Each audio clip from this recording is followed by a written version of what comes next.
Alright, and hello everybody, I am the Super27, and welcome to another Dokkan Battle video. So, now that we know guaranteed that the upcoming Part 1 for the Worldwide Download Celebration is going to be Broly movie adjacent, movie 8, that leaves some speculation up to the air as to what are some units that could easy A, sub easy A, could we even see some super easy A's during the celebration? So, I figured I would go ahead and throw my ring in the hat.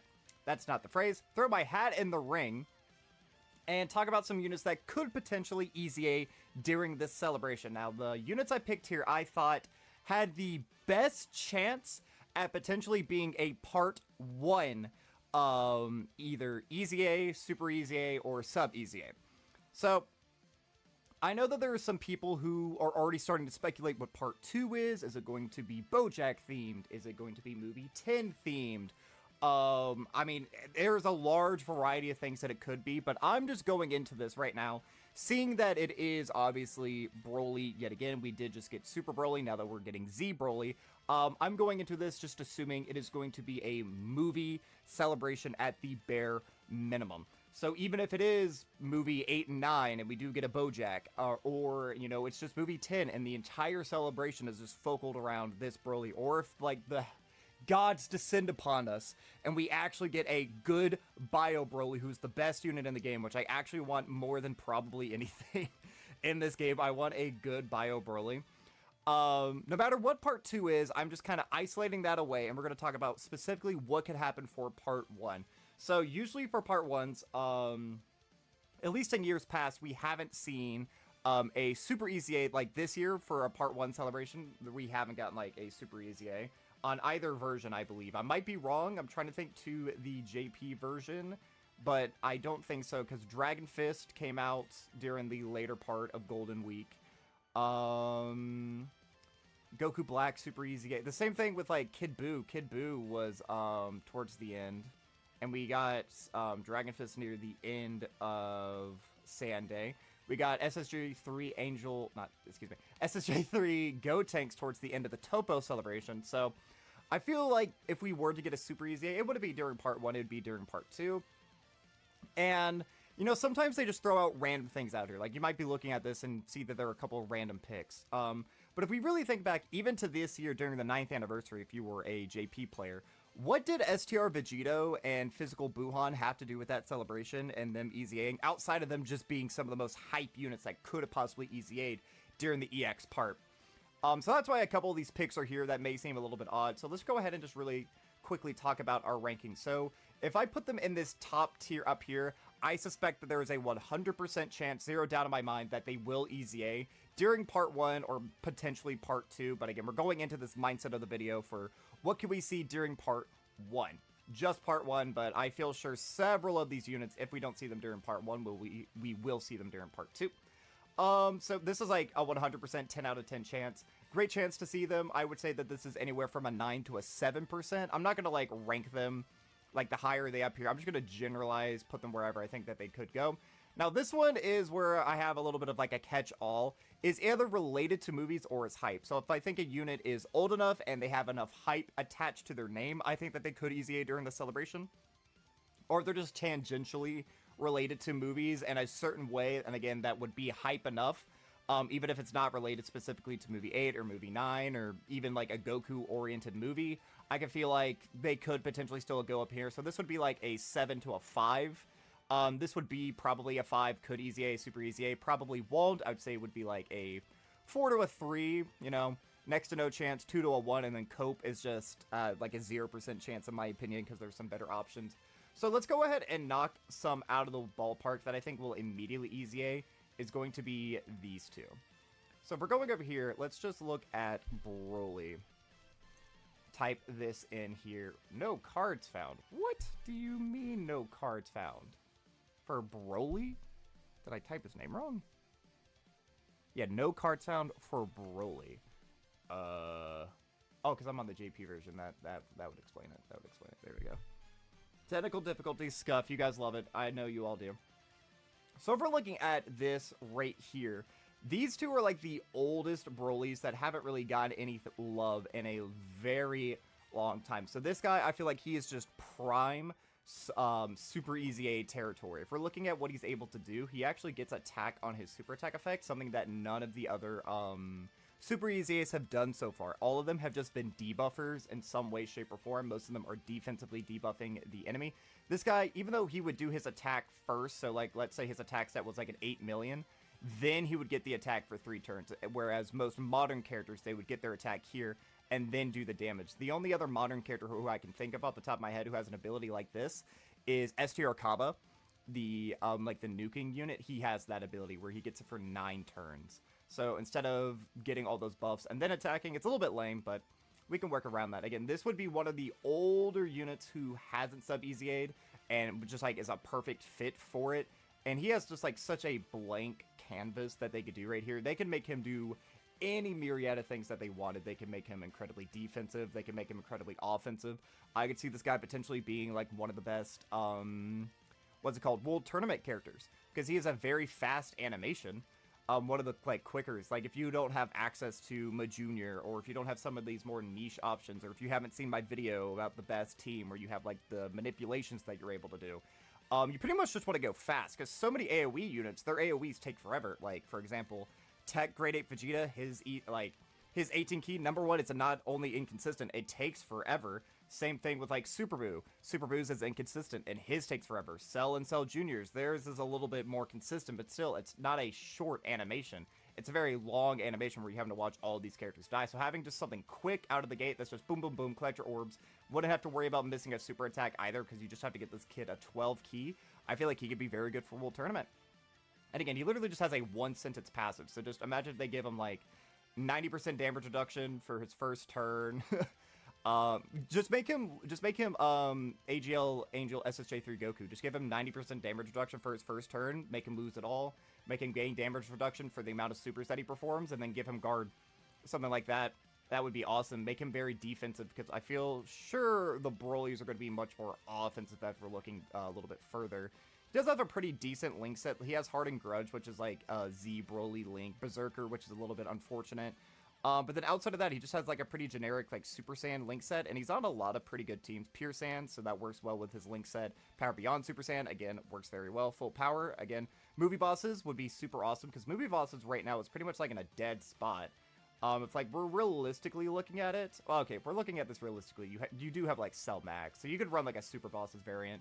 But like Turles, when he drops in a few days, will be very good. Cell Max will be very good.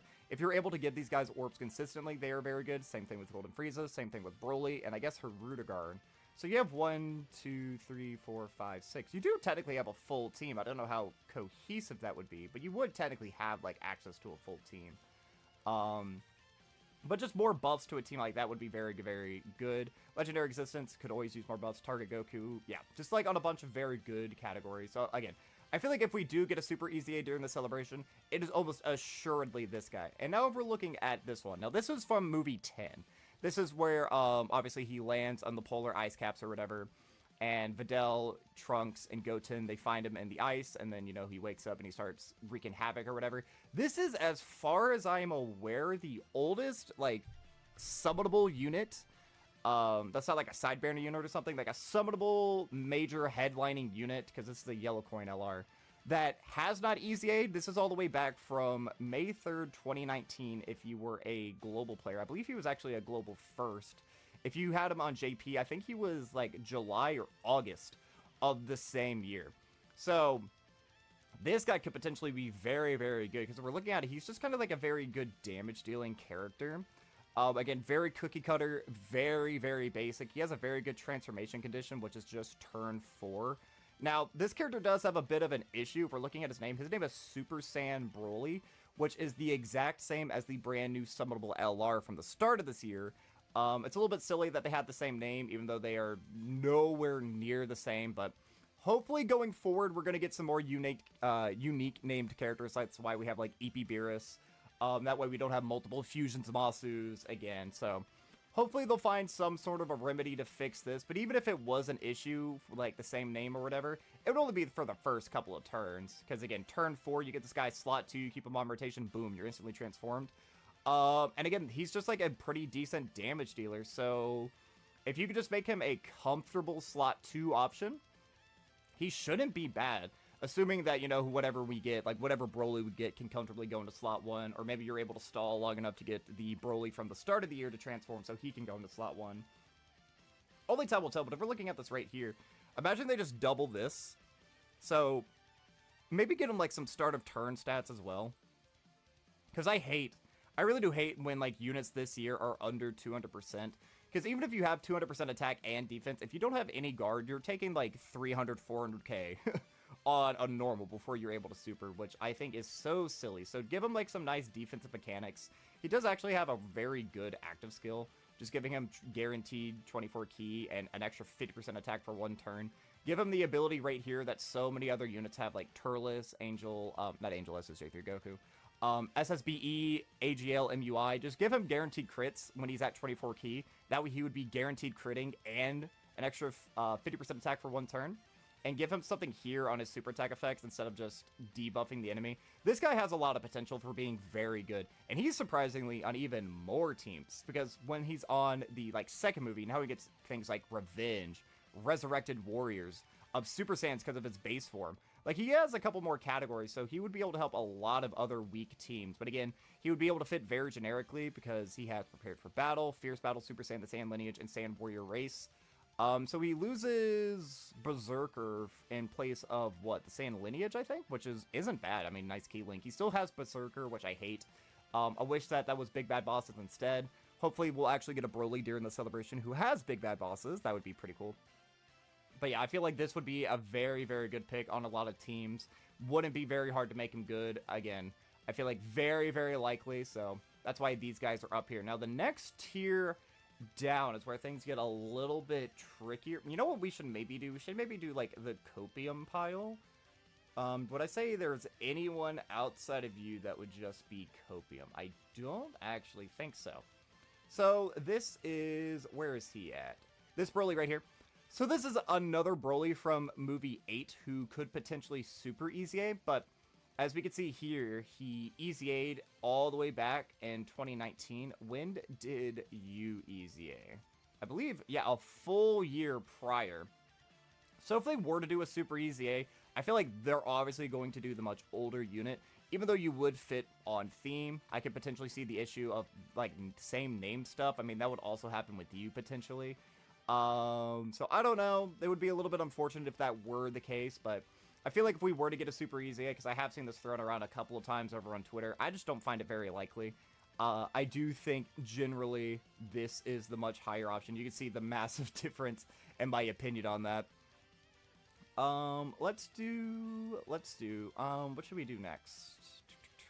Okay, we'll do this one, because this one might be a little bit interesting. So, Janemba and Gogeta. I feel like they could, again, they would also be in super EZA range. But these are some of the hypest releases in the game. People absolutely go crazy. Like, people who've been playing the game since launch, they talk about this guy as if he was, like, the savior of the game. Because essentially he was. Like, at the time, he was the best unit in the game. Some people would even argue that he's the best release in the game's history, because he was the best leader, and he could pretty much solo-handedly take on all of these different events.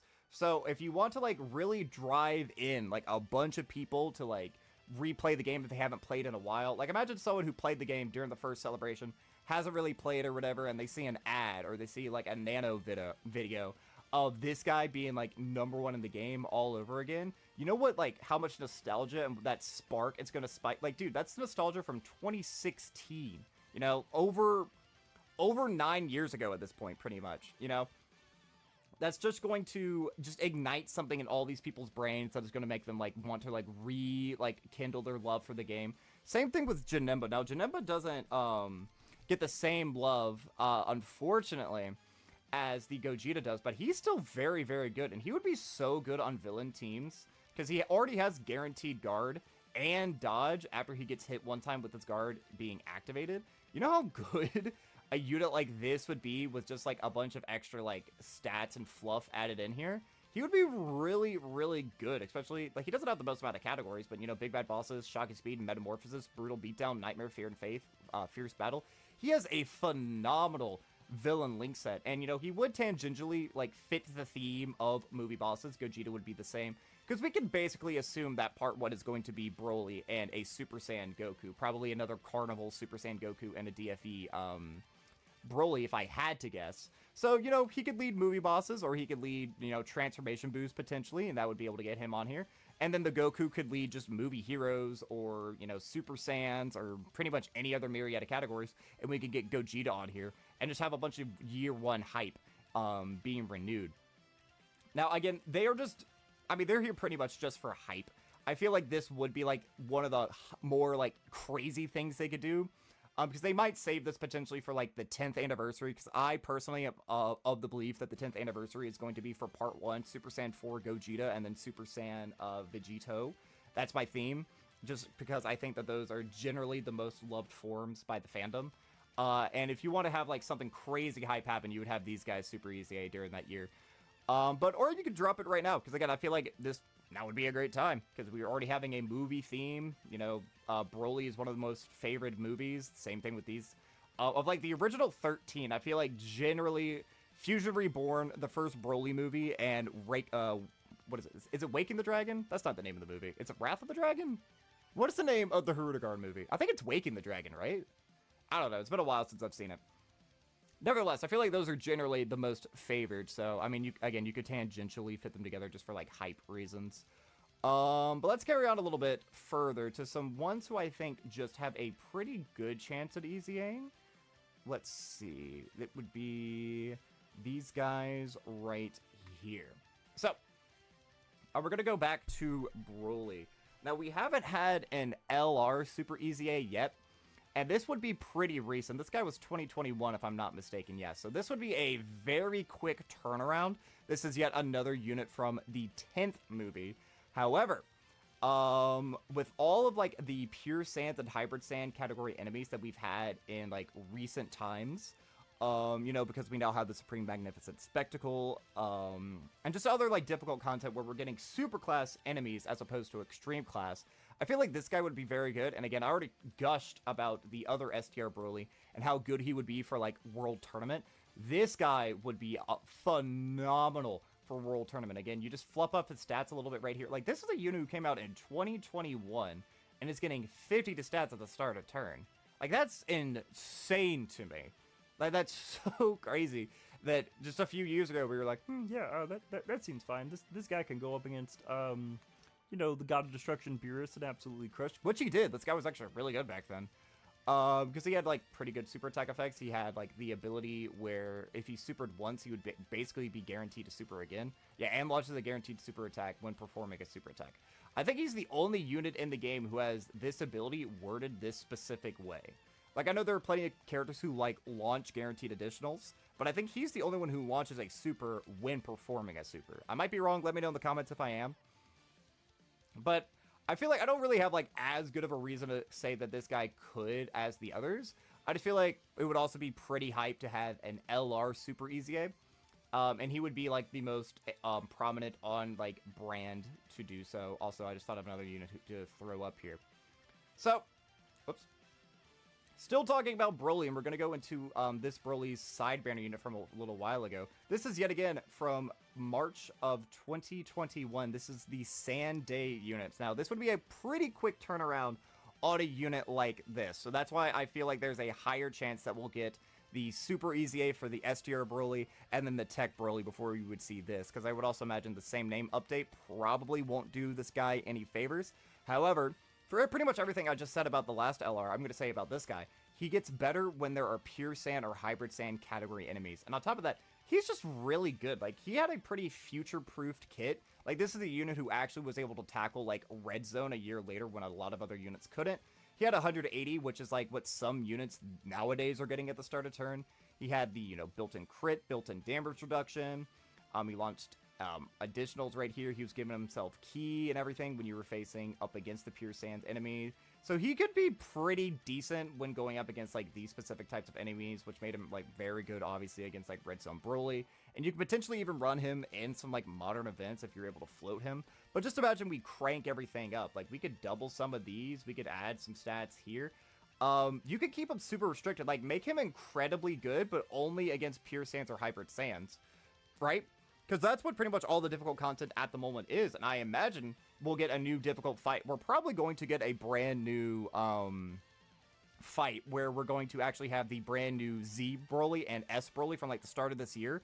Like, we're going to see those in an actual fight. Because as far as I'm aware, outside of like the Equip event, the new Dragon Ball Super Broly from the 9th anniversary, like, his animations aren't anywhere in the game outside of that one event. So, like, we're probably going to get a new difficult, like, Broly event, like, going through all the Brolys. Like, we could fight all the Paraguses. Like, imagine if we went Paragus, like, Broly when he was just, like, his base form, then the Blue Hair Super Saiyan, then the Legendary Super Saiyan. We could go into Super Saiyan Broly, Legendary Super Saiyan Broly from movie 10, Bio Broly, and then we could go, like, Broly on Vampa, Super Saiyan Broly, and then Full Power Super Saiyan Broly. Like, that could all be one fight. I would be down for that. That would be a long stage. That would be fun to go up against. And, like, just imagine, like, again, only against Pure Saiyans or Hybrid Saiyans, get this guy right here instead of another 18% damage reduction, 18% chance to crit. Give him, like, I don't know, 72% damage reduction and guaranteed crit. Or something just crazy along those lines, you know? Just make it really, because he already has these restrictions built in here. So even though he's on a bunch of these teams, he'll be very, very good on a bunch of these teams. He also stacks, which is super, super nice. And he has a very powerful active skill, by the way, which can be done pretty early on in the fight. Just make him crazy against these two. That way, even, you know, once he starts to, like, age out, and we get more and more difficult content, imagine this guy being able to be used again in 3 years because he has just 80% damage reduction on turn 15 if there's a Pure Sand or Hybrid Sand category enemy. He would always be good against specific missions, but that's kind of like what movie bosses need. Like, if we're really looking at it, movie bosses, almost every year it's good for like 2 months and then it gets power crept out, and I hate that. I hate how fast some of these teams get power crept out. Legendary Existence and Target Goku are kind of another example of that. Planetary Destruction is a team that also is in like dire straits of needing help because of this guy. So just imagine, again, we ever get like a really hard Pure Sand fight, just bust this guy out. I feel like that would be fun. Let me know what you think about that so we can put him up here. This is his side banner unit from the same year. If I'm not wrong, he might not be his side banner unit, but I think he is. He's just like a very good like hybrid sand support unit. But he would be on like brand with the fight. Yeah, if we're looking here, look at how just like cookie cutter his stats. Yo, this guy came out in 2021. He's getting 200 stats at the start of turn. Say you swear to God, my boy. That's actually pretty crazy. And yeah, just look at this. Hybrid Sands, 3 key, 40%. Oh my God, imagine this guy linked up with like Beast Gohan and Tech Ultimate Gohan. Oh, and he leads Hybrid Sands too. See, I feel like we just kind of need this. Because he's pretty good. He has like a unit super as well. Let's see what it is. Greatly raised attack for 1 turn, stacks defense amidst damage at a 50% chance to stun. Not bad. That's actually pretty good with just, what, a youth Gohan? Yeah, so that would work with pretty much up to the BoJack movie. That would work. So if we do get BoJack for part 2, I mean, this guy could be a very good floater. I mean, stacking defense isn't bad. And give him dodge, or maybe guard. Give him enough so that he would be able to guard. But, dude, that's crazy. They actually gave him 200 to stats. Like, we have modern characters that get that, man. Holy crap. This guy's going to be amazing. And again, on a billion of teams, but you pretty much just want to run him on Hybrid Sands. Unless they gave him some extra categories. Like, they could make him Hybrid Sands or movie bosses, or Hybrid Sands or Super Sands. Or what's like another category that he's on? And Trusted Will, even. He could be potentially those categories, 3 key. They could make it like 50% to stats. Oh my God. This guy would be nasty. And a lot of people have him. And like, I feel like, even though it's not like the hypest unit, and it would be a pretty quick turnaround, I feel like, why not? He would be pretty good. And then finally, we have Trunks and Goten right here. So this is, yet again, another 2021 character. So very, very new. Pretty quick, like, turnaround. These are from the Bio Broly movie. I didn't put the Krillin up here because I didn't think the Krillin would stand as much of a chance as opposed to these guys. But if we're just looking at what they're doing, they're, like, not bad. They're one of these units who don't get stats at the start of turn, which I'm really, like, I hate. And then they have, like, these separate procs of getting stats, which is really weird. They're, like, a kind of a wackier character. But this is, like, not bad right here. 3 key, or 1 key up to 3, an additional 10% attack and defense up to 50, and then chance to dodge plus 7% up to 30 with each attack evaded. And then if we're looking here, they have an active skill. which can be performed when there is another Trunks or Goten in the same rotation. Starting from the third turn from the start of battle, they get guaranteed dodge and 6 ki for 1 turn. I feel like they would work really well with the sub EZA Goten and Trunks that we got from the Golden Week celebration. Potentially put these guys into slot 1. They have potential. Just give them like a medium chance or a high chance to dodge just baseline into their kit. It doesn't have to be 70% because they could have an extra proc right here.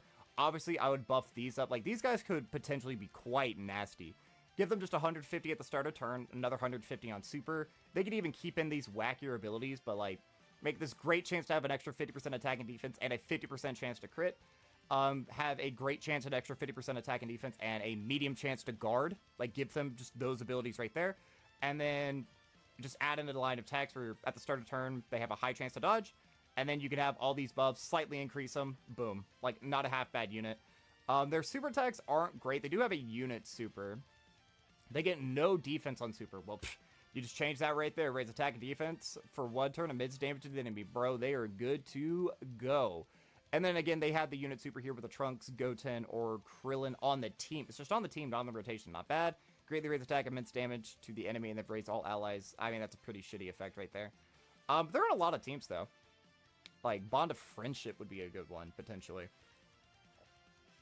Why aren't they on Saviors? I feel like they should be on Saviors. Yeah, these are the units who I was talking about who they would, like, link up very well with. So I feel like they have a pretty good chance. Like, that would be, like, the, this would be, like, the extreme unit. This would be the superclass unit. They would both EZA at the same time. It'd be, like, a dual EZA thing. You would use, like, Planetary Destruction against these guys. You would use Bond of Friendship or, like, Gifted Warriors against this guy for your boosted category rates. And I feel like that wouldn't be too bad. Alright, we're going to talk about these two. Because, again, I feel like they would be carried by hype, but because they don't really make sense at all. Like, nothing I've said this entire video even mildly correlates to them. But I feel like it's their time. It is their time to shine. So, if you were playing all the way back when these guys dropped, these had to have been some of the hypest releases probably in the game, or at least in my opinion, some of the more favored, right? Now, they weren't even necessarily, like, the titans of the game on release. I mean, I would say so. Like, it was, at the time, it was AGL MUI, then it was, like, First Form Frieza, and then this guy. But those units kind of got screwed over. They are some of the, like, the worst, like, remembered characters. Like, at the time, everybody loved these guys. They had the best animations in the game. They had the best OSTs in the game. And they were so fun to use. And I feel like that's, like, a really important thing. They were fun, right? Then, you know, just 4 months later, we had arguably the biggest power creep in this game's history. You could argue about the 9th. But the 7th anniversary came around. We had the, you know, the red zones, and this guy and Frieza really never got, like, their time to shine. They were dropped in a meta where we already had units who could destroy them. They were just meant to be, like, fun, fancy little toys. You know what I mean? Like, you could use them to beat the God event, but if you just played during the 6th anniversary, you even had just a single dupe of AGL MUI or SSBE, you could kind of cook. You could kind of cruise through there. You could have some scuffed, like, setups, and you could still do fine. This is a unit who really never got his time to shine. It's almost exactly 3 years ago that this unit dropped. 3 years? I feel like we could see them EZAing. Now, if we get a Super Saiyan Goku Part 1, that's kind of how this guy would tangentially fit in. But, I mean, that makes sense. If we're going to get, like, a Goku where he's going to get all the power from all the Z fighters, that's going to be a unit. It could maybe be Super Saiyan Goku and Z Fighters could be the name of the character. That way, these two characters could link up together. Because, again, I'm a little bit apprehensive with some of, like, the same name update stuff. And then for Broly, obviously, it could be, like, Legendary Super Saiyan Broly or, like, something along those lines. But if we get a Goku for Part 1 as well, I feel like this is a much higher chance. They could, like, they don't really have to do too much to make this guy good. Give him, like, 60% damage reduction in slot 1 for his first turn. That way he can get stacks a little bit easier. Make it perform a crit when there's a Frieza soldier. I mean, make it a Frieza soldier, guaranteed crit, or if there's, like, an extreme class enemy, which he already has right here, just give him extra stats. They don't have to do much. He still has one of, like, the better active skills, in my opinion. Can be activated when facing one enemy who's an extreme class with 30% HP, just doing ultimate damage. Like, this is such an easy kill. He's a stacking character. Make him, like, greatly stack defense, greatly stack attack. He's on 1.5 billion categories. Like, this, so much potential for a character like this. Now, if we go over to Frieza, Frieza wouldn't make as much sense. But he goes, like, hand in hand with the Goku. So if we look here, do they share, like, any... They would share Gifted Warriors. They would share, like, Final Trump card, Inhuman Deeds, Terrifying... No, he's not on Terrifying Conquerors. Exploding Rage, Planetary Destruction, Battle of Fate, Inhuman Deeds, Final Trump card, and then Gifted Warriors. Full Power as well. And Transformation Boost. So they actually do share several categories. So, like, the Broly just leads Inhuman Deeds, Planetary Destruction, Exploding Rage, and then his 30% are, like, Final Trump card, Transformation Boost. Oh, yo, guess who's on the category? And again, this is one of, like, the best units, like, on release, one of the best units. He was easily competing for the number 2 slot. The thing that was holding him back really wasn't him. It was kind of the rest of his team.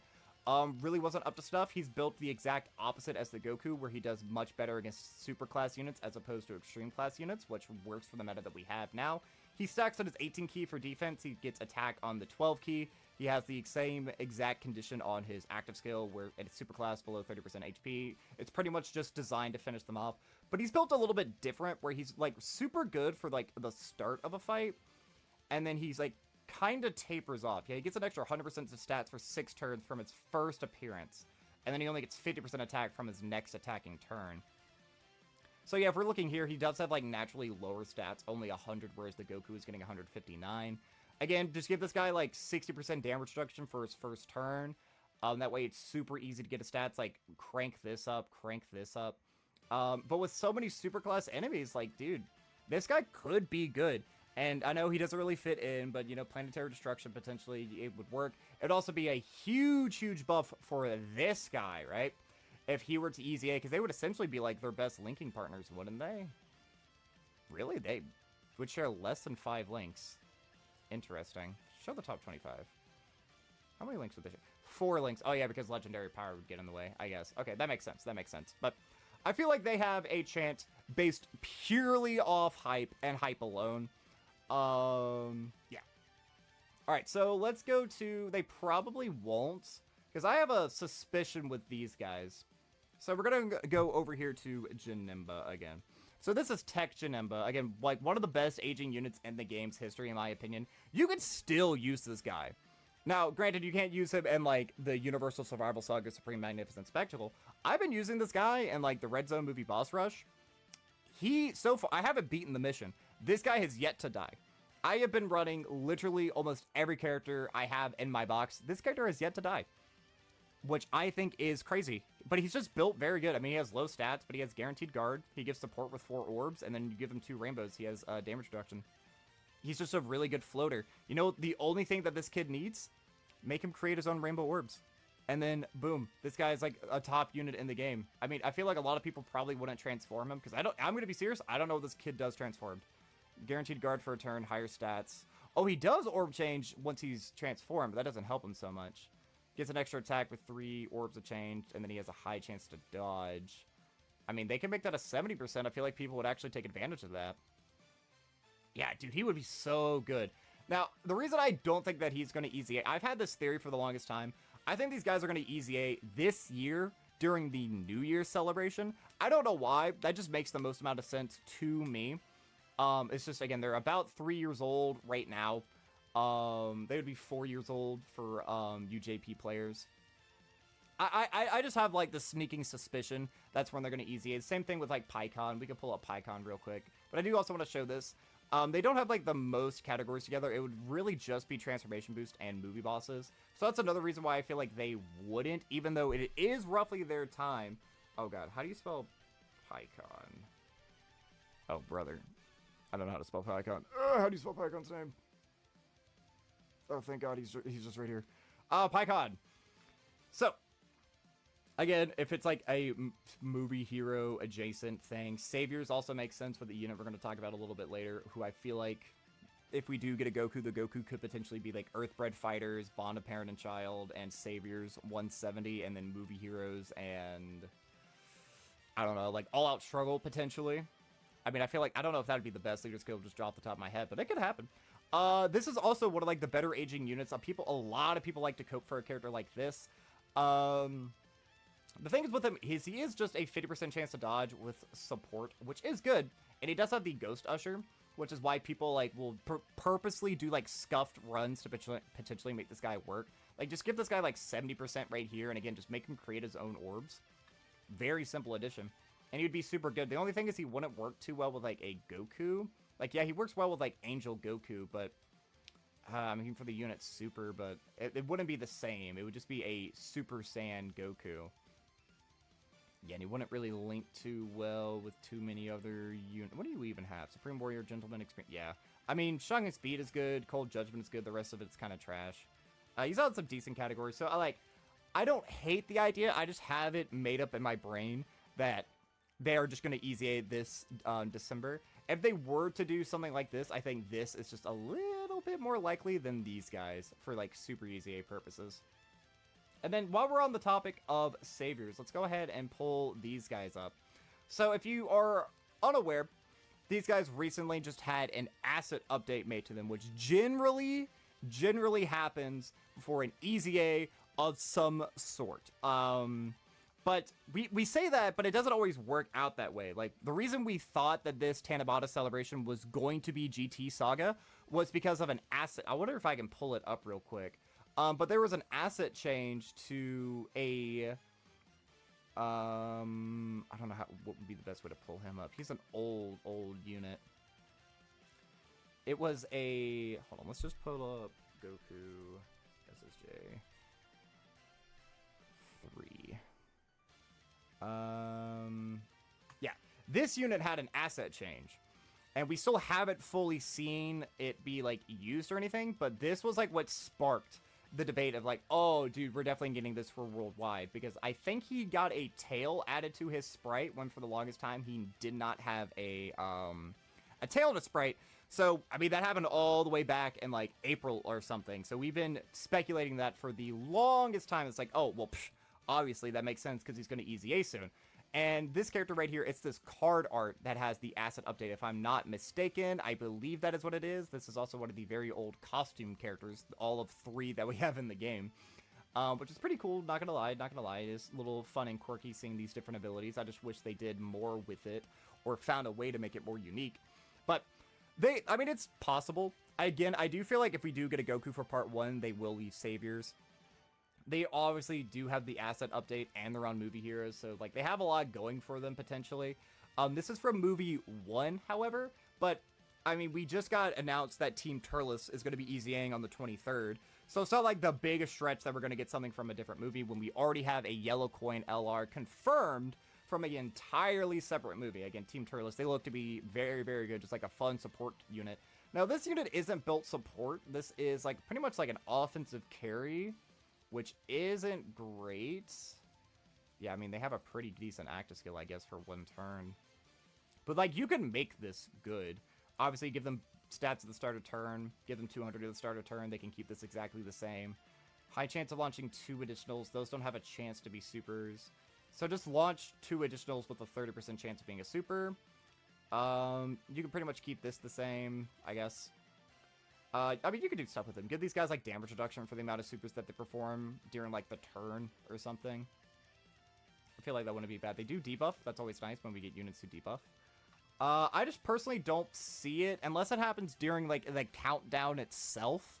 You know what I mean? Like, Turles is coming during the countdown. Like, the day that we see the Turles, like, Turles is the day 5, I think, of the countdown. So I think tonight we're going to see Garlic Jr., and then tomorrow we'll see Wheelo, and then the day after that, I don't know if, like, the countdown stuff is actually in the game yet. I guess I can actually pull this up on my phone. I don't know if it would show up for me right now, but let's see. If I click on just a random event, am I going to see the countdown stuff? I'm just wasting y'all's time. You have no idea what I'm doing. I'm pulling up a growth event right now. We'll do a quick run of the Whis event, and let's just see if we see anything. No, there is none of the countdown stuff. So the countdown campaign, I guess, technically hasn't started. So I don't know. I guess it could happen. I wouldn't hold my breath. If we have, like, again, just generically attached to movies, so it's not, like, impossible, I guess, but yeah. All right. Next, we have Bojack. I guess we can talk about Bojack. So Bojack, I get a lot of people think Bojack is going to be part 2.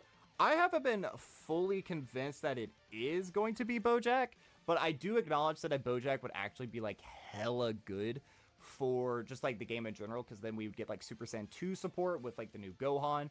This was a space traveling warrior who's also on Planetary Destruction. If I'm not wrong, he's not, but he's on tournament participants. He's on storage figures. That's Boo's team. Time travelers would be getting a huge buff. Like, this guy would be very, very good. And I think even if we don't get just a BoJack Part 2, if we're looking at it, he would be one of the more likely movies to EZA, just because, again, he is movie 9. And there is the issue of, like, the same name update. Like, this unit has the same name. This unit has the same name. This unit has the same name. This unit has the same name. Assuming we get just a legendary Super Saiyan Broly. This unit obviously wouldn't, but then they have the same name update issue with the Broly that we got at the start of this year. I feel like Janemba, again, like, the holy trinity of, like, the original movies is the Hirudegarn, Janemba, and then movie 8. Those are, like, generally viewed as the most favored, the most loved and beloved by the community. And at least I think so. I might be wrong. BoJack kind of gets, like, a little bit of a bad rap. A lot of people don't remember that movie until, like, the very, very end. But that movie is actually pretty good. Not gonna lie. It's, like, one of, like, the better drawn movies. Like, the whole fight that Trunks has, like, in the meadow is really cool. Like, having Vegeta come up to catch the sword is cool. Having the really stupid Goku coming up from the afterlife to punch BoJack, it's pretty cool. The whole movie just looks good. It's, like, very well drawn, and the art design and the fight choreography is actually pretty cool. But BoJack, I feel like BoJack, he hasn't gotten any love in a long time. The last time we actually got a BoJack unit was... What are you? Oh, you're a World Tournament card. All right, so you're a World Tournament card for this year, but you EZN in 2022, right? Oh, you're a 2023 EZA, actually. Okay, and this is a 2019 unit? 2021. I got none of those right. Literally, all of those were shots in the dark, and I got them all wrong. But I feel like BoJack could potentially be there.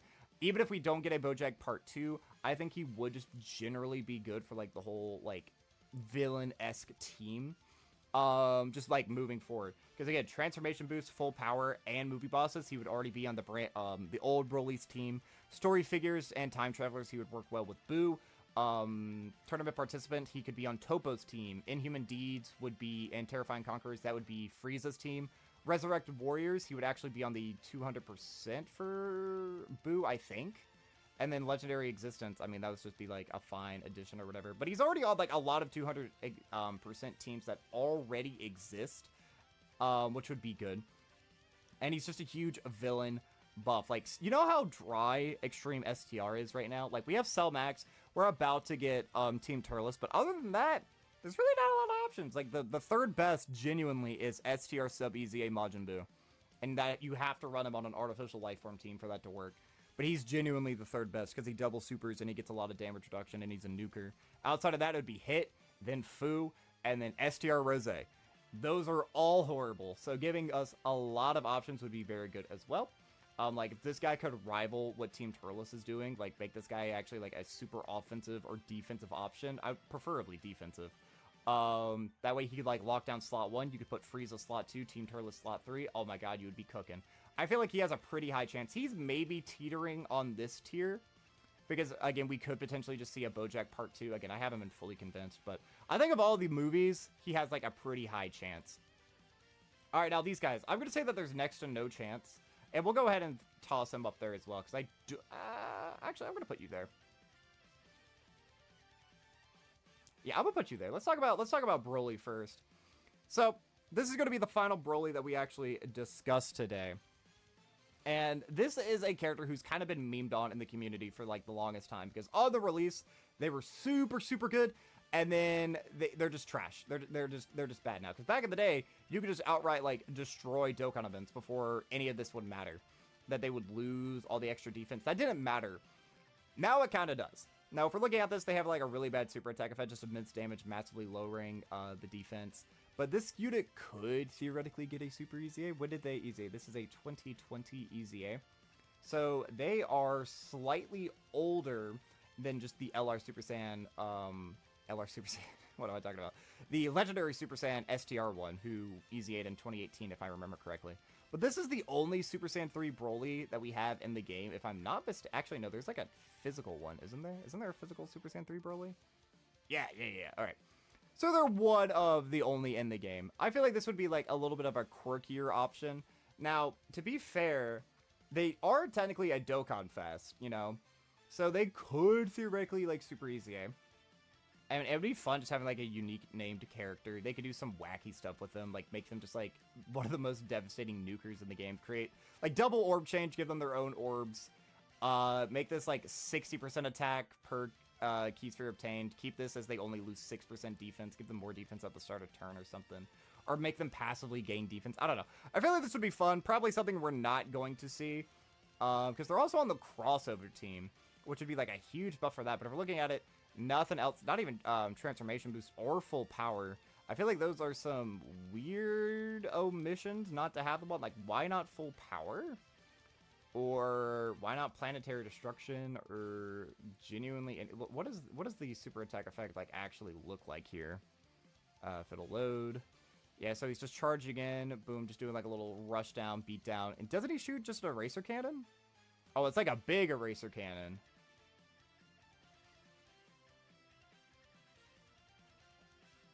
That could have been on planetary destruction. The planet literally blew up. Are we serious? We're gonna say that they're not on planetary destruction with that?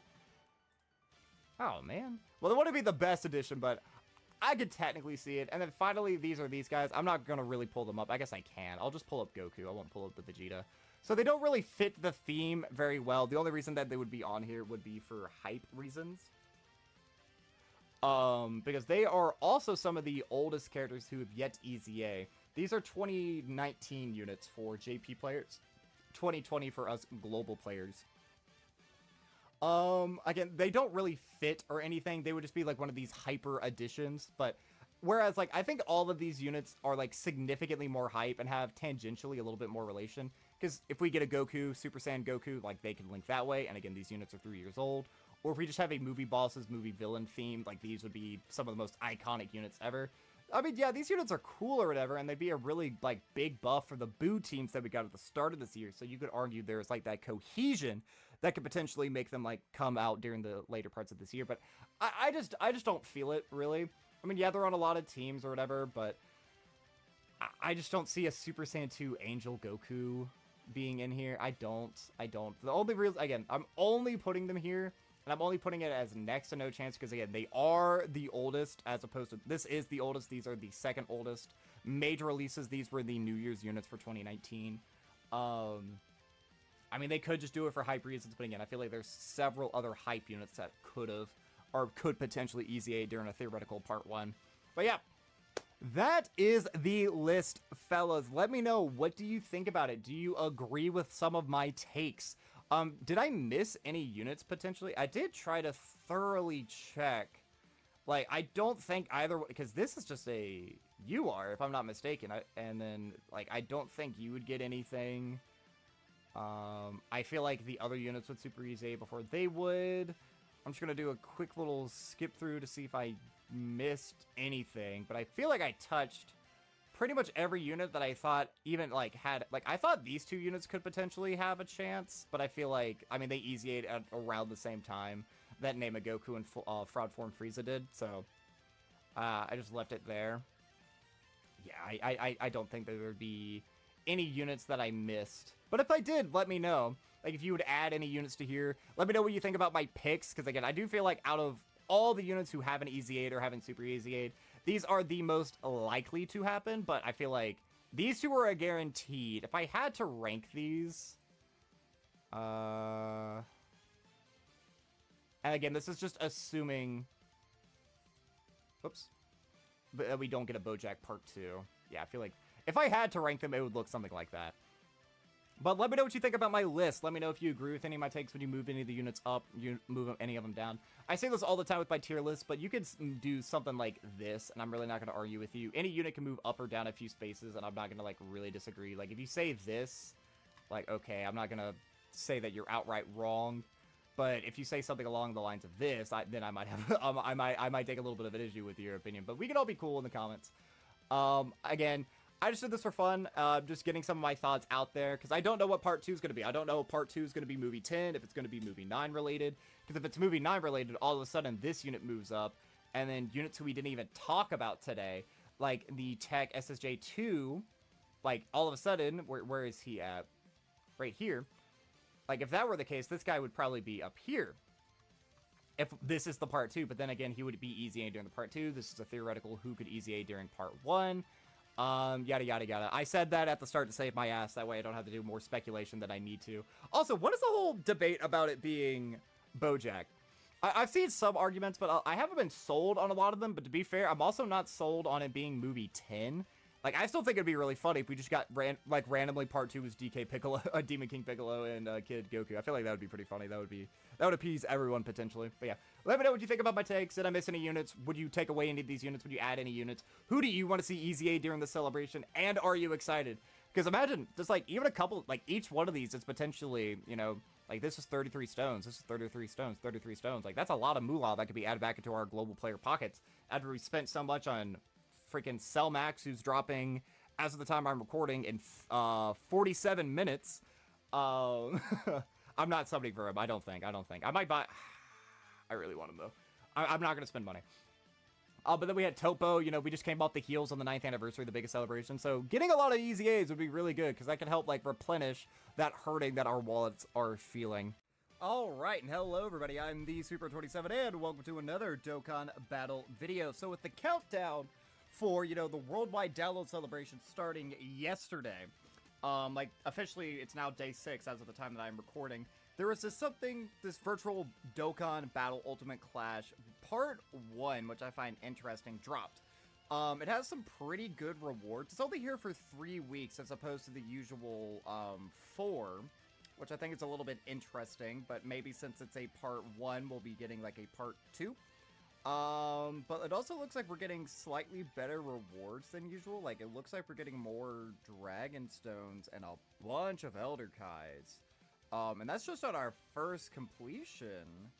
Yeah, so doing it subsequent times, we're not getting nearly as good of rewards, I suppose, but that shouldn't really be too bothersome by any stretch of the word. I didn't go in and refix my teams or anything. I mean, it's Battlefield.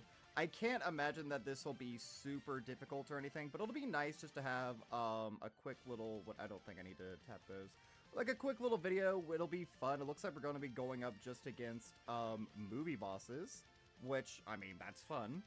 Just something a little bit new. Looks like we're going to the Red Zone movie boss rush, but instead of it being a boss rush, it is a battlefield. And it's actually going to be kind of fun, because look, we get to see Wheelo. You know, Prime Battle Wheelo. God, I hate Prime Battles. Can I make a video discussing how much I hate Prime Battles? Would you guys watch that? Would you watch a video if I just absolutely tore Prime Battle LRs apart for like an hour? Just because they are probably, I really mean this. They have to be one of, if not my least favorite thing in this game. Like, yeah, there's the friend list. Yeah, there's some, like, really dumb decisions they've done over the years or whatever. But if you had to ask me right now, what is my least favorite feature in all of Dokkan, man, it would be between the friend system and Prime Battles. I honestly hate them that much. So let me know if you guys would watch something like that. You know, a lot of people, too, I feel like hate Prime Battles, but you know what we ended up losing instead? We lost Chain Battle. We lost one of the best game modes that this game had to offer. Just, I don't understand people, man. I truly don't. There were way worse modes out there. And here we are. Is this what I want to rock? I feel like I would much rather this. Again, I don't know why I'm thinking about this. It's an anniversary chain battle. Now, I might be wrong, but usually these chain battles that they do for, like, bigger celebrations are stuff of the like. They are a little bit easier just in case there are, like, returning players that are getting back into the game, or, yeah, pretty much that's, like, the whole reason why. And, like, the rewards, again, are actually pretty insane. Like, if you haven't been playing the game for a while, getting access to that many stones and Elder Kais, I mean, that's not bad. I mean, there were plenty of other stuff in there as well, like plenty of Battlefield currency, which will be very good, especially for global players, since we did miss out on so many Battlefields. I know you could say, well, have you been playing since the second year? That's stupid. I guarantee you most people haven't done that. Oh! Is this why they had their asset updated? Oh. Well, that's disappointing. If you don't know what I'm referring to, a while ago, their asset got updated, and we assumed it meant that they were going to EZA, but I guess it would be because they haven't been in a battlefield before. I don't think that this unit... Have we ever had, like, a difficult fight where we fight that unit? I don't think so. So yeah, I mean, maybe that's the whole reason why they did that. That's going to be a bit of a bummer if that is the case. And why isn't Broly on a leader skill? What are these guys' leads? It's Terrifying Conquerors and movie bosses for LR Turles. What is this? Oh, he's Transformation Boost. That's what it is. It's Transformation Boost. That's why Broly isn't on it. But we could potentially see this LR Broly Super EZA. I feel like there's a chance. Not a great chance, but I do feel like there's a chance. If you didn't check out my video that I posted yesterday of me going over, you know, who I think could potentially EZA during this upcoming celebration, definitely go check that out. But he was up there. He was one of the units who I feel like actually has a pretty substantial chance of EZAing. Because, I mean, yeah, he EZA'd during 2021, which doesn't feel like that long ago, but that was 3 years ago. If we really stop and think about it, 3 years ago was 2021. A lot has happened in just 3 years, guys. Especially in terms of meta, because, like, when that guy released, he was, like, the only unit who was good in every single form of content. He was good in World Tournament, he was good in Red Zone, he was good for Super Battle Roads, Extreme Super Battle Roads. Like, he literally could do everything on release. And when I was reading his kit the other day, it's literally just, like, 50% attack and defense at the start of turn. Like, it's kind of crazy how Power Creep has just launched us, like, so far away. I mean, again, a lot happens in 3 years, so... It's just one of those little fun things to think about. But I think there's a chance. I mean, it's not a high chance because there's still so many other units who would need to EZA beforehand. Because so far, if I'm not mistaken, every single EZA or Super EZA has been from 2016, like the year that the game launched. I might be wrong about that. But we only have the 4. There's Goku Black, Kid Buu, Dragon Fist, and who's the other one? I can't think of the other Super EZA. He came out with Topo... Tech, SSJ3, Gotenks, that's right. I'm pretty sure all those units were from the game's launch. So, I mean, when did, like, Broly initially release? Like, am I just, like, crazy for thinking this?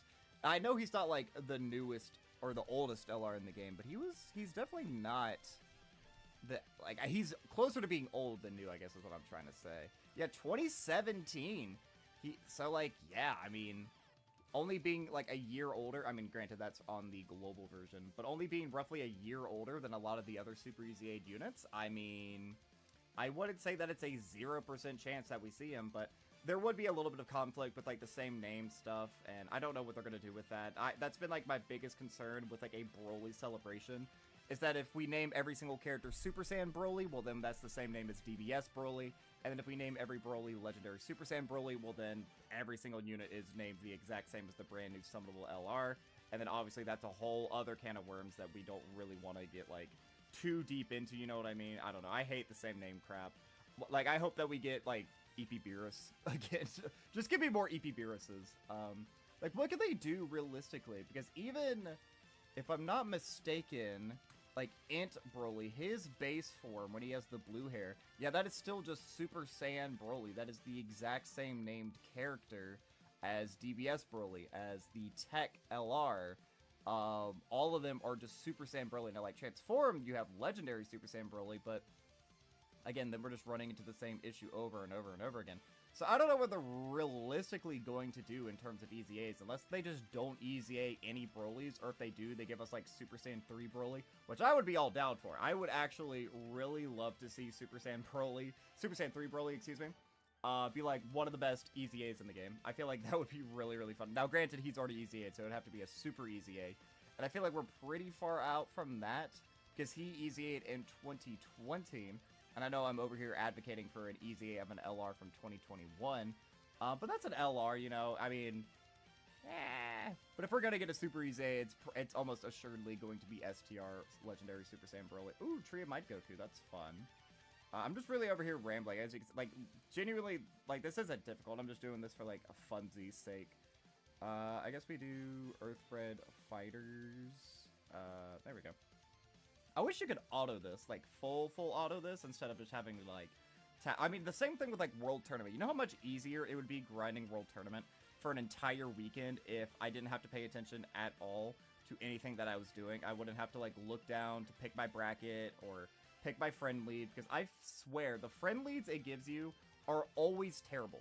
I've seen people on the Twitter timeline say like, oh, I don't even have to pick a unit and it gives me Majunior.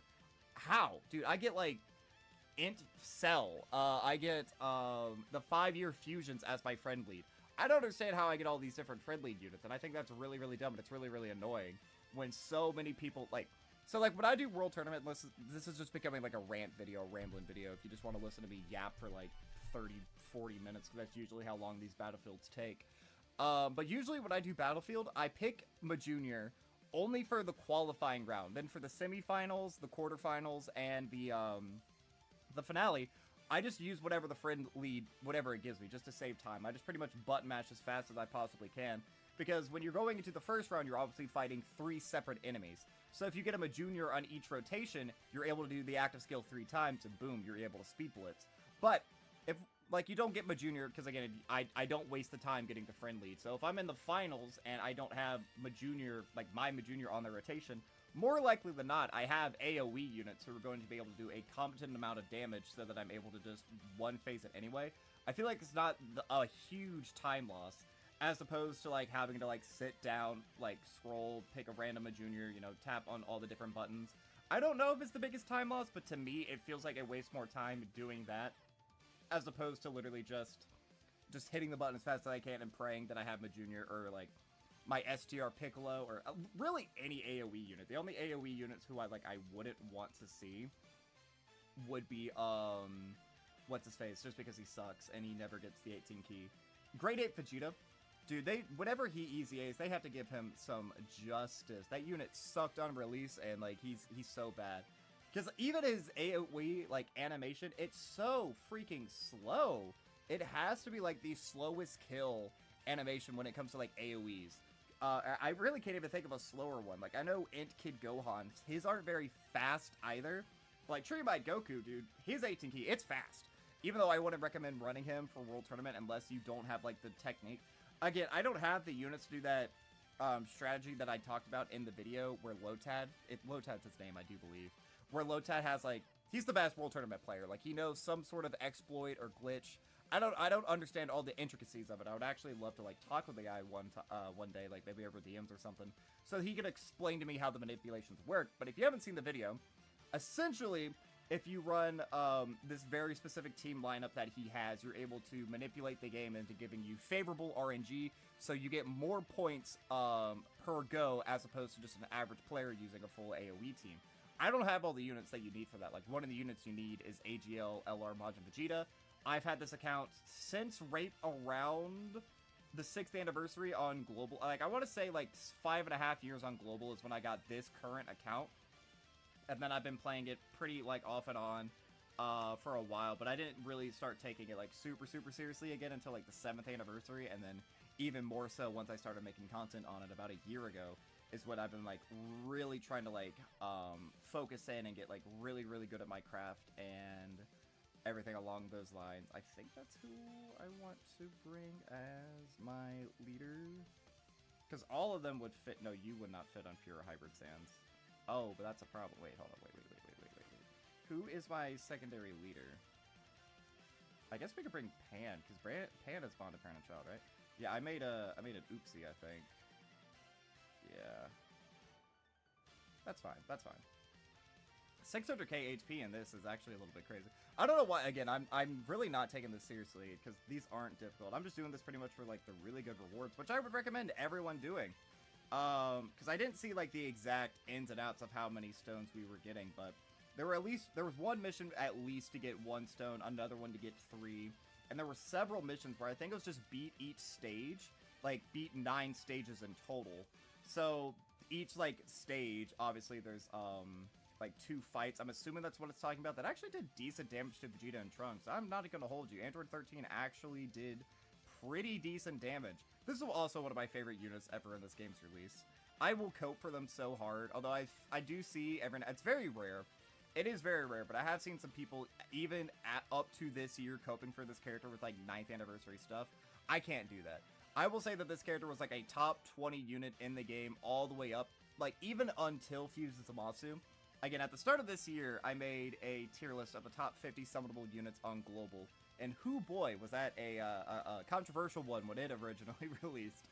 Because I had some very unpopular takes. I mean, as always, I feel like no one is going to have opinions that everyone is going to agree with 100% of the time, but I had some very vocal people in my comments who were like, dude, you were just a flat-out buffoon, which is fine. Like, you don't have to agree with me. You can do whatever. You can flame me. You can roast me. You can roast me in the comment section of this video for all I care. I do ask that we keep it nice and friendly and respectful and stuff, and obviously, like, don't harass other players or whatever. But, like, I'm just here for a good time. Like, obviously, that's what I'm about. I feel like a lot of you guys can tell that as well. If you've seen any of the videos, if you're, like, a returning person, or if you're even a new face, I do just try to keep things lighthearted. I try to just keep things fun. I like to inform the masses. I like to entertain the masses. I like to keep people happy. And we've been getting a lot of support recently, and again, I can't say how grateful I am for everything. Like, as of right now, we have 527 subscribers over here on the YouTube channel, and roughly a little over a month ago, I had under 200. We'll come back to that with the Ginyu Force team right there. I actually can't believe I lost. I'm a little embarrassed there that Pan did not dodge. What do I want to... Oh, I know what to do. Boom, boom, boom, boom. We can do this. There we go. A little bit embarrassed that she didn't dodge. Everyone hit her... I think she's a 60% chance to dodge that Pan. That's a little fraudulent of her, not even going to lie. Now, I need to make sure that this Goku gets as many... See, now that I've died once, I gotta, like, super focus in and make sure that I don't, like, actually white out, because that would be way more embarrassing. Because, like, has anyone struggled with the Metal Cooler battlefield? I feel like there hasn't been that many battlefields on Global recently, actually. Unless there were a few when my phone was broken and I wasn't able to participate in them. I don't really remember there being too many battlefields with the Metal Cooler. Like, I know I made a video on it, and I did I struggle with it? I don't really remember that video too well. Like, I remember titling it, like, Isn't He a Menace or whatever. It's like an hour-long video of me essentially just doing this where I'm yapping. Because that's what all these Battlefield videos are. It's just, I do them once so you can see all, like, the different fights, the different stages, the team strategies that I use or whatever. But then outside of that, it's just pretty much just talking to you guys, getting whatever I have on my mind, off my mind. Like, I'm recording this right now. It's almost 2 a.m. And that means I totally forgot to make an upload. That's fine. I wasn't supposed to use the physical Ginyu Force earlier when I did. Hopefully I can one-phase this. Maybe I can, as long as I don't have a Cyberman on my opening rotations. Damn, that's the type of shit you hate to see. So we are 100% dead. We'll just use the Team Bardock team or whatever. Although my Team Bardock team, as of right now, isn't at its full potential. Because if I'm not mistaken, my physical... What's her name? Not Chilai. I always call her Chilai. I know that's not her name. Fasha.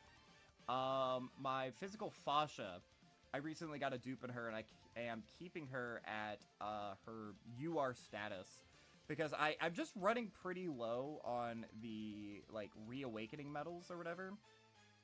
And I know that you can buy them, but I'm so serious when I say this, and this is pretty embarrassing, but for the longest time, I didn't think you could buy those medals. I thought you had to earn them through missions or by getting, like, the Purunga Dragon Ball wishes or whatever. I seriously did not know that you could buy them. So there was a point in time where I had, like, maybe 6 left or whatever, and then I realized you could buy them. I don't know exactly when I made that realization. It actually happened on a video. Or I talk about it on a video. I do remember that because I remember being, like, very embarrassed talking about it, and I just spent, like, a shit ton of currency in the shop to make sure that I would have a bunch. And I'm running low again. I have, like, less than 20 awakening medals, or reawakening medals, the hourglass, whatever you want to call them at the moment. So I do need to be a little bit safe or whatever. Like, if you look at my awakening medals right now, I guarantee you I have 100 units that are just unawakened that are waiting for dupes in them. So who is the final boss? It is the Super 13 Trio. That's actually pretty fun. I guess we could maybe use a Super Saiyan team. No, we can't use a Super Saiyan team. There's no point in being thematic. I didn't correctly team build or, like, save units. Probably Fu. Gosh, dude. I've been trying to beat that mission where it is beat Beast Gohan with one of every extreme type. And I've been trying to use this Fu on like a Realm of Gods team where I've been bringing, what's his face? I literally can't even think of his name right now. Tech AGL, or not Tech AGL MUI. Wow, that's amazing. Tech MUI. I've been trying to bring him as my friend lead, and then one extreme class of every other type, and I've been bringing Fu, because obviously he is infinitely better than STR Rose. I feel like that mission will get a little bit easier now that some people have, like, what? Oh, that was 94. I thought that was 940 for a second. I was about to absolutely lose my marbles right there, but no, that's a pretty reasonable amount of damage for a unit with 60% damage reduction to be able to tank. But yeah, I can't beat that mission, but it'll be a little bit easier once we get, like, Team Turles. Now, the problem with Team Turles is that they don't really have a home right now, because they have to be run on Terrifying Conquerors, or, what's the other category? Planetary Destruction, I believe? And the thing is, neither one of those teams are, like, good right now. Like, they're both led by Fraud Form Frieza. If I'm not mistaken. Hold on, let's just pull this up.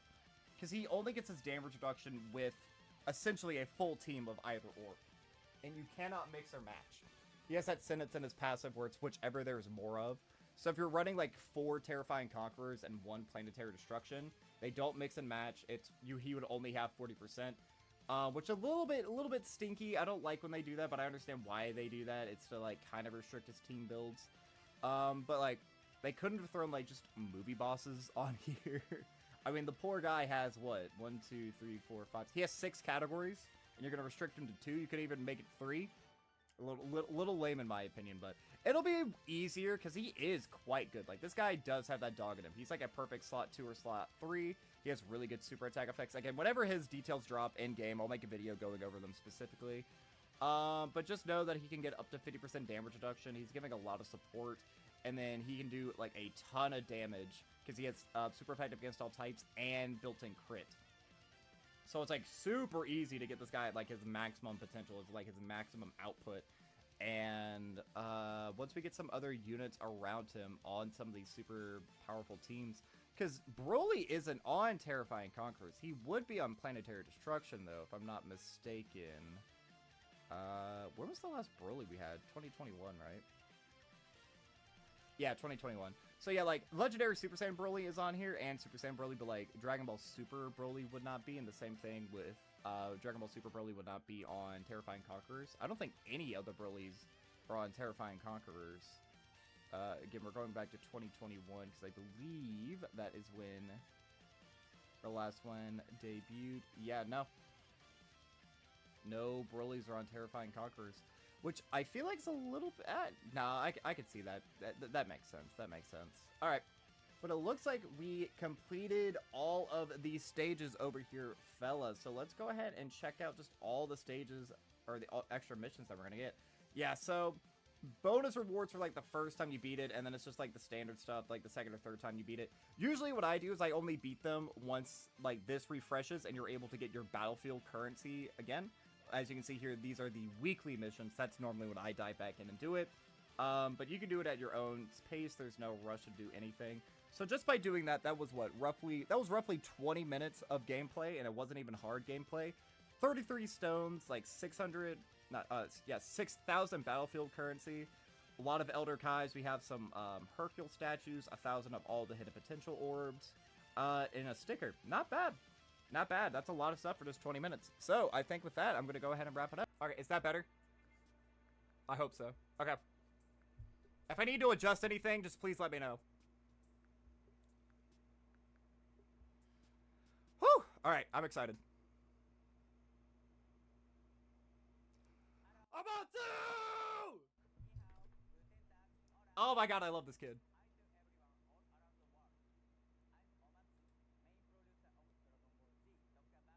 Oh shit, I should probably do this.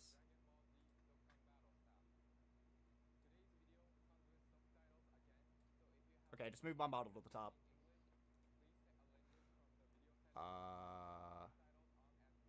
Why is it, what?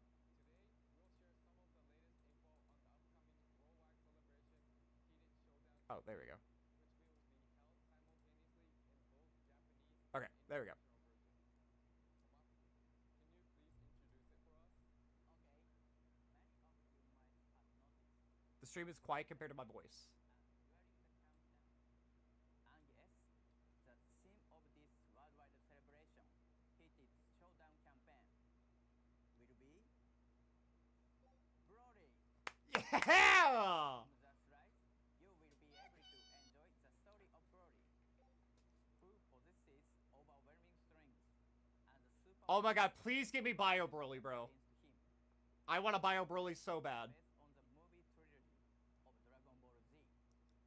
We will also reveal the new character today, so keep watching. So there's a chance we're gonna get to see animations and kits tonight, which would be awesome. That will be available Also, thank you for the during Yippee, worldwide King Phoenix. Thank you, thank you, thank you. campaign. Let's start with the worldwide celebration login bonus. Upon the first login, you can get 7 step-up celebration summon tickets. These tickets are an upgraded version of the Oh, wow. special summon tickets used until last year. Okay. Ticket name suggests this time you'll be able to perform summons with the step-up system.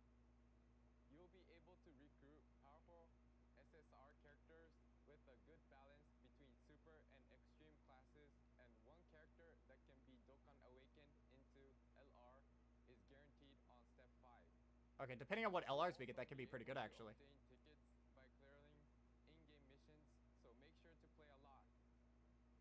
On top of that, you'll be able to get 2 Dragon Stones and other amazing rewards daily. 2 Dragon Stones a day ain't bad. 2 Dragon Stones can be obtained if you log in every day during the campaign. That's enough to do a multi by Don't forget to itself. do That's so. good. That's good. Up next, the Awaken Oh, that looks so good. all-user co-op campaign. In this campaign, you will be able to obtain amazing rewards, including a campaign-exclusive wallpaper based on the total number of stage clears across all users. Let's all Yo. cooperate together and clear missions a bunch of times. All right, everyone's got to get Lastly, grinding. what you've all been waiting for. We'll reveal the main characters. Wow, you didn't make us wait long now, did you? As well as their illustrations. Omatsu, please announce a new character. Okay, first up, Fierce Crush of Burning Power, Super Saiyan GOKU and Dude, that looks good. and Super Saiyan Trunks team, who will be featured Okay. in the Dokkan Festival. Oh, they're a Dokkan Fest. Has illustrations of the 3 characters who had a fierce crush with Broly. That's so fine. That's a new name character. That's a new name character. Universe. Woo! Oh my god, Broly looks so good. Why is he tech? That's good. That's good. Why is he tech? That's good. This character He's a carnival? Okay. to his active skill. Can He's a starter turn Broly! He's just starter turn Broly! That's fine! its clone He's gonna be able to link! in the overwhelmingly destructive power that threw Goku and the others into despair. Oh my god. Okay, that's good. Best case scenario. These 2 characters' abilities Oh, we're getting kits and animations! during the video. So, please look forward to it. Hell yeah! This wraps up today's video. What? In the upcoming video, in addition to the main character's ability and animations, we'll also give you lots of Y'all talked for 35 seconds! heated showdown campaign, so don't miss it. Plus, during the video, there will be a campaign where you can get Dragon Stones according to the number of spectators, so let's all watch together and have fun. That can't be it!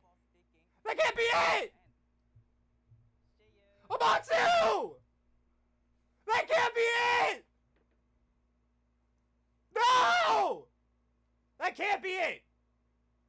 That actually can't be it! They're lying to me. It's a fib. It's a joke. You're gaffing on me. You are serious? What? Huh? Yeah. What?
Um.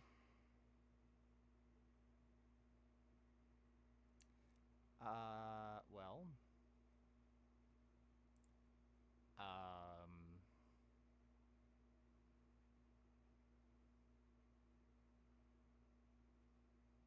I don't want to talk about what just happened. That, that, hmm. That,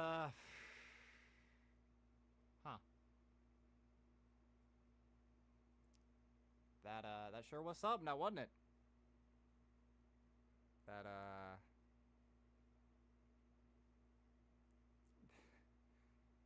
that sure was something, wasn't it? That it's, huh. Okay. Alright. Okay. Can we talk about this Loxton thumbnail? That's fucking insane, bro.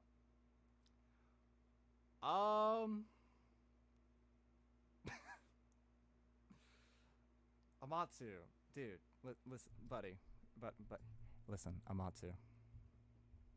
I love you, okay? I do. And I'm saying what I'm about to say is coming from a place of affection and not hatred. What the fuck was that? You talked for how long is this fucking video? You talked for 2 minutes?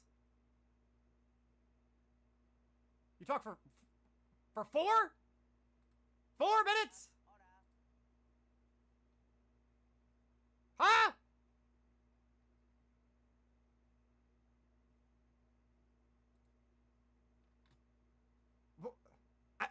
Why didn't you just tweet this? You could have saved us all so much time! This could have been a tweet! I am so confused! What was the point of this? I mean... Okay. Let's look at the bright side. Alright, bright side. Alright, we're getting a step-up banner for free is what it sounded like. You don't have to pay for this. It's just a free step-up. We're getting side banner units as modern as Golden Week. That's good. I mean, side banner units, I guess they're whatever, but... I don't know how many good side banner units we've gotten as of late. Like, this is very good, you're very good.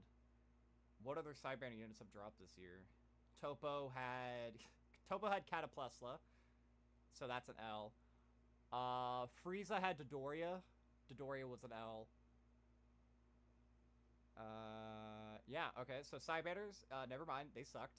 And then this just looks like it's gonna be a yellow coin LR. So, I mean, yellow coins, to be fair, a lot of yellow coins have either EZA'd or will EZA throughout the rest of this year. And the yellow coin EZAs we've got this year, every single one of them has been very, very good. So, like, if you get Team Universe 7 out of this, you're not going to be complaining. So this is just free to play. We're getting 72 stones, which is enough to do a multi. Like, that's good. We're getting a free step up, so that'll help new players. We're getting an Awakening campaign where we might be able to get a poster. I don't know what wallpaper it would be. We're getting a new named character. This is a Dokkan Festival exclusive. So they'll probably lead, if I had to guess, Super Saiyans. Because obviously, Super Saiyans, movie heroes, and I don't know, All Out Struggle. It'll be that Super Saiyans, All Out Struggle. Maybe Earthbred Fighters. Yeah, it actually might be that Earthbred Fighters movie. Super Saiyans, Earthbred Fighters, All Out Struggle. That's gonna be my guess, and then the extra 30% will be to movie heroes and I don't know, Entrusted Will maybe. And Broly, I mean, this is good. This is yet another new name, new named character. It's Broly. Started to turn Broly, so he'll be able to link with Dragon Ball Super Broly. He'll be able to link with Legendary Super Saiyan Broly if he gets a sub EZA, or Super EZA, excuse me. So that's not bad. It's not. And then, like, this card art goes hard as fuck. Like, this is where he blows up the planet in front of, like, the little people who live on their homeworld that they have, like, enslaved. He has an active skill, and he's confirmed to be a carnival, right? He said it's a carnival? Hold on. The coolness lies in the overwhelming destructive power. Does he specify whether or not it is a carnival?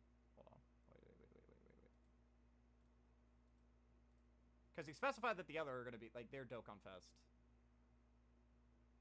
Here's the second. Universe Devastating Combat Power Broly. I mean, that's pretty cool. Yeah, he is a, wait, legendary oh, carnival. Okay. So he's a carnival, so he'll probably lead... Oh my god, please don't be, like, something stupid. Just be movie bosses. Don't be something dumb like Exploding Rage, or don't be something dumb, man, please. Oh my god. I mean, that's cool. It's cool. It's cool. Okay. So, have they announced another? Like, is there another live stream being announced? So this is the same thing, just in all the different languages.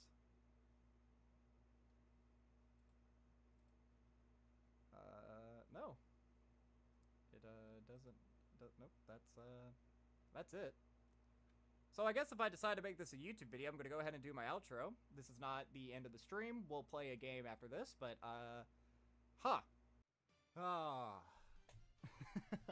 Alright. And hello, everybody. I'm the Super27, and welcome to another Dokkan Battle video. Now, if you didn't see this, the Worldwide Campaign announcement video that dropped last night, I actually reacted to this live over on my Twitch. If you watch every single upload, I had a bonus upload for you guys today at 12:30 of my initial reaction to the video.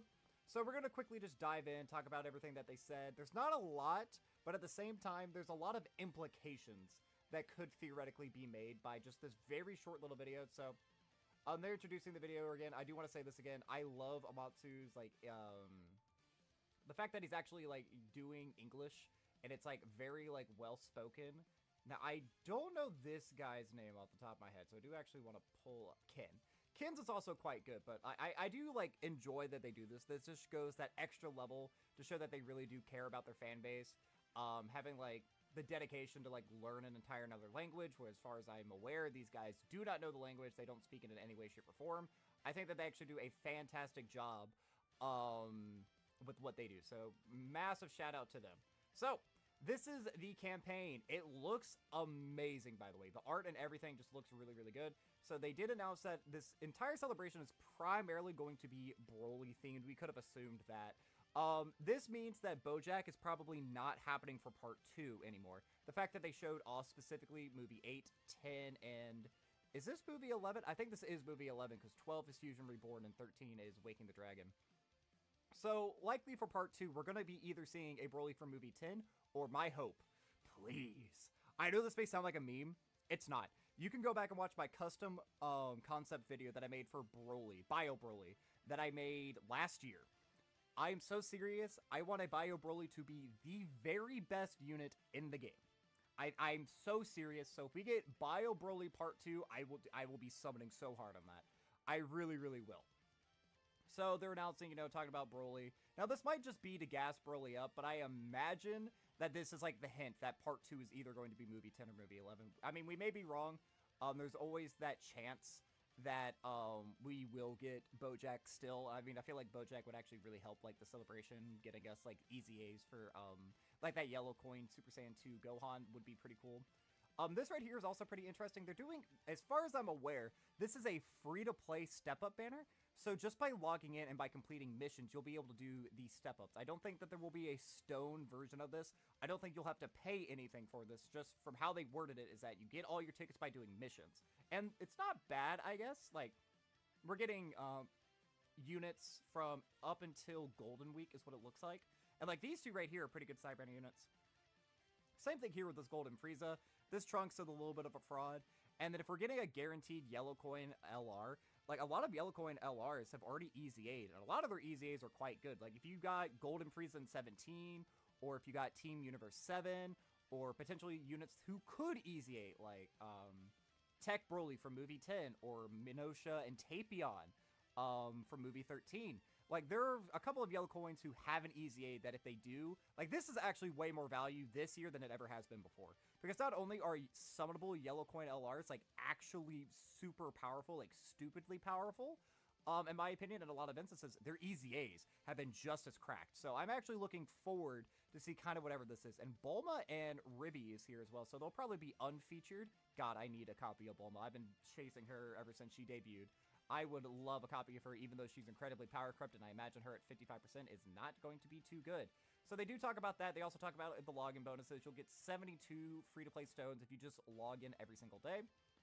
There's also this mission right here where it's like how many missions everyone completes globally. If we hit like a certain threshold, everyone will get an exclusive wallpaper to the celebration. I think that will be pretty fun, especially if it has like Broly on it, like in this base form. Like I really do enjoy this Broly, but this is the real meat and potatoes of the video. This is our part 1 summonable LR. So this is a brand new named character, which is good. We always love getting new named characters. This is Fierce Clash of Burning Power Super Saiyan Goku, Gohan Youth, and Teen Trunks. And this is a Carnival, or excuse me, this is a Dokkan Fest LR. And they have a standby or a active skill transformation. They have something where you can go into just Super Saiyan Goku. This is the Goku who just out of nowhere one-shots Broly. Like, if you really watch the movie 8 rocks so fucking hard. That movie is so cool. My favorite part of that movie is actually the little scuffle Broly and Goku have during like their first fight, where it's like nighttime or whatever. That's my favorite little scuffle of the entire movie. That's probably one of my favorite scenes that I feel like not a lot of people talk about. I would love to see animations from that. It's so cool, especially like where Broly, like his lip gets cut a little bit and he just licks the blood off and Goku thinks like, he's like, ew, gross. I would love to see an animation of that. Like imagine like that's a counter of some kind or a nullification of some kind. That would be pretty cool. But we have a brand new name character, so like that is pretty exciting. So I pulled up what I thought their leader skill could be.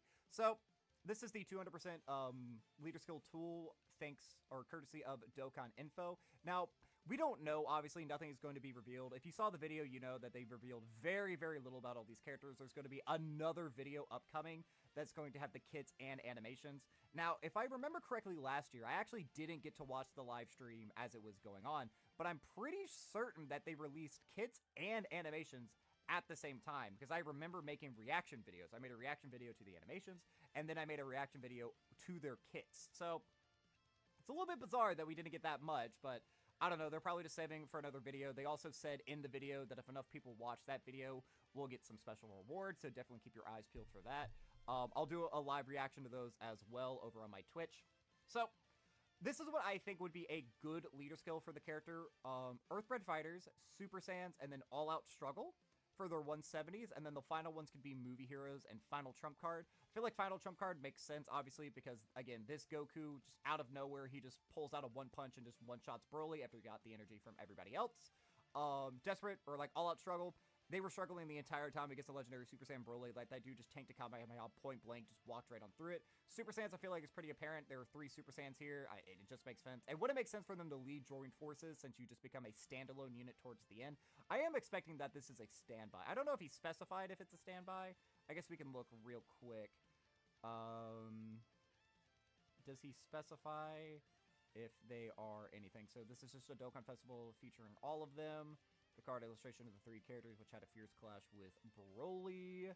And then, yeah, so they don't say anything. So it's probably a standby, where this will only be a temporary thing, or maybe after X amount of turns, you just automatically transform. I don't know. But I feel like it wouldn't make sense for them to lead joint forces when a big portion of the character is just a standalone Goku. So this just makes the most sense to me. And again, Earthbred Fighters, we just need a good Earthbred Fighters team. So I may be wrong, but this is my current guess for what I think that their leader skill would be. And if we're looking at it, it's pretty freaking powerful. Like, obviously, you have the Beasterizer. You have the Gammas. The Gamma's very good. Gogeta's very good.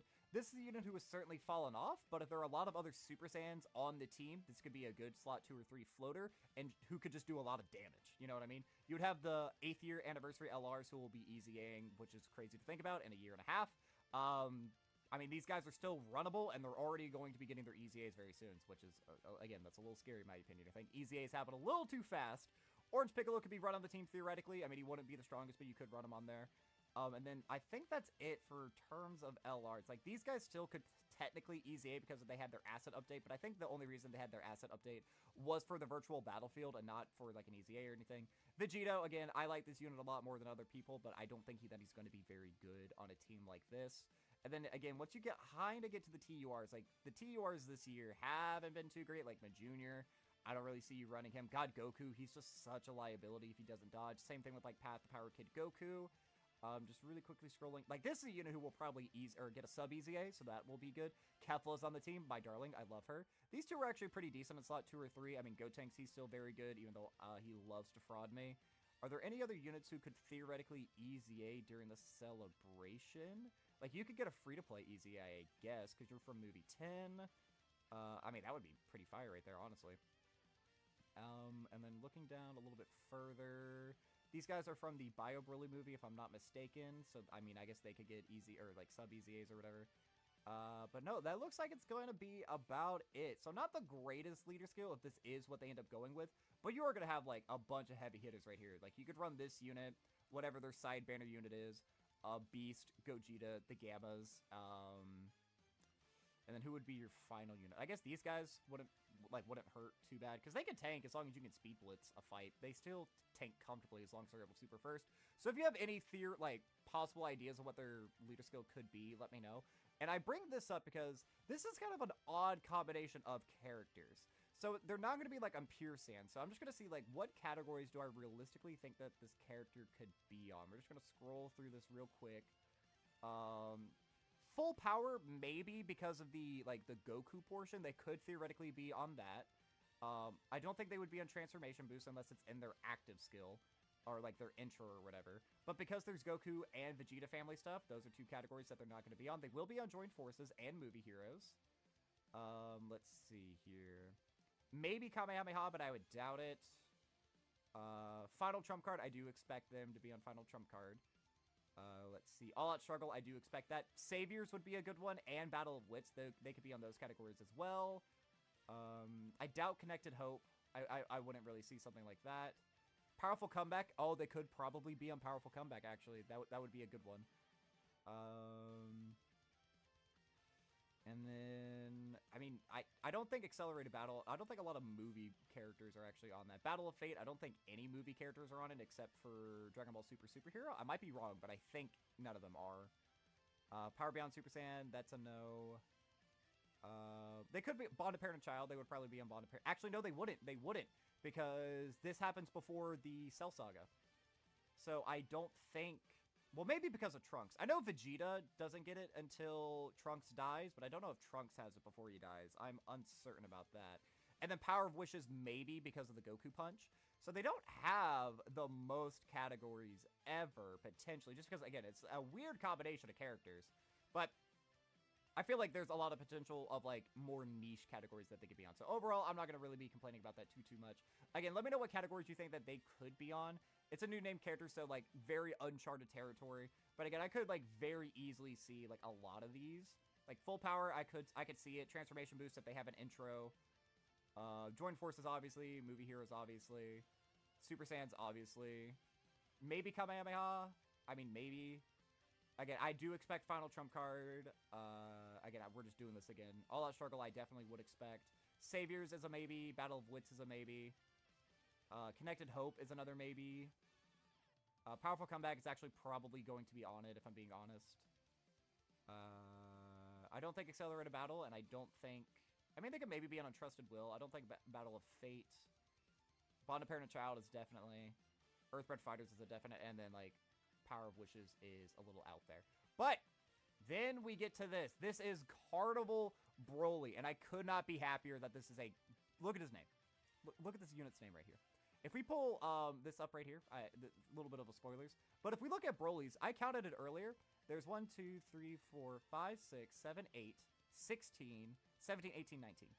There are 19 Broly's in this game, and most of them have the exact same name. We have Super Saiyan 3 Broly, Super Saiyan 3 Broly, Legendary Super Saiyan Broly, Legendary Super Saiyan Broly, Legendary Super Saiyan Broly, Legendary Super Saiyan Broly, Super Saiyan Broly, Super Saiyan Broly, Super Saiyan Broly, Super Saiyan Broly. So many of these units just have the same name and they can't link together. So I'm very happy that this guy is just standalone. Like, oh no, he can't link with this guy. This guy's trash anyway. Doesn't even matter.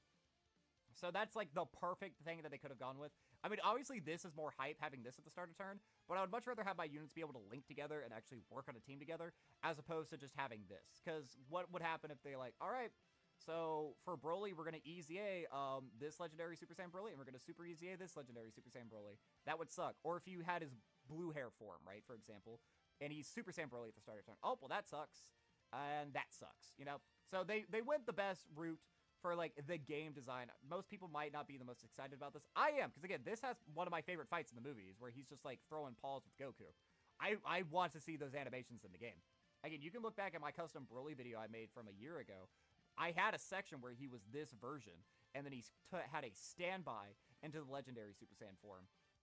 So obviously, not the exact same. If you guys want to see like a compare and contrast video, I might actually do that, since I actually have a Broly made. So he is confirmed right here to be a Carnival LR. So I'm going to hope that they do for the Carnival LR what they did with Jiren. So if you don't know, Jiren leads Universal Survival Saga and Universe 11 for his 200%. It's just one of them he gets 4 key to, and the other one he gets 3 key to.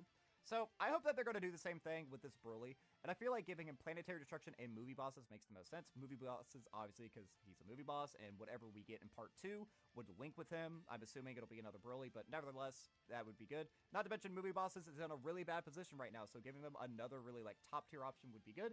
And then Planetary Destruction makes sense because, 1, he literally blows up a planet in the movie, and 2, that would help characters like Turles, who is a movie boss character, but in his passive, he needs either Planetary Destruction or Terrifying Conquerors, a category that this Broly wouldn't have most likely. So by giving him that, Turles would be able to work with him. And if we're looking at a leader skill like this, it's actually pretty good. You have Cell Max and this Broly right out the gate, who he would actually be able to link with, which is super clutch. The GOAT Wheelo, obviously, he's pretty good. But, like, man, it gets dire. Like, this kid's obviously, I think he's going to easy A during, like, this celebration. Broly Chile and, I almost said Broly Chile and Loser. I've been watching a little bit too much Truth. I mean, it's true, they are a little bit of a fraudulent unit, but if we get some, like, orb changers, these guys are going to get some relevancy. Again, I gave him Planetary Destruction, so he would work way better with this unit. It would be a little rare, or a little bit more obscure, but I could theoretically see this guy getting a Super Easy A. I do actually see it, him being, like, the first, like, LR Super Easy A. I don't think it's going to be the most probable thing out there, but if it happens, I'm not going to complain about it. But then you do also have, like, some actual top-tier TUR options. Like, you would have Frieza, who would be a really good slot 2 unit. If this Broly was a good slot 1, boom, all of a sudden, Frieza's runnable. Hirudegarn, he's still pretty good as long as he dodges. Turles, no. Let's see, as we scroll down, again, like, this kid, I have been saying this for a long time. I do expect that he's going to Easy A during this New Year's celebration. This guy has a chance to Easy A. This guy has a chance to Easy A. I feel like it's a little bit less likely now if we're not going to get a Bojack Part 2, but it could still happen, I guess. But once we get a little bit further down, this is where things get a little bit exciting, because we have a lot of Super Easy A potentials. Like, this is a free-to-play. He could get a free-to-play Easy A. But where are they all at? Where are they at? I mean, this guy could Super Easy A, but I would doubt it. If they were to get a Super Easy A, it's either going to be this Broly right here, which is probably the most likely, or if they wanted to get, like, dig deep and get really hype, they would Super Easy A this guy. Could you imagine if both of these Super Easy A'd? Oh my god, that would be so fire. So this Broly has potential. He could, like, save villains. Like, you could make a great villain team if this is what his leader skill was. Now, if it was just movie bosses, I don't know if I would be singing the exact same tune. Yeah, look at how many LRs he misses out on. Like, obviously, you still have Cell Max and Broly. They're going to be, like, the best units on the team regardless. You'd still have Turles and, like, I mean, yeah, you could run, like, these 6, I guess. But I don't know. I feel like giving a Planetary Destruction. I hope that he is one of the Carnivals that have more than one. And if we're going to look at his categories, it's going to be very similar to this Broly. Although the only difference is I think he's going to get Transformation Boost. I think if they were going to add anything, it's going to be Transformation Boost because it is a start of turn Broly who transforms into the legendary Super Saiyan Broly. And this is when he's blowing up the planet. Like, this is like the little planet. I don't know what the name of the people are, but it's like the little people who they enslaved or whatever. This is like the scene. You can even see their planet in the background. This is like right before he blows it up where he goes. He's like, oh, you think that this is just a nightmare? Well, I hate to tell you that it's real. And then he blows up their planet. Raw as fuck moment. I probably, like, butchered what the actual line was, but something along those lines. You guys are picking up the gist. But I would imagine that he would get Transformation Boost. I don't think that there are any other categories that he would necessarily get. But let's just, again, we can just scroll through these just for, like, the sake of doing so, to say that we did it. Let's see here. So just going to be scrolling through. Movie bosses, obviously, Pure Sans. I would say full power, Transformation Boost. Let's see. Super Sans? No. Well, it depends. Would he just go from this to this? Because he could theoretically be on, like, if he has his blue, well, his blue hair form is here, so I'm going to say no, actually. I'm going to say no to Super Sans. He'll be on Power Beyond Super Saiyan, but we'll get to that in a second. Let's see. Target Goku, obviously. Exploding Rage. Yep. Inhuman Deeds. That's 7. Let's see. If I miss anything again, feel sure to yell at me in the comments. Planetary Destruction, that's another one right there. Is Broly on Legendary Existence? He is. So Legendary Existence would be another one. That's actually a pretty huge pickup. I don't think he would be on any of these. I don't think he would be on Worldwide Chaos. Is he on Worldwide Chaos? No. He could theoretically, like, this Broly could be on Worldwide Chaos. But Power Beyond Super Saiyan is a 100% guaranteed. And then I think that's it. Yeah. So he's going to have, like, a lot of both Super Class and Extreme Class links, which is going to be pretty good, because he can work well as, like, the savior of villains, or he could buff up a bunch of villain teams. Because, like, looking at this right now, none of these are actually led by any, like, modern units. But, like, once we get, like, a new pure... Wait, doesn't Vegeta lead Pure Saiyans? No, this Vegeta leads Pure Saiyans. All right, that's what I was thinking. Okay.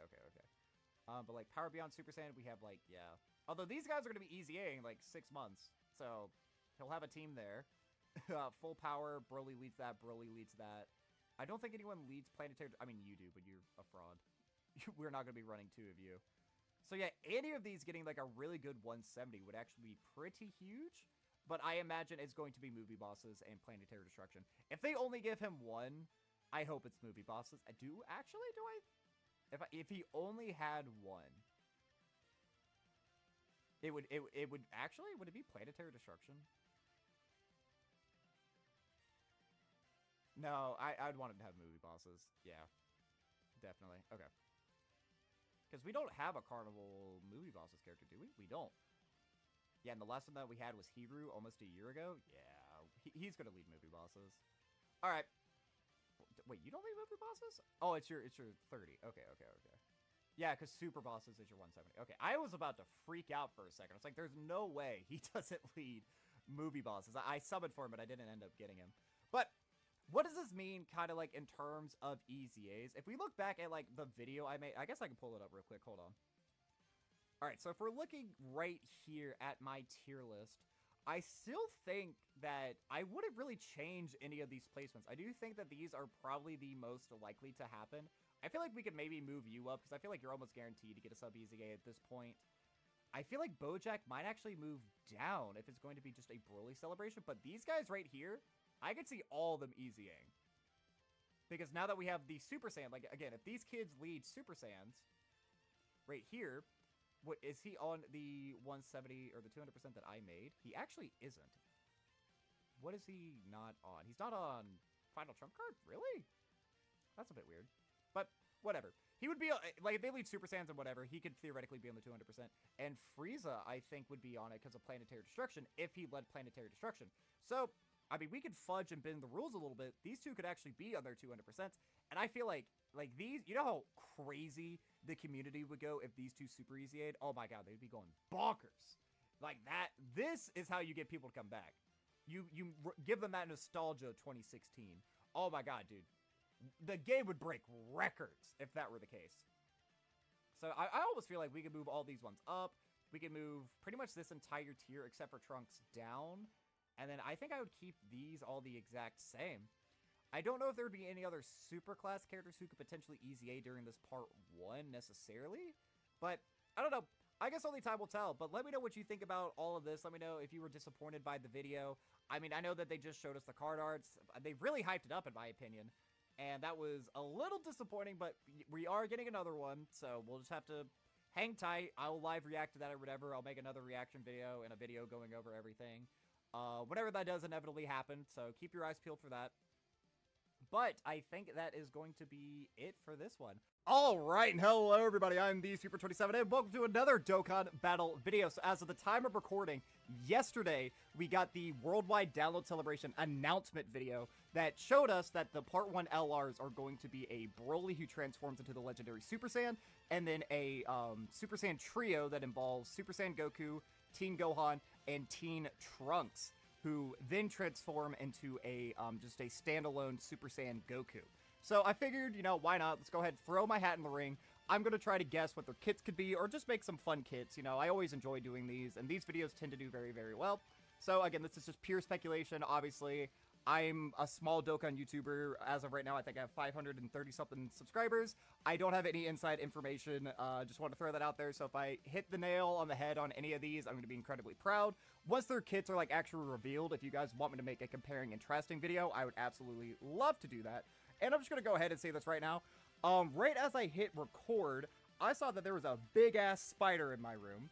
And I tried to kill it, and then I took my eyes off of it, and I can't find it now. So, if at any point there's like a weird abrupt cut, or if I scream, or if I go quiet for a bit, I might cut it out, I might not, I don't even know. But if I see it, I'm preparing y'all in advance, alright? Just be forewarned. I have horrible arachnophobia, so I will scream pretty much when I see it, is what I'm warning you guys for. So, nevertheless, let's go ahead and start off with my boy Broly, which I feel like everyone is probably the most excited for. Us getting just a standalone start of turn Broly that transforms into the legendary Super Saiyan, which I feel like is the best case scenario, because then he's going to be able to link if we get a Super EZA STR Broly, or if we get Int Broly's EZA, they'll actually be able to link with each other. Best case scenario. Best case scenario. So, it's already confirmed that his name is Broly, and it's already confirmed that he's an Extreme Tech LR. I'm not a big fan of him being tech. We already have two very good Extreme Tech units, that being Zamasu and the TUR Vegeta. It's not bad that he's tech, but STR probably would have been a little bit better. Now, I know if they get, like, Super EZA Broly, him being STR probably wouldn't be the best, because then that team would be flooded with STR units, because you'd have, like, Turles and Cell Max, but STR is definitely, when you look at villains, that is the category that is struggling the most. The one that's struggling the next amount would be Extreme Tech. Maybe even having him be like AGL might have been nice. I don't know. I just feel like giving him Tech was a little bit of a weird decision, because right now, like, Extreme Physical is probably the best off. Would I say that? Yeah, probably. Probably, because you have, like, Golden Frieza, you have Buhan, you have Super EZA Kid Buu. You have a bunch of units on that category. So, I don't know. It's just a little bit weird, I guess, that he's tech, but I guess I won't complain too much about it. So I gave him some stats. I gave him a lot of HP, a lot of attack, but to compensate for that, I gave him a pretty low amount of defense for an LR. Again, I don't know what the actual, like, final turn stats would look like. I don't actually do the math, because I don't exactly know how it all works out. If anyone would love to show me, like, like, you know how, like, people on Twitter don't do, like, this is what this character's maximum potential is? If someone did that, if anyone in this community, I don't know if anyone would, but if someone in this community knows how to actually, like, dictate stats in that way, and could show me all of, like, my custom character stats when they were on, like, a full 200% or whatever, at their maximum potential, like, full links or whatever, I would actually really appreciate that, dude. I would shout you out on, like, all my socials. I would. So, if you know how to do it, hit me up. So, for his leader skill, this is just pure speculation, but it is confirmed that he's going to be a Carnival LR. So, Carnivals, for the most part, they usually only have 200%. But we just recently saw, with the introduction of AGL Jiren, that they are kind of willing to bend the rules a little bit and give certain Carnival leaders 2 leader skills. So I'm going to hope that they give that to Broly, because I feel like Broly probably should have been the DFE, and then the new Super Saiyan Trio, they should have been a Carnival. But I guess if they were a Carnival, they would probably have to lead movie heroes, which would then step on the toes of the leader skill of Gogeta. And if they did Super Saiyans, well, then the other Super Saiyan Trio, their, like, main leader skill would be, like, toes would be stepping on. I don't know, I feel like they might have slightly backed themselves into a corner with that, like, having to not replace someone's leader skill, so they ultimately kind of shot Broly in the foot, which I'm not the biggest fan of, but we can live with it. So I decided to give him movie bosses, 4 key and 200 stats, or Planetary Destruction, 3 key and 200 stats. So real quick, let's go ahead and look at what his leader skill will look like. So we have Broly's leader skill up here, and if we look at it, it has a lot of, like, it's very top-heavy. Like, there are a lot of big contenders on here, but then once you kind of scroll down to the bottom, it gets pretty underwhelming or pretty disappointing, I guess I could say. So obviously Cell Max is, like, probably by far the best unit on this team. Like, I wouldn't even say that these 2 units are close in performance, but you obviously have this Broly, who's going to be one of that Broly's best linking partners. He's obviously going to have the domain. I don't think the domain would affect him. I think it's just Super Bosses category allies who get buffed by this. It might be extreme class allies, and if that's the case, he would be buffed by it, but I'm not entirely sure by that. But then if you look just a little bit further, it doesn't get much better. Again, I gave him Planetary Destruction. That way, Turles would work better, because Turles is a movie boss character who needs Terrifying Conquerors or Planetary Destruction category allies. So you can't really just run him on movie bosses. You have to run him on one of those two other categories. And even though there are several units who would overlap being on both, not all the biggest hitters you're going to want are going to be on both. Like this Broly, for example, he's on neither. So you can't really run a team setup with these two. So by giving him Planetary Destruction, you could run just a full Planetary Destruction team, and then Turles would be absolutely cooking as a floater. But you have units like Broly, Chile, and Loser. This unit will almost... I'm pretty certain that this will easy A. Like, as far as I'm aware, the oldest premium unit, like, summonable unit that has not easy A, this is a 2019 character. I think they were a 2020 character if you were a global player. So, like, I feel like they're eschewing. I still feel like there's a very high chance this unit will easy A, especially since we're getting a Super Saiyan Trio as well. Again, stay tuned towards the end of the video to see their kit. So I feel like Namek Goku is almost basically guaranteed to easy A. But then once we look at, like, TURs, you know, you have Frieza. This could be, like, the savior of Frieza's team. You have Hirudegarn. Hirudegarn would be, like, a great option. Like, if you have the rest of the team being powerhouses, giving yourself a 70% chance to dodge unit who can get up to guaranteed dodge as a floater would probably be, like, really, really good. I mean, you could run Jackie Chun if you wanted to. I don't know why you would. I feel like these units all have a pretty high chance of easy-ing. Not necessarily during the celebration, but probably sometime during this year. And as we scroll just a little bit further, I do feel very strongly that we're going to get a super easy A for these two. I really do. I feel like this would be the most hype thing Dokkan could do, would be easy-ing this unit and then S tier or Gogeta. And then this would be just like the perfect linking partner for Broly if they gave him the same treatment as they do every other super easy A, which I feel like they will. Because, I mean, it's kind of crazy to think about, but like, Dragon Fist, AGL Dragon Fist, he kind of sucks compared to the other 3 super easy A's that we've gotten. Like, it's kind of crazy. So if they give this guy, like, the same treatment that they gave Kid Buu, or even better, Tech Gotenks, like, this team will be cooking overnight. So it definitely has potential to go from, like, a stinker team to, like, a top-tier team overnight. They always do that with these big celebrations. They just pump them full of extremely hype and extremely powerful units. But when you have so many hype units who could easy A, I mean, I feel like it's just a shoo-in to happen. So overall, I feel like this is a pretty good leader skill, and this is what I would want to see on the character.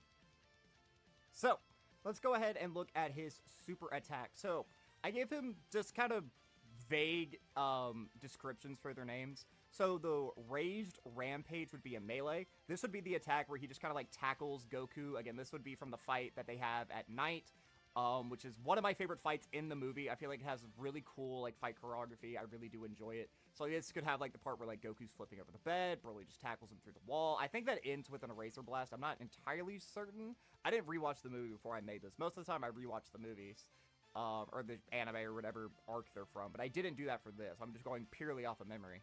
So that's kind of like the idea that I would have in my head. He would stack attack, raise defense for 1 turn, and then he would do colossal damage to the enemy, and then he would lower the enemy attack. And then for his 18 key, this would be the Eraser Barrage, which would be a Key Blast. This is right after he licks the blood off of his lips. They're floating over the lake, and he just shoots out a bunch of Key Blasts all at the same time. Again, he would stack attack, but he would greatly raise defense this time for 1 turn, cause mega colossal damage to the enemy, and then have a 50% chance to stun. So he has pretty powerful super attack effects. He's stacking them both, which will be huge later on, and then giving himself 30% defense or 50% defense respectively. Being able to debuff is really good, especially this unit launches a bunch of additionals. There are a lot of tough bosses where you're able to debuff them either early on or late into fights. That's going to be incredibly crucial in a lot of them. And then stunning, it's nice, like Super Battle Road, or again, there are certain events where you are able to stun pretty deep into them, like Red Zone Movie Boss Rush. You're able to stun all the way up until Janemba. So like you could get a lot of usage out of that, protecting some of your weaker characters that teams like movie bosses just inherently have, because they haven't been getting like so many buffs in a long time. Like we've been getting big headliner units like Cell Max, but we haven't been getting like a ton of easy A's necessarily for the category. You know what I'm saying? So for his passive, it is the Deep-Seated Revenge. So from his first appearance, he would get 88% damage reduction, launch an additional with a 70% chance of being a super, and then he would launch just a guaranteed additional super. So just for 1 turn. He gets 3 ki and 200% attack and defense at the start of turn. He gets an additional 50% attack and defense when he performs a super. He has 8% damage reduction. He gets an additional 8% damage reduction for 3 turns per super attack performed. He launches 2 additionals, each that have a medium chance of becoming a super. If all allies in the rotation are either movie bosses or planetary destruction, or if there is an enemy whose name includes Goku, he gets a 50% chance to crit.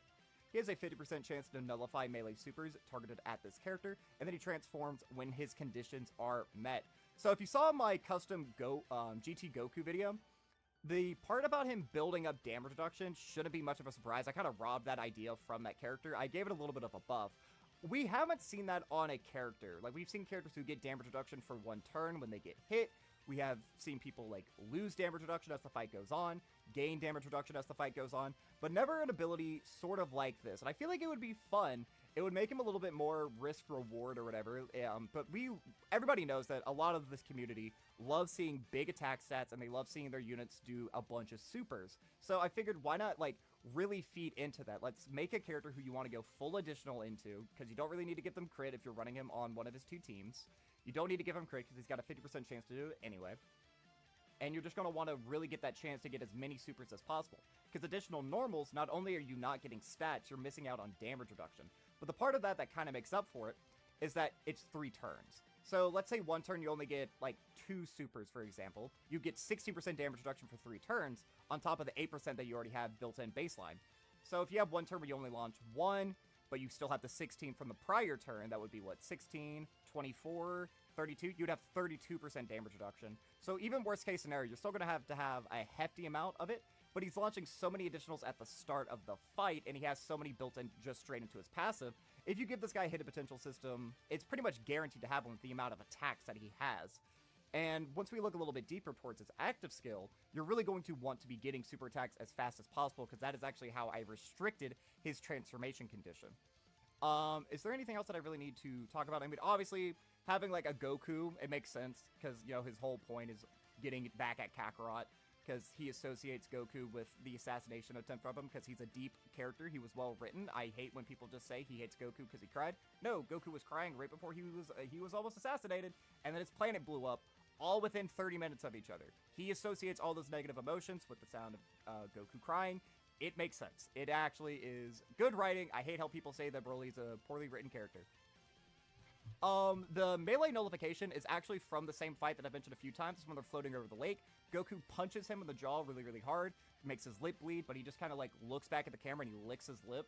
I would love to see an animation like that. Like, they could do kind of what they did with Tech Gogeta, where it's just like a punch animation hitting him in the forehead, but it could like actually move Broly's head, and then he could slowly turn back to the camera and then lick his lips, and then you could see the 0 show up. I think that would go so hard. That'd be like the rawest nullification in the game. Just gonna throw that out there. That'd be so cool. Again, I love Broly. This is probably one of my favorite Dragon Ball movies, but I like it so much more before he goes Legendary Super Saiyan. I really do. That it's a short little scuffle. It maybe lasts 2 minutes, but I love it. That's genuinely like my favorite part of the movie. So as much inspiration as they could draw from that short little section, I would love to see. Because again, you know, we don't really get to see blood in Dragon Ball anymore, so also kind of getting to see that would be pretty cool. But enough of me just gawking or whatever. Let's go on and talk about his active skill. Because it was confirmed that he's going to transform via an active skill. Again, it wasn't any details of turn restrictions or what the conditions would be. So I just called it Awakening a Monster, which can be performed when 6 or more super attacks have been performed, or the 6th turn from first appearance. So you might be wondering why I said 6th turn, when we've been complaining for the 5th turn from start of rotation. Last year during the Worldwide Download Celebration, the 5th turn from first appearance started with Vegeta and Zamasu, and I could genuinely see them making that condition worse.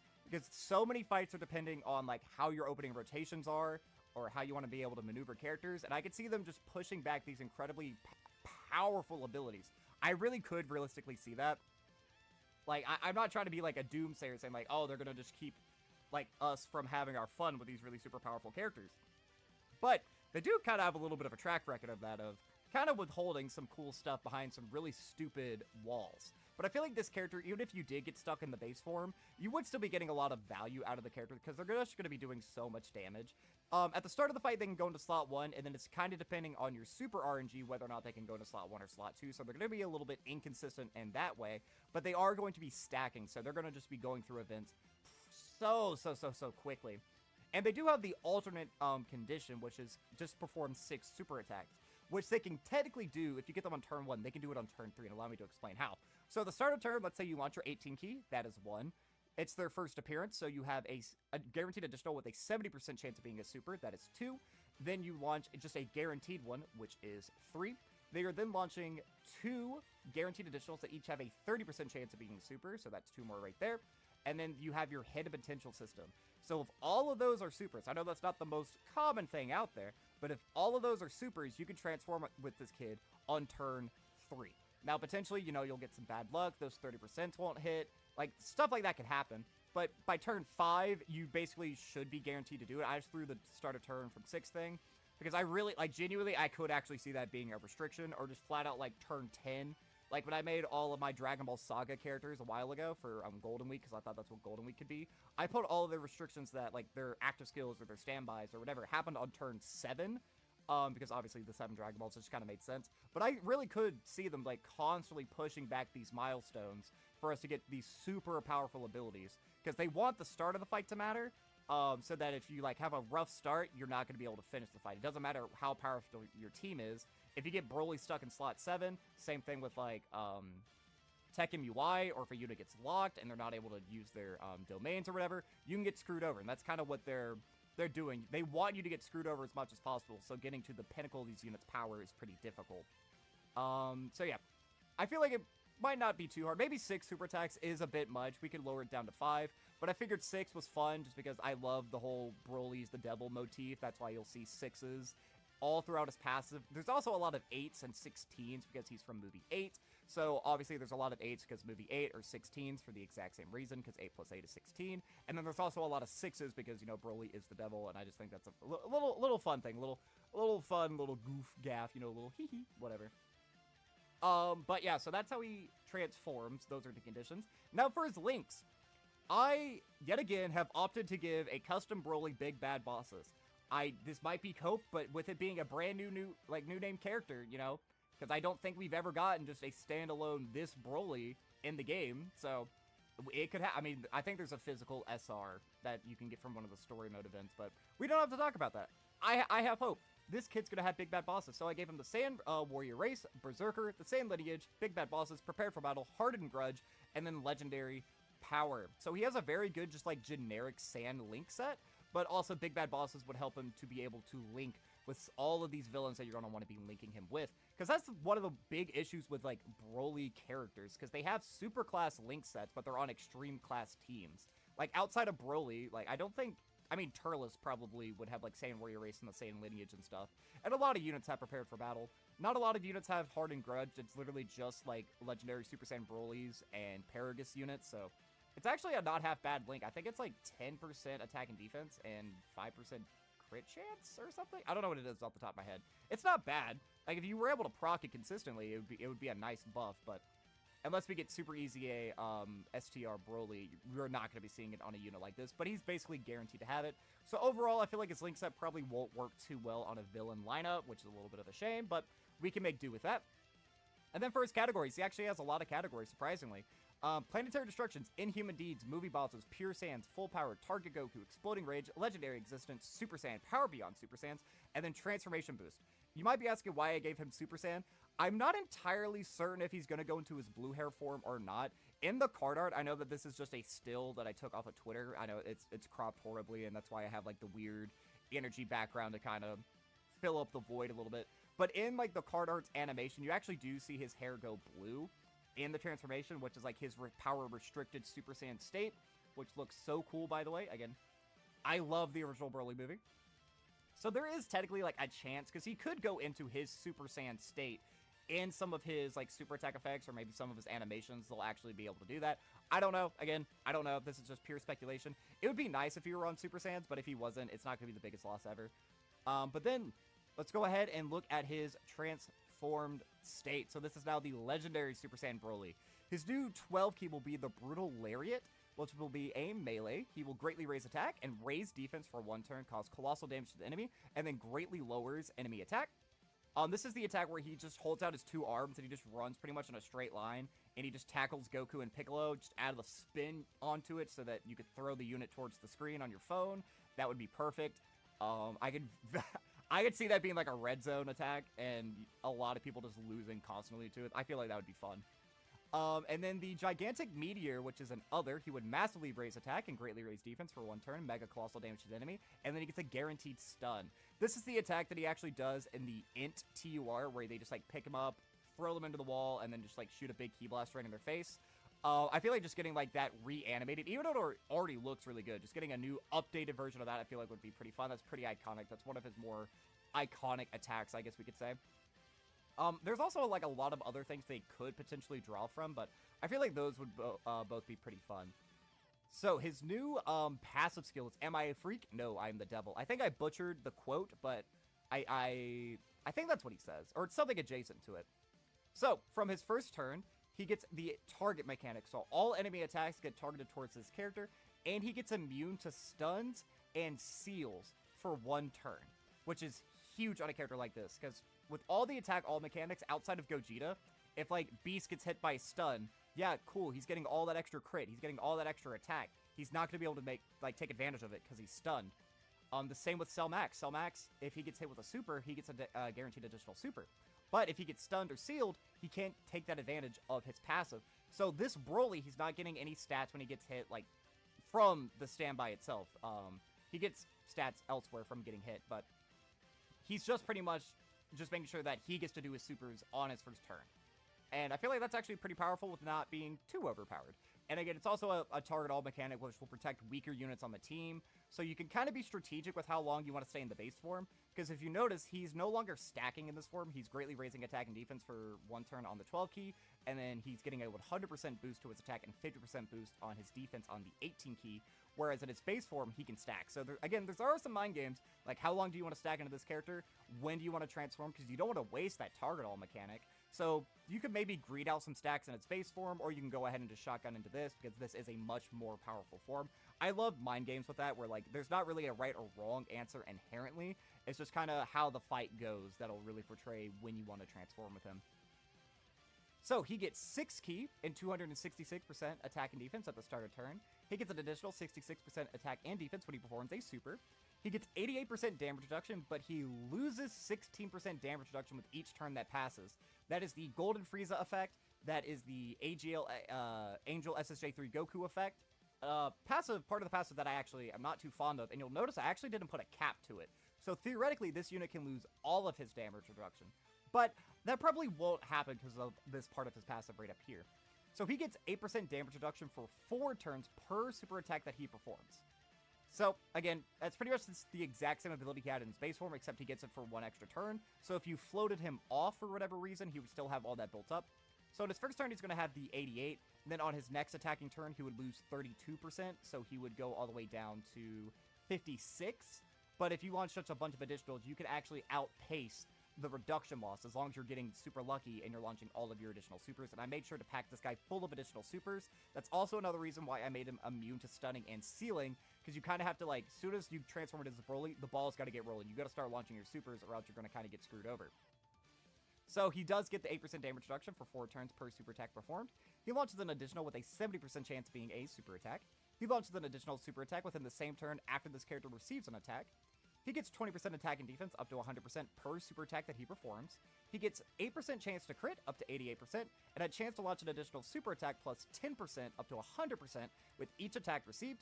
He launches an additional super attack when the rotation is either movie bosses or if there is a Goku enemy, and then he nullifies Ki Blast super attacks targeted at this character.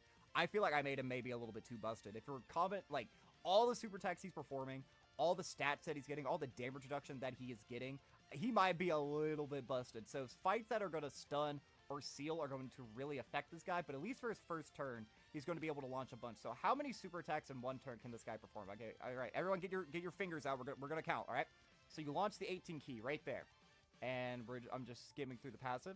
So he launches a additional with a 70% chance of being a super, so that is 2. If he gets attacked, that is 1 right there, so that is 3.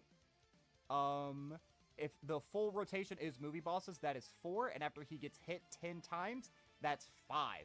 So, and then you add on your hit and potential system, that's 6. So potentially this kid can launch up to 6 super attacks within the turn, having an 88% chance to crit, and essentially this kid's going to be untouchable, always being close to 88% damage reduction.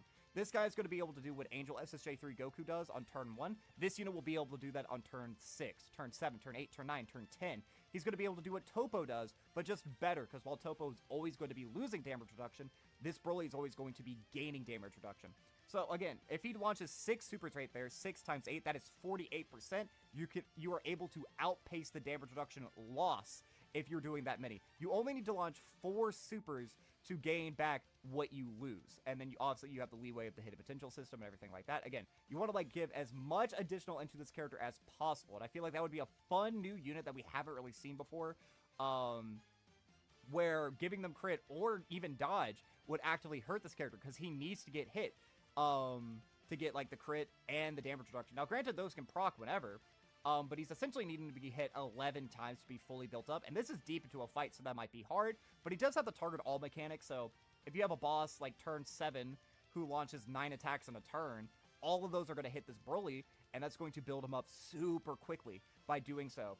So I feel like he's a fun design. I feel like I really cooked with this. Let me know if you think it's a little bit broken, but we could use a couple of broken units with how difficult some of the fights have been. I just hope that a unit like this want to make power creep go way, way higher. I don't think that this inherently would, like, dominate the game. And I mean, it would obviously dominate the game, but I don't think it would, like, eclipse what other units are doing necessarily. Because he could still get caught in his base form, and the rest of his team does struggle a little bit. He would pretty much be untouchable. But, like, all it would take is on his second appearance getting stunned, and then all of a sudden you start to get into a little bit of trouble. So there are some mind games with him. Again, I feel like he would be fun. He would just be a unique little playing experience to have a unit like this. And he also has an active skill in his transformed state. This is the scene where he blows up the planet. He says the baddest line where he goes, "Oh, I bet you think that this is just a nightmare. Well, it was just a dream." So this is just where he turns around and he just flicks a big ki blast into the sky. He's in front of like all the little people that he has enslaved on the planet, and he just watches as, boom, blows up their planet. Super badass little moment, which can be performed upon entering his next attacking turn. So very easy restriction right there. Temporarily massively raises his attack, causes ultimate damage to the enemy, and then planetary destruction category allies get 88% attack for 2 turns. So not only is that's just going to help speed blitz so many fights, but there are some mind games to this that I do want to acknowledge because I feel like someone might call it out in the comments. This is a unit who is super easily going to be speed blitzing, but if you're doing too much damage, you're not going to be able to recuperate all of your damage reduction.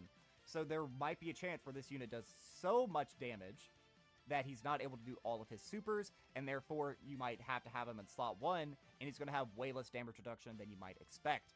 And I feel like that could happen super easily on a team like movie bosses, where you're going to have Dragon Ball Super Broly, you're going to have Cell Max, you're going to have this unit, potentially all the like Easy A's and Super Easy A's are going to be coming along here. So I feel like he might seem broken, but there are counterplay that the bosses could do that could potentially wall this guy out. And that might also make it that you don't want to stack a bunch with this guy. Because if you get a bunch of stacks with him, all of a sudden you might one-shot a phase and only do 2 super attacks, and then you're in a damage reduction deficit, potentially. So it could be a little bit dicey. Could be.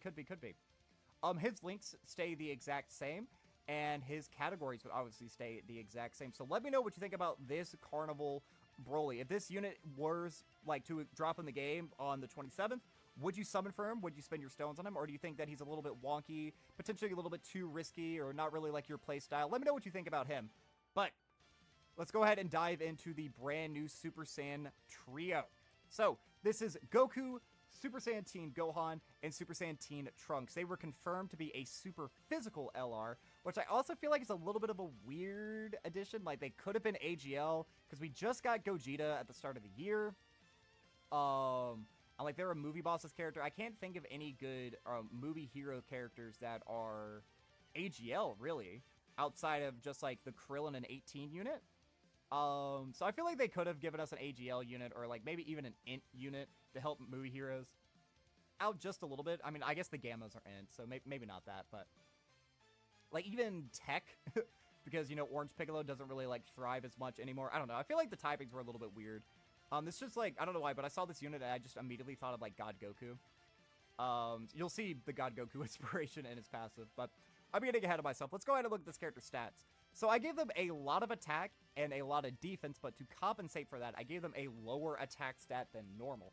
Again, if anyone knows how to actually work out the math for this and can show me the potential of all these characters, I would love to see that, I really would be appreciative. If you did it over on Twitter, I would retweet you at you, or I would shout you out here on the YouTube community page, which I've been using a lot more recently. If anyone knows how to do it, or if you could just teach me how to do it myself. Because I don't know if you would just get, like, the attack stat and multiply that by 4 for the 200%, and then you would just multiply it by all the buffs in there. I guess that's what it would be, but I don't know the exact in and out, so potentially I gave this guy, like, horrible stats. I don't know. I know the HP is really good, so at the bare minimum, he would have a lot of HP. And again, they were confirmed to be a Dokkan Fest exclusive, so that they have the 3 leader skills here. So I think the best leader skill for a team like this would be Super Saiyans, Earthbred Fighters, or All Out Struggle, 3 key and 170 to stats, plus the additional 30%, excuse me, to movie heroes or final trump card. So real quick, let's go ahead and look at their leader skill. Oops.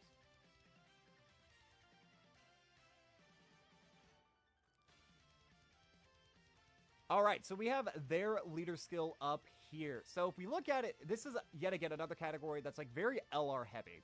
Because once we get a little bit further down, like towards the TURs, it does get a little bit dicey. So obviously you have the Beasterizer, so just having Beast on your team inherently makes you like one of the best units in the game. The Gambas are one of the best supporting units in the game. Gogeta is one of the best floating units in the game. This would actually be a pretty good floating partner, because he would be able to create his own orbs. He can't go into slot 1 or anything anymore, but he could do just a lot of damage. So if you needed a 6th unit, this would be a pretty good pick. These units are technically still runnable. They're very dicey, but I don't think this team has a better revive character. So if you needed a revive, you could run the GT Duo, or if you wanted some more nuking potential, you could run these guys as well. Orange Piccolo, even though it's not super bosses, you would have to wait till turn 6 to use the Orange Piccolo transformation. You could theoretically still do something along those lines. Vegeta, again, I like this unit, I feel, a lot more than the rest of the community, but even I have to admit, I don't think that they're going to be very good moving forward. And then once you get to, like, TURs, like, you have Dragon Fist. Dragon Fist is good, but definitely is a dodge or die. Majunior, I feel like his time in the sun is definitely, like, worn out. I don't really think people cope for Majunior anymore. I don't know, but if you do cope for him, I am sorry. It is time to move on. He was like, let's just let him be the god of 2023. Let's just leave him there. Let's just leave him there. God Goku is kind of the same thing. I'm not a big fan of God Goku in this meta. He's too reliant on orbs that other units need, and he gets hit like twice and you're dead. Same thing with like Path to Power. I was huge in Path to Power, but like I'm not the biggest fan of them anymore. This side banner unit, Piccolo, actually, would probably still be good, because he just has guard and damage reduction. Like, he's not going to be like a slot 1 tank or anything, but he would be a good floater, for sure, for sure. These units will probably EZA or sub-EZA during the celebration. I could certainly see that. You do have access to, like, my darling Kefla and this bitch right here. He sucks. And then I'm trying to scroll down a little bit for, like, super EZAs. There's not as many outside of, like, Gogeta. But I feel like, again, if they super EZA Janemba, they have to super EZA Gogeta, and I feel like that would be the best thing. Now, the only problem that I have with this leader skill that I have devised is that Namek Goku is only on a 170. He wouldn't be on a 200%. And I do feel like he would EZA during the celebration. It's really weird that he is not on final trump card. Even though he has, like, the Angry Kamehameha, which I would say was a final trump card. Whereas, like, I don't know, like, are we saying that the revive gives you final trump card? Like, what do you do that's any different? You shoot a Kamehameha at the end and you win the fight. That's not much more final trump card than Namek Goku. You just absorb a Spirit Bomb, but, like, I guess that's a final trump card. But the Angry Kamehameha, is it? We're not counting that? I don't know. I don't know. So I'm not as fond of this leader skill, believe it or not. Outside of, like, these 3 units right here, a lot of these other units I can't say that I'm the most confident in. Like, they're not bad, but I wouldn't, like, actively be like, oh yeah, I'm super confident saying, like, Kefla would be a god on this team. Gotenks would be a god on this team. I mean, these 2 EZAs could potentially be, like, really, really good. But the team could potentially run into, like, just some team building issues. Like, if you're going to be running these units anyway, why wouldn't you just run superheroes, and then you could get access to a unit like SSBE and AGL MUI? Because the extra units that you're getting from, like, Earthbred Fighters, for example, aren't very great right now in this current meta. Same thing with, like, Super Saiyans. Like, you could get, like, Vegeta, TUR Vegeta. He would be on a 170 on here, and I feel like that would probably be fine.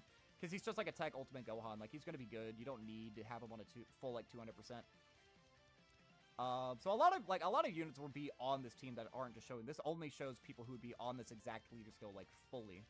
But, I don't know. Let me know what you think about the leader skill. And let's go ahead and dive right on back into the kit. All right, so let's go ahead and dive into their super attacks. Now, the super attacks for these characters, I'm assuming, have to be Dokkan original animations. If you go back and watch the fight, these guys actually don't do anything. As far as I am aware, I might be wrong, because there's a part of the fight that I'm thinking of where Broly's just standing on a pyre. I'm pretty sure Trunks, Piccolo, and Gohan are all attacking him at the exact same time, and he's just weaving his head, and he doesn't get hit a single time. Goku really doesn't even get that many hits on him until the very end of the movie, where he just, you know, it's like, all right, runtime of the movie is, we got 5 more minutes in the movie, all right. Goku, talk to him. Wrap this sumbitch up, and then he just one punches him and it's over. So I feel like they're gonna have like completely original animations, which would be fine. So I didn't really know like what to give them. So if like the super attack effects aren't the most like awe-inspiring, I apologize. So for the 12 key, I just did Desperate Cover Fire. I have an idea like what this could be. It could be like Trunks flying up into the air, knocking the enemy down, and then Goku and Gohan could do like a bunch of key blasts. And it could finish with Trunks doing like a big bang attack or a burning attack. Something along those lines where it would just be like a really desperate onslaught of just trying desperately anything to keep this guy down on the ground. So if you're not the biggest fan of that, that's fine. But I think that would be like a pretty cool animation, just getting to see like some diverse stuff like that. They would actually stack defense on their 12 key, cause colossal damage to the enemy, and they would have a high chance to seal. And then for the 18 key, I did the Kamehameha, Ma Senko, and Burning Attack combo. Now, again, you could see, like, there's a lot of animation potential for this, where you could have Goku and Gohan trying to do some sort of a distraction, and then Trunks can come in from behind, like, again, knock him down to the ground, and then all 3 of them launch their most iconic attacks at the target at the same time. I feel like would be fun. I don't think that they would just do, like, some generic beam or some generic beatdown. I feel like there would be some spice, because these have to be, like, original animations, because there's nothing from the source material that they can really draw from. So I feel like something like that, again, just getting all their most iconic attacks out there at the same time would be so cool. I don't think we've seen that in any media either. So the effect for this one would be to greatly raise defense for 1 turn, cause mega colossal damage to the enemy, and then greatly lower enemy defense. I actually flip-flopped what this unit does and what the Broly does. So the Broly on the 12 key lowered attack, whereas this unit on the 18 key is lowering defense. Then this unit on their 12 key has a high chance to seal, whereas the Broly had a high chance to stun on the 18 key. I like when they do stuff like that, where the units kind of parallel each other, or they echo each other, but in different ways. I always find that fun, and I like coming up with unique ways to kind of weave that into my own characters. I'm just real quick looking for the spider. I thought I saw movement. Again, if I scream at any point, I'm not shitting you guys. There is like a big-ass spider somewhere in my room. And I'm very worried it's going to crawl on me. So, again, just be prepared. Be prepared. I don't know. Has anyone ever seen my spider incident video? I know that's an old one, but it was when a spider attacked me while I was live on stream. I made a video out of it because it was funny. Anyway, back to Dokkan. So their passive skill would be the Desperate Fight for Survival. They would have an entrance animation, which would happen only once.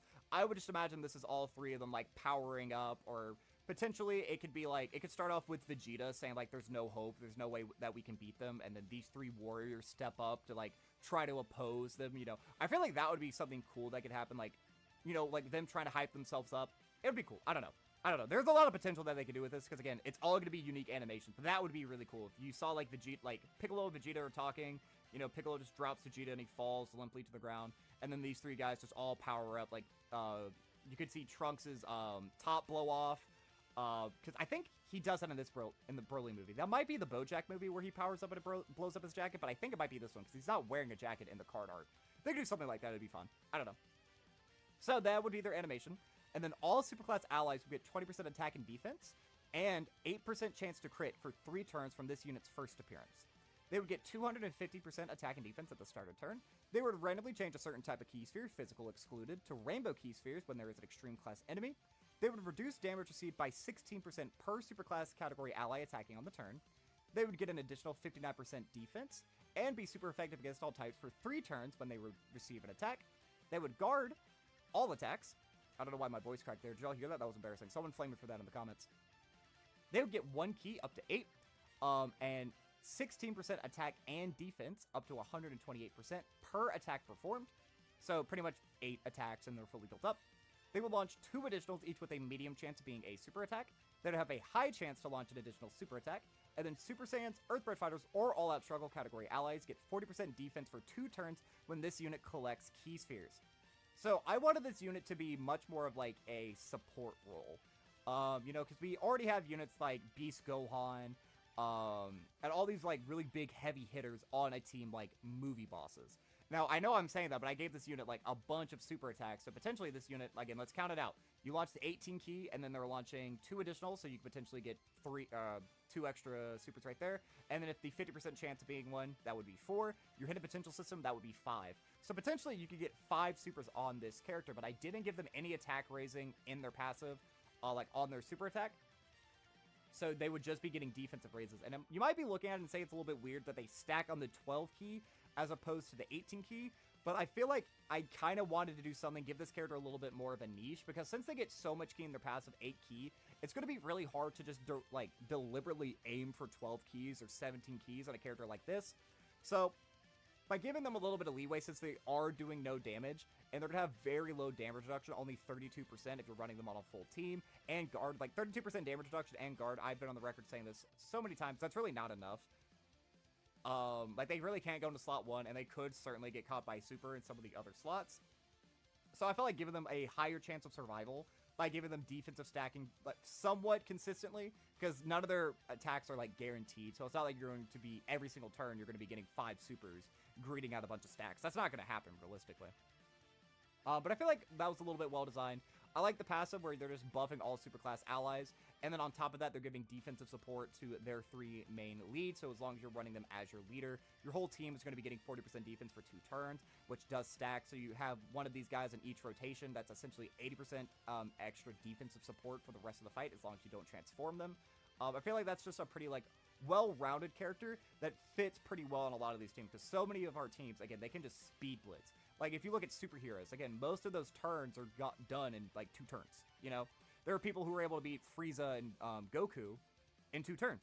A unit who has 100 million HP, and I think it's like 20 million defense or something along those lines. They're able to two-phase that, because it takes 10 hits because of their damage threshold. You have to do 1/10 of the unit's health, or else it doesn't do anything. But we have units that can speed blitz a fight like that. So having a little bit of a slower unit where you're able to kind of slow your roll, so other units on your team who need to get stacks, or who need to get hit, who need X amount of turns to activate, but having a unit that's naturally going to be doing less damage, while still giving a lot of support and a lot of just buffs to the team as general. Like, you're going to be doing decent chip damage unless there's a damage threshold. This unit would not be able to cross damage threshold, even with their super effective against all types. I wouldn't imagine it, but they are also orb changing. Like, this would just be another generic orb changer. Not quite as good as Gogeta, because Gogeta, he just randomly orb changes every single turn. This unit, you have to specifically be going up against an extreme class enemy. And right now, the meta that we're in has a bunch of super class enemies, which I'm all for. But I imagine with the celebration, we're going to get a new red zone or a new difficult fight where we're going to actually be fighting the brand new Broly. So having a unit that would just naturally be a little bit better in it and help support the rest of the team, I feel like was a very good fit for a unit like this. And you might notice that I said that this unit transforms. Amatsu didn't say anywhere in the video if they are a standby character, or if they're an active skill transformation, or if they just passively transform. So I imagine that they're going to be a standby. And because they were a standby, I got to, you know, some of my custom videos, I get a little bit wacky. I break the rules a little bit. We get to have fun here. So I gave this character a very unique standby, to say the least. But their standby skill is the last hope to demolish a demon, which can be performed from their 6th turn from their first appearance, or if HP is 66% or less at the start of turn. So again, like, if you got this guy on turn 1, it would be all the way until turn 7 that you're able to do this just generically. Or if you enter the turn at a low HP threshold, slightly less than half, you'll be able to pop it. You could do this on turn 2 theoretically. Because I like the 8-year standbys a lot, where theirs is either get hit 5 times or do 5 supers, or enter the turn below 50% HP. So I gave it a little bit extra leeway, 66%, because Broly's the devil. Again, I love just that whole motif. I think it's fun. So you could get this way easier, but it's out of your control. Like, same thing with Broly to an extent, but if you have Broly like a full offensive build, it's not going to be turn 7 by the time you transform. You're going to be transforming, again, potentially as early as turn 3 or as late turn 5. And if you get stunned or sealed or locked off a rotation, then you would get them on turn 7. But that would be very, very, very, very rare.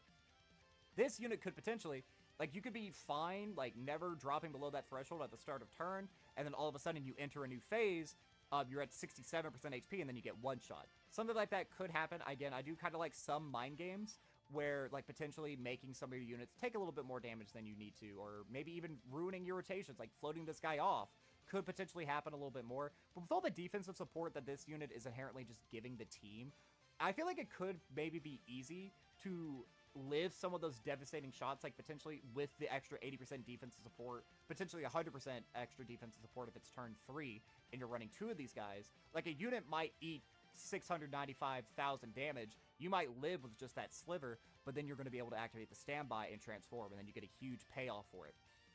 So I feel like, I don't know. Just let me know what you think about this kit. It gets a little bit more interesting as we go deeper into it. So for their links, I just gave them a very generic link set because this is a new named character. I don't know what they would get. So I gave them Golden Warrior, Saiyan Warrior Race, Super Saiyans, Fierce Battle, Prepare for Battle, the Saiyan Lineage, and Legendary Power. And then they are on a bunch of categories as well. Even though they only buff the 3 categories, you can put this unit on any superclass team and they will pretty much perform exactly the same. So they are on Super Saiyans, Earthbred Fighters, All Out Struggle, Movie Hero, Final Trump Card, Full Power, Joined Forces, Kamehameha, Saviors, Battle of Wits, Powerful Comeback, Bond of Parent and Child, and Power of Wishes. Again, I didn't know what categories to give them, but I looked through every single category. Like, I checked the list 2 or 3 times. I feel very confident that most of those will be on there. I don't think I missed anything. Like, I don't think there would be, like, I don't think there'd be Unconnected Hope. Battle of Fate isn't for movie characters unless you're in Superhero. Like, same with Accelerated Battle. I don't think Accelerated Battle are movie characters outside of Dragon Ball Super Superhero. I might be wrong, but I don't think so. So even though they could theoretically be on those categories, I mean, I just don't see it. But I might be wrong, and if I'm wrong, I will be gladly wrong, because it's always good getting really powerful units on some of those more teams. So, you stand by into Super Saiyan Goku. And this is a standby that can fight back. This is like the Gammas, and this is like Sword of Hope Trunks, or Sword of Cope, as I like to call him, because that unit fucking sucked on release, and he is still trash. So, they get 2 new super attacks here. Again, I didn't really know what to give them. So, for the 12 key, I just gave him the Dragon Throw, because I don't think we've ever actually seen the Dragon Throw, where you just grab someone by the foot and swing him around. You could do some fun stuff, because the planet has all the buildings.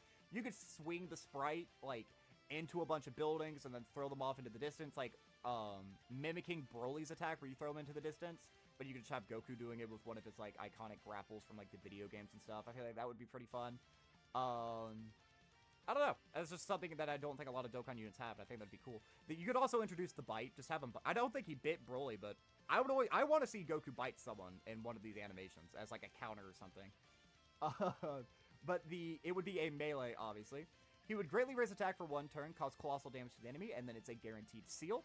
And then the 18 key would be the full power Super Kamehameha key.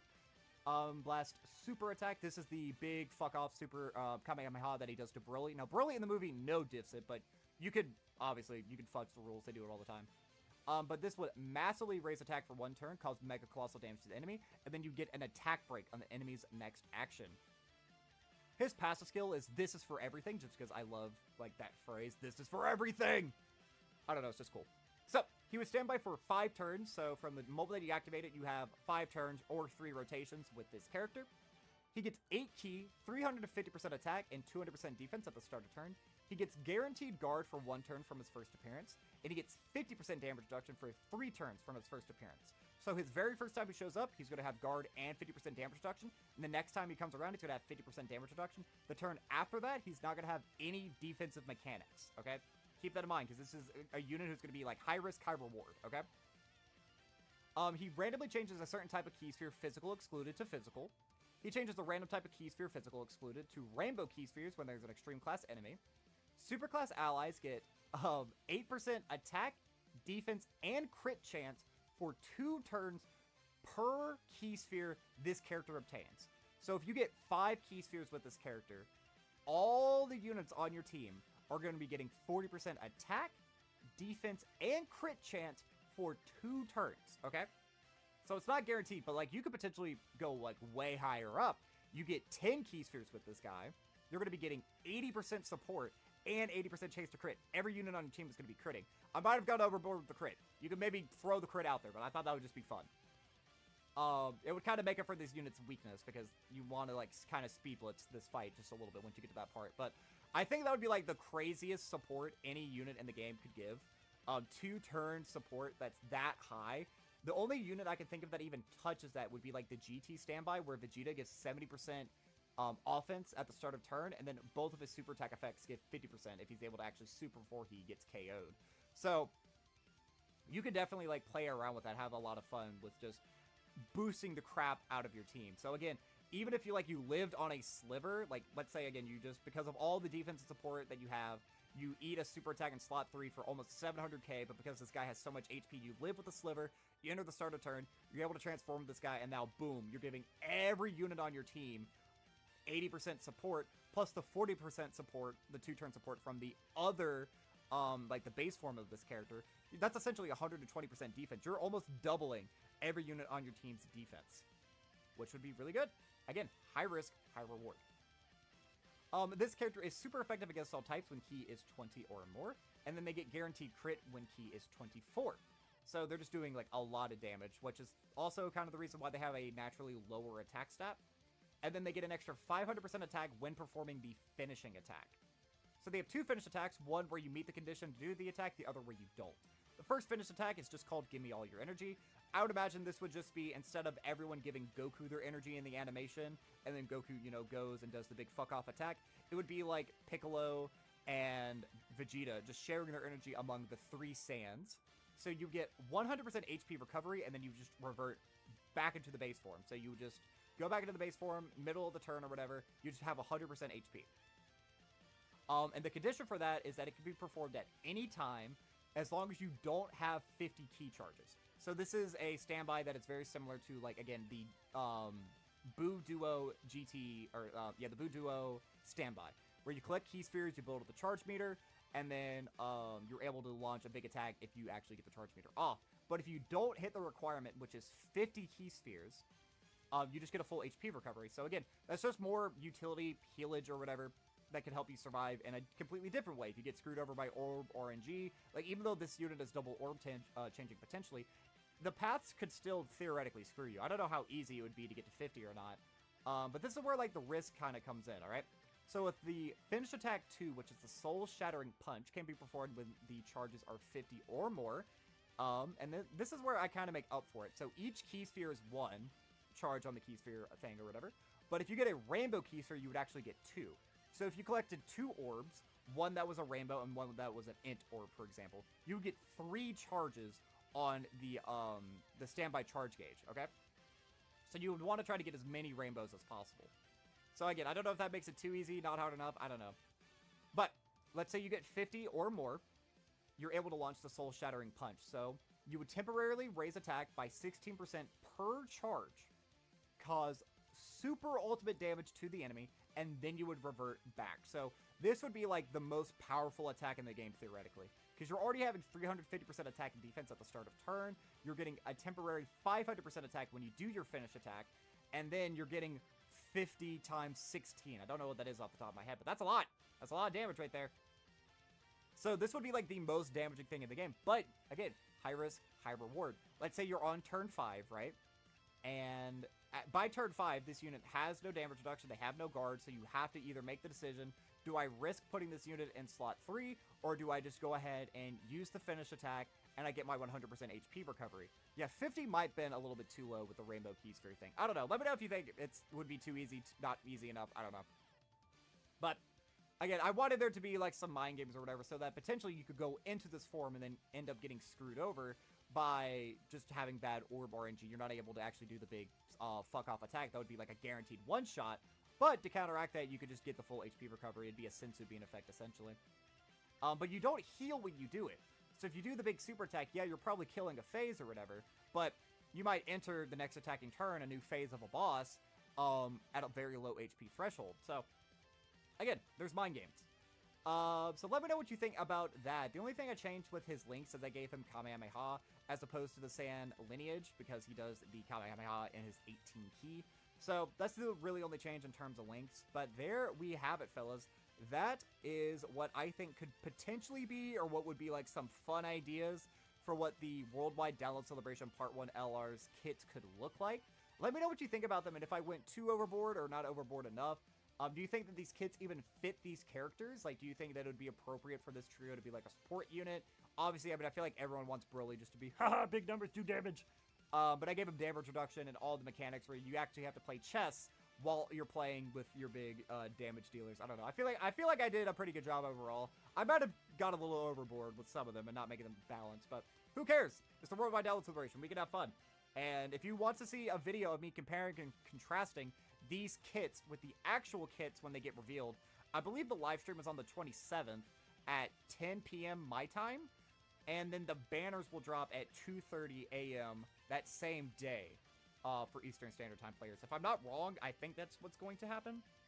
So, potentially, it'd be a few days into the celebration before I could get to do a video like that. But if you'd like to see something like that, yeah, for sure, let me know. But, alright, and hello everybody, I'm the Super27, and welcome to another Dokkan Battle video. So as of the time I am recording this, the data download hasn't yet happened on either the JP or the global side of things. However, some people have been able to, like, delve into the code, see some of the things that we can expect in the upcoming celebration, and one of those things being this unnamed category, which according to Proton over on Twitter, roughly translates to, like, unstoppable forces, which when you're looking at it does kind of make sense.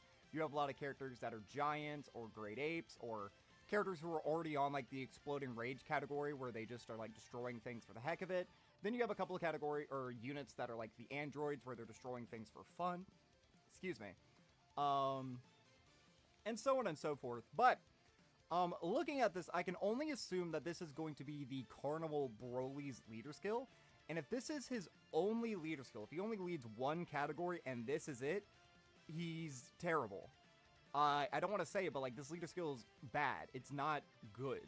Like, yeah, it's pretty top heavy. Like, you have a unit like Broly who's going to link well with the other Broly. They're going to essentially be like each other's best linking partners.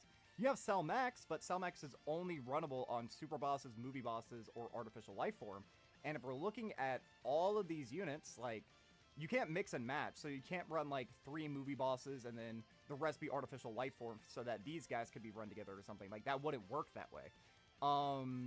The same thing with, like, if you were to run some of these superclass alternatives, like this guy, for example, if we get, like, a really meta Kid Gohan in the future, that you wouldn't be able to run them. And I'm looking at this, and I'm like, you can make 2 pretty powerful different teams out of this, but, like, it just seems like a worse version of movie bosses and a worse version of artificial life form.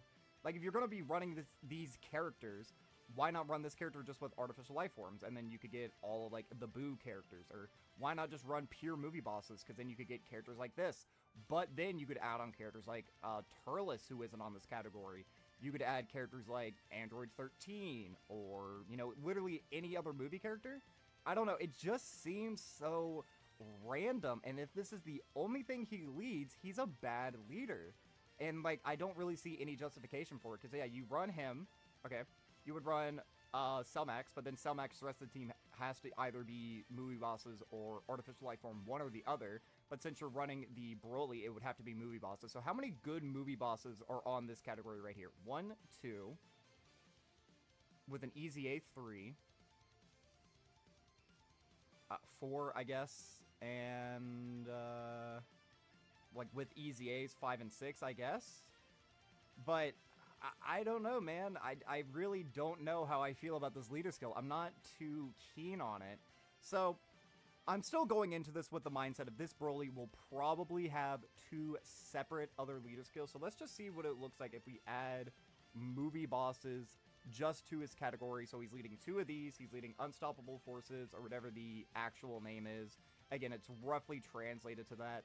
So if we take a look at it, does it get much better or worse? So, I mean, obviously it's going to get better, more options. Like, by doing this, you now have access to, like, Broly Chilean Limo, who is one of the better extreme characters in the game at the moment. Definitely, like, an orb-hungry character, but they could certainly help this brand new unit out. It would mean that you could run Cell Max much easier.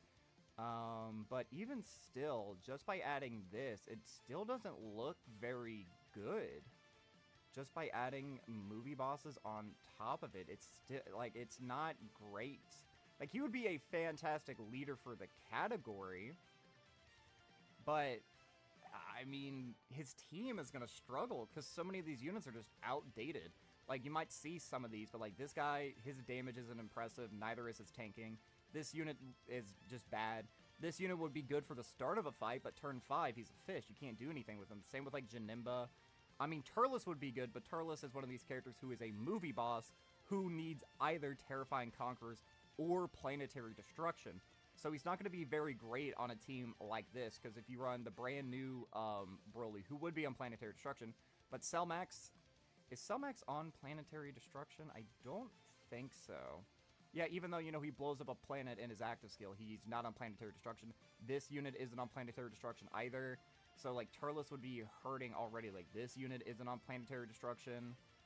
Yeah, not looking very good if we just give him movie bosses. So let's see what Planetary Destruction looks like. Planetary Destruction. Let's see if it gets any better, because he could be, like, the best unit in the game, which is what I hope. I hope this Broly is incredibly good. Like, he's obviously going to be incredibly good, but he's going to be a bad leader. Just, like, this is so dumb. I don't understand. Like, I like when they introduce new categories. It's fun or whatever.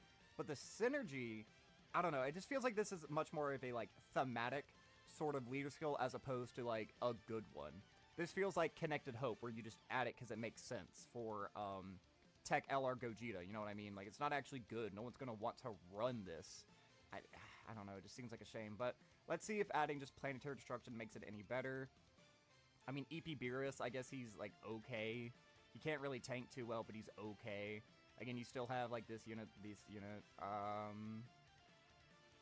mean, it would be easier to get his passive activated, because pretty much the whole team would be in Planetary Destruction. Again, this unit's probably going to Easy A. This unit could potentially Easy A. And then we get to TURs. I mean, Frieza would be on it. Frieza's fine as, like, a slot 2 or 3. But, it just gets bad. It's just bad when you scroll down. Like, I'm actually pretty bummed out knowing that this new category exists, because it's just not good. Again, so let's, like, just look at this full out roster. Can I just say that it has a lot of super class units, surprisingly? Like, who could potentially on this category Easy A and be good? You could get a super Easy A. So there's one. I mean, you could super Easy A, that would be 2. You could maybe get a free-to-play Easy A, but you're going to be a free-to-play, so it's not going to be very great. Just continuing scrolling up. I've already had to pass through several rows without getting anything. But, like, there are... Okay, I do want to, like, not just be like, oh, no, this whole category sucks. Like, you could run this brand new Broly, right? Carnival Broly. You could run this Broly, and then you could just run, like, a modified version of the Boo team. So, like, you could bring Fat Boo. You could bring Tech Exchange Boo. That would be 4. But then you run into the issue of, like, who do you add to the team after that? Because a lot of the Majin Buu characters need a full team. Like, this guy needs a full Majin Power team. I mean, you could run him without restrictions, I suppose. In Hirudegarn, so, like, I guess the best lineup actually would be Carnival Broly, this Broly, Buhan, Fat Boo, Hirudegarn, and then Tech Exchange Boo. That would be, like, the best team lineup, because you wouldn't realistically be able to use Cell Max, because you would have to float units, so it just wouldn't work. I mean, this unit's trash, this unit's trash, trash. Yeah, no, I'm not a fan of this, man, and I feel like they're kind of setting up this Broly for a little bit of failure. Because, like, Broly, realistically, let's go ahead and pull up Broly's 200%. Hold on, I'm going to pause real quick and pull up his 200%. So if we look at this, right? So I'm just going to assume this unit is going to have the exact same things. Plus, you'd have Transformation Boost, but this unit already leads Transformation Boost. So is he just going to be an addition to, like, Dragon Ball Super Broly's team? Kind of like how Birdku, who was really, really good on release. He was easily, like, number 2 or number 3 in the game, like, undisputed. He was in, like, that top 3, but he led Powerful Comeback, which was a fine category. It just sucked because he was a character who needed to revive, so if you ran 2 Birdkus, only one of them would get, like, the unconditional guard, whereas the other one would kind of be struggling if you were below the HP threshold at that point, like, deeper into fights. But, like, this Broly right here, like, I summoned for this unit, I didn't get him, and I feel like potentially a lot of global players are in the same boat, because a lot of them wanted to save for Beast. And just by rushing all of this content at us at the exact same time, not giving a lot of us, like, opportunities to save stones or, like, recuperate our stones, like, I do not have this unit. So if this is what the brand new Broly's leader skill looks like, I mean, he could be the best character in the game, but what team am I going to run him on? Like, I don't have Frieza, I don't have Hirudegarn, and I don't have Turles. I'm not going to be willingly running this GT Goku, who is pretty bad, and I'm not a huge fan of running God Goku either. So, I mean, it would be one thing if he had just, like, a billion categories that he could work under, but he's supposed to be a carnival leader.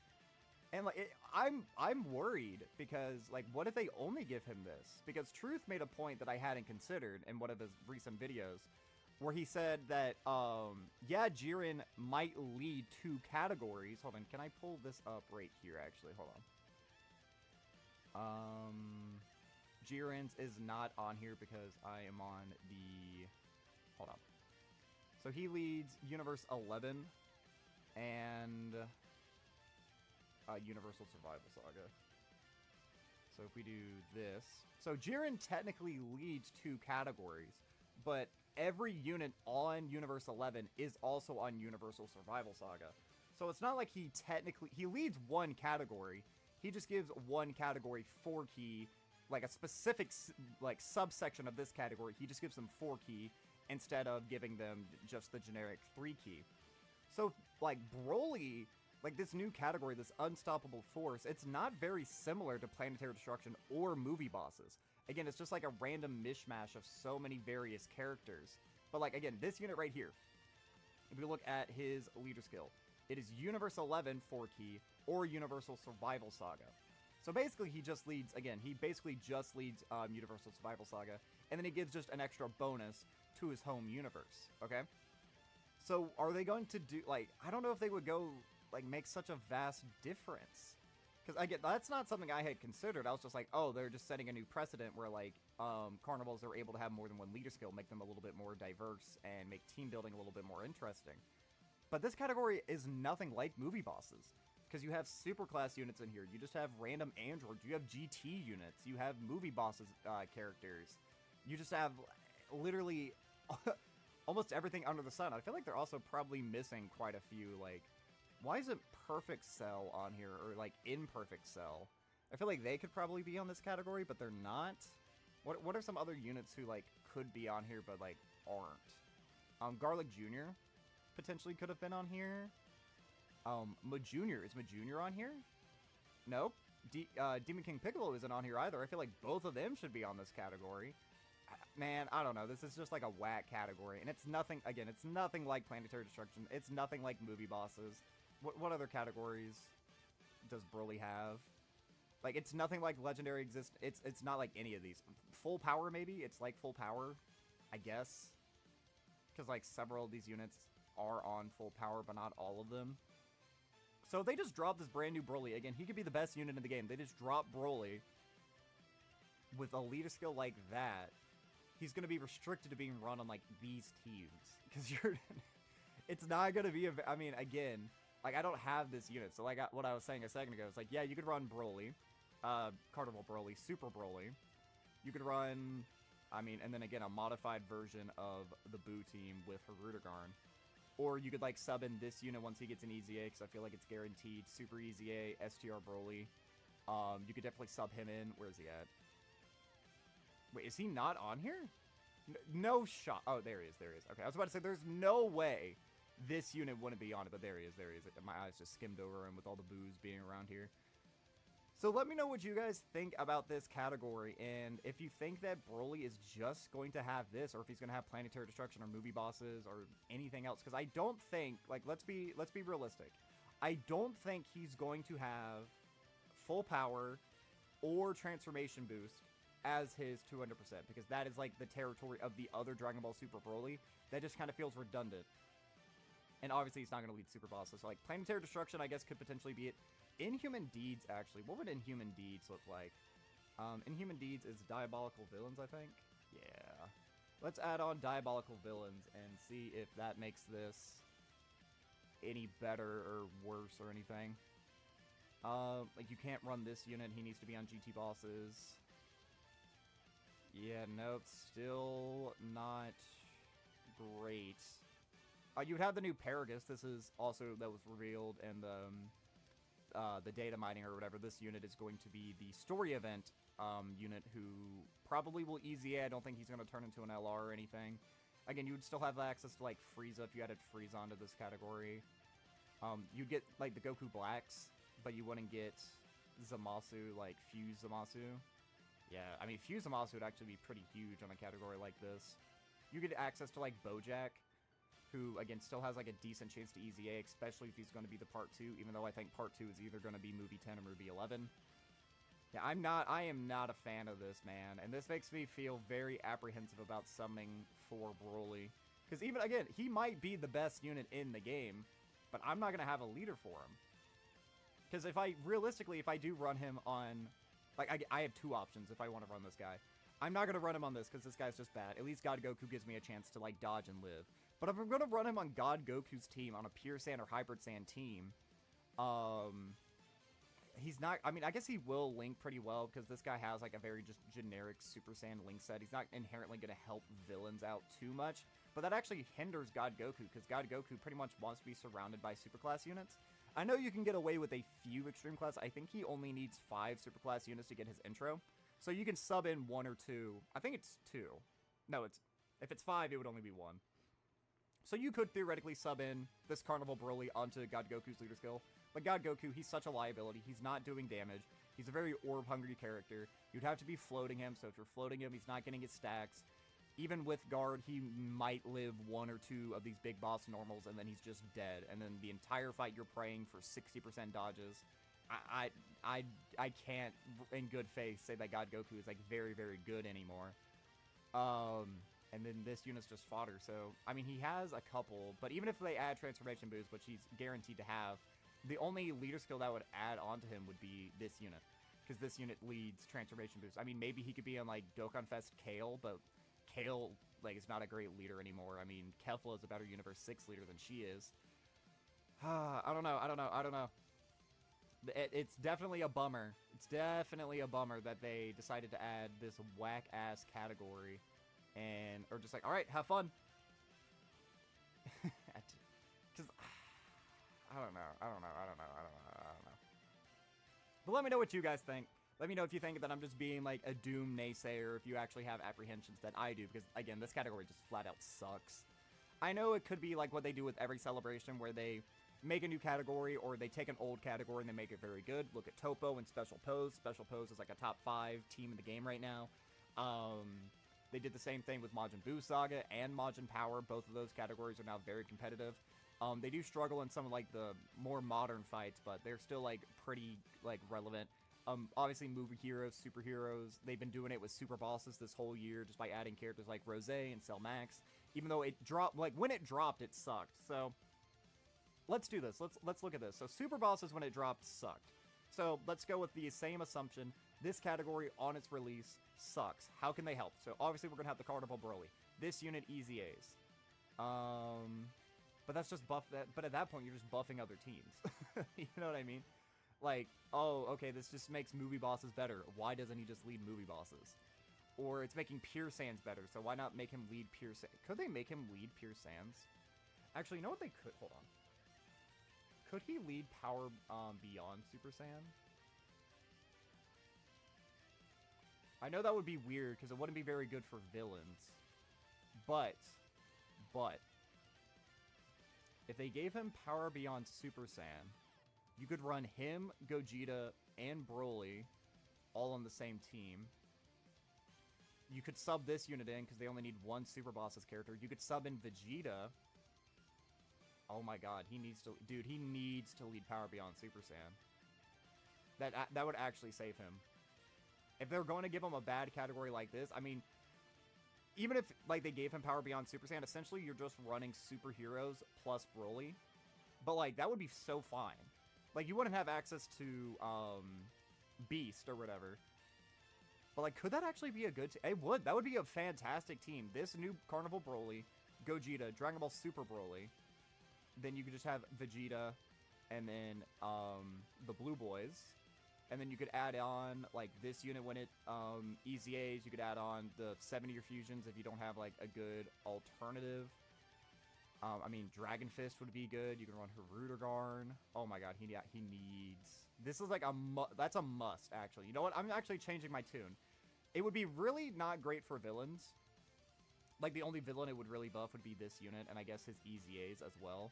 Which, again, could be, like, Super EZA, STR Broly, and EZA Legendary Super Saiyan Broly from Movie 10. But let's see what it would look like if they gave him just Pure Saiyan. Which, I mean, this isn't what I would want, because villains, man, right now, villains suck on Global. I know it's a little bit better on JP, because you do have access to Cell Max and everything, but right now, it is in just a horrible spot. Yeah, I mean, this would be good, too. Run this unit, run Tech MUI, and Broly. I mean, they would have problems with domains, but that would be fine. I don't think that these two actually share any other categories besides this, so, I mean, those would be two very diverse characters who would offer a lot to the team in different ways. And then again, you could just add on both of these units. You could run this unit if you really wanted to. You could run this unit. So yeah, if they gave him just a Power Beyond Super Saiyan or Pure Saiyan Link set, it would be, you would just run what are already the most powerful teams in the game, which is superheroes. You could basically just run superheroes, but you could sub in a couple of super bosses or movie bosses characters. Like, that would be pretty good. They wouldn't link very well. And I don't know why you would inherently, like, run this team just over superheroes.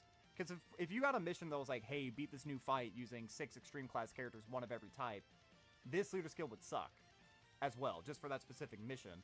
But you would be able to cook having, like, Tech MUI and Broly and this Carnival Broly all on the same lineup. That wouldn't be terrible. What else could they give him, I guess? Let's just... We're already doing this. We're already deep into the video. It's, because I don't want it to be, like, a super short upload, because it looked like it was going to be kind of short. But now that I'm over here just kind of rambling and speculating, like, how could they fix this?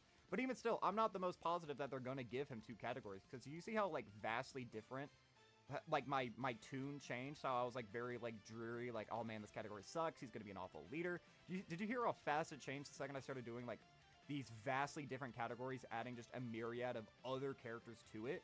Like, yeah, this would be good, but it would suck for villains. And he needs to be a good villain lead. Like, they did the same thing with Vegeta. Like, where's Vegeta? Like, this is another extreme tech character who is essentially just a superclass unit. Because he's leading 2 superclass teams for the most part. You can run him on villain lineups by, like, running Broly's team, for example. But he has, like, a superclass link set. He's on superclass teams for the most part. Like, yeah, cool, he is extreme tech, but he doesn't help out any of, like, the other villains that are around him that are utterly in the gutter.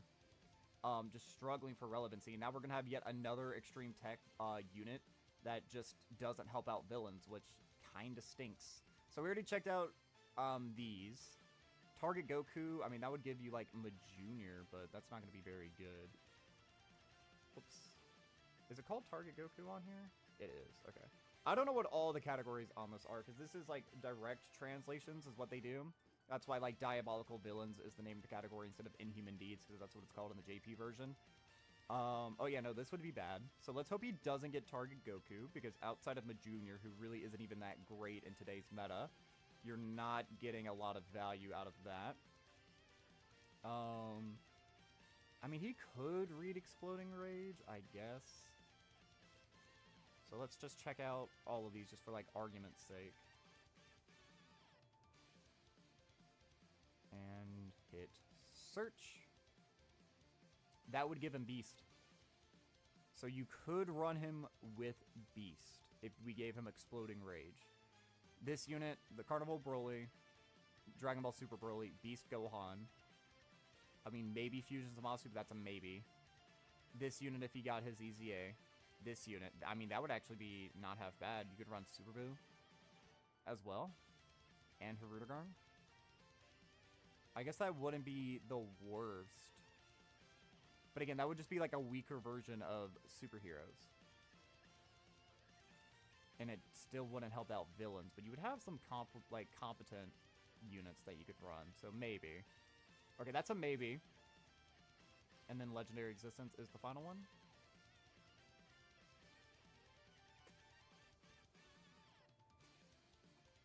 Whoops. Trying to type fast, and I'm embarrassing myself. Alright, and then Legendary Existence. So this would also give him Tech MUI. This would give him EP Beerus again.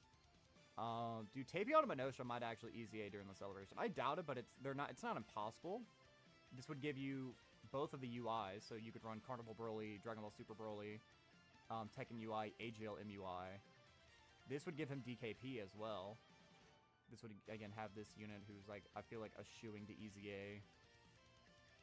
But then it gets kind of dire the further you scroll. Oh, wait, Namagoku's on this? Namagoku is on this. Namagoku is probably going to EZA. That would be really funny if you could have this unit and, theoretically, full power Frieza on the same team. It wouldn't look like you could, but they do EZA during the celebration, which I am pretty much expecting, although maybe not so, because in the same data mine, it was announced that the 2022 Worldwide Download Celebration units are getting exclusive skill orbs, which doesn't make sense why they would skip over 2021. And, I mean, if they were going to EZA, I feel like you would want to EZA them and then give them skill orbs as well to make their EZA much more attractive. So I don't know. I don't know. I feel like this wouldn't really help out much either. I don't know. So, like, giving him Pure Saiyan or Power Beyond Super Saiyan, that would give him, like, the best leader skill just out of all of them. But it wouldn't help out villains, so anytime we get, like, an extreme class mission, this new Dragon Ball Super Broly, he's not gonna help. I can't wait to run, Rose and all these other whack units who don't work too well on Global. And those extreme class missions for, like, the foreseeable future, I guess. Because he's basically just a pseudo superclass. Like, I know it says extreme here. That's just going to change how much damage he takes and dishes out to other extreme class and super class enemies. This might as well just say super with his link set, unless they give him big bad bosses. He basically has, like, a very just generic, like, Super Saiyan link set. But they could give him big bad bosses. If you didn't see my custom video that I posted yesterday with, like, some of my thoughts what their kits could potentially look like and what I would kind of want to see from these types of units. Every time I make a Broly, I always give Broly big bad bosses. I've made 5 custom Brolys now in my day, and I gave every single one of them big bad bosses. The cope will never run out. I will always hold on to that dream that we will eventually get a Broly with BBB.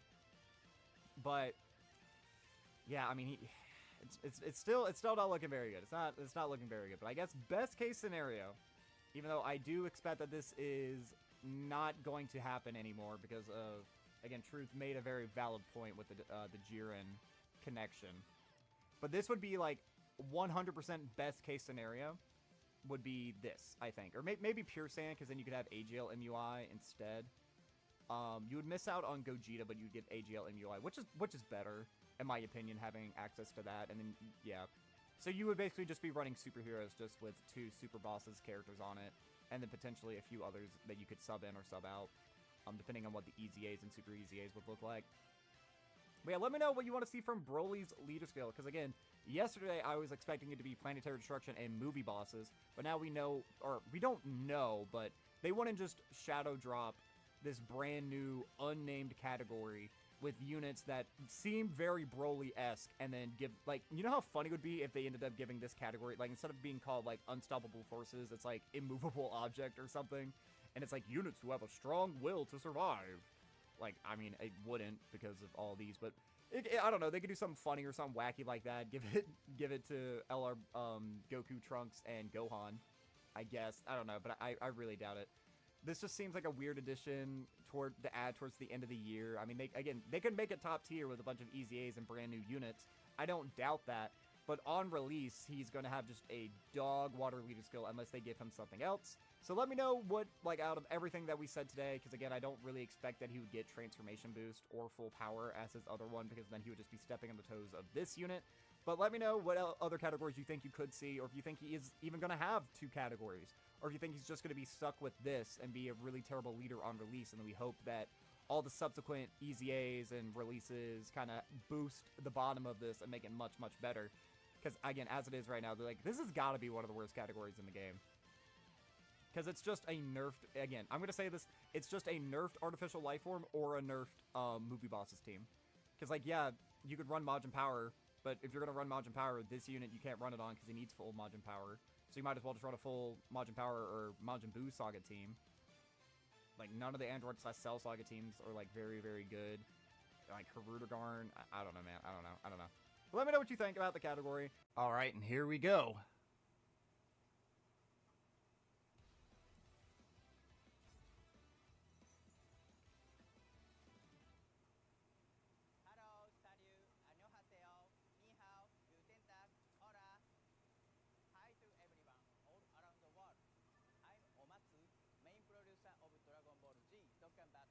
Hopefully that's loud enough for you guys. I'm Ken, a member of the Dragon Ball Z Dokkan Battle staff.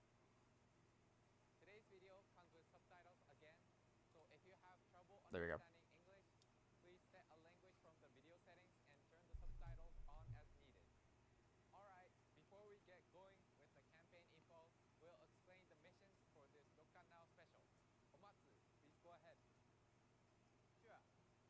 During this Dokkan Now special, if we reach 20,000 concurrent viewers for all language combined, all players I think that's already happened. 50 Dragon Stones. The JP stream had like 10,000.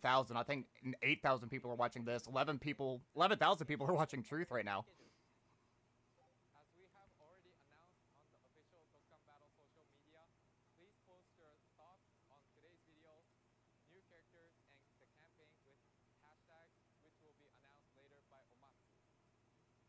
And if the total number of hashtag posts in worldwide reaches 2,000, you'll receive 10 additional Dragon Stones. That'll happen easily. This will be until August 27th at 9 a.m. Now, please introduce the hashtag, Omatsu. Okay.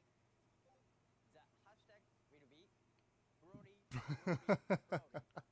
Please invite everyone to contribute. Oh my god, these guys are goofy as hell. Before announcing the new information, we would like to review the theme of the worldwide celebration Heated Showdown campaign. I wonder why they made an entirely separate video instead of just having it be the exact same as JP and releasing it at the same time. Worldwide They're going over the exact same stuff. Heated Showdown campaign will be Broly. As you can see from this slide, you will be able to enjoy the story of Broly, who possesses overwhelming strength, and the super warriors who stood against him through the events based on the movie trilogy. Of Yeah, this confirms BoJack's not part 2. We're getting either movie 2 or Bio Broly, which I hope it's Bio Broly. Heated Showdown campaign starting from the in-game event. Oh, you've got to be kidding, dude. Come on.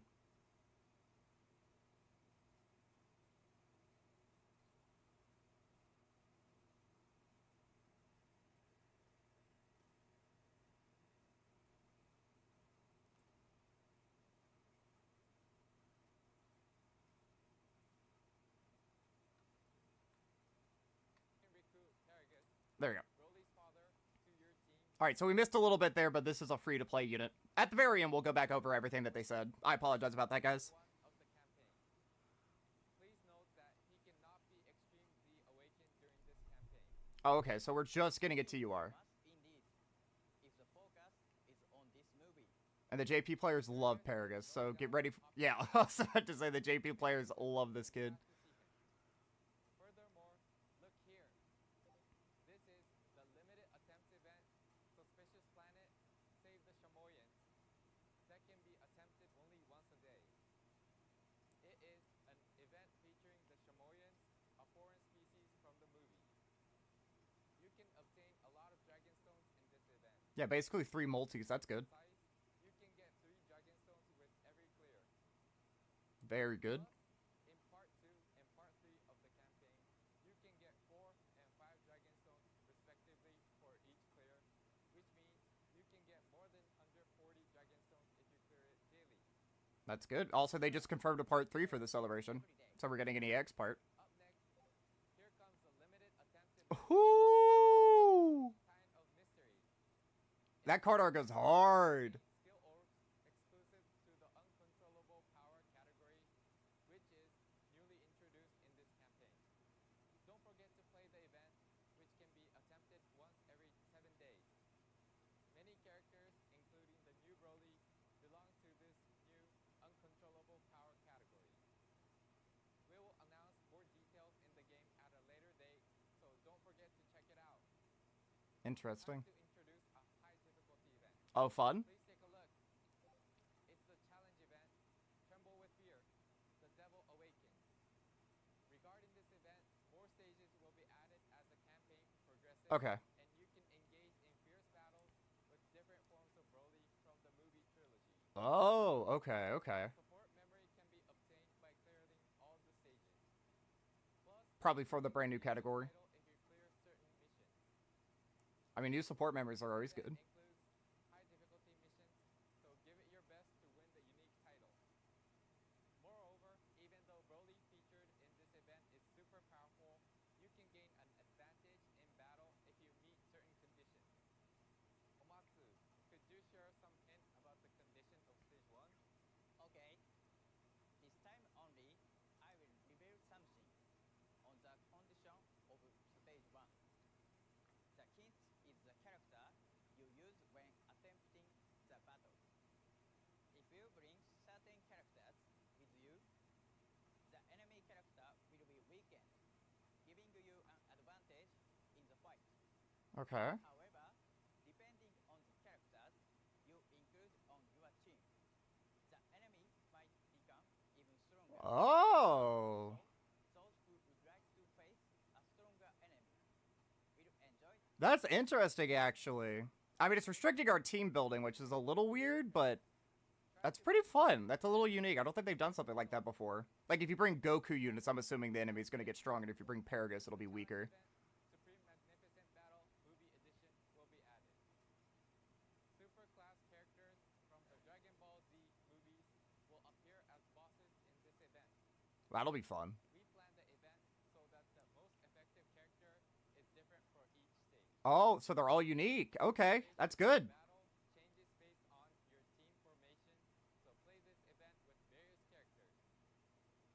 Okay, so far it sounds like the difficult fights are going to be designed pretty well. Also added as the campaign progresses. That's all for the in-game event. Thank you, Ken. Next, we have the long-awaited information. Yes, this is what we're the most excited for. Actually, no, I'm more excited for anime. I mean, the kids, and then I would say than animations, honestly. Introduced in the previous video. First, we have this character, Oh my god, all their card arts are so clean. Super Saiyan Goku and Super Saiyan Gohan used. Honestly, their TUR art is the best. Look at that. This character will change into Super Saiyan Goku after activating the standby skill. Alright, I called that. That made the most sense. We see his SSR and UR illustrations, as well as his illustration after activating his standby skill. And then we have Universe Devastating Combat Power. Dude, again, his TUR art goes hard. Formation. Legendary Super Saiyan Broly. Let's talk about their animations and abilities. So they're gonna do the thing where they just flash it up on screen really fast? Fierce Crush of Burning Power. Again, if they just show up the kits, we'll reread them at the end and go over what I think about all of them. Super Saiyan Trunks. Team. No intro, which is a bit odd.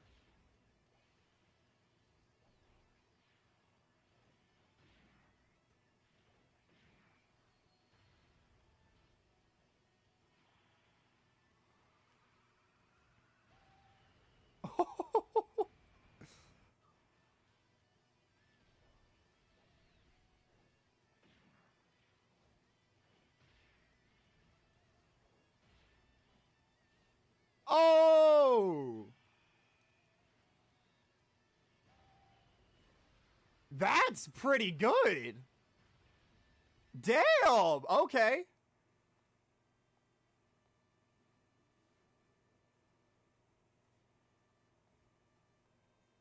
Okay, that walk animation.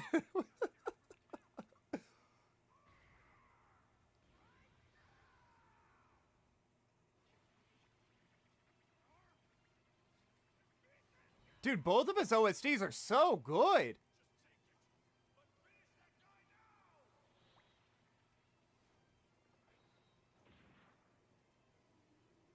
That looks so goofy with the sprite, but otherwise it looked really good. Oh, shit!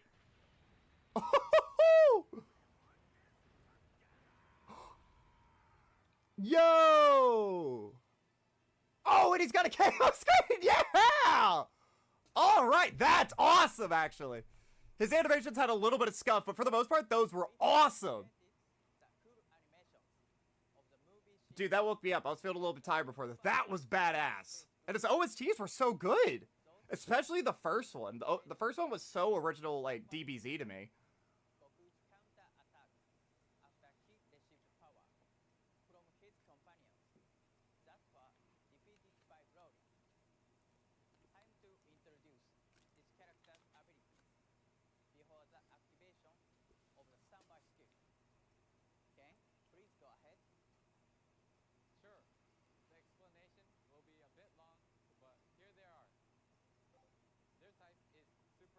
Oh, he's actually going to talk to All Out Struggle, Super Saiyan Power of Wishes, movie here, Connected Hope. Shit. All Out Struggle, Super Saiyan, or Power of Wishes category allies stats by Okay. 170%. Again, we'll go back and we'll really analyze if I can't read everything. Raised by an additional 30% if they also belong to the movie heroes or Connected Hope. Overall, that's a very good leader skill. Next up, their super attack, Raging Wolf, can raise attack for 1 turn.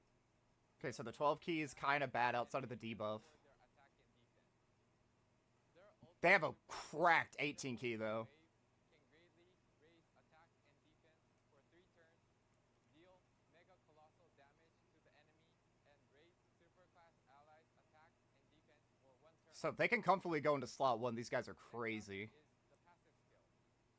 This character's strength lies in the fact that other than supporting allies, the character will belong stronger as the key rises. Firstly, for every 3 key, their defense is raised by 30% when taking a hit, and when their key is 12 or more, their attack will also be raised. When their key is 18 or more, they will launch 2 additional attacks, each of which has a high chance of becoming a super attack. When their key reaches 24, their attacks will be effective against all types. When their key is 24, not only will their defense be raised by 240% when receiving an attack, but all of the previously mentioned effects will apply, so aim for reaching maximum key. Okay. Also, in order to have a more stable key gain, the trio has effects that allow them to gain more keys. So they're going to have a lot of defense, but they only have 15% damage reduction. So that first hit that they're going to take each turn is going to do a lot of damage. They have the same defensive mechanic as Full Power Super Saiyan 4 Goku. It's just a better version of what he does, but that first hit in a turn is going to do a lot of damage to these guys. Chances of getting a lot of key spears. Their passive skill can also randomly change key spears of a type other than physical type into physical. I mean, they might take like 300k for that first normal, and then after that, they should be able to double-digit tank pretty much everything. Utilize a character to the full. Ooh, okay. Moreover, No, wait, no, they have 30% damage reduction when receiving a super attack. That's interesting. category ally attacking in the Okay. same turn Again, we'll dive back in and we'll fully analyze all of this. see 15% less damage, will also raise all allies' defense by 77% for 2 turns. This defense support remains active when they are attacking, so if you select this character as leader, as well as the friend character, allies' defense can be raised by 154% with only support if you arrange the trio's attack order wisely and stack the effect twice. I mean, that's insane. In addition, excluding the trios themselves, all allies' attack and key will also be raised at all times. Just as we mentioned before, with their ultra super attack, the trio can raise superclass allies' attack and defense by 30%, showing that they not only have high specs in supporting, but can also pack a big punch, making them a character with both excellent offensive and defensive skills. Yes, we brought you overwhelming support utility. You know, these guys seem crazy in slot 2 or 3, honestly. Where the super warriors gather their strength and fight together. We got more. Next up is his standby skill. The standby skill can be activated when HP is 77% or less, or starting from the 5th turn from the start of the battle. That's a good activation condition. Skill is activated, the character will stand by for 3 turns. He will gain 3 charge counts with each attack received. With each attack received? Charge counts per physical key sphere obtained by allies, and gain 1 charge per non-physical key Okay, so he can't charge it himself. It's allies collecting orbs. obtained charge counts easily That's so interesting. key spheres or receiving attacks. Dude, getting charges by getting hit is actually insane. Introduce the abilities when the standby skill is active. Here we go. During standby mode, although he cannot attack the enemy, his abilities will focus on supporting and defending, same as before activating the standby skill. This time, the standby mode duration is a short 3 turns, but since you can gain charge counts efficiently, you can proceed to the activation of the finish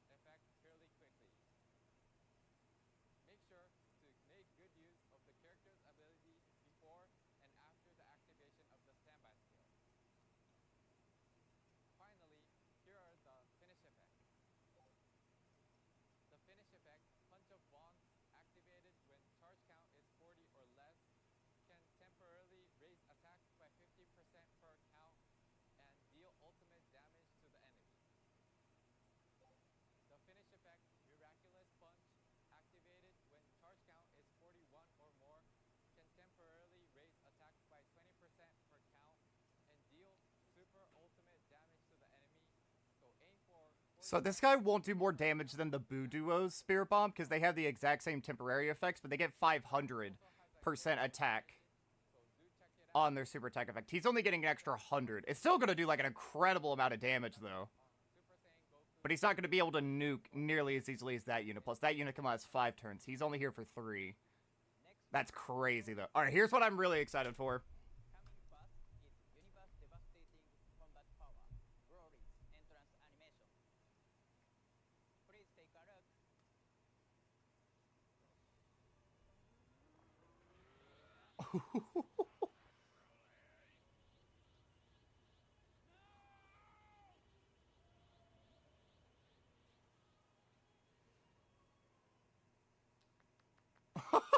Look at these kids. How was it? Although we only played one animation. This character What? has a lot of features. We will start with Broly in his usual state. Let's introduce universe devastating combat power Broly's ability. Okay. Are they saying he has multiple intros? His type is extreme technic. He is a category leader with a leader skill that can raise movie bosses category. Yes! Yes! Yes! Next, but since this Broly has a distinctive passive skill, we'll start from that. Thank God! This Broly cannot attack before he transforms. However, an entrance animation will be activated upon his entry, and he can raise the stats of extreme class allies for 1 turn. Further, Oh my God, he's insane. support features based on his attack order, such as damage reduction, 90% damage reduction and guard. class allies' chance of performing a critical hit, making him viable as a tank when being the first attacker in a Oh my God, he's broken! Of course, he is also well equipped in attacking, so let's introduce his active skill. This character can transform Turn 3! So you're... He's the best turn 1 unit in the game. He's better than MUI Goku because he's supporting as well. He's untouchable. Oh my God! attacking measures. He is a flexible character who can prepare for future attacks by not transforming or transform immediately to attack depending on the situation. Also, this solves the identical name problem, allowing you to build a Broly team with other Broly characters. We're having a full Broly team, ladies and gentlemen. fit as Woo! Here are the animations from transformation to super attack. Oh my God.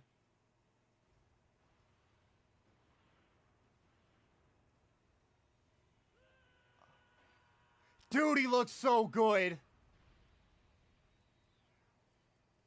This OST isn't bad.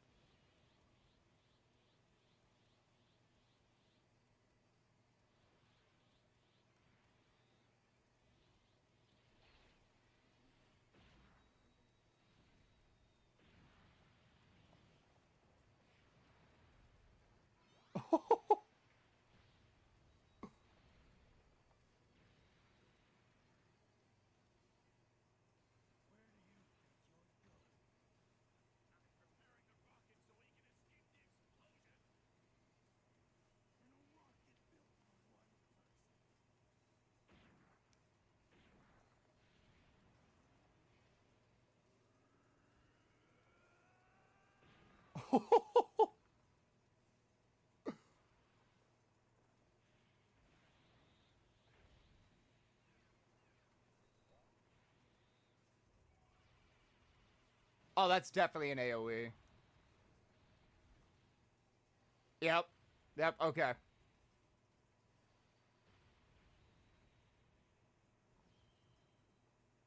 Oh, that KO screen does go hard. We focused on recreating famous scene from the movie in a high quality. Let us move on to his abilities after he transforms into legendary Super Saiyan Broly. His super attack, Meteor Crush, can raise attack and defense. Oh my God, he stacks. And deal colossal damage to the enemies. His Ultra Super attack, Blaster Meteor, can greatly raise attack and deal mega colossal damage to all enemies. Oh my god, that's so good actually. He's like a better version of Final Form Cooler.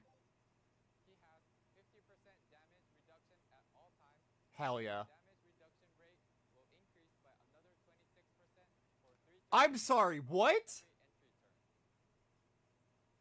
His abilities change depending on his attack order. When he is the first attacker, his defense is raised by 200% before he attacks, and he can guard all attacks. If he is the second or third attacker, he can launch an additional super attack.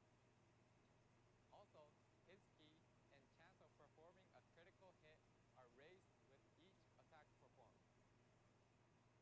If he receives an attack, he is guaranteed to launch an additional attack that has a high chance of becoming a super attack. So he's just the best unit in the game. Okay. Moreover, if he reaches 24 ki, he can activate interruption, which allows him to disable the attacked enemy's action once within the turn on every turn. By launching an all-target super attack, he can interrupt multiple enemies at once. Dude. With his high defensive capability right from the start of battle, he can act as a tank and wait for other allies to strengthen up. He's genuinely perfect. Are strengthened, he can act as an attacker with the attack raised by ultra super attacks.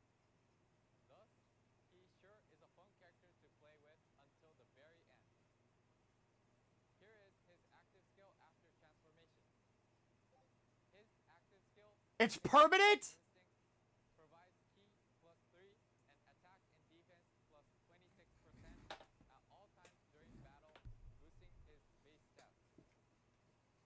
After the character's entry, this skill can be activated starting from his next attacking turn without requirement. So you can do this turn 5. Recommend using this active skill as soon as possible and use his high stats to the fullest. Dude. Thank you, Ken. It has been quite long, but that's all for the ability showcase. Well, you guys cooked. My god. Their strength firsthand by summoning them in the Dokkan Festival and the legendary Summon Carnival for players who unfortunately didn't get who they wanted. Despite performing a lot of summons, we are considering new summon features. They're considering pity. Ken, please walk us through the details. Okay. For this time's Dokkan Festival and Legendary Summon Carnival, you can obtain Dokkan Festival Coin, Worldwide Celebration, and Carnival Coin, Worldwide Celebration, respectively. You can exchange 500 coins Oh my god! debuted in this campaign. So it's not your normal red coins. You have to specifically do these. Exchange Dokkan Festival Coin, Worldwide Celebration, for Carnival Coin, Worldwide Celebration, and vice versa. But you can exchange your old ones for new ones? 500 coins regardless of Dokkan Festival Coin, Worldwide Celebration, or Carnival Coin, Worldwide Celebration. In total, you will be able to use them all as either coin type and exchange them for a new character exclusive to either summon event. That's insane. The 4 characters featured in the summon event from Part 1 and Part 2 can all be recruited with coins once only. However, please note that any Worldwide Celebration coins left will be converted to the usual Dokkan Festival coin and Carnival coin after the event period ends. Please refer to in-game announcement schedule to be released at a later date for more details. How is it? And will be a character who can be extremely awakens. Oh my god, this is the gift that keeps on giving. The campaign. Here we go. It's instinctive. They went with Ambroli. Alright. Alright, I'm completely fine with that. Announce his abilities in our official social media Okay, okay. at a later date. Last announcement is this. To celebrate the unification of operation schedules, we are planning to release a limited-time social media campaign of Defeat Broly in 10 seconds, Tap Action Gym, and official Dokkan Battle X account on August 28th. Yo, we getting cookie clicker? have to accumulate key to defeat Broly. Oh, dude, I'll be cracked at that. Stones are scheduled to be distributed in connections with this campaign, so everyone all around the world, please be encouraged to cooperate and defeat Broly. We will announce more info on official social media accounts at a later date. What are your thoughts? That's all for today's new info. Also, starting from this worldwide campaign, we are unifying the operation schedules with the Japanese version. Let's go. Yeah! The schedules of new characters, release, and event durations will be unified so you can hype up for the event and characters at the same time. We can only achieve this thanks to so many players. Enjoy our game. Thank you very much. Thank you, Amatsu. We will continue to try out various improvements They didn't mention anything about the bomb key mechanic, though, which is interesting. to enjoy. Thank you for your continued support. So we hope you will enjoy the worldwide celebration. We will, Amatsu. This showdown campaign Oh my god, they cooked. around the world. The Dokkan Festival, where you can summon Super Saiyan Goku and Super Saiyan Gohan Use and Super Saiyan Sidebander Piccolo, Sidebander Piccolo. The Legendary Summon Carnival, where you can summon Broly, will start from August 27th, so please wait a little more. It'll be like 2:30 a.m. my time. Thank you for sticking around till the end. See you. Oh my god. Dude, they cooked.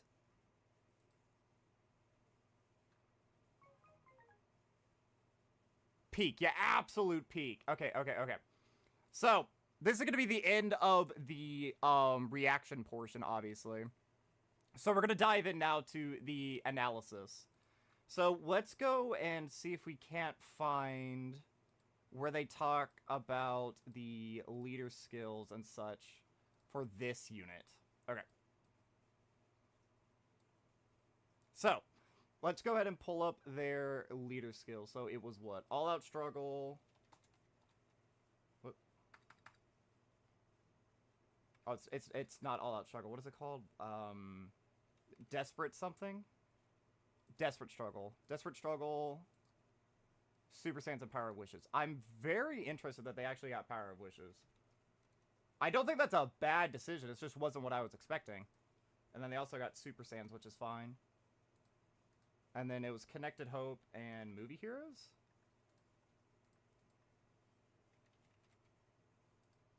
Okay. So let's check out their leader skill. So, in terms of LRs, they obviously have Gogeta. This unit could maybe be a floater on the team, although if I'm not mistaken, I think somewhere in their passive they changed Int Orbs into Rainbow Orbs, which would be really good for that unit, really bad for this one. The Gammas would be kind of in the same boat, because they create Int Orbs as well once they're Gamma 1. Let's see.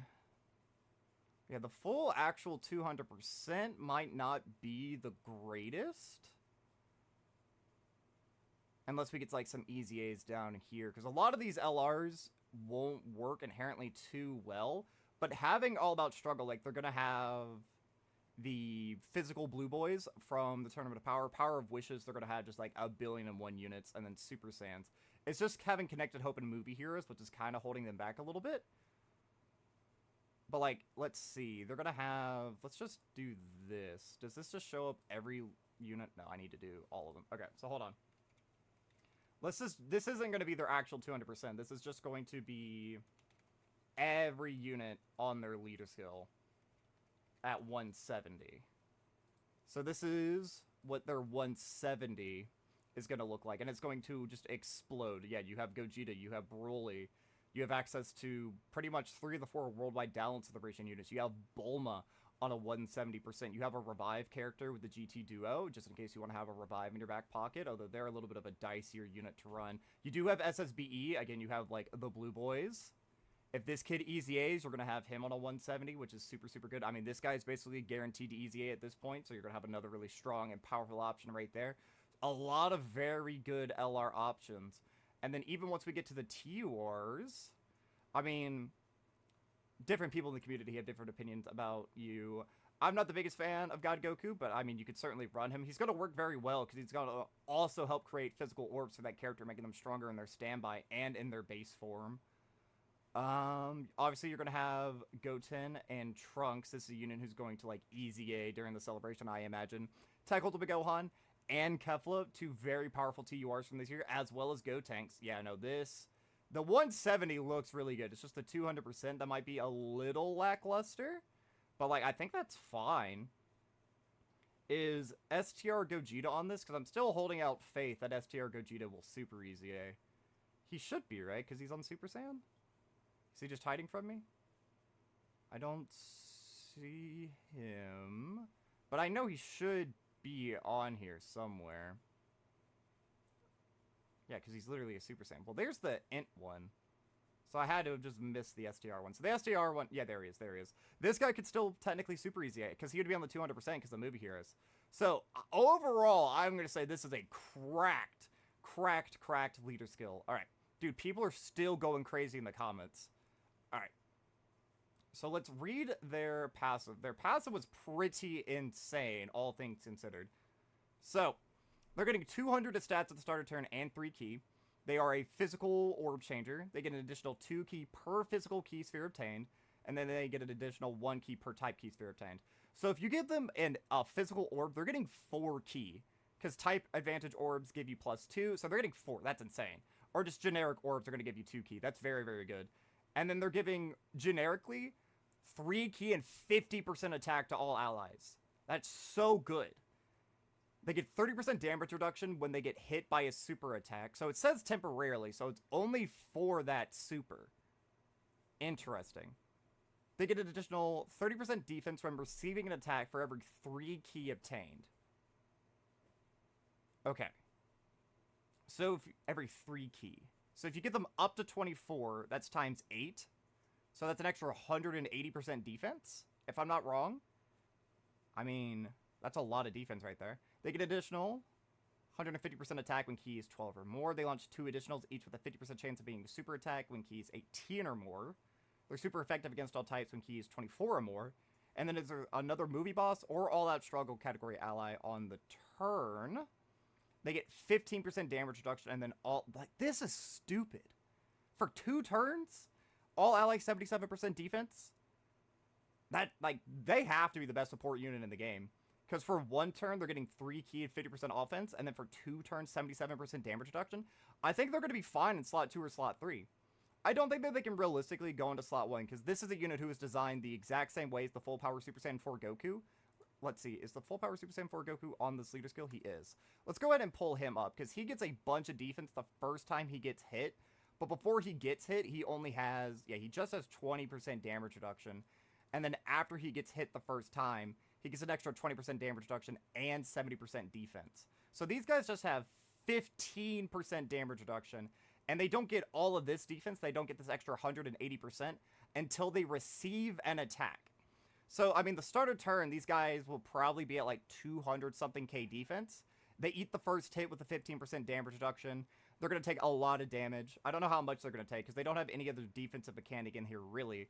So, I mean, most characters who only have like 200k defense at the starter turn, I mean, they're eating like 200, 300k on a normal. But then after that, these guys should be able to comfortably tank. And if they get hit by a super attack, they're going to eat it up because they get a temporarily extra 30% damage reduction. So they're going to be at 45% damage reduction up against supers. And if this is already up, they're going to be very good. What were their super attack effects? Okay, so their 12 key is pretty bad. I mean, it does debuff, so if you're in a debuffing fight, that's going to be good. And then greatly raise attack and defense for 3 turns, mega colossal damage to the enemy, and then they give an extra 30% support. Yeah, no, these are like, this is probably the best slot 2 unit in the entire game. Hands down the best slot 2 unit in the entire game. Because they're going to be doing pretty decent damage. I mean, getting no defense here does definitely suck, not going to lie.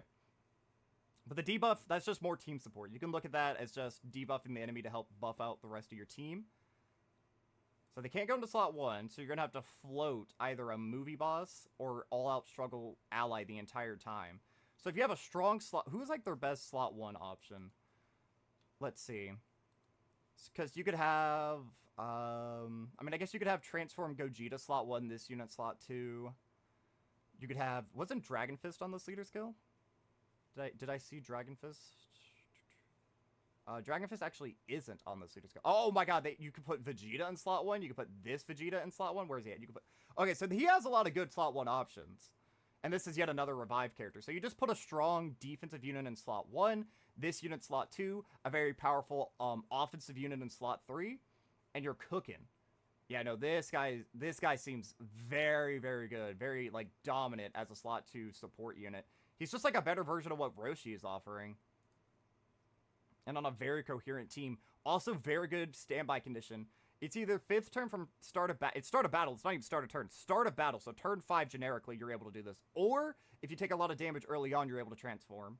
And then this is pretty crazy. Gets 3 charges per attack received. 2 charges for physical key sphere obtained by allies. So no matter what you give this unit, he's not going to increase his own thing unless he gets hit.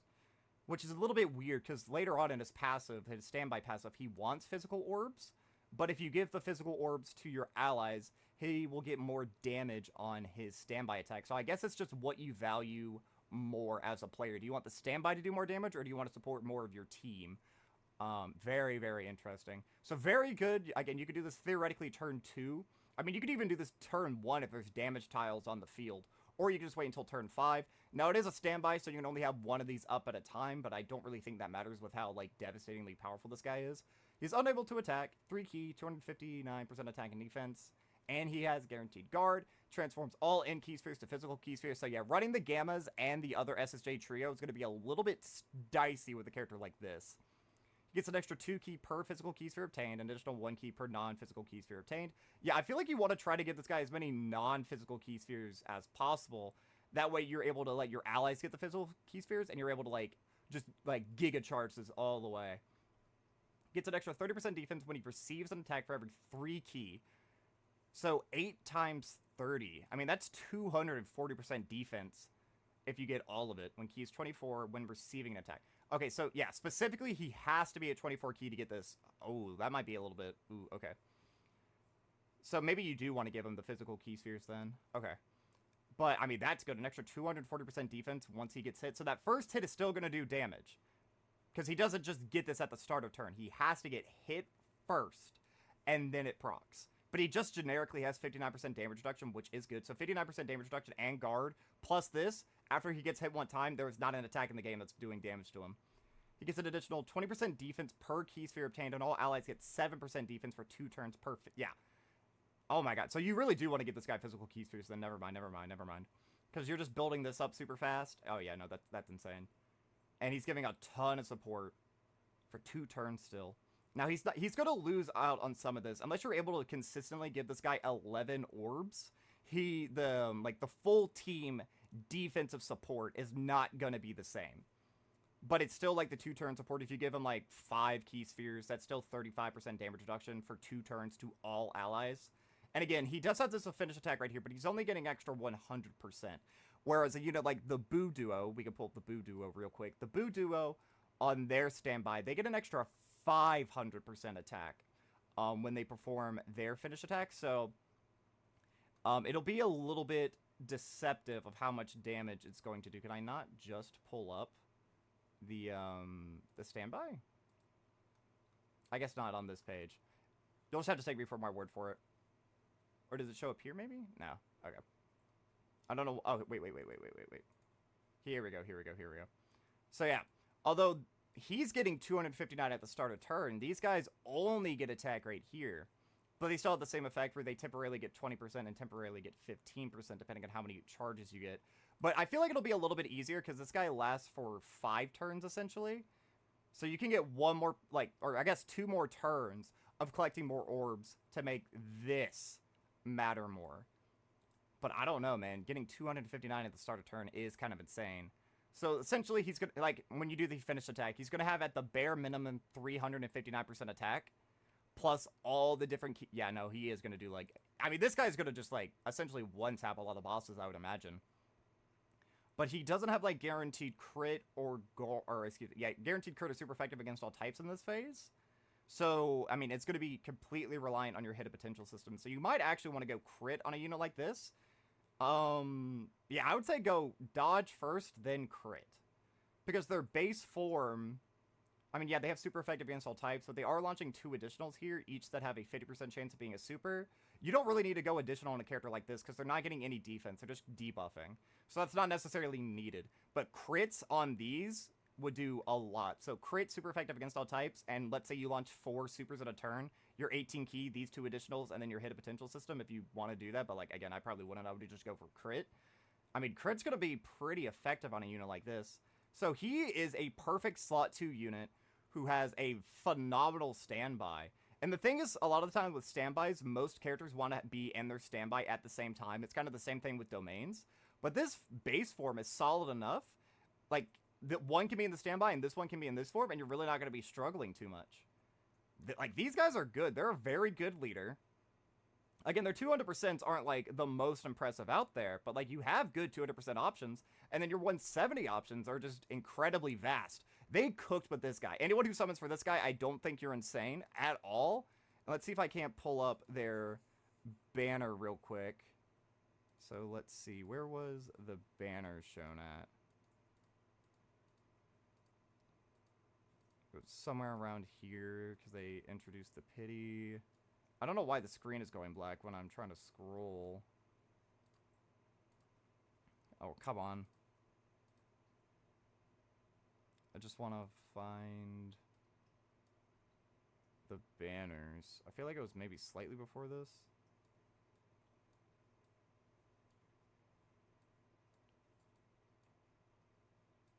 Oh, come on. Or was it like after, maybe?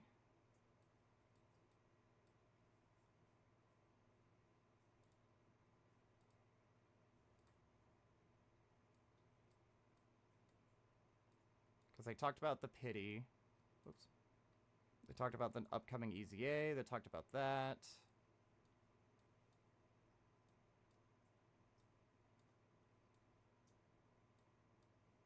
Oh, here it is. Okay. So it's literally at the very end. So looking at this, you're going to have Fat Boo. Fat Boo is incredibly valued. So that means on the Part 2 banner, we're going to have Angel SSJ 3 Goku. We're also going to have Zamasu and Harutogarn are all going to be on the Part 2 banner.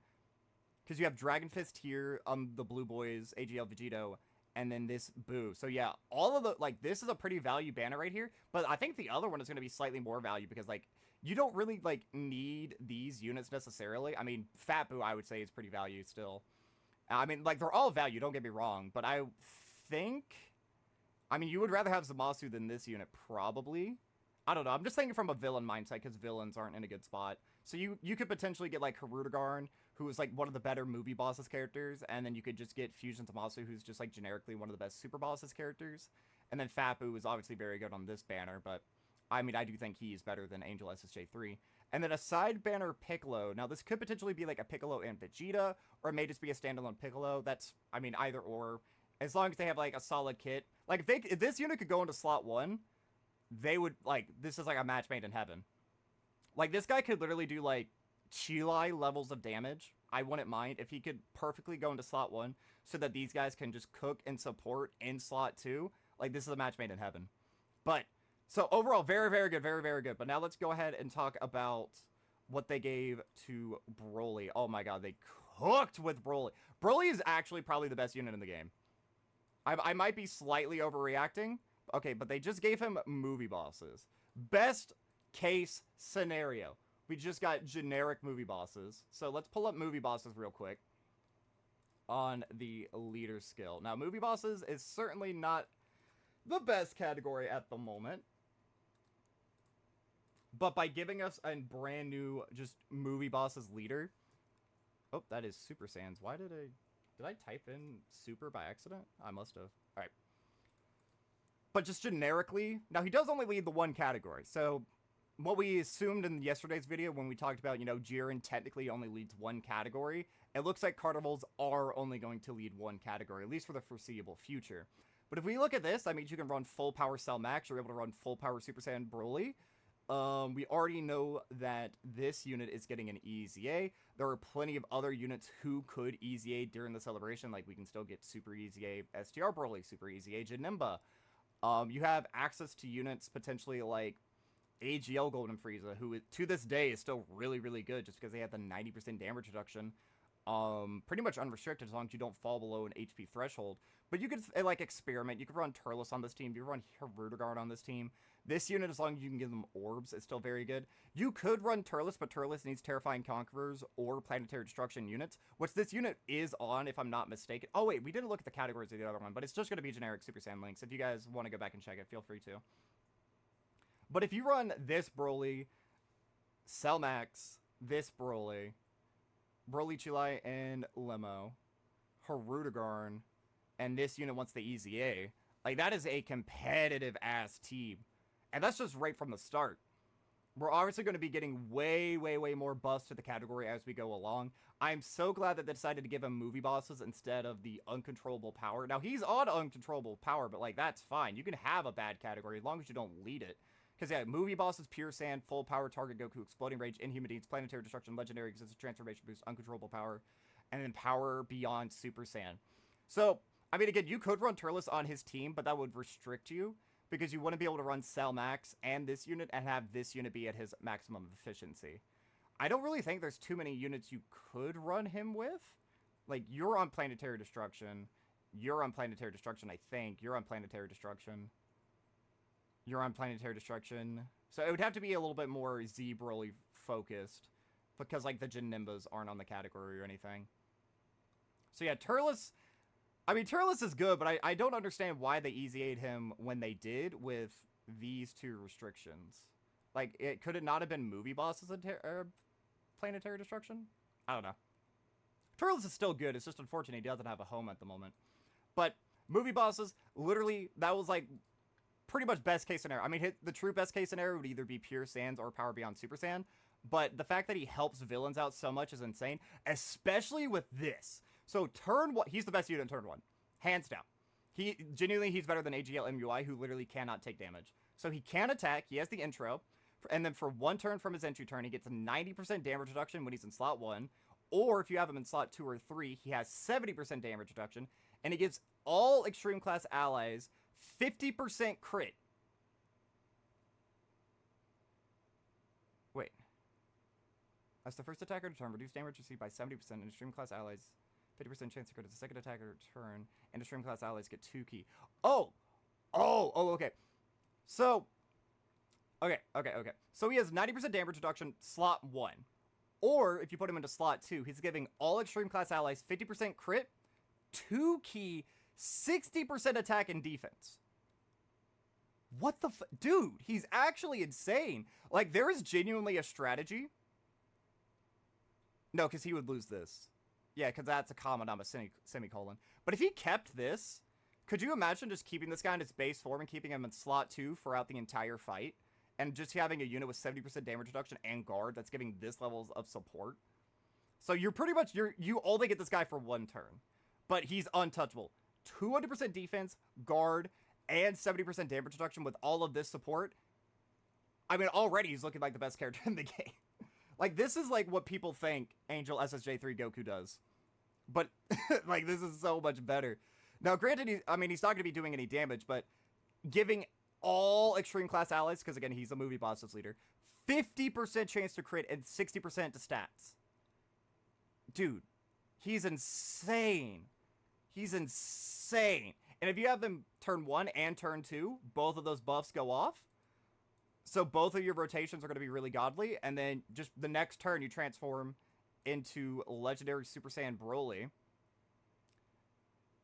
So they're showing the animations off here. His animations are very good. The same thing with the trio. I think the trio has slightly better animations. And their OSTs were definitely better as well. Alright, here we go. So for his super attack effect, his 12 key, he raises attack and defense for 1 turn and then does colossal damage to the enemy. And then for his 18 key, again, this is like very Final Form Cooler-esque. Greatly stacks attack and does an AoE. So if we get some like actual difficult fights that have multiple enemies on turn 2 or turn 3, like that's huge. And then he has just an insane... Like, he's actually the best character in the game. Hold on, I probably should have moved my model earlier, so you'll just have to take my word for it. They showed it earlier, I'm just reading it. But he gets 3 ki and 260 to stats at the start of turn, which is slightly higher than Beast Gohan for reference. He gets 50% damage reduction for 3 turns from this character's entry turn. No, excuse me, he has 50% damage reduction, and for his first 3 turns, he gets an additional 26% damage reduction. So, for his first 3 turns, he's at 76% damage reduction? Okay. He gets an additional 150% attack and defense when he performs a super. He gets an additional 1 ki up to 5 and chance to crit plus 10% up to 50 with each attack performed. Attack, not super, so he builds up just by doing normals as well. Launches an additional attack that has a 50% chance of being a super attack within the same turn after he receives an attack. He gets an additional 200% defense before performing an attack and guards all attacks as the first attacker in a turn. Oh my god, dude. He launches an additional attack as the second or third attacker in a turn. He gets an additional 3 ki and chance to perform a crit plus 50% when there is a pure sand or earthbred fighter category enemy. And then he attack breaks whenever his ki is at 24. So he also has an AoE. Like, this is what Majunior did on his active skill. Something Majunior could do once per fight. This guy can do that once per turn. Oh my god. So, if you're going up against a pure sand or earthbred fighter category ally, these stack. So he's at a 100% chance to crit after performing 5 attacks against one of those 2 enemies. And right now, all the most difficult fights in the game are pure sand or earthbred fighters. Except for Frieza, I guess. Like Golden Frieza in 17 and Golden Frieza in Goku. Like, those fights wouldn't count. But like, the Beast Gohan event, all the Supreme Magnificent Spectacle fights, they're all against superclass enemies that come from Earth or are pure sands. Oh my god, dude. He's actually insane. Like, this is just an evolved version of Angel SSJ 3. Because he's better than Angel SSJ 3 on turn 1, and then he's just, like, outperforms him by a mile on turn 3. Because instead of getting weaker as the fight goes on, he just continues to get stronger. So 200% defense and guaranteed guard. But he gets if he gets hit one time, he launches an additional super. Right? Launches an additional attack that has a 50% chance of being a super. Alright, so it's a 50-50. Or if you have him in slot 2 or slot 3, it's guaranteed.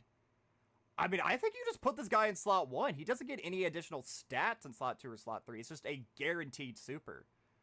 You just put this guy into slot 1. He has 50 to 76% damage reduction. Guard.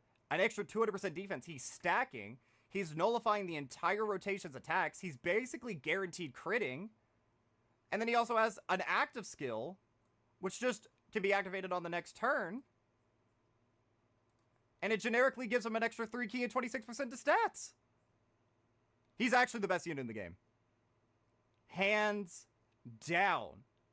I actually think he's better than Beast. Because he's giving, like, the same level of godly support. He's locking down slot 1. Now, granted, he still has the weaknesses of Beast, where, like, he can be stunned and he can be sealed when he's in slot 1. Slot 1 is a scary place to be. But he doesn't inherently, like, need stacks or anything.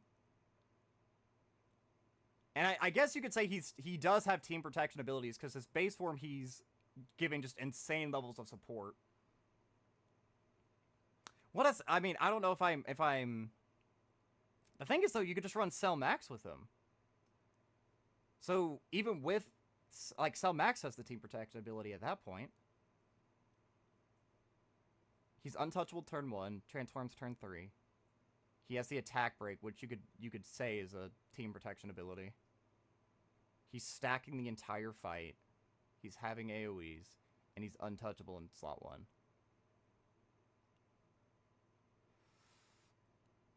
I might have to think about if he's better than Beast. He's guaranteed number 1 or number 2 in the game. Guaranteed. I have to see how much I value the Beast active skill to know for sure whether or not where I would put him for certain. But he, like, hard number 1 or hard number 2. I would say that this unit is, like, comfortably probably number 3. Like, I think that they are better than Cell Max. Just because they are, like, the perfect slot 2 unit. And their team protection ability is just giving 77% generic support. Plus their super attack effect is an extra 30% for 1 turn. And they have that explosive standby attack. I think that these guys are number 3. I think Broly is definitely number 1 or number 2. So let's check out Broly's banner real quick. So Broly's obviously, he's a carnival leader, so his banner is not going to be as good. It was around here, if I'm not mistaken.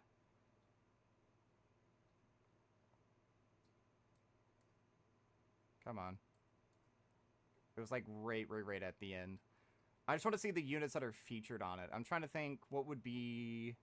Like, Future Gohan should be on here, so that means that the other one would have, like, Sword of Hope Trunks. Oh, here we go. So you have Kai Goku. Kai Goku is a fraud.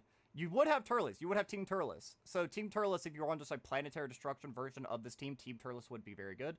Future Gohan, he is still, like, decent, but he's not really, like, a God Slayer. And then this unit, I mean, they're not on the leader skill at all. I don't know if... Yeah, I mean, you could run them with these guys, but they would clash. Like, these guys butt heads, because they both need orbs, and they change each other's types of orbs. So depending on whoever... Like, if you would float this character, you would change the field into int, and then this unit would immediately change all the int orbs to physical. I mean, this is a unit who needs, like, 12 orbs to get all their additionals. That way, their defense can be very competent. I mean, their offense is still, like, even by today's standard, I would say that their offense is pretty crazy. But, I mean, obviously this unit definitely would take the priority. So, his banner, I mean, it does look significantly worse.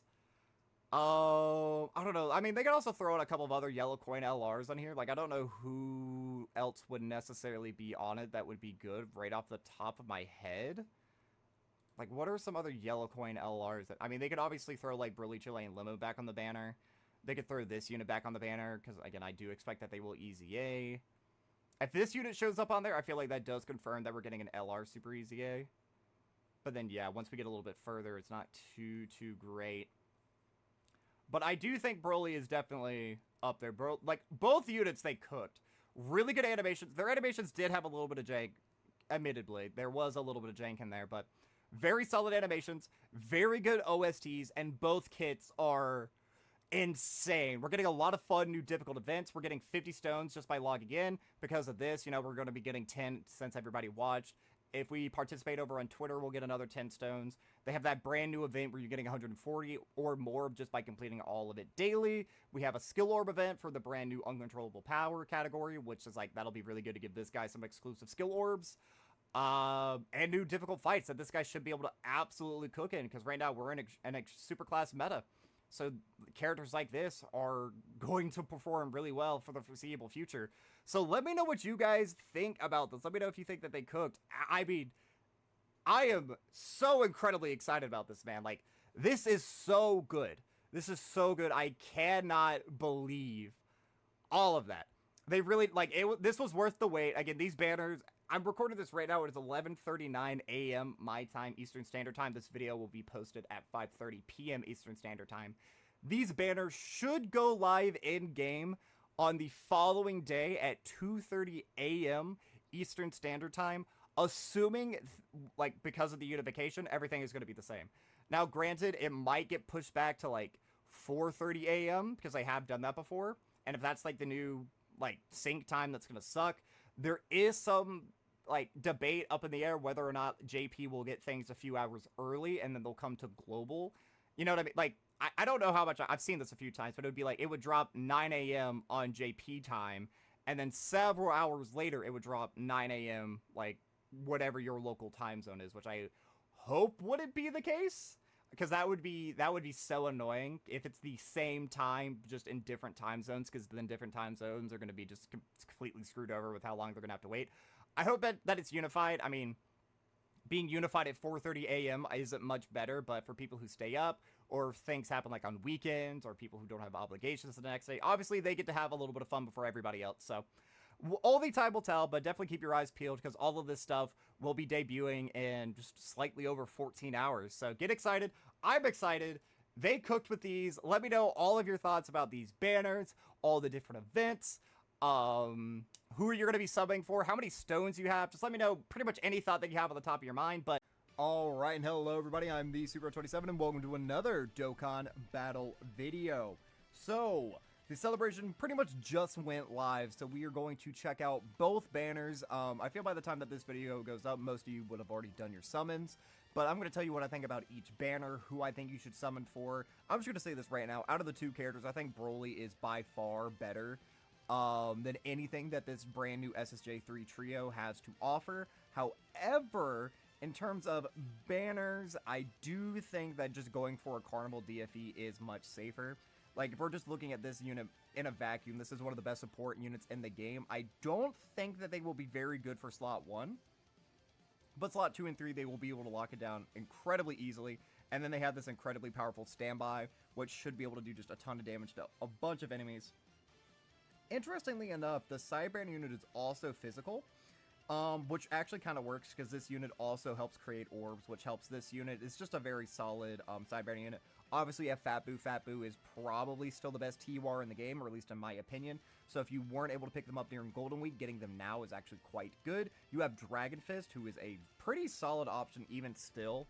Like, obviously, he's fallen off, and he is just like a dodge or die unit, but that does give you access to, like, another standby. It just makes movie bosses that much stronger if you don't have, like, a solid foundation for the team. You can easily slide him on. He's also on just a bunch of, like, other weaker categories that could potentially get missions. The Blue Boys, I mean, they're here. I'll say that. The Boo Duo is also here. I mean, if you're running them for, like, long events, or if you're trying to nuke an event. So they still certainly have, like, some versatility. This unit, I mean, they did just get their brand new skill orbs. I haven't equipped them. I don't even know what the skill orbs are, but more likely than not, it's just 800 defense on all of them, and then, like, 6 additional 6 crit. That's not going to save a unit like this. This unit was pretty donkey doo-doo on release, and, like, they have not aged gracefully. Hopefully, like, hopefully Namek, Goku, and Full Power Frieza can EZA this year during this celebration. That way, next year, these guys can be on the chopping block for getting their EZA and potentially get a lot better. Ultimate Gohan, I mean, he's fine. That means Orange Piccolo is going to be on the other banner, which is pretty decent. I mean, I'm not the biggest fan of this unit, I never have been, but I do know that a lot of the community does get some, like, good usage out of him, especially since he links so well with Beast Gohan. So I could potentially see, like, a niche for him. This unit was confirmed to get an EZA, so even though he helps out the Broly team a lot more, he is a Dokkan Festival exclusive. It does not make sense to put him on a Carnival banner. So potentially, I mean, this will be a very, very, very solid unit. If I'm not mistaken, he does lead movie bosses. Yeah, so you could potentially run this guy if you don't get Broly, and you want to run, like, a Planetary Destruction team or a movie bosses team, but you don't get the brand new summonable unit. If this guy is competent enough, you could run him as your leader, bring a friend Broly, and you should still be able to cook relatively well. You know, the team won't be as coherent. You'll be missing some stats. You'll be missing out all the versatility of Broly in of himself. But again, as long as this guy is decent, I'm not going to complain. What? Oh, they're putting super EZAs on banners now. I think this is the first time they've done that, if I'm not mistaken. That's good, actually. I mean, I'm going to say this, and I don't think that this is controversial. He is good. He is by far the worst Super EZA that we've gotten this year. But that doesn't mean that he's bad. It's just, he's okay. He's a solid unit. That's actually pretty good that he's on the banner, and then outside of that, it's just random SSRs. So, like, very, very, very solid banner. I feel like if you get pretty much, like, most of these characters, if you're able to actually pull them, you're not complaining. Like, works very well. Again, I think they're the best support unit in the game. Works very well with the brand new unit or on just a bunch of other categories, just because in a vacuum, this character's pretty solid. Boo is obviously very clutch. He's one of the best villains, probably the best TUR. Dragon Fist, I mean, he is definitely solid. I would say these guys are solid to mid. I don't know. I feel like I cope for them a little bit more than other people in the community. I would probably say the same thing for, like, these guys can't be run at any, like, of the current difficult fights. But if we do get a fight that starts off easy, but then, like, gets progressively much harder, like the Red Zone movie boss rush, for example, if we get another version of that, these guys will be able to cook in there. These units are bad. I mean, again, you're, like, mid to bad. This unit will be like a God and could potentially be a substitute for the other Carnival Broly. And then Dragon Fist. I mean, Dragon Fist is not bad at all, because, I mean, Dragon Fist hasn't been on the banner since, like, 2021, I think. So, I mean, obviously, there's value on that banner. Now, if we look over here, if I can scroll, this is Broly's banner. Now, I am of the belief, as of right now, Broly is either hard number 1 or hard number 2 in the game. I haven't fully made up my mind on, do I think that just his pure dominance is better than the team protection ability of having 2 separate Beast Gohans.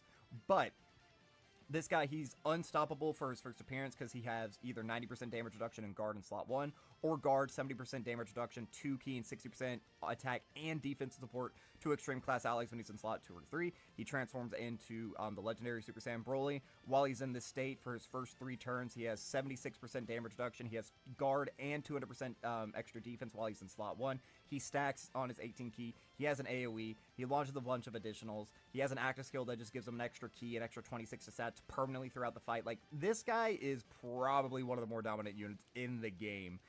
Just being able to absolutely destroy these fights. But the SSJ trio, I mean, they would work fine as a floater on the other SSJ trios team. I'm going to start calling these guys the Super 13 trio, and then I'll call them the Broly trio, I guess is what I'll start doing in my videos until the community gets a consensus for the names. Future Gohan, I mean, he's still certainly solid. He's not the god that he was anymore, but he's a fine slot 2 or slot 3 unit.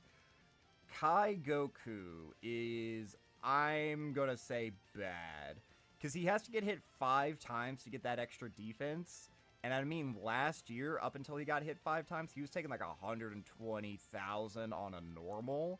He's gonna take like 300, 400. I mean, just stacking isn't enough. I think I would say he's bad at this point. He doesn't offer anything to the team.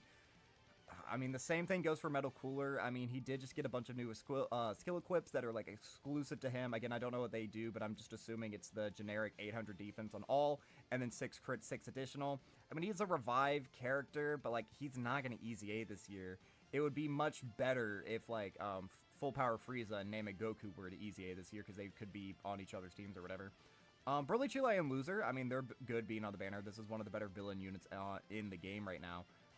Turles, he is, like, very, very solid. He's probably the second best extreme STR unit in the game. The problem is that he is a movie boss character who needs Planetary Destruction or Terrifying Conquerors, and you cannot mix and match. So you can't just run him on a generic movie boss's team. You have to have, like, one of the 2 restrictions, which isn't a problem with Broly, but if you wanted to run, like, this Broly, for example, that is directly making this Team Turles look weaker, which isn't great. I mean, this unit just sucks. You guys actually might not be bad. What do you do? 150 stats, 26% damage reduction with each super performed. They give pure sand or joined forces 3 key, 50 to stats, 3 key, 180% attack, and a high chance of launching an additional super when there's a pure sand or superhero enemy. 26% damage reduction with each attack. Wait, within the same turn with each super performed. I mean, they're on movie bosses, but they would buff the brand new Broly because of Pure Sands. I mean, this could potentially be a floater. Oh, the banner's so bad. This is the banner we're going to be summoning for, because I do just think Broly is much more valuable, and I do value wanting to get a stronger basis for my villain teams. Because with all the villain missions, I do struggle just running, like, Fusion Zamasu, Goku Black. I didn't get Cell Max. I did end up doing just 3 pulls on his banner, and I wasn't able to get him. So, I mean, I don't have good villain teams right now. I don't have Broly, I don't have Cell Max, I don't have Tech Vegeta. So, pretty much my best villain is Goku Black, who I bought with red coins, and him at 55%, he is not cooking by any means. And a lot of the team that I have around him, like, I don't have a solid super bosses team. So, potentially getting a great movie bosses leader, because we're already going to get the Int Broly. We know he's going to Easy A. I mean, I imagine Super Saiyan Broly from the Second Coming is going to Easy A. If we get Bio Broly in Part 3, if he's any of the types that we need, Broly, Chile, and Limo are obviously on the team.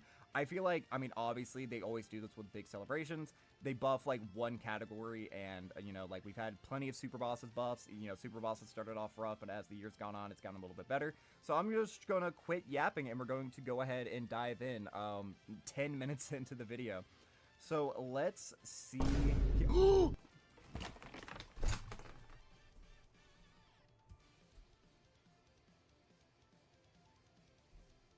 You're fucking kidding me.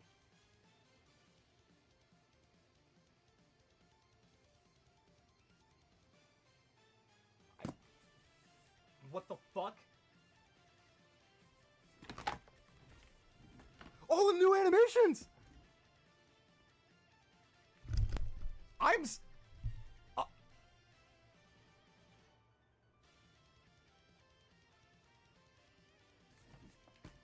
We got him. Oh my god.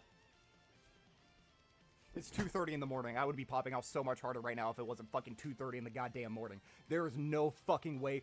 First multi, Goku Black Rift. That did not just fucking happen.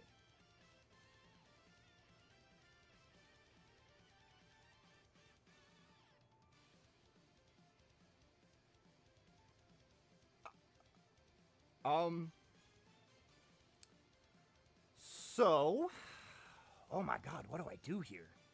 Because the thing is, how many of these carnival coins do you actually get? You get 10. And you need 500, so that's 50 multis. 50 times 50 is what, 200? 2,500? That's a lot of stones, man. Dude, I think I do my free ones and then I move over here. I try to get Fat Boot because I don't have any of these characters, man. I'm walking out like a fucking bandit. If I get literally anything else, even if I don't get anything, I'm walking out like a bandit. Because if I no fucking way. It's like a 1 in 12.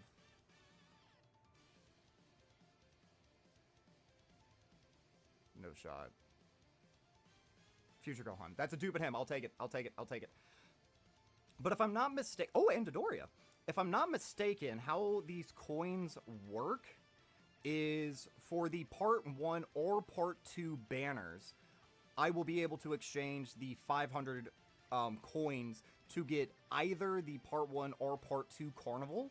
And if I don't end up using any of my coins, they just get transferred into normal Carnival coins. And I don't have a lot of Carnival coins at the moment. I think I maybe have like 400, like not enough to even buy a unit. So, I mean, do I want to...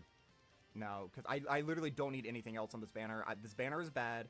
I need to just keep my eye on the prize. I mean, do I save at this point? Like, what do I do? I mean, I only have 500. I only have 500. So I could do 300 summons on the other banner. I mean, that's not bad. Again, just adding more DFE coins. I've been spending a lot of my red coins recently. I've been a little bit irresponsible with them. These new animations, though, are pretty fire. All the different Broly transformations. Yeah, I'm walking out like a bandit. 55%. That's all I need. That's all I need. I'm walking out, dude. Walking out. Oh my god.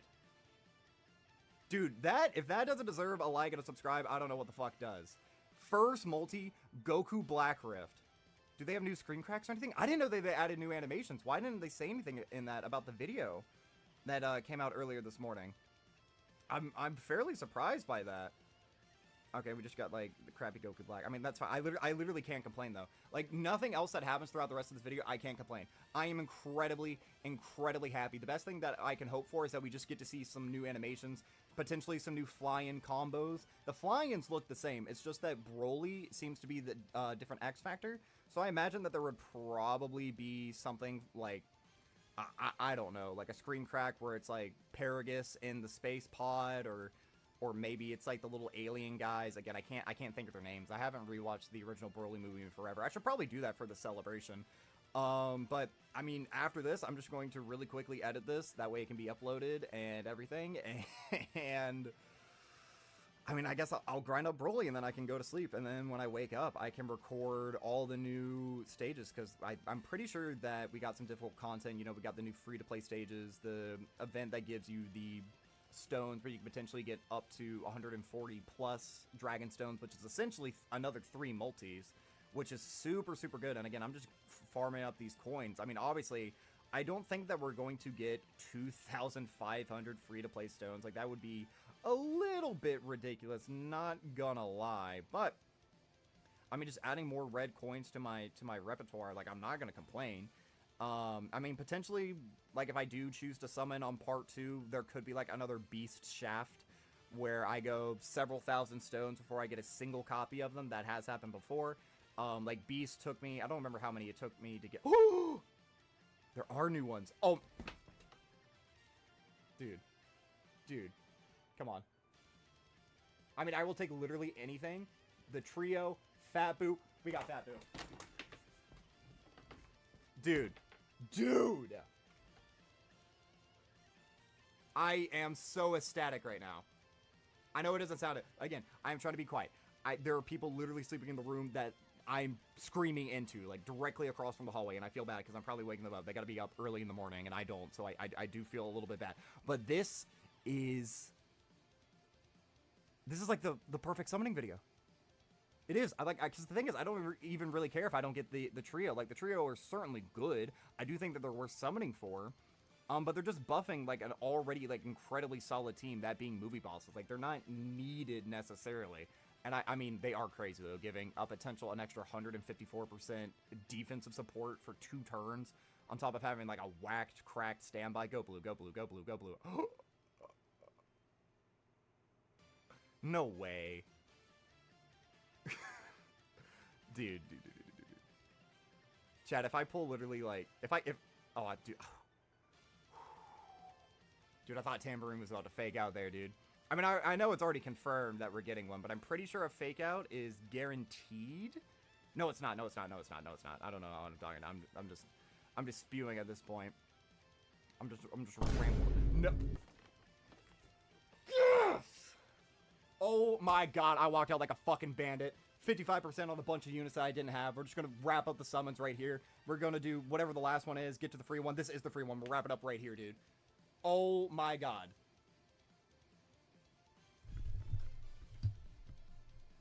Dude. How many stones was that in total? 300 stones. I got 55% of both. That is probably the quickest. That's the best luck I've probably ever had on banners. Ever. Oh my god. Well, I hope everyone has great summoning luck like that, dude.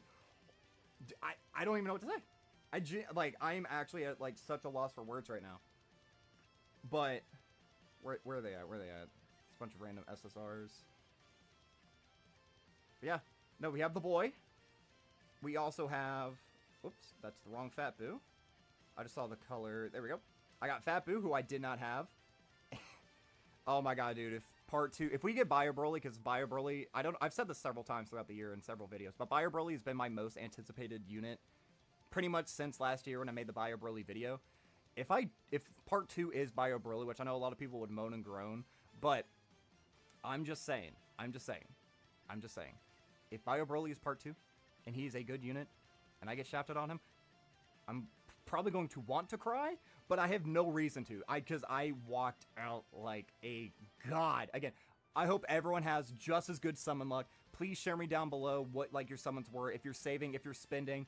You can also at me over on Twitter. I'm very active on Twitter. I'm trying to get much more into the Dokkan side of things, because I primarily used it for, like, art and Twitch stuff, and I'm trying to get much more into the Dokkan community, because I'm very passionate about it. I love talking about it. So share your best multi with me, or let me know if you're saving. I know a lot of global players have been saying that they're going to save for the 10th anniversary. I don't even think that's necessarily a crazy idea, because these units will be returning very, very shortly. It'll pretty much be like February, I think, and that's when they should be returning. February, March, somewhere and around there. But, dude, whoo, I get to save so many stones, 300 stones, and we got all that. And, I mean, we just got the coin, so if I do have to go super deep on one of these part 2 banners, if I choose to do that, I mean, I have a little bit of a start if I just want to buy one of them free, or if I don't spend any of them, boom, they're just getting turned into generic carnival coins, generic red coins, and I could potentially buy a different DFE at a later date. Alright, hello everybody, I'm the Super27, and welcome to another Dokkan Battle video. So we have this brand new difficult stage event. Now, I don't really know anything about it other than what was said in the Dokkan Now yesterday or the day prior to that, where Amatsu said if you bring certain characters, the fight gets harder, and if you bring other characters, the fight will get weaker. So we're going to dive in. I have a couple of teams for these missions. We're going to try to knock these all out in just this one video. So the first mission, getting 10 Dragon Stones. Wow, that's actually pretty generous for just beating it one time. Now, I actually like this. It's a little vague what you actually have to do, but right here it says, join forces with the Golden Warrior whom the devil is obsessed with. So that means, I'm assuming, just any Super Saiyan Goku. Beat the fight with any Super Saiyan Goku and you'll get the mission completed. The next one right here is join forces with the Saiyan who tried to control the devil and clear stage 1, so that would be Paragus. Obviously, we have a brand new free-to-play Paragus that you're able to bring to that, but I'm assuming units like Broly and Paragus would also work if you wanted to bring that unit, because they actually have a pretty decent sub-EZA. And then lastly, play it with 6 planetary destruction units on the team. So again, I don't really know what to expect. I have 3 teams here. This is obviously the planetary destruction lineup. This is the lineup that has the Super Saiyan Goku, and this is the lineup that has Paragus. So we're going to dive into this one first. I am going to pull up the stats just so if I do get stumped, I can kind of see. Oh, they have the damage tiles. Interesting. So that means pretty much, I mean, if we have damage tiles, that's not going to be that hard because we can go into Goku standby instantly. Let's see, where's this new fight? All right, I'm not going to look at the stats, but I do have it pulled up just in case I need to. Now, this will actually get to be my first experience really getting to test out this brand new Broly. I actually feel like this is a decently powerful setup. It's very top-heavy, and you can instantly transform with Broly. I did not understand that. I thought Broly's transformation was turn 3. You can actually transform with him just turn 1. I don't think that's actually what they said in the video, or again, I might have just been misunderstood, but you can just activate this on turn 1, so if you don't want to use his support right away, you can just go ahead and launch this. But I think, just for the sake of showing it off, we will actually have this Broly just give off the free support. Probably didn't need to collect all those key spheres, and I can't get a stack with Cooler, which is probably fine, because obviously giving him more defense. He's definitely the weakest defensive unit on the team. In Broly, this is before he has his EZA, but Int Broly actually gets extra damage reduction. Oh, you can debuff him as well. Okay, good to know, good to know, good to know. But Int Broly gets extra damage reduction against Pure Saiyans or movie heroes, I think is what it is. So since obviously we're going up against a Broly in this fight, it shouldn't really be too difficult. I mean, he will probably still take some pretty decent damage. I mean, that is just a 2021 unit. Obviously, like, they're not meant for stuff like this anymore, but that's really neither here nor there. This unit hasn't supered yet, so if this last attack here is on Cooler, Cooler probably will be dead. Again, I don't know the difficulty level of this, but I'm going to assume it's on the same, like threat level as stuff like what we have in the Magnificent Supreme Spectacle or whatever it's called, the Universal Survival Saga stuff. Like, I can't imagine they would just drop a much weaker event, so it should roughly be around like that level of difficulty, or maybe like the difficulty of like Trunks from the original Supreme Magnificent Battle Spectacle. But with us being able to debuff them, we do have a lot of units on this team that can actually debuff. So again, I think we're just going to keep our rotations like this, just so that we can use this support or whatever. We might as well take advantage of it while we have access to it. We'll transform into our full power Super Saiyan 4 Broly on this upcoming turn. We can put him into slot 1. That's where he's going to get his extra damage reduction. Not damage. He gets his damage reduction just for his first 3 turns. He gets guard and an extra 200% defense before he attacks, if I'm not mistaken. Again, this is a brand new unit. This is like my first time really using him in a serious event. I have link leveled him a little bit, and through link leveling, that's actually how I discovered that his ability, you can just pop it on turn 1 if you want to. There's no real waiting or anything. Dude, this unit with their EZA is going to be crazy, because he's a stacker. He's an offensive and defensive stacker. He already has crit and damage reduction built into his passive, so he's pretty much going to be like essential in so many of these fights, because I mean, Broly is like obviously the theme of the celebration, so we're just going to get more and more and more Brolys as we go along. I probably should have kept Team Turles on the rotation, maybe? I don't know. I guess this is also probably going to be a 2-phase fight, seeing as we're just going up against Super Saiyan Broly right here. Oh my god, that's a 10 million right there.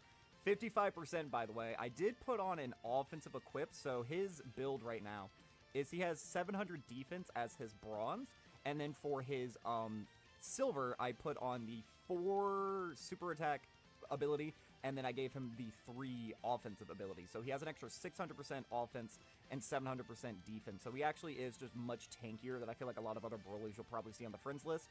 Because I don't really know how I want to build him, especially since he is only 55%. I don't have access to any of the hidden potential nodes, so I feel like really just feeding into his incredible stats makes the most amount of sense. Giving him extra defense, so like during his first turn, he's even more untouchable. And then later on to fights where he loses the damage reduction, I still feel like he should be able to go into slot 1 since he's getting the extra 250, and he has the guard. Now maybe after he supers, like the pan slot, the GT Plan DFE pan slot, where after he attacks there could potentially still be a super attack in slot 1. But at that point, if you get a couple of his 12 keys up, he does get 30% defense on all those. Yeah, I should have kept Team Turles on the rotation. These guys are way, way better than Golden Frieza is. I mean, Golden Frieza is still fine in, like, shorter events. Any unit who has just, like, a ridiculous amount of damage reduction at the start of fights is going to be good. I think in this situation, we're actually going to float off this Golden Frieza and potentially try to get... He doesn't have very great key links as Broly now, does he? What are your key links? I mean, 25 oh, that's additional. I thought that was crit for a second. But yeah, he just has, like, generic Saiyan links. So, like, Prepared for Battle gives him some. Shocking Speed gives him some. Super Saiyan is just attack. Berserker is just attack. Fierce Battle is just attack. So he only has 2 key links, and you're not going to be getting those on his team setups until we get some, like, other Easy A's. Like, again, in Broly's has been confirmed. I feel like movie 10, Super Saiyan Broly, the tech one, he's obviously going to be coming during the celebration. And right there, just another 11 million. Dude, this guy is insanely powerful. I really do feel like there is a very, very good argument for this guy to be #1 in the game. Just for being literally the best unit, like, turn 1 in the game. Like, I know you could say, well, like, MUI doesn't take damage, but at the same time, this character isn't going to take damage either, and he's going to support all extreme class allies by 60% and give them 2 key support. It's just insanely, insanely powerful. So, no reason not to do this. Let's just go ahead and pop off his active skill. That is a permanent buff to him. Now, do I want to keep Broly on the rotation with him? Broly is going to make him look a little bit better. Golden Frieza, I mean, he does have 40% damage. We'll do this. That is a lot of attacks, though.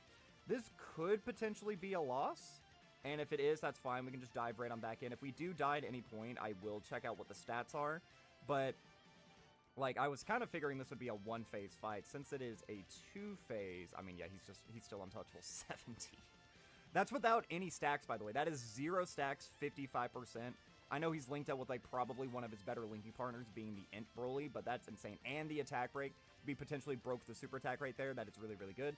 I don't think that he has a debuff or anything on any of his super attacks. Neither does this one. This one just stacks. And it looks like you are able to offensively debuff him, but not defensively debuff. So he's immune to stun, seals, and everything else. But you can attack debuff him. So we do have some units on the team like Fauna Form Cooler. He's able to debuff. Golden Frieza is able to debuff. I believe that Team Turles has a debuff as well. All right, so here's his super attack. Oh, wait, is this going to be an AoE?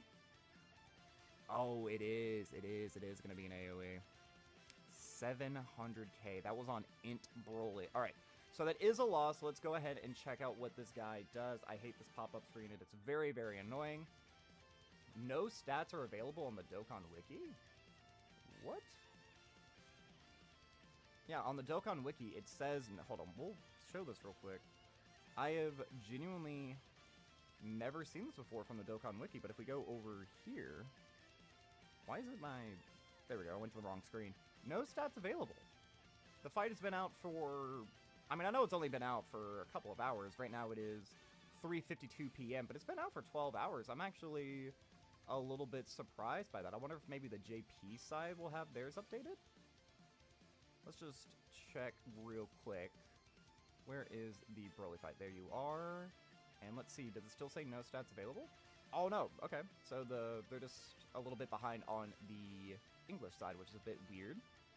So, 48 million HP. We might want to transform to Broly just right away, then try to get out of this phase as quickly as possible. 1 million super. He does get a little bit of stats right there. If there is a GOKU on the team, he gets 75% attack and defense. And you debuff him by 75% if there's a Paragus. Interesting. Okay. I mean, that's a fun little mechanic. And then right here, oh my goodness. He just rockets up in HP, 200 million. He has, like, okay normals. He does have the AoE, that's 1.45. And then if there's a GOKU, oh my god, if there's a GOKU, he gets an extra 160% attack and defense. And if there's a Paragus, you debuff him by 75%. 165, 1.5. So he's launching like a 2.7 AoE super with like 800k normals? Yo. Dude, beating this with Goku is going to actually be hard. An AoE for essentially 3 million? Just a little bit under? Damn. Okay. Okay, so I think the strategy is then we just have to speed blitz. We just have to go as quickly as possible. So we're not going to do the Broly turn or anything. Again, the damage tiles does make sense. So, like, you obviously want to try to... Ooh, really bad opening rotations. You hate to see that. But we just want to get through this initial phase as quickly as possible. So, like, getting Turles 24 key is essential. That's 23. So he's not going to have his guaranteed crits. That's fine. Although the Golden Friezas, if we do go fast, like AGL Golden Frieza, having him in slot 7, that is good, to be fair. Because that means on this upcoming turn, I should have kept the other TUR Golden Frieza on rotation. Because, like, Golden Frieza, he would take damage, like, certainly. Because, like, you can't just, like, eat 3 million. Like, all he has is 90% damage reduction. He has, like, 43... like 1,000 defense at the start of turn, roughly. I don't actually know what Golden Frieza has, but it's somewhere probably within that ballpark. I feel like that's a decent observation or estimation of what his stats would kind of look like. But you are able to debuff him offensively, so like Golden Frieza is actually going to be pretty essential here. Dude, he's taking damage on this phase, to be fair. Okay, maybe bringing in Broly was a mistake, but I don't know what other movie boss and planetary destruction unit I would bring. Because you need 6 planetary destruction, and with, I mean, I don't have access to, although to be fair, like, Cellmax isn't on the category. We'll keep mine on rotation. I don't really have any reason to, other than I just want mine to be the one who's got that dog in him. So that is a stack for him. So again, I think we just want to move, like, as quickly as possible. We can get a stack for Cooler. I don't think Cooler will be very great in this fight, because he is type disadvantage, unfortunately. But we might as well, again, start a turn, 11 million. If only they gave this guy big bad bosses. I do have, like, a weird thing about this guy's kit that I do want to talk about. So, Broly, when he's in his base form or whatever, he does have the Link Hardened Grudge, which isn't great. At Link level 10, it's 2 key, and I think it's 10% attack and defense, if I'm not wrong. It's 2 key and 10% attack. Okay. So that would be another key link that he would have with, like, characters like Int Broly, with Paragus, and a lot of other, like, legendary Super Saiyan Brolys from this movie that we can obviously expect are going to Easy A or Sub-Easy A, Super Easy A, something along those lines. But when he goes into the legendary Super Saiyan Broly, his link set does change slightly, and he gets Shocking Speed and Super Saiyan instead of Hardened Grudge and the Saiyan lineage. Oh, Broly just... what? Cooler must have got tagged by a super there. I wasn't paying attention. Uh-oh. Okay, are there any other units we could potentially bring? Let's look at movie bosses and planetary destruction. Yeah, this is what we call pretty dire. Like, this team will be super, super good in, like, 2 weeks, because, like, this unit will probably get a Super Easy A, this unit will get an Easy A, obviously a unit we're running is going to get an Easy A. But I don't really think bringing, like, Beerus is going to work, because he's not a Realm of Gods enemy. I mean, if... do you debuff on your super, or do you only stack? You do lower attack and defense. But you're type disadvantage. And you're not going to be doing, like, a massive amount of damage. Because, again, I kind of need to speed blitz. This guy has a lot of HP. Do I have a support memory I could potentially bring? Because they don't just have a movie boss one. Like, this is Planetary Destruction, though, right? It's Realm of Gods and then Planetary Destruction. Kind of hate that. This is just Wicked Bloodline. I mean, that would help, like, Frieza, I guess. But we don't have, like, a Pure Saiyan memory or, like, exclusively a Pure Saiyan. Or, like, any of, like, the big buffing ones is kind of what I'm looking at here. I don't know exactly what all of these do, just, like, straight from the top of my head, but I do have, like, a general idea of, like, some of the good ones. Like, this is Bond of Parent and Child. That's just giving me more key at the start of the fight. I think we're just gonna have to kind of get lucky with our opening RNG. Because I definitely think that this team can do it. It's just a matter of, we need one Broly on each rotation. We probably need a Broly and a Golden Frieza on each rotation, and then we just need to float all the other units. I think that might be the strategy that we go in with. This is fine. This is fine. We'll actually float off AGL Golden Frieza in this instance. I know not floating Cooler could potentially be a little bit scary. It's just one attack right there. And we did see that he was able to double-digit tank prior. So I'm assuming he just got tagged by the super. I didn't actually see. You guys in the comment section can actually let me know what happened in the video. Yet again, I'm unable to give him a stack. So let's just do this, and then we can do this for Frieza, because those physical orbs are going to drop kind of how I wanted them to. Potentially we can get the other Broly to get a stack off. 16. I just really wish that if they were going to change this guy's link set, because again, in his base form, he has the same lineage and Hardened Grudge, but then when he transforms, all of a sudden he now has Shocking Speed, which is good. Like, that is a good, like, generic link set or whatever, because that's key and defense, and then Super Saiyan, that's just attack. That's a generic, like, Super Saiyan link or whatever, obviously. But, man, you know how good this guy would be if instead of Super Saiyan, they gave him Big Bad Bosses? I mean, I know only one other Broly in the game has Big Bad Bosses, but that is, like, the dumbest decision of all time to just completely exclude that from all the Brolys. Like, you're going to tell me after all this guy's animations, he has 3 movies, 4 if you count the Dragon Ball Super one. This guy at the end of Bio Broly was killing everybody in hell, and Goku had to, you know, go off from King Kai's planet, you know, to go throw hands with him. We could have potentially gotten a 4th Broly movie. He doesn't get Big Bad Bosses? You're going to tell me that this kid isn't a Big Bad Boss when he's, like, the most, like, menacing and most, like, destructive villain out of all of the Dragon Ball movies? Like, this guy's, like, Janemba has it. This guy, I would argue, deserves it much more than Janemba. But a lot of the movie bosses, I think Janemba and Hirudegarn are actually the only Z movie villains who had Big Bad Bosses. I might be wrong, but I think that is the case. Alright, so we're definitely going to float you off. We're going to have to try to get you a stack right there, which is perfect, but we're not going to be able to get Team Turles 24 key, but that is fine. I am pretty sure at the very least. Yeah, again, this super does literally nothing. It's only a 1 million, and since we don't have Goku, that's just a flat 1 million. That's not doing anything to Broly with 200% defense, guard, and all of everything else that he does. Maybe we should have put him into slot 2 so he would get the guaranteed, what's it called? The guaranteed super, instead of just having the hit potential system, whatever.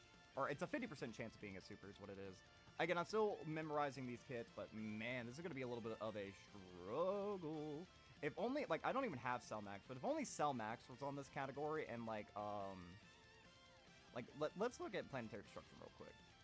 Like, yeah, Broly and Team Turles are, like, the 2 most modern units. Frieza, if I had First Form Frieza, he would actually be really good for this.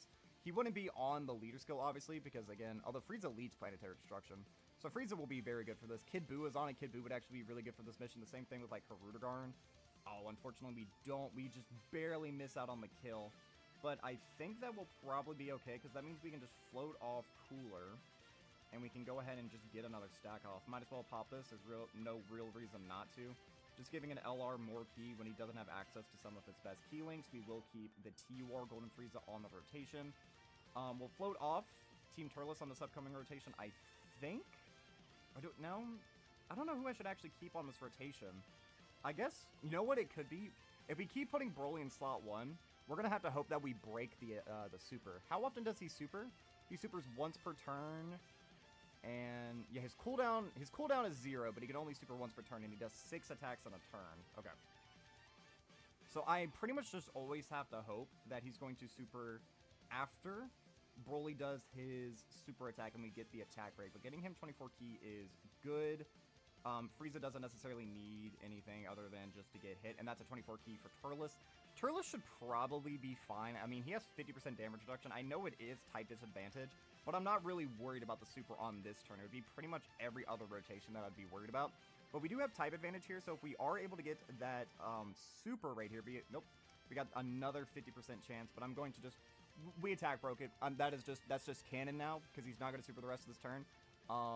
That is just the cards were directly in our way. I'm actually going to look at some of these other super attack effects right here. So Turles stuns on his super attack effects. Golden Frieza, he gets a debuff on only his 12 key, if I'm not wrong. Yeah, Colossal Damage to the enemy lowers attack and defense. So getting as many 12 keys with Golden Frieza is going to be crucial. Final Form Cooler is the same thing. I mean, once we get some debuffs up, I would imagine we would be fine. Okay, we did not break it. So this is with a couple of attack breaks, courtesy of Golden Frieza. Obviously, like, Cooler's not going to take any damage. Frieza took damage. That means Turles is going to take damage. Ooh, goodness. I might not be able to beat this mission. We might have to transition over and do the other missions, which... Why did Turles take so much? I mean, I know 50% damage reduction isn't enough, but I would have imagined... I mean, that was nearly 600k this kid ate off of that. That was... I mean, I know that was, like, no big bad bosses for him. Yeah, we're just dead. Because the TUR Golden Frieza is not going to have any of his damage reduction up on this rotation. Very, very, very, very tricky. All right, here's what we'll do. We'll just take the L on this one. we'll just say that we can't beat this mission right now. This team needs to get a couple more buffs. We'll dive back in. This will be like a separate 33. Oh my god, dude. Okay, 23. Dude, he's so good. Dude, he's actually so good. But I guess what we're seeing here in this video is we are quickly discovering that why there is an argument for this guy not being number 1. Because we are running a very weak, or a much weaker team or whatever. But if we had, like, Sal Max on this team, right, we could have 2 back-to-back team protection abilities if we were running, like, them as our leader. And that would protect all these other... Actually, no, it wouldn't. No, it wouldn't. This is an AoE. This is an AoE. We would still get frauded out by AoEs. All these units should be able to take the normals. I mean, obviously, the TUR Golden Frieza is going to die here because he only has the damage reduction if you're above 40% HP. But yeah, like, we're like 600k normals, that's really like nothing in today's meta. But having this AoE is certainly frightening. So we'll have to come back into this, but that would be kind of like an argument for why Broly isn't number 1. Is because you can look at his team and be like, oh yeah, Broly is like incredibly powerful. He is super good. Do I want to run you on movie heroes? Is there any other better category I could potentially run you on? Entrusted Will. You mean Entrusted Will, don't you? Or is that your 30%? That's your 30. Do I think that this team would be fine? I do. We have Beast. Because again, we need to have a Goku on the rotation. So does this drop us below that threshold? It does. So here's what we'll do. I'm not going to instantly go into the standby because I don't think that this team is going to be able to speed blitz it fast enough. But we're having that just in case. We'll have that in our back pocket. We'll try to avoid same type orbs like as much as possible. That way we can stay around the same HP threshold throughout the entirety of this fight. Now, unfortunately, we are going to... Oh, no, we're not. Okay, perfect. So we're going to do some actually pretty good damage right here. I see now that I said that we might not... Whoa. Gogeta! Hello! This is an embarrassing video, chat. We are getting cooked. Gogeta! What? Hold on. Brother. Oh, he has the increased stats. Never mind. He has the increased stats. I was about to say that was a 400k attack stat, but no. He has the increased stats. So I'm almost wondering if we want to run Goku's and like the new Super Saiyan 3 Trios team. If we want to run them instead, that way we can have 2 of them up at the same time. Oh no, this looks... Oh my goodness. Yeah, no, I think we definitely want to save the standby. So we can do this, because I don't really think we'll need it. Get you as close to 24 key as possible. Which is this, I guess. And then Gogeta after he supers will be fine, especially with a Rainbow Orb. Okay. Because we have a lot of Rainbow Orb changers on this team. Up, like, on this next rotation, we have Beast Gohan. He's going to actually have access to his unit super, because we are bringing the cooler movie Piccolo, who I think should I mean, the first time he gets hit by an attack in the turn, he's going to take some serious hefty damage. But now we're going to have defensive support 77% for 2 turns. This unit is probably, like, the most insane support unit in the game. Again, I haven't really used them outside of just, like, generically link leveling them. So this will be a fun little experiment to see how powerful they are. I did make a tier list the other day on Twitter, which was yesterday. So we can see kind of where I'm ranking them. I mean, if they're going to do a performance like this every single turn, like, that's pretty good. They did a lot of damage here. Now, they are only 55%. I did decide to go, like, dodge with them on their hidden potential system. I don't know if you guys saw it when you, right there. Also, they get all the defense when they get supered. I saw a couple of people right there say that maybe they get the defense at the start of a turn. But no, it looks like they only get their defense once they do receive the hit.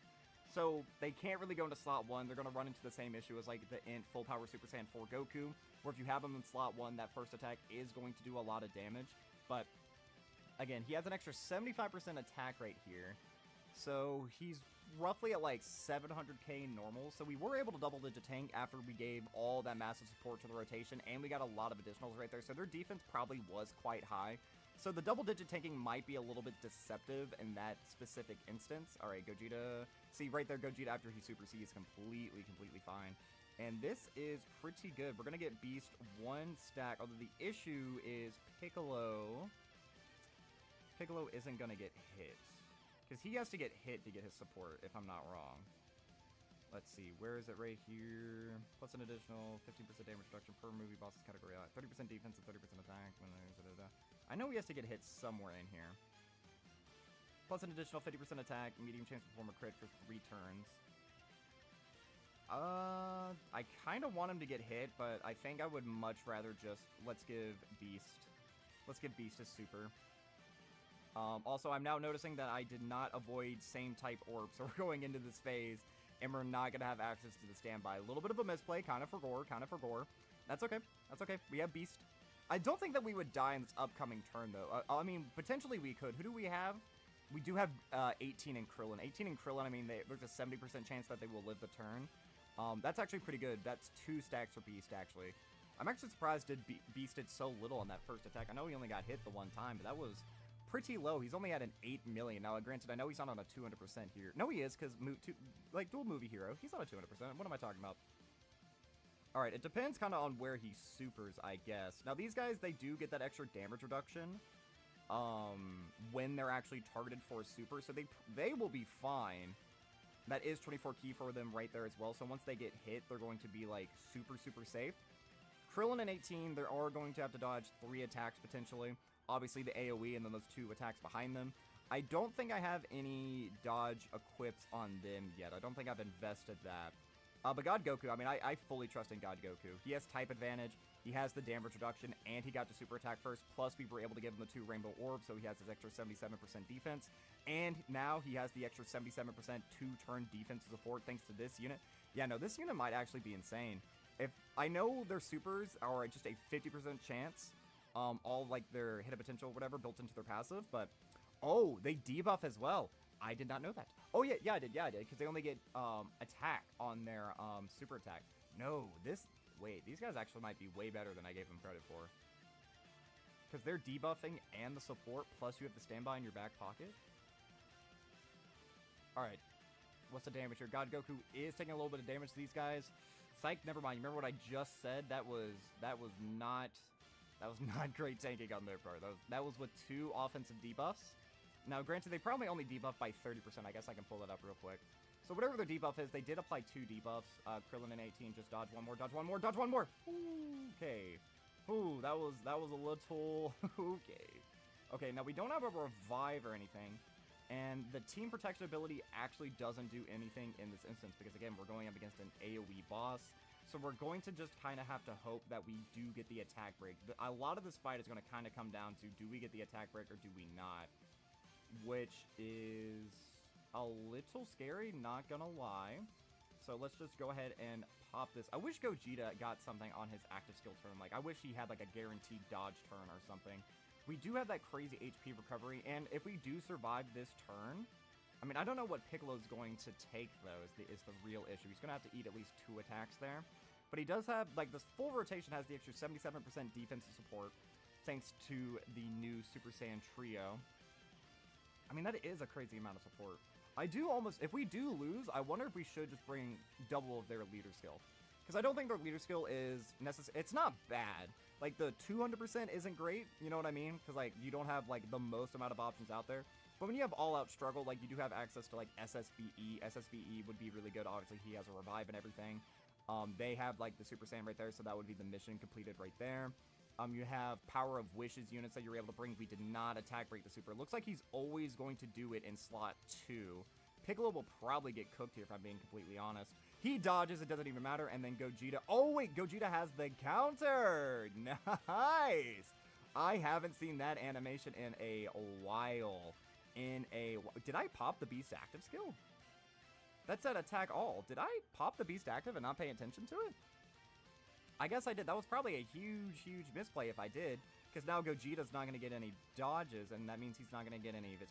When did I pop the Beast active? I was literally in the midst of talking about that would be... It's not good in this fight. So Beast's, like, most notorious ability for being able to lock down slot 1 and protect all of the team, you can't really make advantage of that. I must have just, like, went on complete autopilot, saw it, and just swiped up. Or maybe I swiped up by accident when I was moving my rotations around.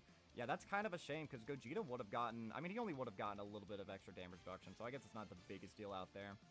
So, I think we will do the standby here. I don't really see any reason not to. Do I put him into slot 1, actually? Because there's more attacks in slot 1. And we know that the AoE is pretty much guaranteed. I think I will, actually. So let's do the standby right here. We want to try to collect as many physical orbs as possible. So we're getting 7 orbs right here. So that is 49% defensive support to the entire rotation. For 2 turns, we want to get the 2 rainbow orbs for you as well. We're going to go into Gogeta, and if we can try to collect these orbs right here, because we are collecting physical orbs, the physical orbs are actually 2 charges for this Goku right here. So we might just be able to blow this Broly just straight off the face of the planet on this upcoming turn with the standby skill. We should, I mean, I think we comfortably should be able to. Because he did get hit a couple of times right there, so each time he gets hit, that's 3 charges. Yeah, he's guaranteed to AoE in slot 2. So maybe there's like some mind games. Maybe, I know it would make Beast weaker, but maybe we should put Beast into slot 2. Oh, and we got the counter again. Is it a guaranteed counter? Or, because I feel like most of the time counters aren't guaranteed, but I might be wrong here. Again, I'm not the most familiar with everything. I know like the shadow of what characters do, but if you ask me the specifics, I'd be missing out. Yeah, it's a 70% chance to counter and nullify with tremendous power. That's good. That's good. And Gogeta is going to... I don't know if that counts as a dodge, though, so I don't know if that builds up his crit chance. Because right now, I mean, we are doing, like, decent damage, I would say.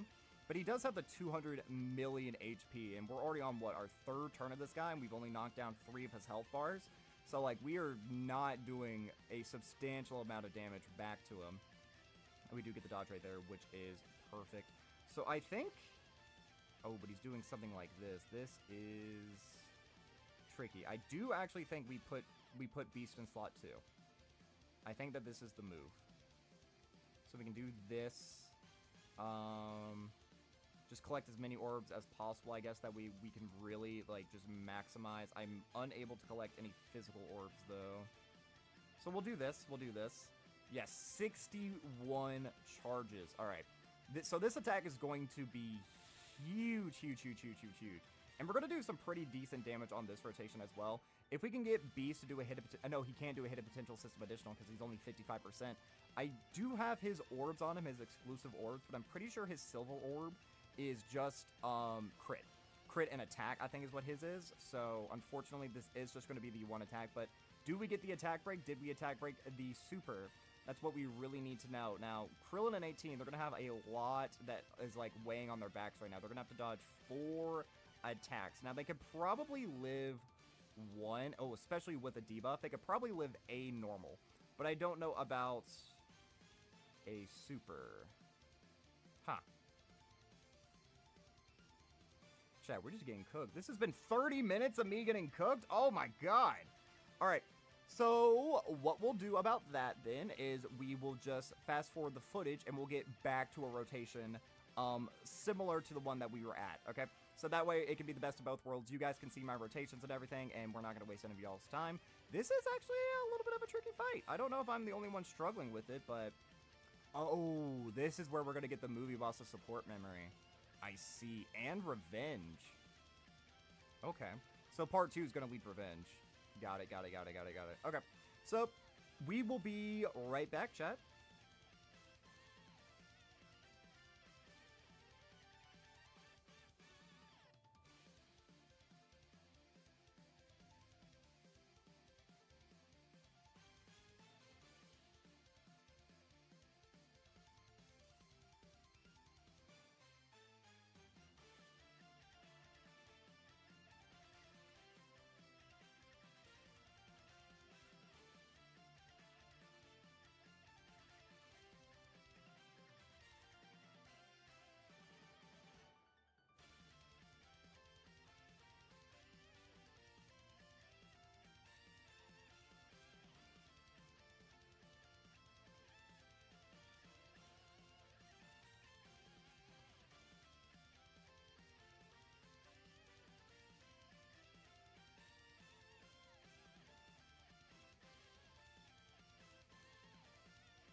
Alright guys, I've been doing this for half an hour and fast forward. I don't know how long that's going to be for you guys. I'm going to have to do it like in super, super hyper speed. But this is hard. Like, I am out here struggling for my life is what it feels like. So here's the plan, okay? We're gonna try one more time, just like this. This team setup right here. If we lose, which it looks like we're going to, because I'm not gonna be able to give Kefla 6 orbs. Yeah, she's not gonna have her dodge. Alright, that's fine. So, when we lose... Damn! Alright, okay. Alright. These missions are really hard. So, what we're gonna do is... I'm just gonna bust out superheroes. I will have to come back and do this another day. I am pleasantly surprised. Should we try one? You know, we'll try one time. We'll try one time with this Paragus team. And we'll just see what it does. The thing is, like, this Paragus kind of sucks. Like, all he does is make Broly better. But with a team setup like this, now that I know that he always AoEs in slot 2, I can pretty much just put Beast and Broly into slot 2. We can get rid of AGL MUI, I guess, and we can add on Orange Piccolo. That way we can have those guys be slot... I mean, is that dumb? Maybe. It'll be fine. Now, I know I could have also busted out a Whis, but, like, I am still obviously learning the event. I don't know what my units were and weren't able to tank. This is kind of like an eye-opening experience for me as well, learning some of these units. But I do think so far my speculation about... oh, fuck, he sucks. I'm not going to get the orb change and we're running 2 extreme units. Oh, shit. Oh, this is so bad. Oh, no. This is so bad. Why don't I have a good pure sand leader? Again, we'll try this one time, and if I can't get it, we'll just swap over to superheroes. It's not like the biggest deal. I mean, they are missions. You don't have to beat every single mission on its initial release. I do like how this fight is designed, though. Like, this is such a unique and tricky fight, where if you bring the brand new summonable unit, what you want to do for the mission, I mean, I'm going to be interested to see some other team builds that you guys can come up with, or maybe other people just in the community come up with, to beat it with the Goku restriction. Because, like, the Goku was good, but we saw, like, even with 24 key, even with the 45% damage reduction, and, like, giving him a bunch of key spheres or whatever, he was still getting cooked. And look how much weaker this guy's hitting because we don't have a Super Saiyan Goku on the team. Now, granted, if I transform into, what's-his-face? Super Saiyan Goku, like, if I use his active skill, I do believe he would get the buff. So, 100% we will not be doing the God Goku transformation at any point throughout this video. It'll be really funny if this team actually ends up weakening, because, like, coherently, this is probably the weakest out of all of them. Like, just in terms of links and, whatever. I also find it a little bit odd. Like, it is good that Paragus got Terrifying Conquerors. Like, before, I don't think he had Terrifying Conquerors. I'm pretty sure every single Paragus only had Revenge, Pure Sand, and Inhuman Deeds. Shouldn't he also, like, maybe be a movie boss so that he can work with the brand new Broly? Like, I don't know if he necessarily, like, qualifies as, like, a boss or whatever, because obviously he's not the main villain of the movie. But he's not, like, a henchman either. Like, I can understand why, like, Salza isn't on movie bosses or whatever, because, you know, he's a henchman. Like, he's just, like, there for fodder and run out, like, make the runtime a little bit longer. Like, Paragus was the one who set up this whole thing. Like, he is the evil mastermind behind this whole thing. He does debuff, which is nice. That is actually pretty big. And he does have type advantage in the final phase. Why did I run Orange Piccolo? I'm running pure God Goku. That completely slipped my mind. Well, shit. You guys can flame me. I made this team hours ago, man. I've been doing this fight alone for an hour. My thoughts aren't with me. I'm just trying to get it done, man. I mean, technically, we will still have access to, like, the Orange Piccolo transformation. He'll be returning on turn 5. But we will be on a pure super... No, we won't be. We'll have to float off Broly if we want to do that. We can float off Broly. I don't think that would be the worst thing ever. Because... Do I want to float off Broly? Who's on this upcoming rotation? It's God Goku, Tech MUI. We could float off Broly.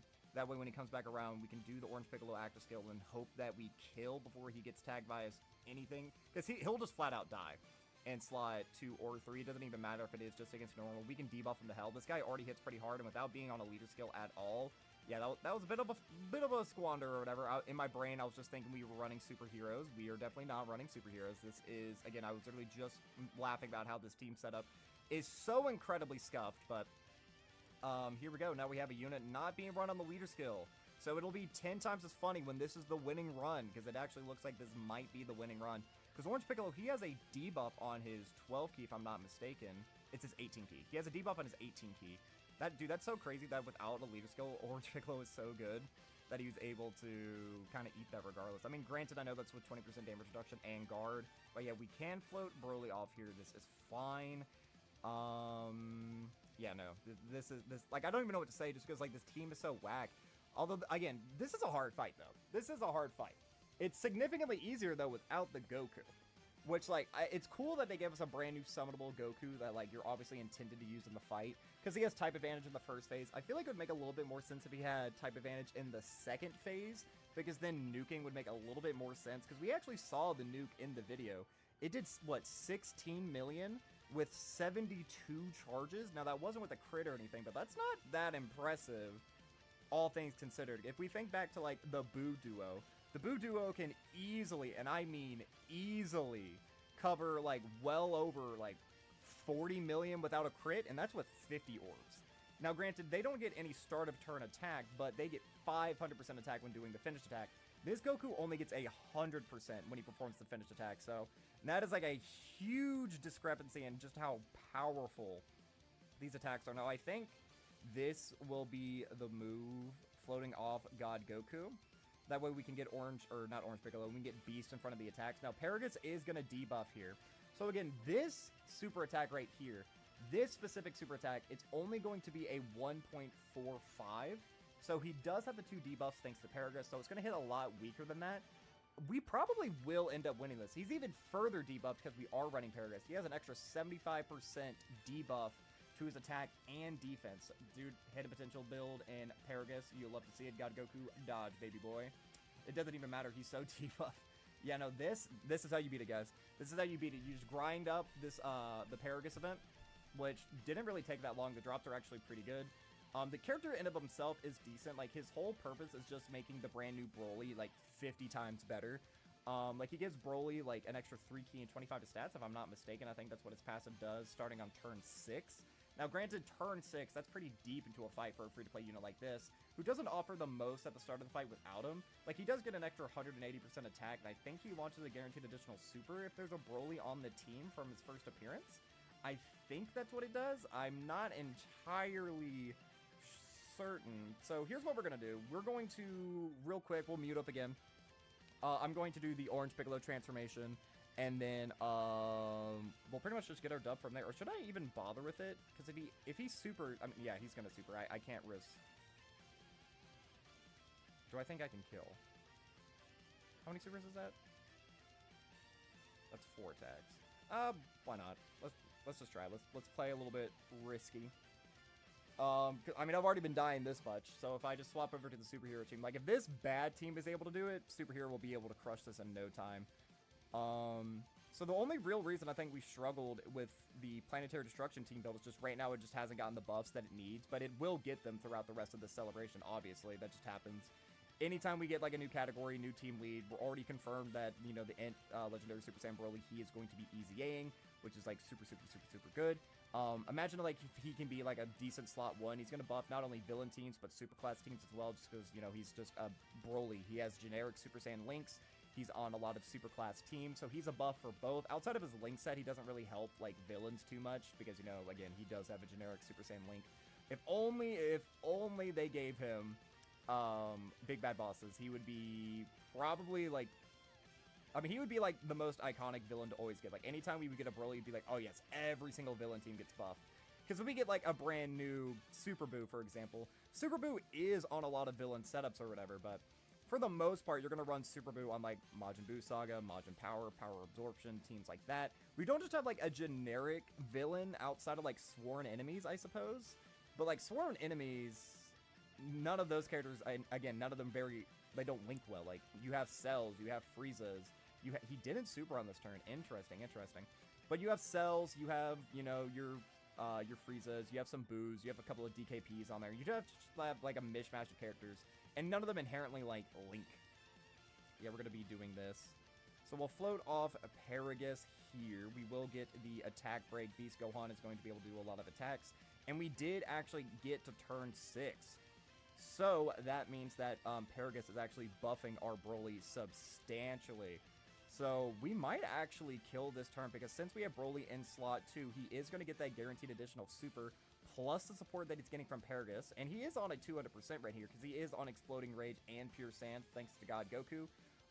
So even though God Goku is being very much so nerfed, because I'm running Paragus and Broly, at this point, like, his offensives, they just can't do anything to us. Like, we have Paragus debuffing him passively through his, like, the ability of the mission itself, as well as he just debuffs on his supers.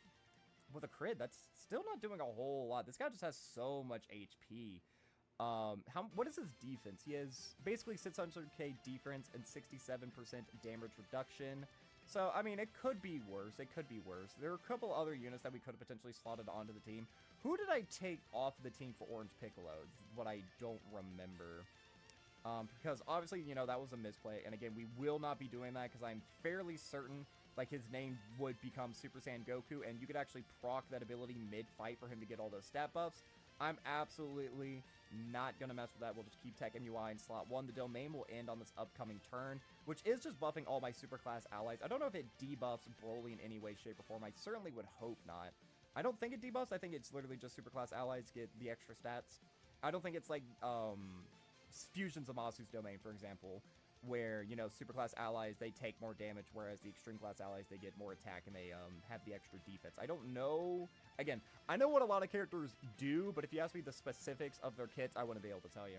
And Tech MUI is really not doing too much, but he doesn't have, like, all of his really big Tournament of Power links set up, obviously, because I didn't run AGL MUI. I took AGL MUI off the team. That's what it was. I took off AGL MUI. No, if we had AGL MUI on the team, we probably would have already won. Just because he's so freaking strong. Oh, goodness me.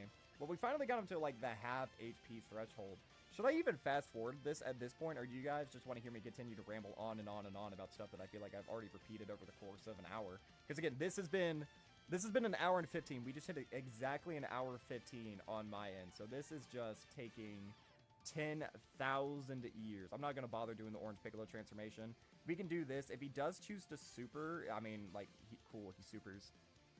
We'll put you there. We actually will get 2 attack breaks, so it's actually pretty likely that we will not have to deal with the AoE. So let's see. I meant to pop the Beast Gohan active skill. I don't actually know if I did.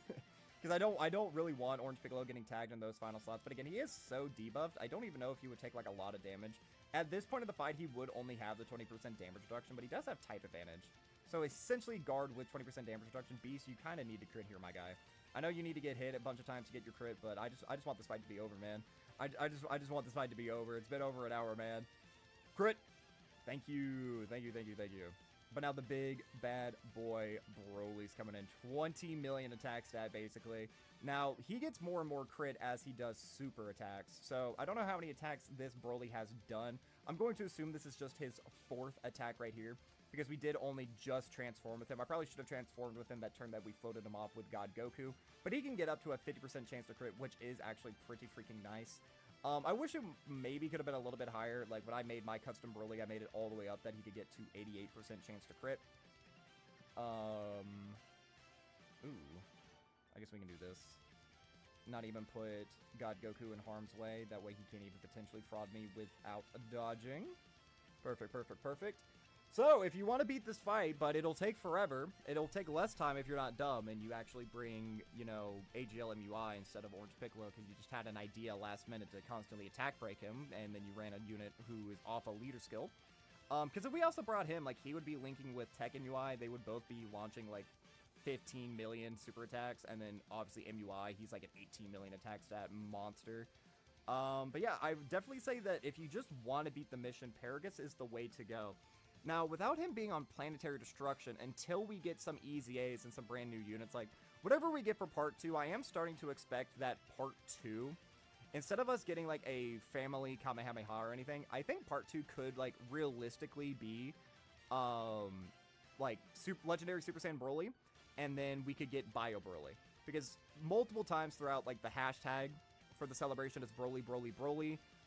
There's 3 Broly movies, and we're getting 4 units. Potentially we could get more with like the part 3, because they did announce a part 3. I don't think that they would drop another brand new summonable unit during part 3, but if they did drop a brand new summonable like Bio Broly for part 3, let's say part 2 is Family Kamehameha, as well as the Super Saiyan Broly, which would also run into the same name issue. Like, yeah, they could call this unit Broly, which is what they did, but there's nothing you can do really with that Broly to get around that he's either Super Saiyan Broly at the start of turn, which would mean he wouldn't link up with the Dragon Ball Super Broly, or you would call him the legendary Super Saiyan Broly at the start of turn, and then he wouldn't be able to Easy A with like, or he wouldn't be able to link with Easy A Int Broly, or Super Easy A STR Broly, or the LR STR Broly if they decide to Super Easy A him. Like, there's nothing you can really do unless he's has the same condition as this Broly, where at the start of turn he's Super Saiyan Broly, and you can transform on turn 1 as well. That would be the only way they could get around that same name issue with him. So I don't know if I necessarily want that Broly specifically to be a part 2, but like the Family Kamehameha would kind of be nice, I guess. Like Goten and Gohan, that unit was bad when they Easy A'd last year during the Turles celebration. So we could obviously get those animations like revamped by the 2024 style, or it could be like a what if, like Goku was still alive potentially. We could get another Super Saiyan trio.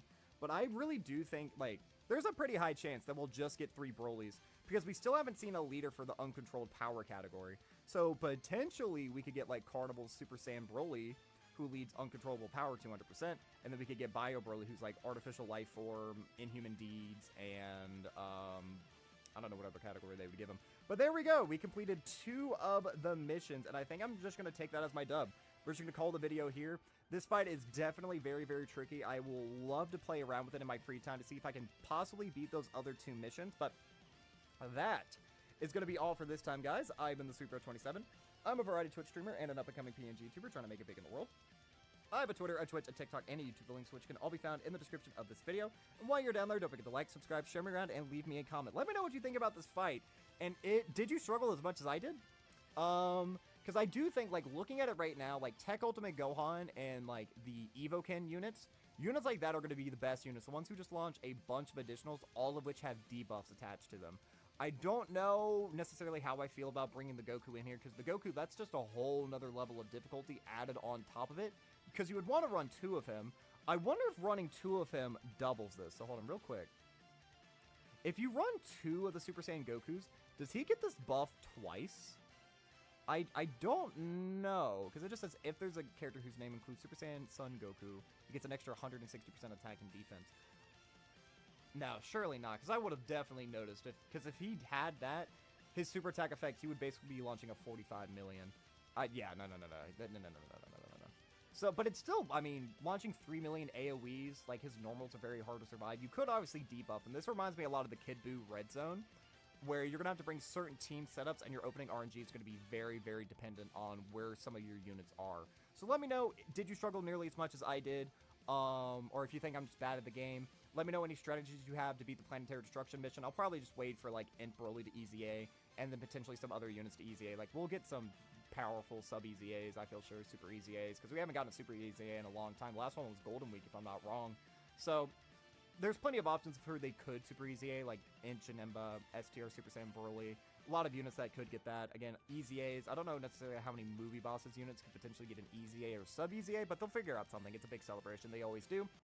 Alright, and hello everybody, I'm the Super27, and welcome to another Dokkan Battle video. So, the brand new Supreme Magnificent Spectacle fights up against the movie heroes just dropped earlier tonight at about 10 p.m. my time, Eastern Standard Time, which is a little bit of an odd time, but I'd much rather have 10 p.m. as opposed to, 2:30 a.m., which we've been used to. So, we're up against the Kid Goku. Now, this is Kid Goku from what I'm assuming is the very first Dragon Ball movie, which is... oh god, what is the first? Is that the one where Krillin, Sleeping Princess? Is that what it's called? I think Sleeping Princess is the very first Dragon Ball movie, because that kinda is like the Pilaf saga. No, it's after the Pilaf saga, because Krillin's in it, because Krillin and Goku have to go save the princess from like that vampire guy. But if we're looking at his stats, he doesn't seem very impressive. I mean, he has a pretty hefty health bar. He is just a one-face fight, and because of that, we aren't able to bring nuking characters into here. So characters like, you know, TUR Golden Frieza, Int Super Baby 2, STR Piccolo even, none of those units are going to be viable in this event, unfortunately. His normals are, like, pathetic. His defense is pathetic. He has moderate damage reduction. You are able to offensively debuff him, but he has this ability right here where he gets 15% attack with each turn up to 1,000%. So, deep into a fight, this kid would be the hardest hitting boss in the game. Obviously, you're not going to last that long, because again, not really any defense or any damage reduction, nothing special. He doesn't seem to have like a damage nullification bar either. So this fight shouldn't last a while, but having a 1.4 million super attack with a bunch of these stacked up, he could potentially be scary, but with the team that we are rocking, I don't really think that I need to be afraid. Literally the only unit who could potentially fraud me on this team would obviously be the friend lead, that being, you know, the blue boys here. But having them in slot 7 and slot 6 is pretty good, because we're not going to have to worry about them for a while. And dude, he's so tiny, you can barely even see him. Dude, the Versus is covering his little card art. Oh, he's so cute and so small. Okay, so we're pretty much bringing, I think that this is like the best team in the game, arguably, outside of our leader, who obviously can get caught. Again, I prefer that unit a lot more than the rest of the community does, but I do have to fully acknowledge they are pretty much, for the most part, they are a dodge or die unit. They obviously have instances where they can tank, but their offense really isn't that impressive. You do obviously have like the AGL VEGETA transformation in your back pocket potentially on turn 5 or turn 7 if things do go a little bit sour, but with a team like this, things aren't going to go sour at all. So if we do lose, it will be because of them, but we have so many protection abilities on just like this team in general. We have slot 1 and 2 pretty much locked down on every single rotation. We have tons of revives. We have 2 revives, 1 target all mechanic with Beast. I don't really think that we're going to be worried in a fight like this, because this fight kind of starts off as difficult as Fusion Zamasu was, Int Fusion Zamasu was last year, because in Fusion Zamasu, his AoEs were 500k, and this unit has just a 500k, like, on his normals, obviously. Potentially the super attack could be a little bit dicey for them if they don't dodge, especially since I'm not going to be putting them in slot 1, they are going to be my floating unit, which I actually kind of prefer floating them in today's meta, because they do look a little bit more impressive offensively, as opposed to defensively, so obviously they do get tagged by, like, a super or anything. I do think that there is a very high probability that we will die, but I really don't see that happening. He is attacking a lot, though, in slot 3, so we might actually be able to get the revive for VB up here immediately. So right here, oh, dude, that's so fire. And no, I was wrong. This is the first Dragon Ball movie that is the villain from the first one, but it is not Sleeping Princess. It's like that purple slug monster who is a stand-in for Pilaf and like the Pilaf gang or whatever. So like in this instance, Krillin wasn't even in this movie. I do remember that now that I've kind of like seen the animation or whatever. But that's fun, you know, getting to see some more unique animation. Obviously, Dragon Ball Saga doesn't have like a lot of representation. I actually wonder, outside of Path to Power Kid Goku, are the movie hero, like, Dragon Ball Saga-esque characters, like, are they actually on the category Dragon Ball Saga? Or would they just be on movie heroes? Because very rarely, I mean, I can think of a few, like Majin Buu Saga and movie heroes, the, Tech Gohan and Goten are on both categories, even though that is obviously not taking place in the Buu Saga, because most of the movies just kind of take place in, like, their own little, like, subsection. I think the reason that they actually did that is because from one of the GBA Dragon Ball games, I can't think of the name of it right now, but in one of the Dragon Ball GBA games, like, in between, like, all the Buu stuff, you actually do fight Broly, but in that very same game, you actually fight Janemba before you fight Kid Buu, and obviously Janemba's not a Majin Buu Saga, so that would be, like, the only real, like, validation I could come up with as to why you would have Gohan and Goten on the category, but I don't know, I'm just up here kind of spitballing. I don't think we're going to be struggling with this fight at all. I mean, 3 attacks in slot 3, that could potentially be a little bit worrisome. I definitely do want to make sure that I can get them an 18 key, which shouldn't be too hard. That's a lot of key spheres right there. Boom. Perfect. So, excuse me. Obviously, this first fight's going to be a little bit easier. I do expect that once we get to the final fight, which is up against what I'm assuming is the Android 13 guys. I don't want to look at the stats prior to, like, actually diving into it, but I do imagine that would be who it is, you know, the Super Saiyan 3 trio that we got during December of last year. It's actually crazy to think about that the December was 8 months ago, almost 9 months. We're basically into September as of right now. Like, today is the 30th at, what time is it? 12:53 a.m. that I'm recording this. It's crazy to think about that those guys are almost a year old and they got power craft basically immediately. Although I would be interested to see them be run on the exact same team as the brand new Super Saiyan 3 trio. Because, like, even though, like, they kind of work against each other because, you know, the new trio, they turn int orbs into physical orbs, whereas the original trio, you know, they just randomly create their own int orbs. Obviously, both units kind of need their orbs respectively to fully build up their passives, but they do link pretty well together, so I'd be interested to see, like, a rotation. Could you potentially run them in difficult content? We might actually do that for this upcoming fight.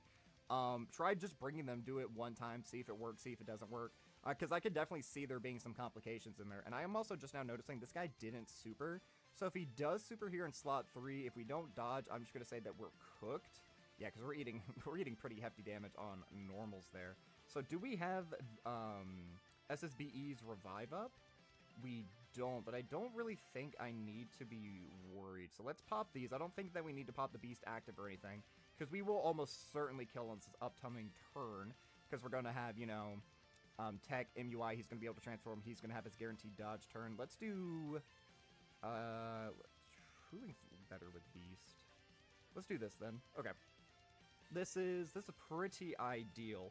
So look, this is turn 4, so he has an extra 60% attack at this point into the fight. So, I mean, he's not hitting like crazy numbers yet, but this is a unit who's hitting like relatively hard. So we give him an extra 60% to just his normals. He's rocking like 700k normals, and his super attack would be roughly around 2 million, so not really too crazy, but I guess, like, there are fights that on turn 2, turn 3, turn 4 are just as difficult as this, except they're multiple phase fights, whereas opposed to this guy is just a single phase who kind of ramps up in difficulty as the turns go along, so you do want to speed blitz him. Yo, UI! Okay, buddy, Jesus Christ. Dude, UI is a unit. I understand he's good. I do. My UI specifically does not look very good. Very rarely do I get that 77% chance of launching an additional super, and I feel like he does get caught a lot. The other day, it wasn't the legendary 98% chance to dodge, and he failed, because I do want to get that on footage. But if my calculations were correct when I was just playing in my own free time, he got caught on a 91% chance to dodge, and then died on a super in the Red Zone movie boss rush. So, it can happen. I lost a 9% chance. Because, I mean, it is a chance. It's not guaranteed that he's going to dodge everything. But that was a pretty easy little fight right there. Not too bad at all. Didn't even really struggle. Other than, you know, AGL UI taking a lot of damage there. But I guess that is going to be... Is there a mission for this one? No, there is a mission for Stage 3, which potentially could be hard. It's Exploding Rage, but I think we'll just bring, like, God Goku for that. And we should be able to knock it out in just, like, one run. But that is going to be all for this time, guys. I've been the Super27. I'm a variety Twitch streamer and an up-and-coming PNG YouTuber trying to make it big in the world. I have a Twitter, a Twitch, a TikTok, and a YouTube, the links of which can all be found in the description of this video. And while you're down there, don't forget to like, subscribe, share me around, and leave me a comment, positive, negative, or indifferent. I would love just any sort of interaction I can get from you guys. Let me know, what did you think about this new stage? Did you think that it was really difficult? I mean, not really. Again, this is kind of like start of this year difficulty, but it makes sense. It's the first phase, obviously. They're going to get substantially more difficult, I would imagine, and I would imagine that this brand new Super Saiyan 3 fight is going to be the hardest stage in the game, kind of like with what happened with the EVOKEN unit during the Universal Survival Saga Magnificence Battle Spectacle. Stage 3 was just like a whole new level of difficulty. While not being like incredibly out of reach what we were able to achieve with the units that we have, it was just raising the roof of things that we had to expect. So, let me know what you think. I mean, I don't think that this fight is really anything to, like, talk about, not anything noteworthy, but I do think that mechanics, potentially this is the hardest hitting unit in the game. I would love to see, like, what would be a team that could last just really long without doing a lot of damage?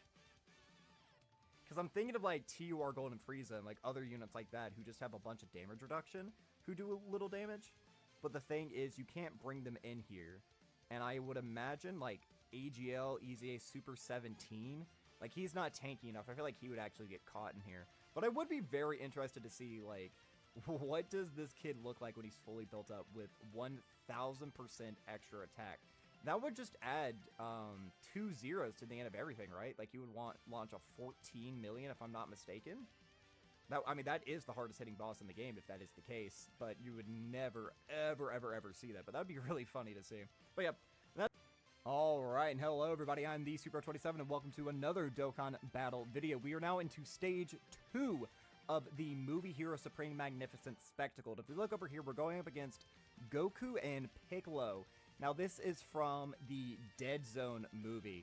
Now, we thought that this unit could potentially easy A during this celebration. I guess that's technically not out of the ballpark. Unless, I mean, it's less likely now that it's just pure Broly themed.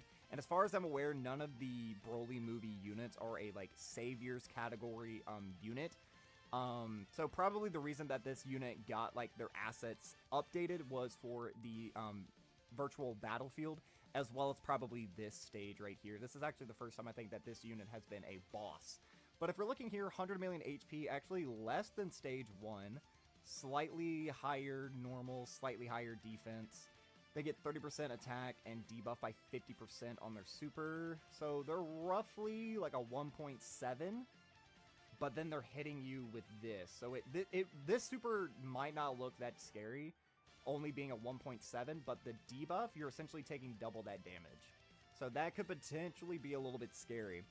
And then they can actually super twice per turn. Okay, and their cooldown is only 2, so they could super slot 1, do 2 attacks, and then super slot 1 again. They cannot be sealed nor stunned, but they can be offensively debuffed. Interesting, interesting. So, we're going to try rocking this team, because if you didn't see the last video, I was a little bit interested to see how this unit would perform next to this unit, just to see, like, if the links could overcome the orb complications that they have with each other, but this shouldn't be too difficult. If it is, we'll swap back to the video that we used last time. But let's just go ahead and dive in, because we do have like some very incredible powerhouses on here. We're not going to have a lot of type advantage, though. We actually don't have a single STR unit on the team, which could potentially be a little bit troublesome. Oh, but we actually have Tech Ultimate Gohan and Evoken, both of whom can actually debuff the enemy on their super attacks. Now, the question of the day is, does Tech Ultimate Gohan get cooked in slot 1? What is the starter turn defense? Tech Ultimate Gohan might get cooked in slot 1. If he gets double supered, 100%. Now, if he gets to super attack beforehand and puts on a nasty debuff, like several nasty debuffs, we should be fine, because even though they're raising by 30%, I believe that he debuffs by 50%. So that's what we want to see. We want to get at least a triple super turn out of Ultimate Gohan here. That is what we are aiming for. That's what we want to see. Launch another one. That was a normal. All right, now hit a potential system. Come in and cook for me, baby. Let's go. So that's also quite a few stacks for him. So he's going to look not as impressive on turn 3. What I've come to find when using Ultimate Gohan is generally turn 1 is like the best he looks in terms of tanking, because not only does he have the guard, but he does also have the 30% damage reduction. Yeah, 200k, I mean, that is a little dicey, I suppose, but there are worse things that can happen. If he does super SSBE here, SSBE is going to be taking literally 0 damage. Gogeta would probably get cooked, not going to lie. Gogeta would take a lot of damage. So hopefully if he is going to super again this turn, it will actually be against SSBE. I do feel pretty comfortable with him being able to tank, especially after, you know, being post-super, and he does have the guard and the 50% damage reduction, but we did not get that. So there's 2 attacks there in that final slot. If one of them is a super, I'm just going to say that we're outright dead. I have started to run into this issue a lot with Gogeta. Like, Gogeta's base form, it is just, it's weak. There's really no way around it. Like, he doesn't do very impressive damage like Broly's base form, as well as it's hard to keep him from dying. Like, the other day when I was running him in that brand new Broly difficult fight, during like the fast forwarded section, I had Gogeta die so many times. It was embarrassing for a brand new summonable unit, in my opinion. That is a hit a potential system dodge, by the way, baby. What were the odds of that? What were the odds of that? I actually don't know how much dodge I have on my Gogeta. Like 3%, maybe? Literally, that was a 3% chance right there. Correctly build your units, chat. Correctly build your units. So, this is actually pretty scary. I do think that we want to do this, because this is going to give immense support to the entire team. But now we need to really, like, lock in and try to get as many orbs as possible. That's going to get them not only to 24 key, but they are getting at least 2 additionals, each of which have a 50% chance of being a super. Now, they do have type disadvantage, which is why I'm a little bit afraid. But we got, what, 20 orbs with Wait, does that just mean that they got 140% defensive support? Hold on. Because I believe that unit's ability is 7%. Hold on. We're just gonna pull them up. I'm not going to say what I think it is. I am just gonna outright pull up this unit's support. Let's see. How is it worded? So, plus an additional 20% defense per key sphere obtained, and all allies 7% defense for 2 turns per physical key sphere obtained. All right. So we did get quite a few of those right there. I don't actually know the exact breakdown of how many we got, but that was several. I didn't even get to see the trio attack. I was looking at the wiki, so I didn't get to see how much damage they did or how much damage they tanked. Well, that is embarrassing, because that's the whole reason I brought them here, and by the looks at how much damage we're doing, we're not gonna get to turn 4. We'll probably kill on this upcoming turn, I would imagine. Because we're getting debuffs right here. Like, even if this guy's super attacks, we're just debuffing him faster than he's able to, like, also put offensive pressure on us. We have SSB, who, like, yeah, he has type disadvantage, but if we get him to 24 key, all of his supers will be crits, or, you know, if the first one isn't a crit, if we're not able to get him to the full 24 key, all the attacks thereafter are guaranteed to be crits. That's one of my favorite abilities of his. So let's actually see how this unit tanks. So this is with, like, so many debuffs. I would imagine they're completely fine. Like, maybe 100k, if that. Oh my god, they double stage attacked. Yeah, this fight is nothing noteworthy at all. Let's do that right there. Again, let's get as many physical orbs as possible. That is 5 right there. If we don't kill this turn, we are going to see the standby next turn utterly nuke. That is 88 charges. Okay, Tech Ultimate Gohan again. Tech Ultimate Gohan can get caught on turn 3. That is by far his weakest turn, because he just has the guard and whatever stacks he has from turn 1. 200k, which still isn't that bad, but that is a little bit deceptive because of how many debuffs that we had applied to him. So I'm going to say that that is pretty good tanking because of the team build we had, but I don't know. I don't really think that we should be... Because how much is that again? So it's 1.48 plus 30%, and he cuts ours in half. So, because we have guard, we kind of counteract the 50% debuff, kind of, because we have type advantage, essentially. So, I don't know. I don't know how exactly the math on that works out, but we can pretend that that was pretty impressive. I mean, because technically it was, but I feel like the debuffs had a lot to do with that. Actually, is that impressive, seeing as we had all that defensive support from the prior rotation? I don't know. Would you guys consider that impressive? I actually would say probably no. All things considered, all right, these guys are going to be fine as well, because, again, we have all the debuffs, and we have the defensive support, and they get the extra 30% defense, 30% damage reduction when they are targeted by a super. All right, SSBE, I'm going to ask you politely to hold back a little bit here, because I really want to see this finish attack do a bajillion damage. He's not, we're killing right here. All right, that fight was actually way easier than stage 1. Now, that might have just been because of the team build. I don't entirely know, but that was a cakewalk. That was pretty easy, all things considered. Very interesting design, though, I guess. Having him double super. I mean, I could see him being like trickier if you brought like a weaker team in here, but I mean that's just how powerful we are nowadays, I suppose. Like, stuff like that really isn't too troublesome. I mean, outside of Tech Ultimate Gohan, but again, he was fine because we're able to debuff a fight like this. If we couldn't debuff him, Tech Ultimate Gohan probably would have been dead there. But because we are able to debuff him, we were able to survive. So, I think with that, that is just going to be all for this time, guys. I've been the Supro27. I'm a variety Twitch streamer and an up-and-coming PNG YouTuber trying to make it big in the world. I have a Twitter, a Twitch, a TikTok, and a YouTube, the links to which can all be found in the description of this video. And while you're down there, don't forget to like, subscribe, share me around, and leave me a comment, positive, negative, or indifferent. I would love just any sort of interaction I can get from you guys.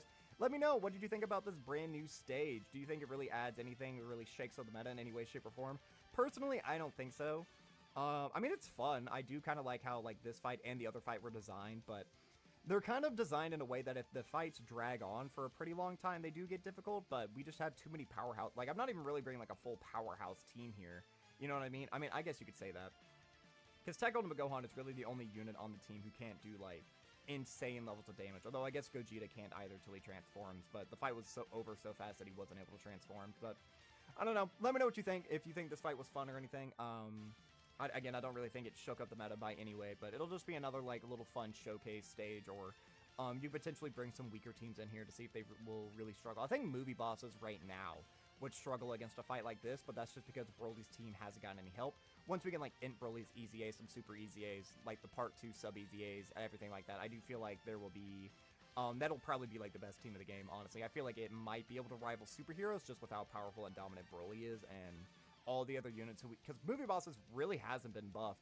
Crazy to think that it hasn't really been buffed since all the way back during the Worldwide Download Celebration 2 years ago when we had the Cooler Celebration. Now, I know you can say that we had, like, turtles and everything, but those weren't, like, really, like, full-out celebrations like how we have now. Like, Topo Celebration really, really, like, buffed the entirety of Special Pose. This is, like, I'm imagining that Movie Bosses is going to get that exact same treatment. So that's actually very, very good. I'll have some fun with the team for sure, But, alright, hello everybody, I'm the Super27, and welcome to another Dokkan Battle video. So we're here in Stage 3 of the Supreme Magnificent Battle Movie Heroes Edition up against the 3 Super Saiyans is what the fight likes to call it, Dokkan likes to call it. And there is a special mission right here where it is use 6 Exploding Rage. Now, Exploding Rage definitely has some powerhouse options, but it is not by any means like a coherently designed team. Right now, it's kind of reminding me of stuff like Connected Hope or Saviors or the new category Uncontrollable Power, where it just kind of exists to exist right now at the moment. It could be buffed that, like, obviously any category can always be buffed at any time with any major celebration, but I doubt that we'll be getting a lot of Exploding Rage designated, like, specific support, and something like this. So let's go ahead and check out the stats of this fight to see potentially how cooked this team could be. So it is actually a 3-phase fight from what it looks like here. So first phase, I mean, has a pretty moderate amount of HP. We should be able to knock that out in 1 to 2 turns. Pathetic normals by this point. 30% on super. Okay, so he's weak. You can't debuff him or anything, but he's weak. Alright, so this first phase basically doesn't exist. Second phase is where it's all 3 of them. The same HP, actually. Slightly higher normals. Slightly higher defense. Slightly higher damage reduction. Just a 1.4 million. 10% attack at the start of each turn. They can be stunned. No, they can be sealed and debuffed. They just can't be stunned. Okay. And then the final phase, basically 100 million HP. So again, we should be able to, like, 1 to 2 turn that. I mean, slightly higher normals again. Pretty high defense, I guess. Greatly increased defense for 1 turn. Okay. Can't be stunned. They can be off. God, I hate this. This is my new, like, I hate this. Like, this is such an annoying ability. Reduce damage received by a certain level to 0. And again, he has pretty high defense and pretty moderate damage reduction. And he, oh my god, dude, this fight's gonna suck. He gets 6% defense each time you receive an attack. Now, this is the JP translated version because the global version of this website hasn't currently been updated. It just says no info. Does this mean each time he attacks us? Or each time we attack him? There's not a cap to this.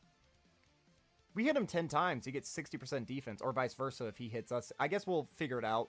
Like, if we hit him, if we see the defense symbol go up, that makes sense. But it just says each time you receive an attack. So I'm assuming he's going to get 80% defense each turn, with each time he attacks. Oh god, dude, this fight's gonna suck. This mission's gonna suck. Well, maybe not, because we do have some powerful units on this team. Like, we do have Broly and we do have Beast Gohan. But other than that, not really. So we will give this mission like 1 or 2 tries. I mean, I'm looking at this right now and literally I think only 2 units will be able to do any sort of damage to that final phase. He is int as well. So maybe God Goku with some stacks up could potentially do something. Oh god, this fight's gonna suck. This is gonna be annoying. Although once if we bust out like full superhero or something, it won't be a problem. Or we can bring out the team that we used during the Kid Goku event, having Broly and then just a bunch of other like major powerhouses. All right, how are opening rotations looking? Not the best. I think we actually have to float off Beast in this situation. That way we can have Beast on one rotation and Broly on the other. I think that'll be the move. And I think going slow here at the start, like as slow as possible, That way we can get as many stacks for God Goku, my guy. Please, dude. Oh my goodness. If I get a God Goku death, and God Goku is another one of those units who like just loves to fraud me. I see all the time people on the Twitter, I can't talk. Jesus Christ. People on the Twitter timeline, there we go, talking about how like to this day God Goku is like a top 10 TUR in the game, or how he aged like more gracefully than 23rd World Tournament Goku, which is true.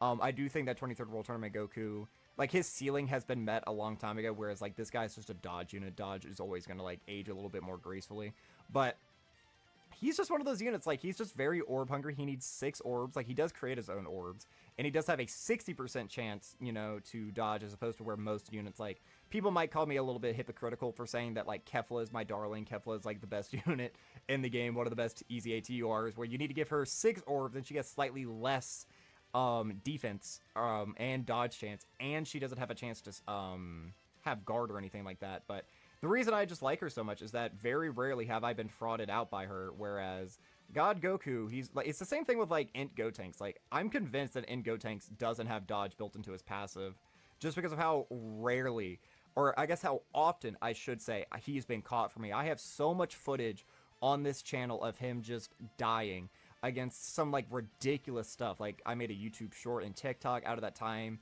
He double supered, and with 40% damage reduction due to a Whis, he died to like a Fusion Zamasu super attack. Him in like the Super Boo red zone, he died continually in that fight. Like, it's just kind of embarrassing. Like, mine is 69%, I think, so he doesn't have like the most dodge built into his passive. He may honestly be 55% if I'm not wrong, and the dodge in its hidden potential system might just purely be from skill orbs. I'm not entirely sure. Oh, there's a bug on my monitor. It's a hello little bug. It's like a moth.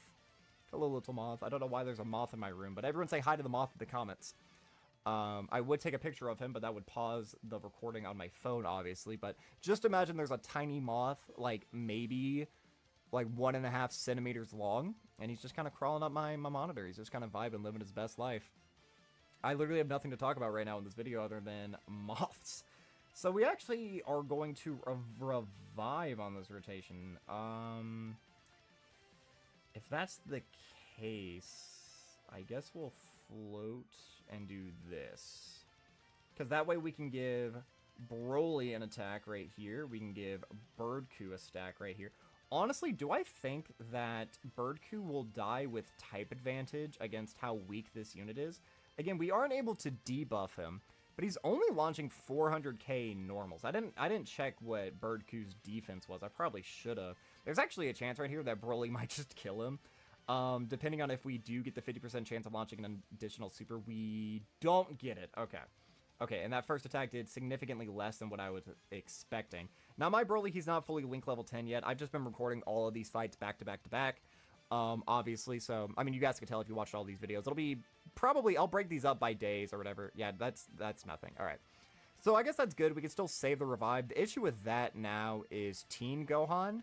We're below his guard threshold as well. I didn't actually see who took the damage on that last turn. Probably Pat the Power Kid Goku, if I had to guess. Like, probably got hit by a super, maybe? I don't know. I need to start paying more attention to the actual game and not just, like, having my eyes dart around. But I got distracted by a moth. You guys understand. If you saw a moth on your monitor, you would also get distracted by it. Like, don't even act like you wouldn't. Timmy and Jonathan, I see both of you shaking your head right now. And every Timothy and Jonathan watching this video right now, they like their ears just perked up a little bit because they're like, "Holy shit, he just name dropped me." Yeah, damn right I just did. Don't shake your head at me acting like, "Oh no, if I saw him off, I'd ignore it." Yeah, you would 100% call that sumbitch out. Don't even act like you wouldn't. All right. So we are just, dude. It took us 4 turns to do this, where this kid has essentially, I mean, he has less HP, he has less defense and damage reduction. It took us this long to get through it. This team's not gonna be able to beat Super Saiyan Goku.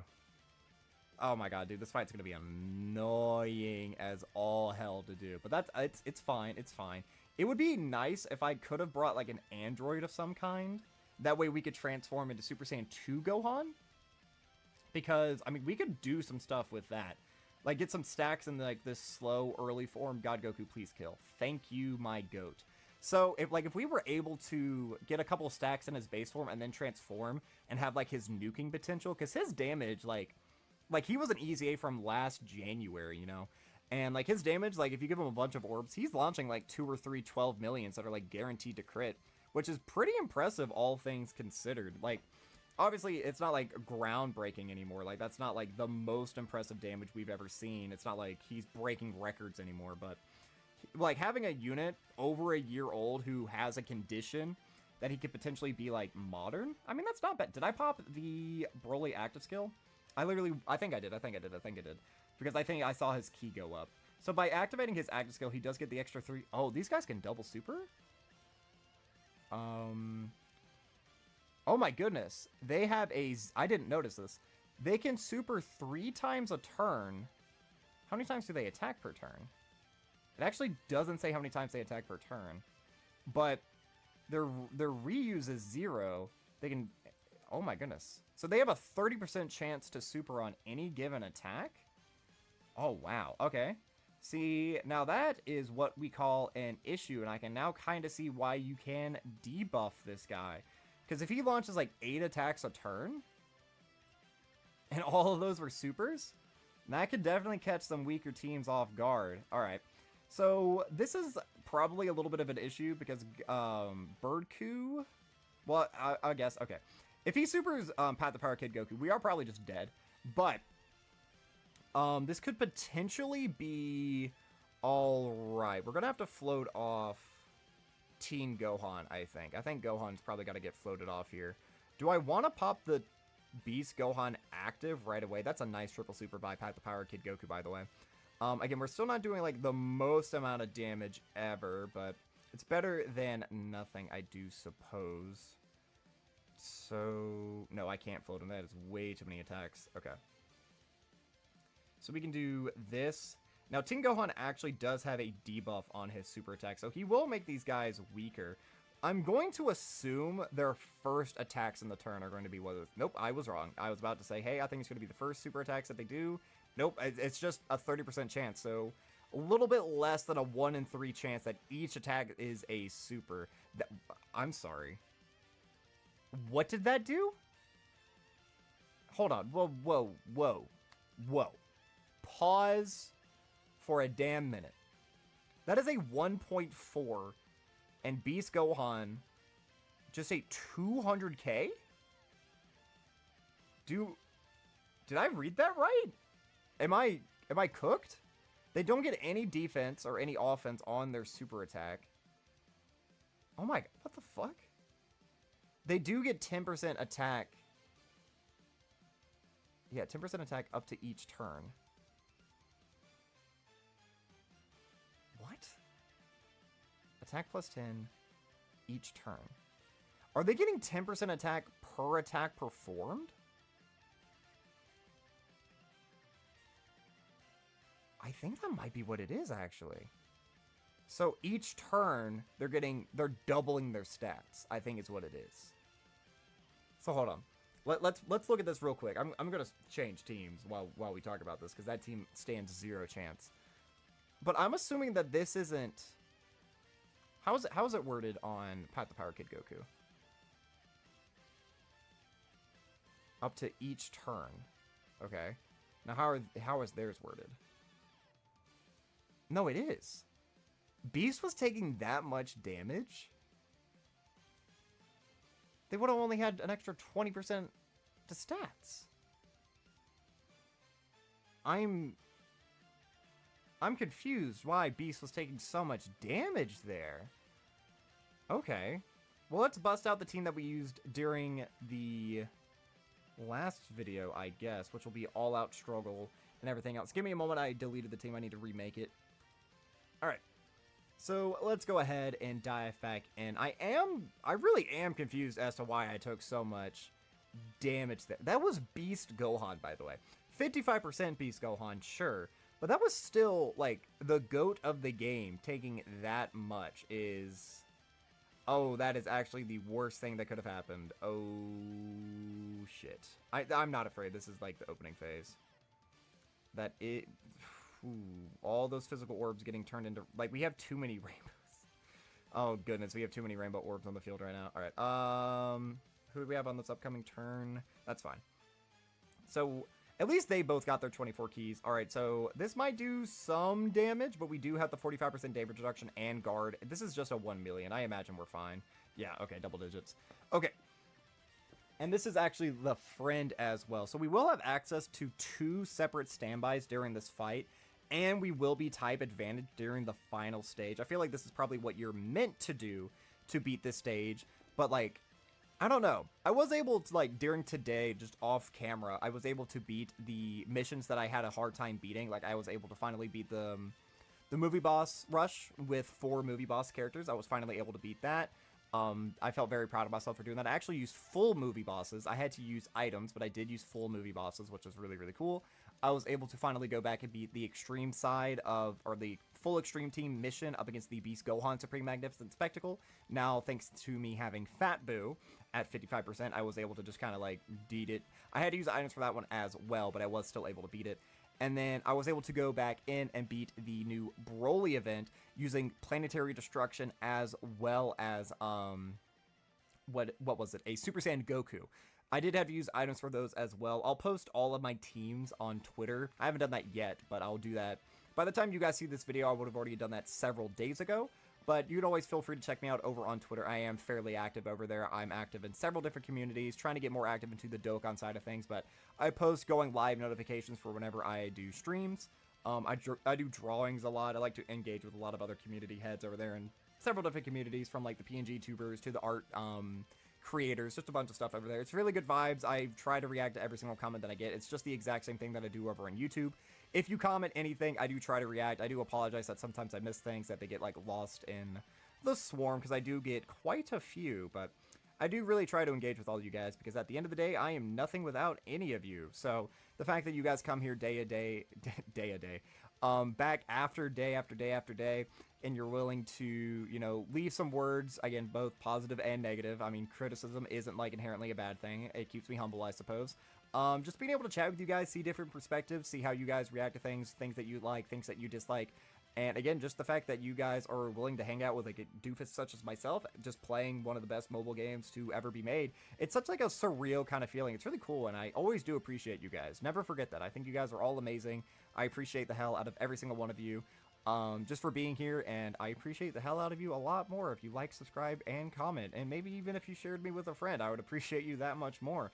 Did you guys know that we're almost at 600 subscribers? I don't even know what to do, man. Like, again, roughly 2 months ago, I was at less than 200, and the growth has been insane. And again, that's all thanks to you guys. I mean, it's also a little bit like to myself, I suppose. I need to pat myself on the back for coming up with like some creative videos that the community has want to see, or, you know, having discussions. Like, the discussion videos are definitely what do the best, and I do have a lot of fun doing those. So if you have any like good topics for like a good discussion video, definitely let me know, because I will talk pretty much about any subject. I can yap for hours about anything having to do with this game. So if there's like a specific thing you guys have been wanting to hear an opinion on, I do try to keep it as real as possible. A lot of people think that I'm biased or whatever, which is like, okay, that's fair, but I really do, when I'm having like full-on discussions, I do try to remove my personal biases out of anything, and I just try to keep it as real as it is. Like, if I was having like a full out thing, like what are the top easy A's in the game, even though like Kefla performs perfectly for me, and I love Kefla, I don't think I could put her above a character like Tech Ultimate Gohan, who, even though he doesn't look as impressive whenever I use him, I do understand as a whole, he's just a much like more neatly designed character. So stuff like that. For videos, whenever I'm having discussions, I do try to like remove my biases or whatever, and I do think you guys notice that and take note of that, and for the most part, you guys are actually pretty cool. A lot of you guys do tend to agree with me, or even when you do disagree with me, it's normally pretty chill. It's like, I'll be like, Angel SSJ3 is number 5. I can potentially see him as high as number 4. And people are like, I think he's a little bit better than, you know, Goku Black and Roshi. I'm like, I can agree with that. Because I always feel like that. Anytime I make a tier list, or anytime anybody makes a tier list on anything, I feel like for the most part, you can move anything up or down like a few slots and no one's really going to care. Or no one should care. Like, I'm not really big into sports, but like hypothetically, if like the best quarterback in the NFL, if it was like between number 1 and number 2, like stat-wise number 2, and someone thought that number 2 was better than number 1, it's really like, no one's really gonna, like, bitch about that, or, like, you shouldn't. It's a one placement difference. At the end of the day, it's all meaningless. But, I don't know. I know a lot of people are very passionate about sports. I don't really get into all that. I mean, I, like, watch football every now and then with, like, friends or whatever. I have a couple of teams that I like, but I don't really pay attention to players. I don't really get, like, involved in any of the drama. I don't take it super, super seriously. It's just, if I'm ever, like, hanging out with someone and they want to watch a game, I'm like, yeah, sure, we can do that. Because I just don't have the mental capacity for that. If I paid so much attention to sports, how would I stay so knowledgeable about random nerd things, such as anime, or Dragon Ball Z Dokkan Battle? I really want to do a Dragon Ball Z Dokkan Battle Jeopardy.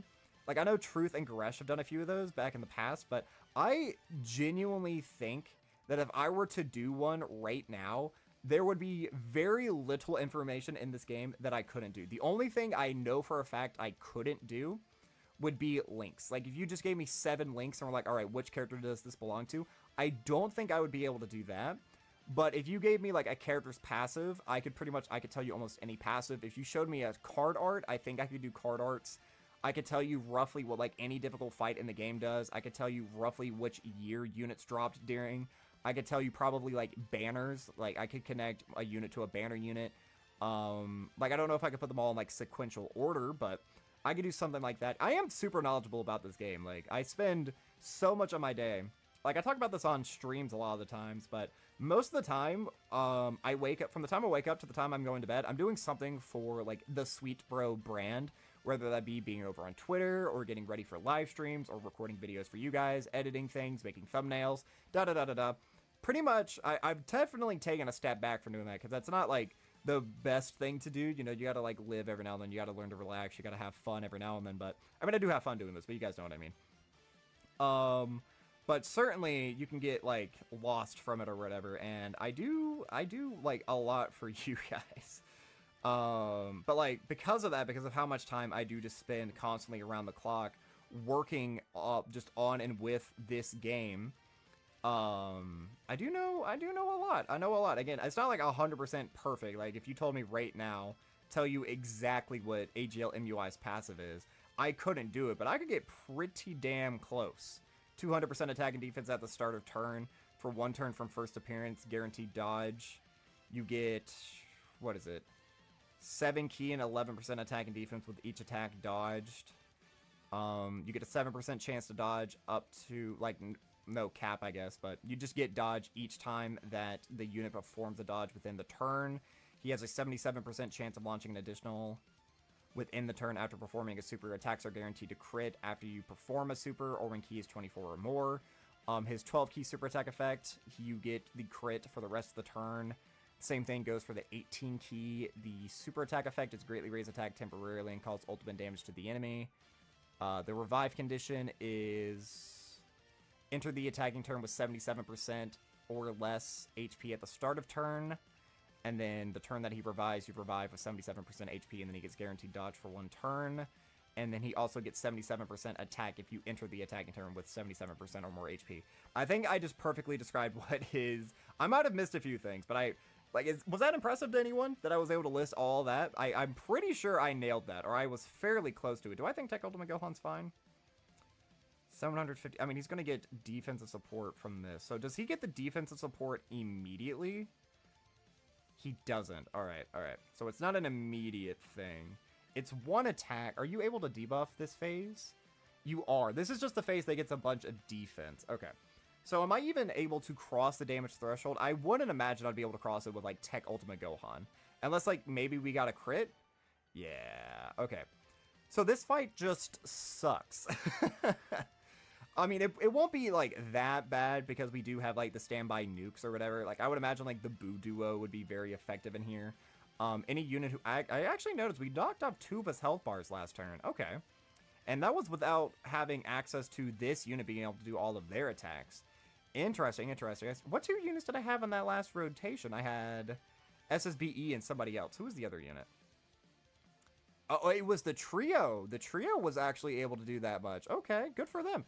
Again, I'm not really looking. I'm just kind of, like, gazing off into space. I know you guys probably think that I might have been looking at the the Dokkan Wiki reading what AGL-MUI did. But go back in the video. You didn't hear any mouse clicks. Just saying. I did that all from the top of my noggin. You would have heard a mouse click. You would have heard freaking... You hear that? You hear this? You would have heard clicking or you would have heard typing. I did none of that. I did that all off the top of the dome. I feel like that knowledge right there deserves a like and a subscribe and maybe even a comment saying that, wow, Sweet Bro, that's pretty impressive. Because that actually was pretty impressive. You know what we're going to do after this run? We're going to check out what his stats are to see how close I was. I don't remember entirely everything that I said, but again, I have like a pretty vague idea of what I think his passive is. And the only thing I want to know would maybe be his super attack effects, but I would just assume it's greatly raised attack and defense for one turn on both. I mean, I could be wrong, but I don't think so. The only thing I guess I didn't say is like what is the condition for his active skill, which is, I guess I don't actually know that. Probably, oh, we're going to try to charge this up as much as possible. So let's do this. Let's do this. So that is an 85 charge. We have 6 out of 7 links activated right now. Start of turn attack about 530,000. Please give me a crit. Oh, dude, this animation's actually so freaking good. They cooked so hard with it. And they have the KO animation right here. Oh my god, dude, the animations of Celebration are so good.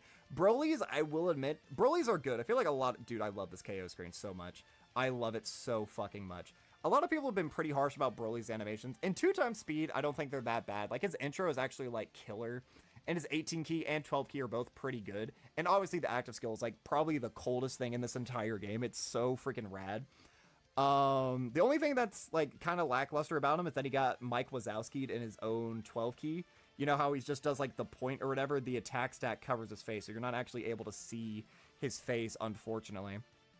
But before we do anything else, again, this is just further verification that I didn't pull it up. Again, you don't hear any mouse clicks. But what is AGL-MUI's passive? What would be the quickest way to pull him up? I guess Earthbred Fighters would probably not be too far back. Wait, because he's E8. He'd be on here pretty soon, right? Yeah, here we go. Let's read this right here. 200% attack and defense at the start of turn, an additional 77% attack and defense when HP is 77% or more, 7% key, I forgot this, and guaranteed dodge on his entry turn, 77% chance to launch an additional super, 77% chance to dodge, 7% chance to dodge with each super, or each attack dodge within the turn, 2 key up to 10, 30%, okay, so I thought this was 77, it's 10 key and 150, I did get that wrong, additional 77% attack and performs crit, yep. When HP is 77% or less at the start of the attacking turn, recover with 77% HP when a character is dead. Get 7 key, 77% attack and defense starting from this turn where a revive is activated, and then guaranteed dodge on his active skill turn. Can't be performed with HP is 50% or more from, I didn't mention the turn 4 part. Greatly raise attack temporarily, ultimate damage to the enemy, and then greatly raise, and then massively raise. He doesn't get defense, interesting. Oh, and I forgot this. I did forget this. He does give crit support. All right. So I did forget a little bit. All right. But still, that was pretty impressive, all the stuff that I did remember. But that is going to do it for this time, guys. We'll dive back in and we'll try to beat the Exploding Rage mission another day. Or maybe I'll just do that in my free time. I don't really know. But that is going to be all for this time, guys. I've been the Sweetbro27. I'm a variety Twitch streamer and an up-and-coming PNG YouTuber trying to make it big in the world. I have a Twitter, a Twitch, a TikTok, and a YouTube, the links of which can all be found in the description of this video. And while you're down there, don't forget to like, subscribe, share me around, and leave me a comment, positive, negative, or indifferent. I would love just any sort of interaction I can get from y'all. Let me know what you think about that fight. Do you really think it shakes up the meta by any means? I'm gonna say that this is a poorly designed fight. This is just one of these fights where, again, it just walls out characters. So it's each time we attack him, he gets 6% defense. So again, you hit him 6 times, he's getting an extra 60% defense. I guess that's not the worst ever. Like, he could also debuff us, like Golden Frieza's Goku. So it's not like the worst, but like I just hate this ability, man. It, like, this right here kills so many units, so many teams. It makes them just completely unviable. And the fact that he actually has like the audacity to double his hit, or like not entirely double. What does this make his defense? It basically makes it like 1.2 milli. And then he's also getting this on top of that. You can offensively debuff him, but like this isn't an offensive threat. I don't know. I don't like this. This phase is actually pretty fun. I actually do enjoy this. This was fun. I like this. I like this. Having, like, the chance to 3 supers a turn, pretty powerful, and, like, I mean, he did damage to Beast. Someone tell me exactly why he did so much damage to Beast, but he was cooking Beast. Post-super, that kid got cooked. So, I would be fairly interested to see exact calculations on this, because, I mean, off the top of my head, I think he should have only gotten an extra 20% attack. So, like, an extra 20% attack, like, this, that wouldn't really do anything to Beast, which is, that's why I'm so surprised he took so much damage. Like, was his passive not up, maybe? Were we deep enough to a fight where he lost his intro? Actually, that might be it. He might have lost his intro, and because I didn't use the active skill, that might be why. That might be why, actually. Because I do remember it took us a while to get through this first phase. I bet that's what it is. Never mind. I figured it out, chat. You don't have to tell me. I figured it out. I'm smart. But that. Alright, and hello everybody. I'm the Super27, and welcome to another Dokkan Battle video. So now that the brand new Super Saiyan Trio, as well as the Carnival Broly, has been out for a few days on both versions of the game, I wanted to go ahead and throw my hat into the ring and make a top 10 LR list. Now, this list will specifically be for the global side of the game. So if you're wondering where AGL Jiren is, I haven't experimented with the unit. He seems to be very, very good. His support is really good. He has a really good standby, but I haven't been able to experience the character. I haven't been able to bring him as a friend unit or anything of the such. So I don't really want to comment too hard on how good I think he is. So this is specifically just going to be global, and also for like the global meta. Obviously, we don't have like a unit like Goku and Frieza. We don't have to worry about that fight or anything. So this will just kind of be like the global side of things until we get fully caught up at the start of next year. So with that out of the way, I do also want to say one more thing, as this goes with any tier list. We can move any unit up or down a few spots, and I'm really not going to fight you too much.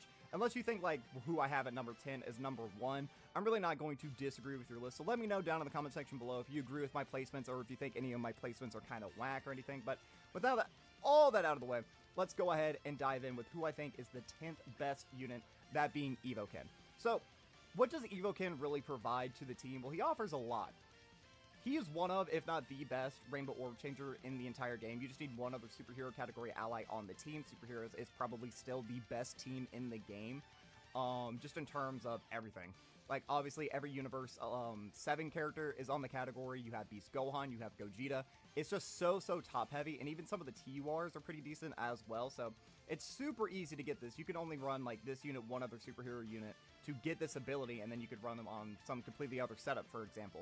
Now, this is a character who generally likes to get their own Rainbow Orbs, because they get extra ki per Rainbow Orb, and then they also get crit chance, damage reduction, and they can launch up to 3 additionals within the turn if they get the 3 orbs. Now, the 3 orbs is just for this.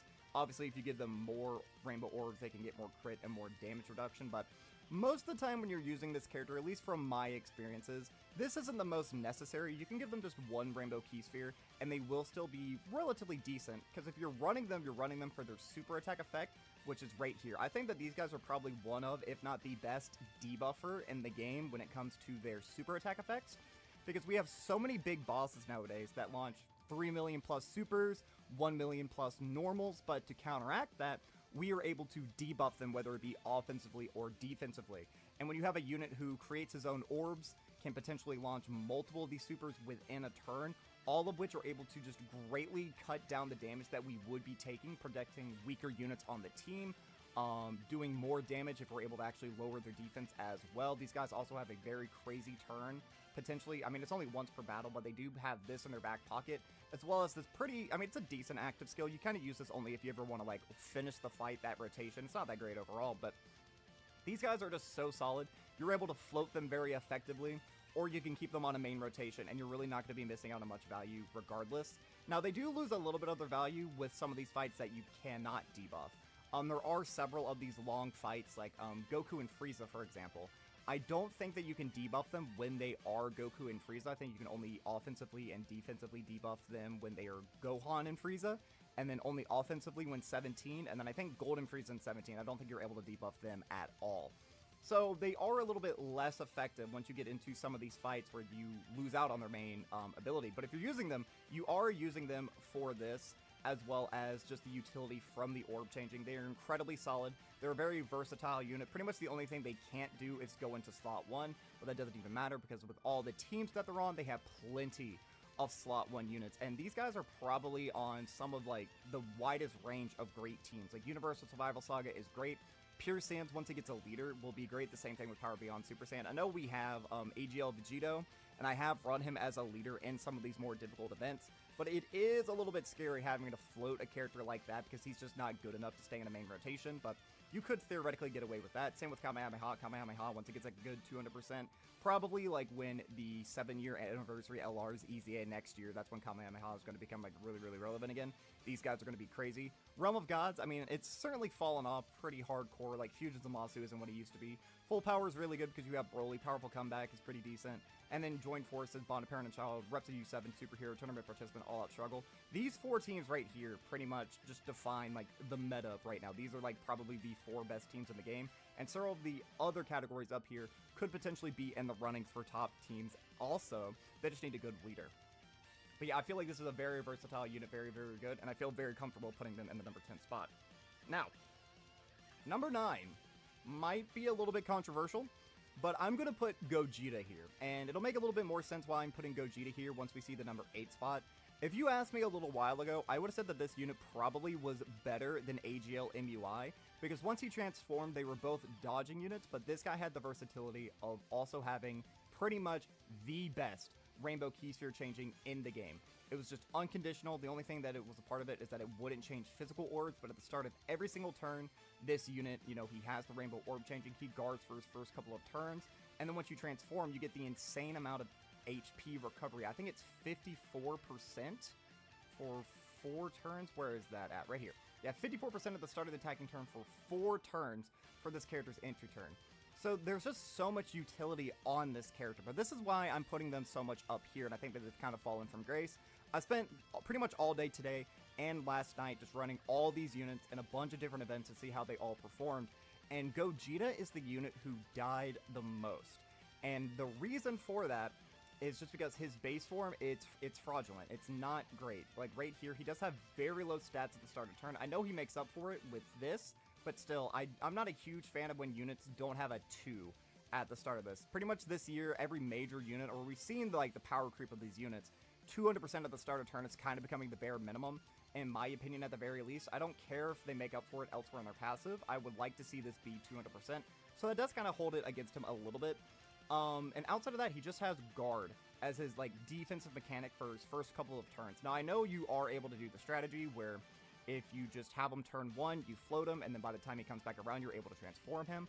But when you're running him on his team, which is Movie Heroes, Movie Heroes is one of the best teams in the game, but I feel like one of the worst things about running Movie Heroes is running 2 Gogetas, because you run into the situations all the time where you have them both in turn 1, and you have to keep one onto a main rotation, and even though he does stack defense in his base form, he's just very, very squishy. He can take a lot of damage against normals.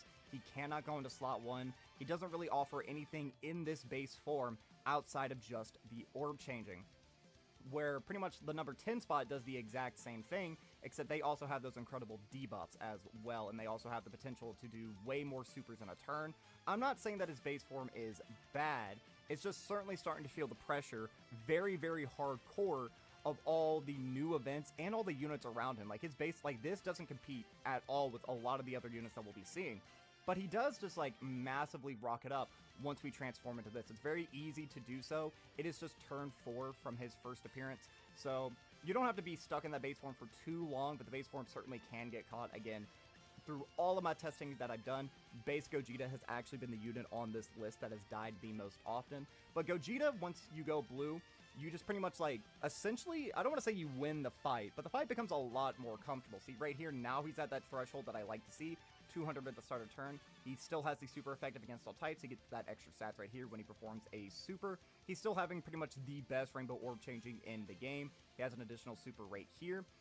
Launched an additional once you give him just 1 orb, which is super easy to do. After he dodges 5 times, he has the guaranteed crits for the rest of the fight. He has this nullification right here, which some of the major bosses are actually, beam supers, like Broly in the Red Zone movie boss rush, for example. He's a unit who launches a Ki Blast super. I'm trying to think of some other major ones right now. I can't think of any off the top of my head. I mean, Tech 17, I suppose, in the Goku and Frieza fight, his would be a beam super, but again, Global doesn't have that. So global players really aren't getting the most usage out of this at the moment, but it is nice to have, especially on a 70% chance of it to happen, and this does just do a lot of damage. His super attack effects are pretty good as well, like massively raising attack for 4 turns is kind of crazy. His damage can go through the roof if you keep him on the main rotation, although this is a unit who I generally like to float, unless I have to put him into slot 1 for whatever reason, like my rotation doesn't have a good slot 1. He can go slot 1 just because he is a generic 70% chance to dodge character, unless you do his active skill, which right here is probably the best target all mechanic in the game, where he temporarily massively raises attack and does ultimate damage to the enemy, and then he gets guaranteed dodge, and he gets the attack all mechanic, all at the same time.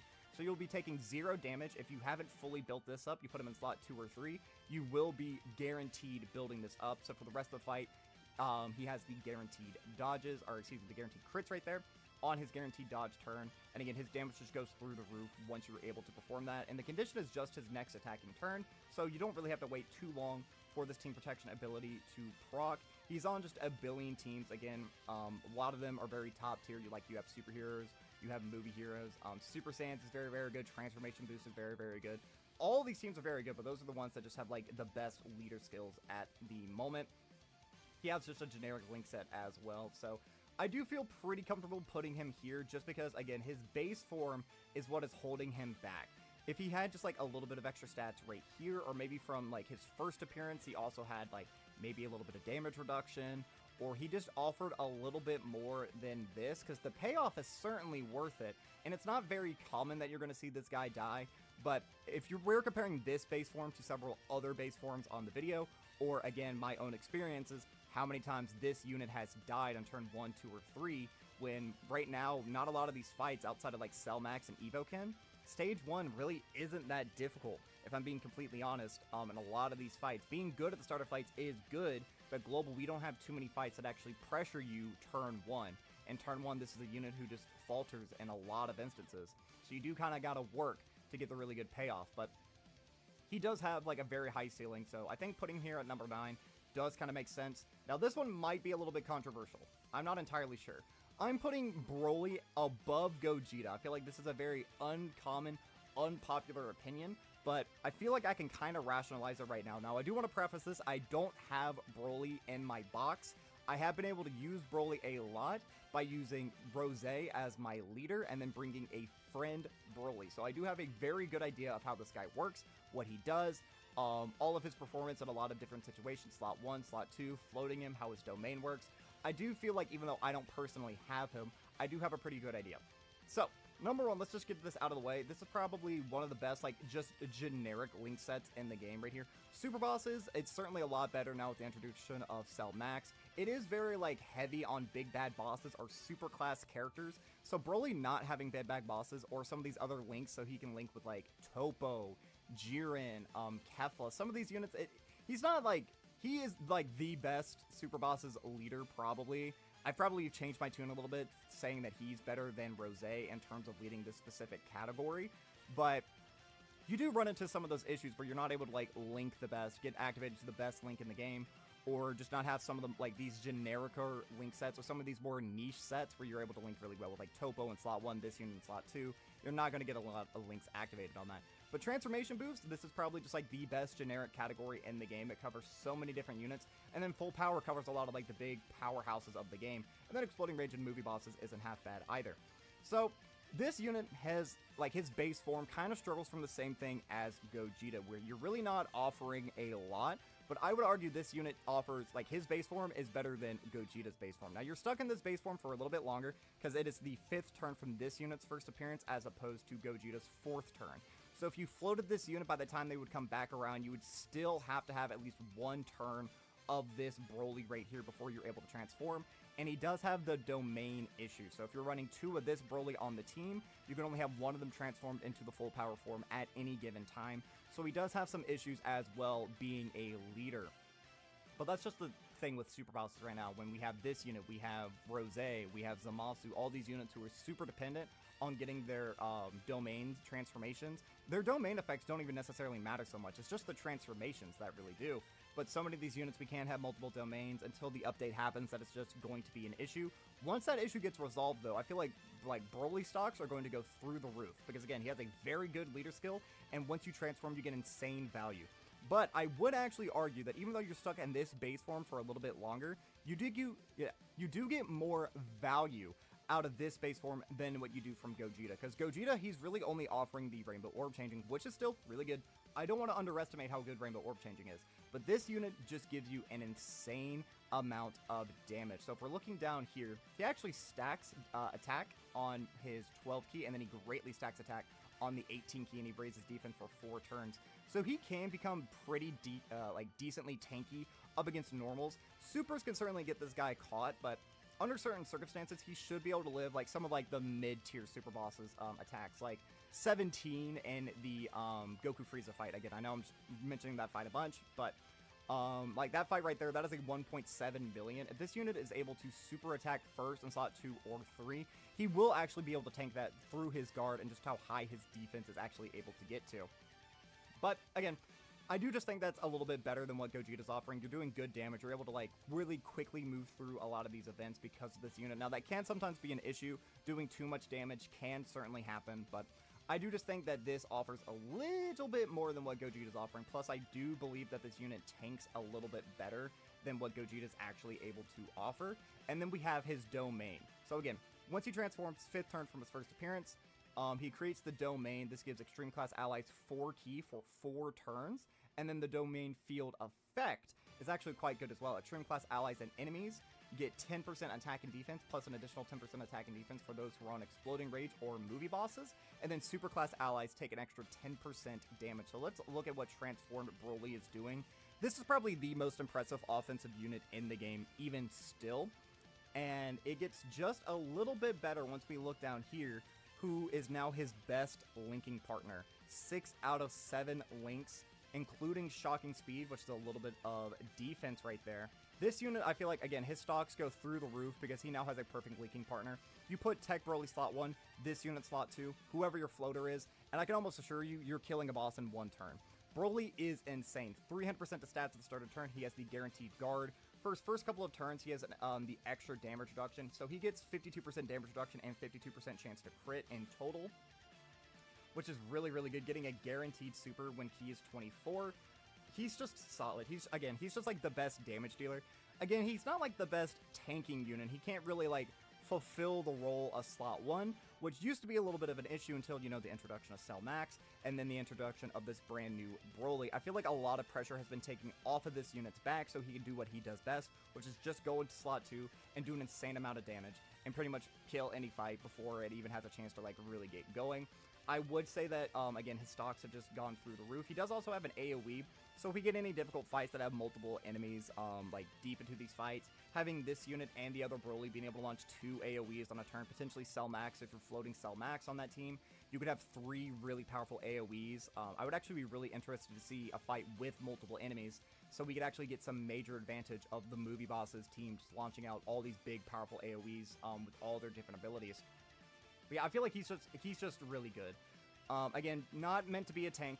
I don't know how well this form would be able to tank supers, but I would imagine not too bad. Because, again, he has guard right here, pretty high stats, all things considered. He's launching a bunch of additionals as well. He's getting the extra buff from his domain. Plus, he's supporting his whole team and rotation by doing so. Right here, what is it? 26% chance to crit when performing an 8. Oh, excuse me, I was wrong. So he only has the 26% damage reduction, but he can get the 52% chance to crit. I was wrong. All right. So he probably still would take a lot of damage from a super. I don't think that changes my placement of him at all. I think I would still keep him above Gogeta just because now he has the perfect linking partner. His teams are just getting better. He can now just do exactly what he was designed to do. And once the domain update gets updated, I mean, he could potentially skyrocket up the positions. But for right now, I think that is a pretty safe place to put him. Now, who did I put next? Oh, yeah, this is probably going to be another controversial one. I'm putting Tech MUI all the way at number 7.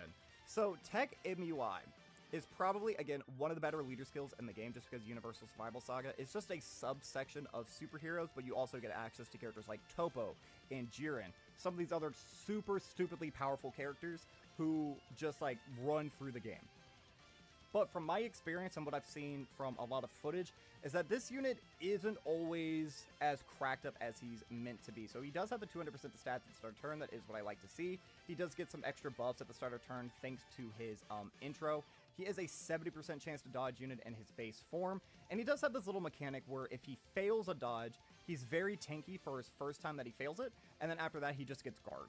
So 15% damage reduction and guard the second or third time or fourth, fifth, however many times he gets hit within the turn. And then before that, he has, what is it, 50% damage reduction? Essentially, yeah. All right. But his base form, again, it's nothing too impressive in my opinion. The damage really isn't there. He is giving some decent support, I will say, though, on his super attack effects. Because on the 12 key, he raises allies' attack for 1 turn, and then on the 18 key, he's giving them all 30% defense. So he is a nice slot 1 supporting unit who has a very good leader skill, obviously, but there are a few things that kind of hold this character back. Number 1, his damage isn't that impressive. Number 2, if he does get caught multiple times within the turn, which is rare, but it has happened to me a lot. This is one of the dodging units who I've had very, very, very bad luck with him dodging. This unit has died a lot for me in recent time. But like, that's just happens. It's 1 in 0s. Stuff's gonna happen. There are units who can't live. This unit has like 70% chance to live, but he's just been frauding those 70% for me. But again, this is just like the case of a base form that really isn't offering too much, and it does run into the issue. This is another domain character, so if you're running 2 UI Gokus, you can only have one of them in the God mode at any given time, which does suck. But this unit probably has one of the best domains in the game. So the condition right here is 5th turn from start of turn. So if you get this unit in slot 7 and you're only running one of them, you're going to be getting that domain super late into the fight, which can potentially be worrisome, or if he gets like floated off in the Goku Frieza fight because of a lock. Because this is a domain you need for some of the fights, which I'm not a big fan of. I'm not a big fan of that design that Dokkan does, where you need a certain unit or a certain ability to perform super well in like this new fight. Otherwise, you're just going to be kind of screwed. I'm not a big fan of that design. I've been on the record saying that multiple times, but his domain is quite good. So, once he transforms, all superclass allies get 4 ki for 3 turns, which is super good. And then the effect of the domain is superclass enemies and allies get 15% attack and defense, plus an additional 15% attack for those who are also on Realm of Gods. And then superclass allies and enemies are able to nullify the guaranteed to get hit mechanic. So in these fights that have dodge nullifying abilities, UI just says no you, and then that also gets rid of it. But this is also pretty important. If you have an ability that guarantees you to hit, that also gets rid of it. Like if you're running Int Yamcha, for example, the turn that you use his active skill, he does get the guaranteed to hit mechanic. That wouldn't work. So if you're going up against a dodging enemy, you pop that active skill. If this domain is up, the enemy can still technically dodge Yamcha during that turn. So it's not the most common thing to happen, and it only affects superclass allies. I didn't know that. If I'm being honest, I just thought it was all. So if you brought like Broly, Chile, and Limo on like a lineup with this character, like Pure Sans, for example, and Broly, Chile, and Limo got the 7 orbs, if they were in a dodge nullifying fight, they could still get hit. So it's not as good as I would have first thought then, but let's be real, who's running Broly, Chile, and Loser? That unit. That's a unit who's died a lot of times. Yeah, I wonder where they'd be on the... I mean, they're still like top 20, but that's a unit who frauds me a lot. But this is, yet again, another unit who has, once you transform, you go into God mode. 300% to stats at the start of turn, that is what I love to see. He gets a lot better for his first turn. He does also give dodging support to all allies by 10%, which doesn't sound like a lot, but already having so many units, like, I believe that this is like a stack. So if you have AGL MUI, for example, who is a 77% chance to dodge unit, he's actually an 87% chance to dodge unit at the start of turn because of his transformation. And again, if you're in one of these fights that nullify dodge, you just say no you to that, which is incredible. And then this unit has some insane levels of buildup. He gets 3 ki up to 12, and then chance to crit and dodge plus 20% up to 77% with each attack performed, which is insane. He has counters against anything that he dodges, and he has the guaranteed dodge on his first turn. So essentially, you're just going to be countering everything that this guy does. He has just a buffed ability from what he has in his base form, so the first time in a turn he gets caught, he should be able to eat it very well. And then after that, you'll still take some damage if you get caught again, but it won't be like super major, or at least it's not supposed to be. He gets, you know, an additional super when he is 24. He's just very good overall. Although there is one thing about this unit that is a little bit upsetting. In the brand new Goku and Frieza fight, a fight that this unit is designed for, without support, he's not able to cross the HP threshold unless he does a bunch of supers beforehand, and then his counters are able to do damage. So, hypothetically, let's say you transform this guy, there's 4 attacks before he can attack, and then there's 3 attacks after he can attack, for example. All those counters he does beforehand will do nothing to the boss. His super attack effects will do nothing to the boss, but the counters thereafter will be able to do damage to him. So even though he does do an insane amount of damage, now that we have this wall mechanic, this damage HP threshold mechanic, probably my least favorite mechanic in the game, just because it makes so many units invalid. I just think it's dumb. This is a brand new summonable unit who, again, without support, with support he can cross it. A unit who we'll talk about later on this list can actually help push him to that threshold, but he is just lacking a little bit in terms of offenses, which is kind of crazy to think about a unit who has 77% chance to crit, and, you know, he has essentially guaranteed counters, basically guaranteed counters, and he's launching, like, well, not a 15 million, like, several 13 to 14 millions in a turn, and he can't cross certain HP thresholds, so hopefully that's a mechanic that we will see less and less of instead of more and more of, but overall he is still very, very good, but if, again, he does get caught, the first time you should be fine. I have had him die a few times in the past by a super attack when he does have the 60% damage reduction, so he's not the tankiest guy out there, but he's not supposed to really rely on his defense, he's supposed to rely on his dodge. So 23% of the time this unit can get you caught, the rest of the time he's just going to be dodging, he's going to be doing very solid damage to the team, and then his domain, obviously, it just nullifies some toxic mechanics that the bosses have. But even on, like, Reps of Universe 7, I do just think that there's some other units who outclass him in a lot of ways, both in terms of damage and utility. So we'll actually talk about one of those right now. Up next, we have SSBE. Let's see if we can pull him up right here. So SSBE is one of these units who, again, if you asked me like a month or two ago, I would have said that he's actually better than AGL MUI, because this is a character who sacrifices, like, ceilings necessarily, or I don't know if a ceiling is the correct word to say, but he just is more consistent as opposed to being able to do way more explosive things. And what do I mean by that? So if we have the 200% to stats right here, he gets an extra 7 key and guaranteed guard for his entry turn, but this right here is pretty huge. Launch is just a guaranteed additional that has a 77% chance of it being a super attack. You can go back and look at any of my gameplay videos. AGL MUI misses this attack all the time, so he'll just do one super in a turn and then that's it, and I hate that. He does have 50% damage reduction baseline. He gets an extra 10% up to 30 with each time he gets hit in a turn. He does get extra attack and defense and key support each time that he does get hit. What is this right here? An extra 77% attack and performs crit when activating his active skill or when his key is at 24. And he does have a very reliable revive, but it's not the best revive in the game. Because if you're getting his revive, it's normally deep into a fight when you don't necessarily need it. The next unit who we'll talk about on this list, whenever his his revive happens, I feel like number one, it happens more often, and two, it happens when you're in dire situations. Like if this character gets hit 4 times, but you enter the attacking turn with 7% HP, you're going to die that turn, you know what I mean? So even though the condition seems to be easy, getting hit 5 times isn't always the most consistent until you get deeper into these fights. And again, by that point in the fight, you might not need it, or another revive might happen. On paper, this seems very easy to activate, but I haven't seen his revive as much as I have some other units.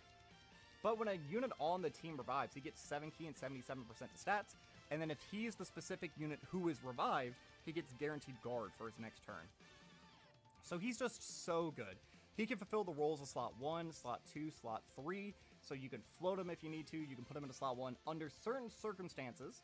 Now obviously if he has like the guard and 50% damage reduction, yeah, hell yeah, put him into slot 1. Other instances, just 50% damage reduction and 200% defense, he can get caught.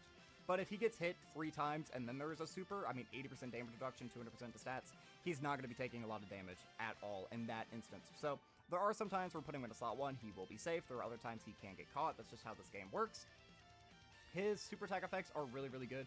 He gives the crit support to all allies for 1 turn on both the 12 and 18 key. If you miss, like if you give him 23 key and he launches a super, he is still essentially guaranteed critting because he has this ability right here. So as long as you launch 1 super, all of his attacks for the rest of the turn will be guaranteed crits. But if you get him to 24 key, you don't even need to worry about that anyway. His active skill, I mean, it's fine. It is an AoE, so it's not going to do, like, the most amount of damage, but again, if we get a fight that has multiple enemies, we could potentially get some usage out of that. He does have a costume change, which is pretty cool. They put this on all of 2 characters and then immediately got rid of the mechanic and just turned it into, like, morale boosts or standbys or just passive transformations, so it's him and Videl, I think, are the only 2 units who actually have just outright costume changes, but I don't know, I think it's kind of nifty, and they can maybe go back and mess with the mechanic a little bit. I mean, I guess they technically have with, like, standbys and stuff, but you guys know what I mean, But this is just, like, the most consistent unit in the game, I would argue. Like, turn 1 is his best turn, obviously, and if he revives, his revive turn is just essentially his turn 1, just with a little bit extra. But he does on turn 3 what he's going to do on turn 55. Very little build-up. I mean, yes, he does have to do some attacks right here, but that doesn't really necessarily matter. You put this guy to slot 2, he is essentially untouchable. I don't think I've ever had this guy specifically die on me when in slot 2 or slot 3, just because he does get the really high stats right here, greatly raising defense right here, and then greatly raises attack and defense right here. Obviously, he's giving the crit support for 2 turns on the 18 key as well. He's on just a bunch of very powerful teams, including, like, the best teams of the game, Universal Survival Saga, Rhapsody Universe 7, Superheroes. You can run him on full power Broly's team because of this. You can run him on a couple of other units on this team that we'll discuss in a moment because he's on things like All Out Struggle. So his categories are just insane. He is insane. He is just, again, probably the most consistent unit that we will be talking about today, and that's why I feel very comfortable putting him there. But every now and then you got to play a little bit risky, and that's where AGL MUI comes in. So AGL MUI is designed in a very similar function, but instead of being, you know, more consistent, he has the ability to essentially be the best unit in the game. Like, they gave him a stupid ability. Like, it's stupid. So his first turn, he has guaranteed dodge, which is insane, by the way. He has a 77% chance to launch an additional super. I fail this literally all the time. It's insane. AGL MUI is one of these units who also frauds me. It's not as bad as Int Go Tanks, but it's quickly coming there. I've died several times due to this guy not dodging. I still haven't gotten the legendary 98% chance to dodge and failed. Still hasn't happened yet. I have failed a couple of 91% though. I have failed a couple of 91%. A 9% chance to die, and I lose it, which is insane. But this is right here. So at the starter turn, just baseline, he has 77% chance to dodge. But with each attack dodged performed within the turn, he gets an extra 7%. So a long time ago, like, again, if you asked me this a little while ago, I would have said SSBE would have been here instead, because we thought that this was like a 77% chance to dodge and then like a 14% chance to dodge, and then you had a potential system. These actually stack. So the first time he dodges, he actually has an 84% chance. After that is a 91. After that, it is a 98. And then after that, he has guaranteed dodge. I don't know how they're going to make a better dodging unit than this. I think if they do, it is a mistake, because he's already so good. This unit will pretty much be good for forever, just because 23% of the time he won't fraud you out, and then that chance just gets lower and lower and lower as the fight goes on. Even once his damage stops becoming competitive, he will still actually have a usage in the meta just because he is so reliable. It's insane. I really do think that they messed up when designing him. He's honestly too good. This is another unit who can go into literally any slot. You can put him in a slot 1, you can put him in a slot 2, you can float him. He's just very versatile with what he does in his kit. He also does have a little bit of build up right here where you can get an extra 10 key and 150% attack and 150% defense with each attack evaded. So this is a little bit harder to build up because, you know, sometimes the boss, if they're just not attacking this unit a lot, you're not going to get this super easily, but I mean, stuff happens. He also gets the extra 77% attack when he is at 24 or when launching the active skill. And this is probably the best revive in the game because it always shows up when you need it, not when you want it. So if you just enter the attacking turn with 77% or less HP, this character's revive is up. Any unit on that rotation ends up dying. You will revive with 77% HP. He gets the extra buffed up stats when any unit on the team revives. And if this is the unit who specifically revives, you get yet another guaranteed dodge turn. He is so solid. He's so incredibly powerful. On his super attack effects, he doesn't get any defense, but he is just doing like insane levels of damage, so it doesn't necessarily matter too much. Again, if you miss the 24 key, you just launch one super. All the rest of the attacks throughout the turn are going to be guaranteed crits. He is giving the crit support right here as well, potentially for 2 turns if you give him the 18 key. And his active skill is pretty much just definitively better than what SSBE's is, because it's only a single target, greatly raises attack temporarily, and does ultimate damage to the enemy, and it has the exact same condition, can be activated when HP is 50% or more, starting from the 4th turn from the start of battle. So you can launch that pretty much whenever you want. There are very few instances where you enter a turn and you're not able to either heal up enough to be able to launch this, or you're just not already above the threshold where you're able to rock it right away. Very, very powerful unit, very, very consistent. So that's why it's kind of crazy that I'm putting him this low on the tier list. All right, so we only have 4 spots left, and this one might be a little bit controversial as well. I'm not entirely sure. I actually did some off-screen summons. I know, shame on me, but after spending about 300 stones, I got my copy of Cell Max. So this is just speaking through the lens of someone who's using him at 55%. However, I feel like Cell Max isn't always what he's cracked up to be. So when he first debuted, I really did think that if you thought that this unit was better than Beast Gohan, I didn't necessarily agree with it, but I understood it. There's 2 critical flaws within this guy that make me feel much less comfortable running him as a total as opposed to Beast Gohan. So he only has 3 God turns. So when he enters the turn, he gets an extra 100 to stats, guaranteed guard, and launches a guaranteed additional that has a 50% chance of being a super, as long as you have Artificial Life Form, Super Bosses, or Super Bosses category ally on the team upon the entry turn. So that's really not too hard to activate. You pretty much just run him in one of his 2 teams, and you're able to get that right away. He has 300 stats at the start of turn. You know, obviously he gets built up with each attack performed and each attack received.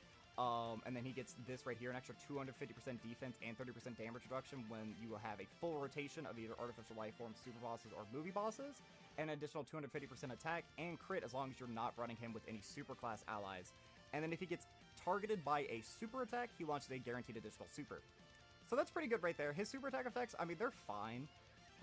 Like, he just gets attack on both, which isn't necessarily the best. He does have an AoE that is a debuff on the 18 key, which is actually pretty huge. So again, if we get a hard fight that has like 3 enemies, like potentially whenever we get more of the movie stages, like we'll get one against like the brand new Broly Trilo. Instead of it being like a standalone unit, if we could just get like a Goku, Gohan, and Trunks unit, and they all potentially launch like 2 million supers, this would be one of the better units in the game, because not only would you do damage to all of them, but you'd be debuffing all of them as well.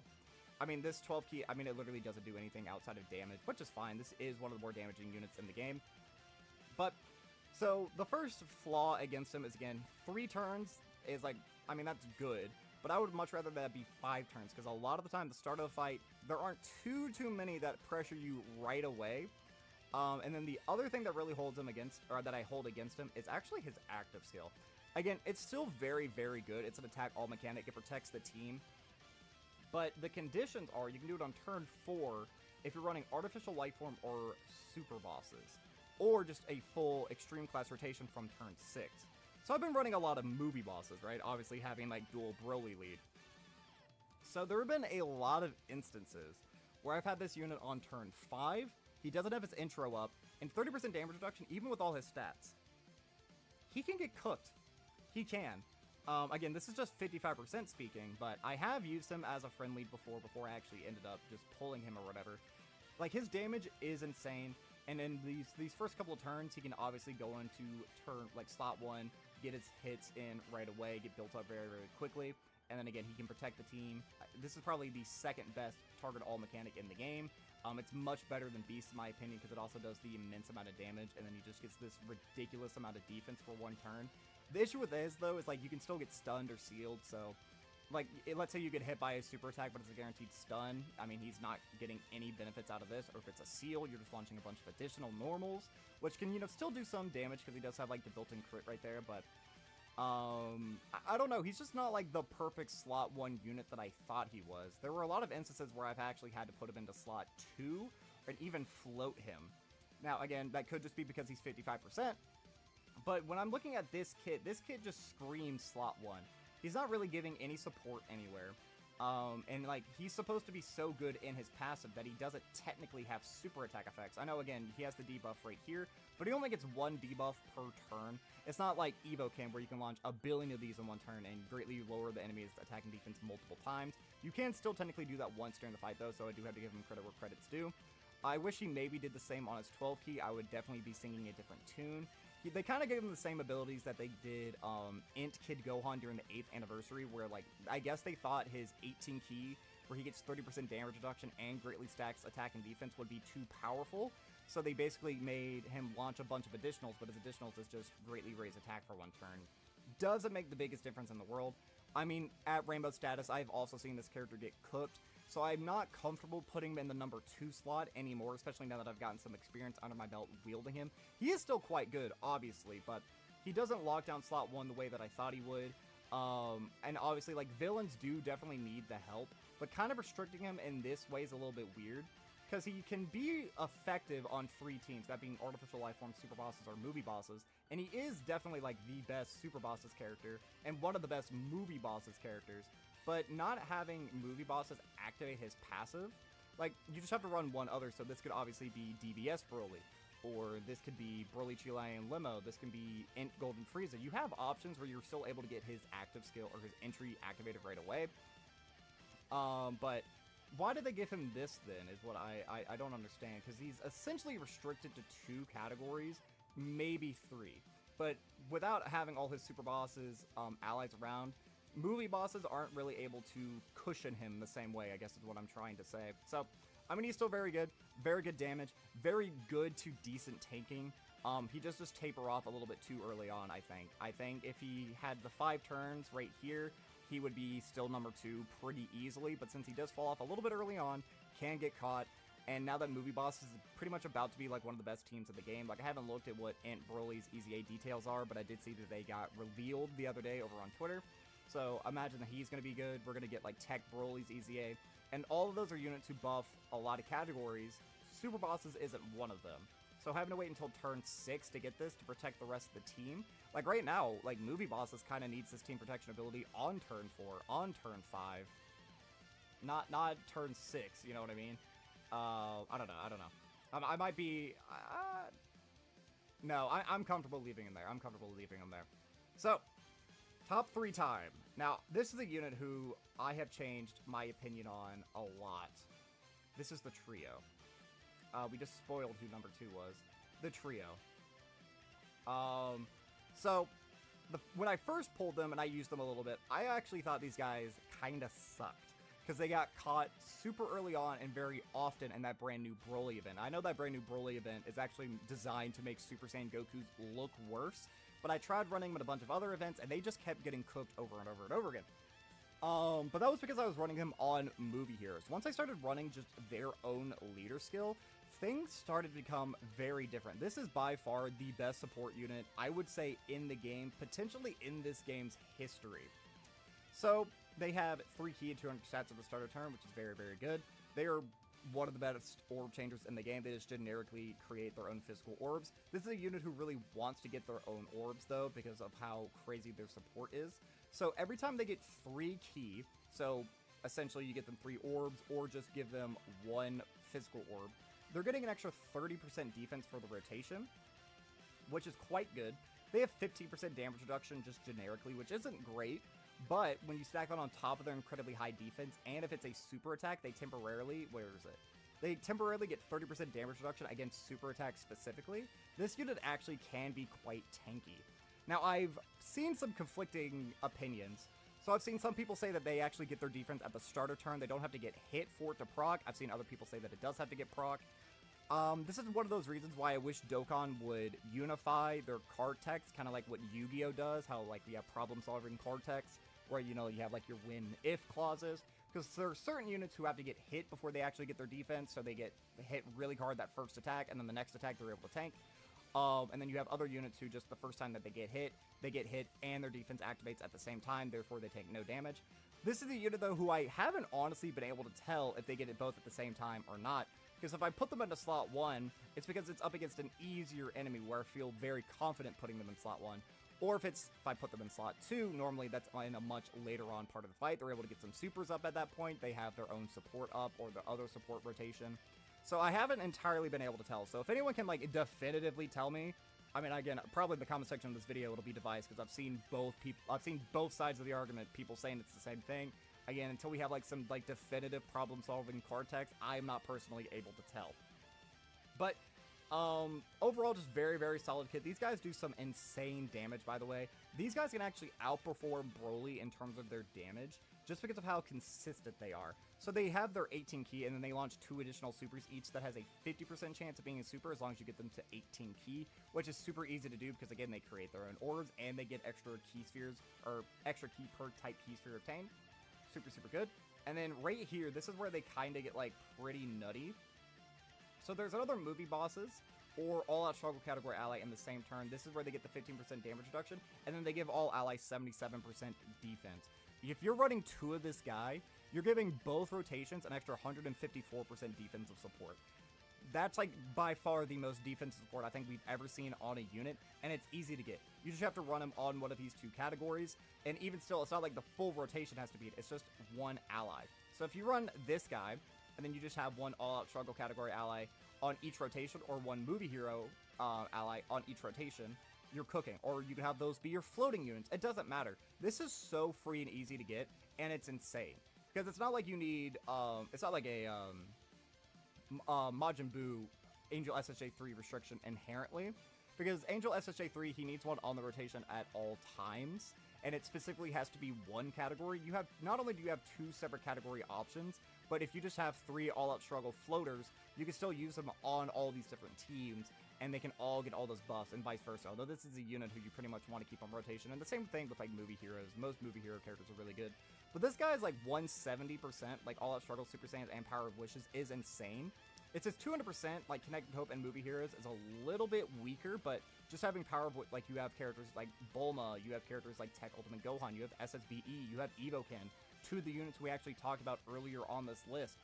For TURs, you have Tech Vegeta. You have so many powerful units. You have Gogeta.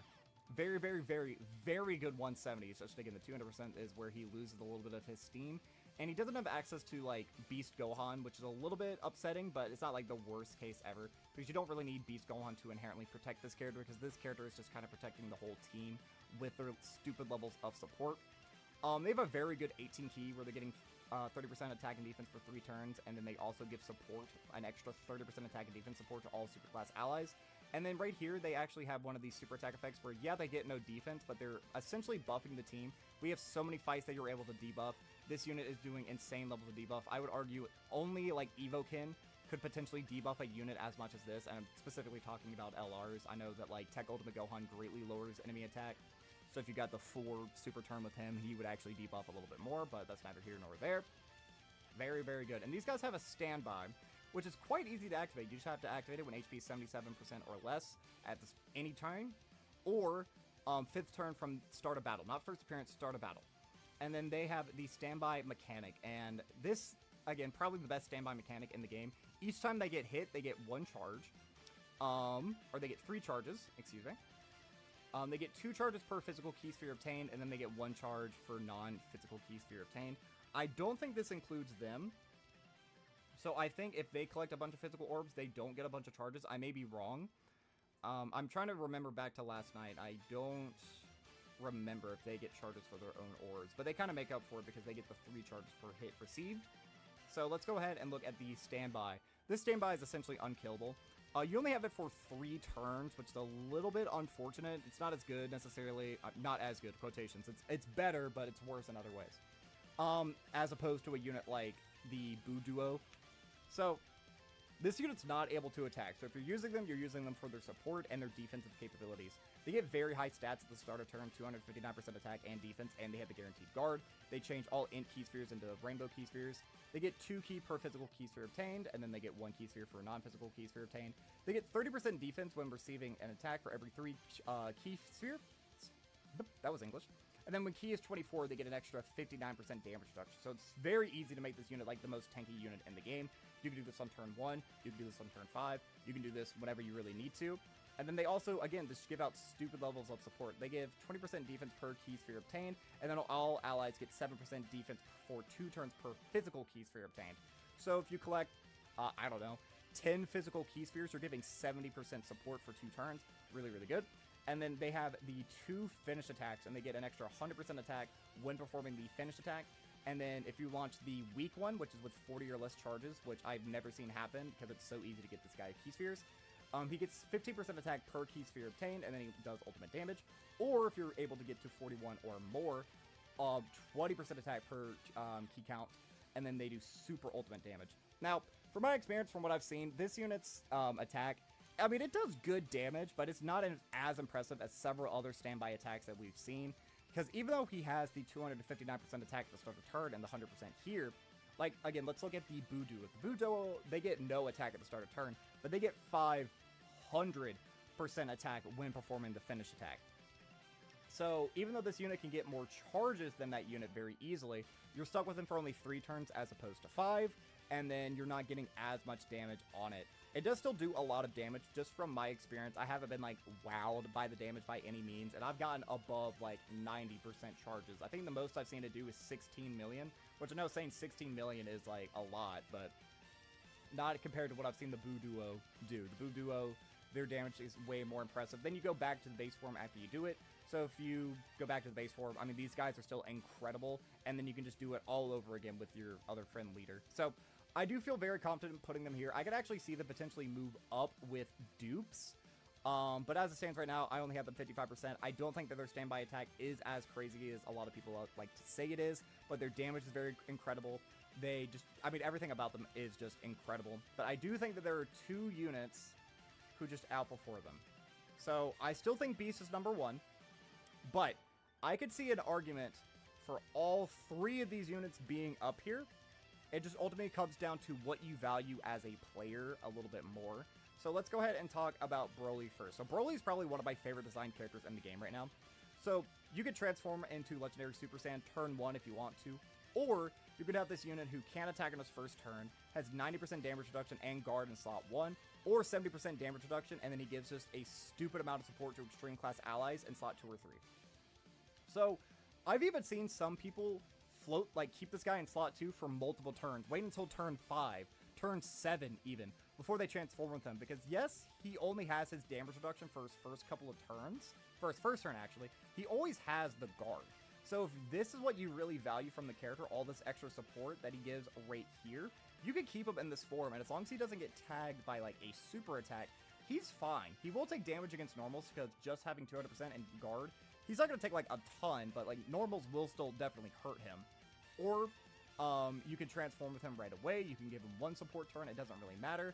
But you transform, and then you get the big boy Broly. He's so powerful, he even broke the webpage. There it is. So this guy, starter turn 3 key, 260 stats, insane. He has 50% damage reduction for his first 3 turns. He actually has 76. When you put him into slot 1, he gets an extra 200% defense and guard before he performs an attack.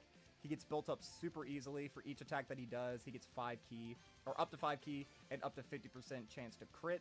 He launches an additional that has a high chance of becoming a super after he gets hit by an attack. He launches a guaranteed additional super in slot 2 or slot 3. He gets an extra 3 key and performs a basically guaranteed crits, because this stacks on top of that. When there's a Pure Saiyan or Earthbred fighter category enemy, keep in mind all the difficult fights right now are up against either Earthbred fighters or Pure Saiyan category enemies. Like Goku to Frieza is the only one that isn't, and I guess Cell Max. But the new hardest fight in the game is surely going to come during the celebration. I don't know necessarily what movie it'll be. If it's like, if we do get movie 10, it would be like the Family Kamehameha units are going to be the hardest. Those are all Earthbred fighters, Gohan, Goten, and Goku. So this unit is just super good for this meta specifically. Once we move back towards, like, you know, more extreme class enemies, he will certainly fall off a little bit, but you don't necessarily need this to be good. It's just like an extra bonus that specifically helps him in today's meta. And then he gets an attack break when his key is 24. So why does that matter so much? Well, number 1, it's an AoE, and he greatly stacks attack. So he's doing what Majunior's active skill does. You know how, like, good Majunior's active skill was last year, how it was an AoE that attack broke every enemy? You get to do this literally every turn. Because getting this guy 24 key is not hard when he has all of this and potentially this up. And he has some pretty good key links, if I'm not wrong. Yeah, it's like Shocking Speed, Prepare for Battle. Yes, Berserker. So it's not very hard to get this guy 24 key in the slightest. He is a perfect slot 1 unit. I would actually say, like, this is like, when people think of, like, Angel SSJ3 Goku's performance, they think of this, what this unit actually does. Because this unit, you can put him into slot 1 and he's literally untouchable. Even once he loses his extra 20% damage reduction, having the 200% defense and the guard before he performs an attack, plus 50% damage reduction. That's essentially what, like, SSBE does on his revive turn. You know what I mean? Untouchable in slot 1, does just extra damage in slot 2. This guy has a perfect linking partner with Dragon Ball Super Broly. You put this guy slot 1, Dragon Ball Super Broly slot 2. That has to be the most powerful rotation in the game. Like, I feel very strongly about that. Especially since they both have AoEs. If we do get, like, a hard AoE boss, that's going to be the most devastating rotation in the game. Now, he doesn't offer a lot of support in his base form, but he does have this. He has this active skill, which can be performed upon entering his next attacking turn, which permanently, by the way, gives him 3 key and 26% to his attacking defense. So his stats just fly through the roof. The entire fight, he's going to be stacking his attack. He does insane damage. Multiple attacks during the turn. Can basically be doing guaranteed crits. Other than that, it's a 50-50 whether or not you do or you don't. I think he's insane. But since he's not able to protect teams, that is why I still think Beast Gohan is number 1. So Beast Gohan, he still leads the best team in the game, which is superheroes. I mean, that can change with movie bosses potentially if they get a lot of buffs. But as it stands right now, I would say superheroes is just the best team in the game. This guy, for his first 5 turns, he's completely untouchable. Later on into fights, he can certainly get caught, especially if we do have some of these longer fights. But he just locks down slot 1 so hardcore. 250 to stats, guaranteed guard. He gets stronger each time he gets hit within the turn. He has the attack all mechanic. Now, he does probably have the, by far, I would say, like, by far the worst attack all mechanic. Because he just gets an extra 158% defense. He does get guaranteed crits for the turn, but that doesn't necessarily matter. Because if you put him into slot 3 the time that you activate this, you're already getting, like, the guaranteed crits because he gets crit each time he gets hit. Not the biggest deal out there. They could, like, this could have maybe been, like, a heal or something. Could you imagine if it applied, like, the Sensu Bean effect, where, like, it got rid of all stuns, seals, and, like, attack locks? That would make this insane. Or if he was, like, immune to stuns, or if he was immune to seals, because you can get all the attack, all the crit in the world. If you get tagged by a stunning super attack before he's able to attack, it doesn't really make a huge difference.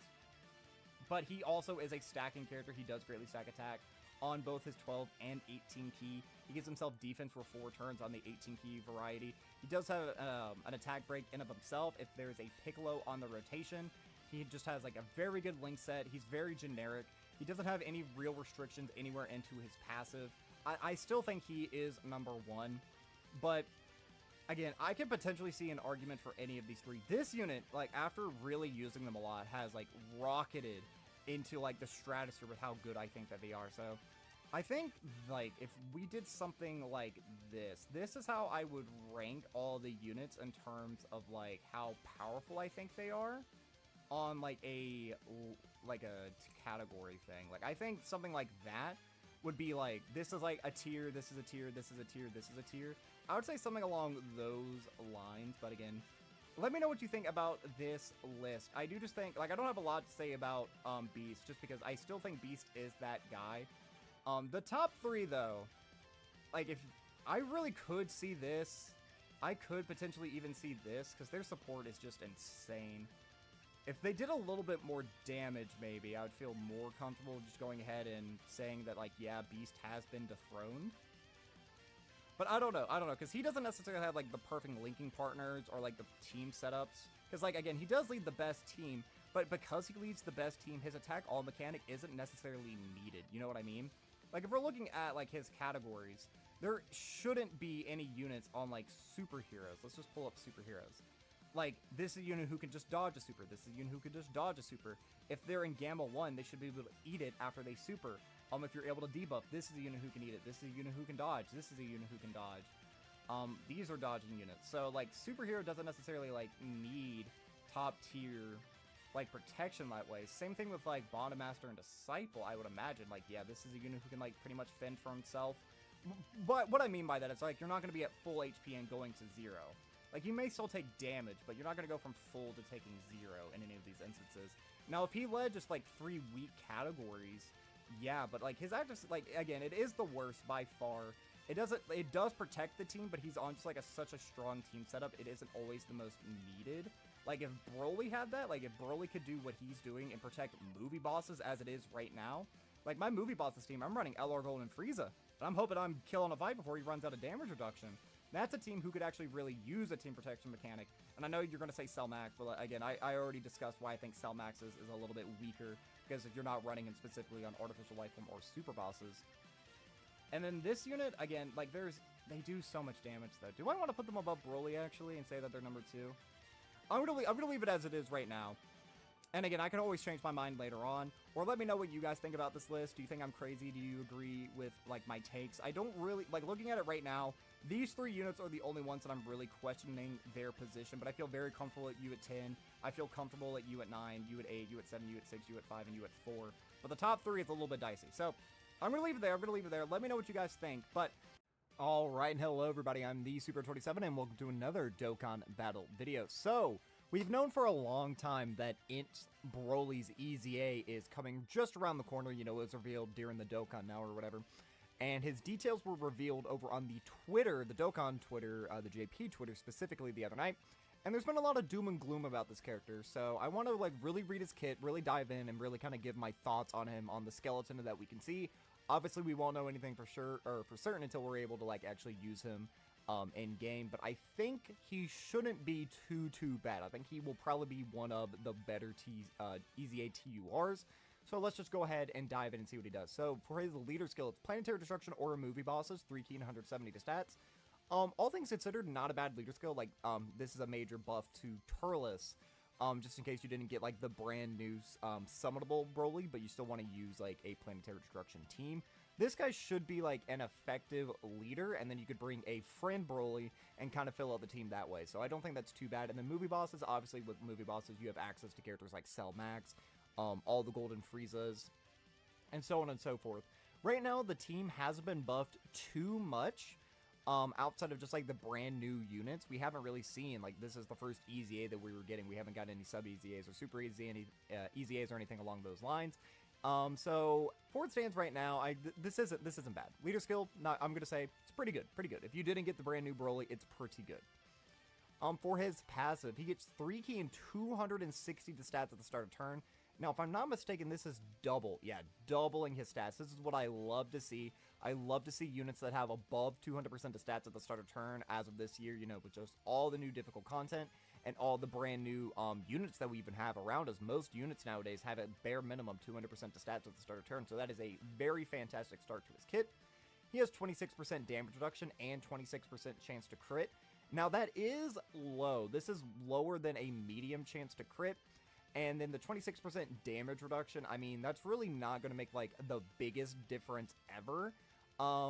It's really not big. And I don't know why it's 26% specifically. What was it before? 18? So I think they just added 8, because, you know, he's obviously movie 8. I guess that does make sense. Like, never mind, it does make sense. He launches an additional that has a 50% chance of becoming a super attack. He has an additional 26% attack and defense when attacking. 26%. That's once. Okay, that's once within the turn. Okay. So even if you perform a normal attack, he is getting this extra 26% to stats. That's low, but it's not terrible, I guess. Any stats on a character like this will help out a fantastic amount. He gets an additional 3 key, launches an additional that has a 70% chance of being a super, and an additional 18% damage reduction and crit when there is a pure sand, hybrid sand, or movie bosses category enemy. So let's see right here. So 26 plus 18 is, what, 44? He would be at a 44% chance to crit, 44% damage reduction, as well as an extra 3 key and launching another additional that is a 70% chance to be a super. When going against one of these 3 types of enemies, I'm going to say that's actually pretty freaking good as a slot 2 or slot 3 option. Because right now, all of our difficult content is against, like, super class enemies, so we're going to be seeing a lot of pure sands, we're going to be seeing a lot of hybrid sands, a lot of movie heroes. Like, I would imagine, you know, once the brand new Supreme Magnificent Spectacle gets a couple of new stages, I mean, obviously, all of those are movie heroes. We're going to get, like, a brand new Goku enemy at some point, we're going to get a brand new whatever, and if I'm not mistaken, we'll just go ahead and read this, and then we'll say what I'm thinking. Launches an additional super attack, and he gets an additional 15% damage reduction, and an additional 15% chance to crit when attacking an enemy whose name includes Goku. So with all of this up, if you're going up against a pure sand Goku enemy, he has, what is that, 44 plus 15, 59% damage reduction, 59% chance to crit. He's launching an additional super attack. He's launching an additional that has a 70% chance to be a super, and just baseline built into his kit, he's launching an additional that has a 50% chance to be a super. This is actually very, very solid when going against a Goku. Now, if I'm not mistaken, this can proc without proccing this. So, like, up against the Goku and Frieza Supreme Magnificent Spectacle, which isn't out on Global yet. But, obviously, because that is a Joined Forces unit, that is not a pure Saiyan enemy. Even though Goku is a part of it, he's going to be missing out on this part of his passive right here. But this part of his passive should still be up. So against Goku and Frieza, this unit's going to be having 41% damage reduction, 41% chance to crit, and will still launch that guaranteed additional super, which is pretty huge on a character like this, because he stacks. So his super attack effect is the Gigantic Meteor. It is an other, which we love to see. He gets 50% attack. Now, I've been told that this is only 20% defense. Usually, it would be buffed up to 30. I guess we won't really know for certain until it's in the game. If it is just 20%, that is pretty sad. But getting, like, defensive stacks, especially with the amount of additionals he's launching, I don't think that's, like, the worst case ever.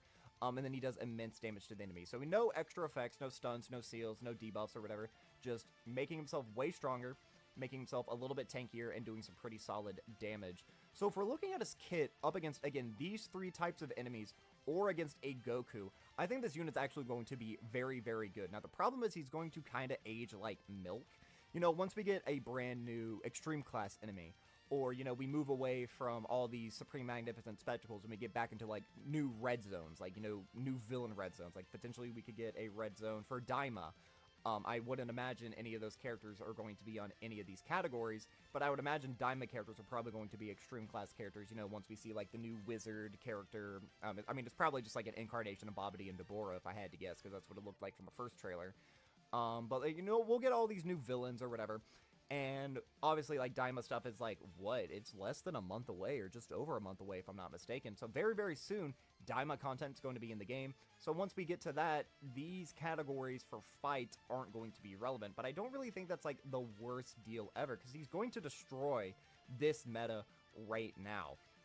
Like, I'm trying to think, most of the difficult fights right now are up against a Goku, or, like the brand new one that just dropped up against 3 Great Super Saiyans. There's a Goku a part of all 3 phases, so this unit's going to have its full passive up against that.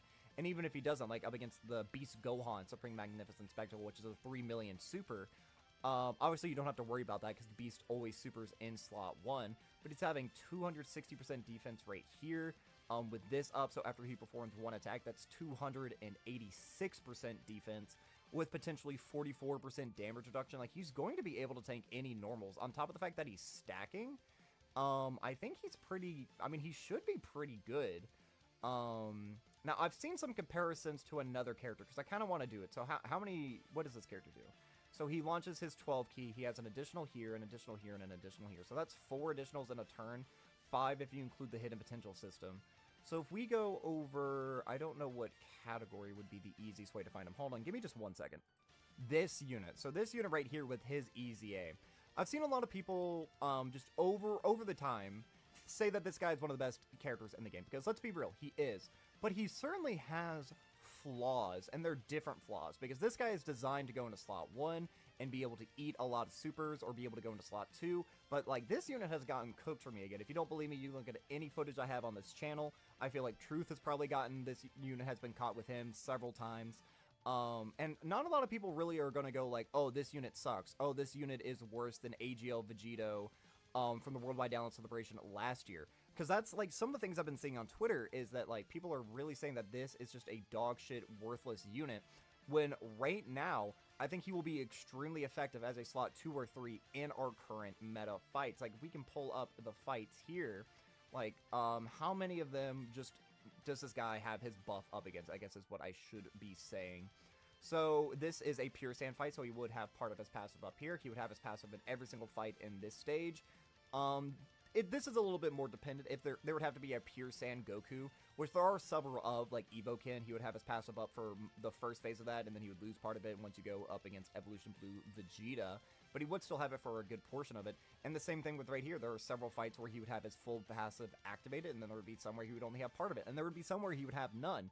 I don't think you want to run this unit if you have absolutely none of his passive up, because yes, he does have very high defense, and yes, he is stacking at the same time, but just the 26% damage reduction, I mean, that's low. You can go back and watch any video that I've ever said, just 20% damage reduction is low. I mean, I've been on record saying 40% damage reduction without another mechanic is low.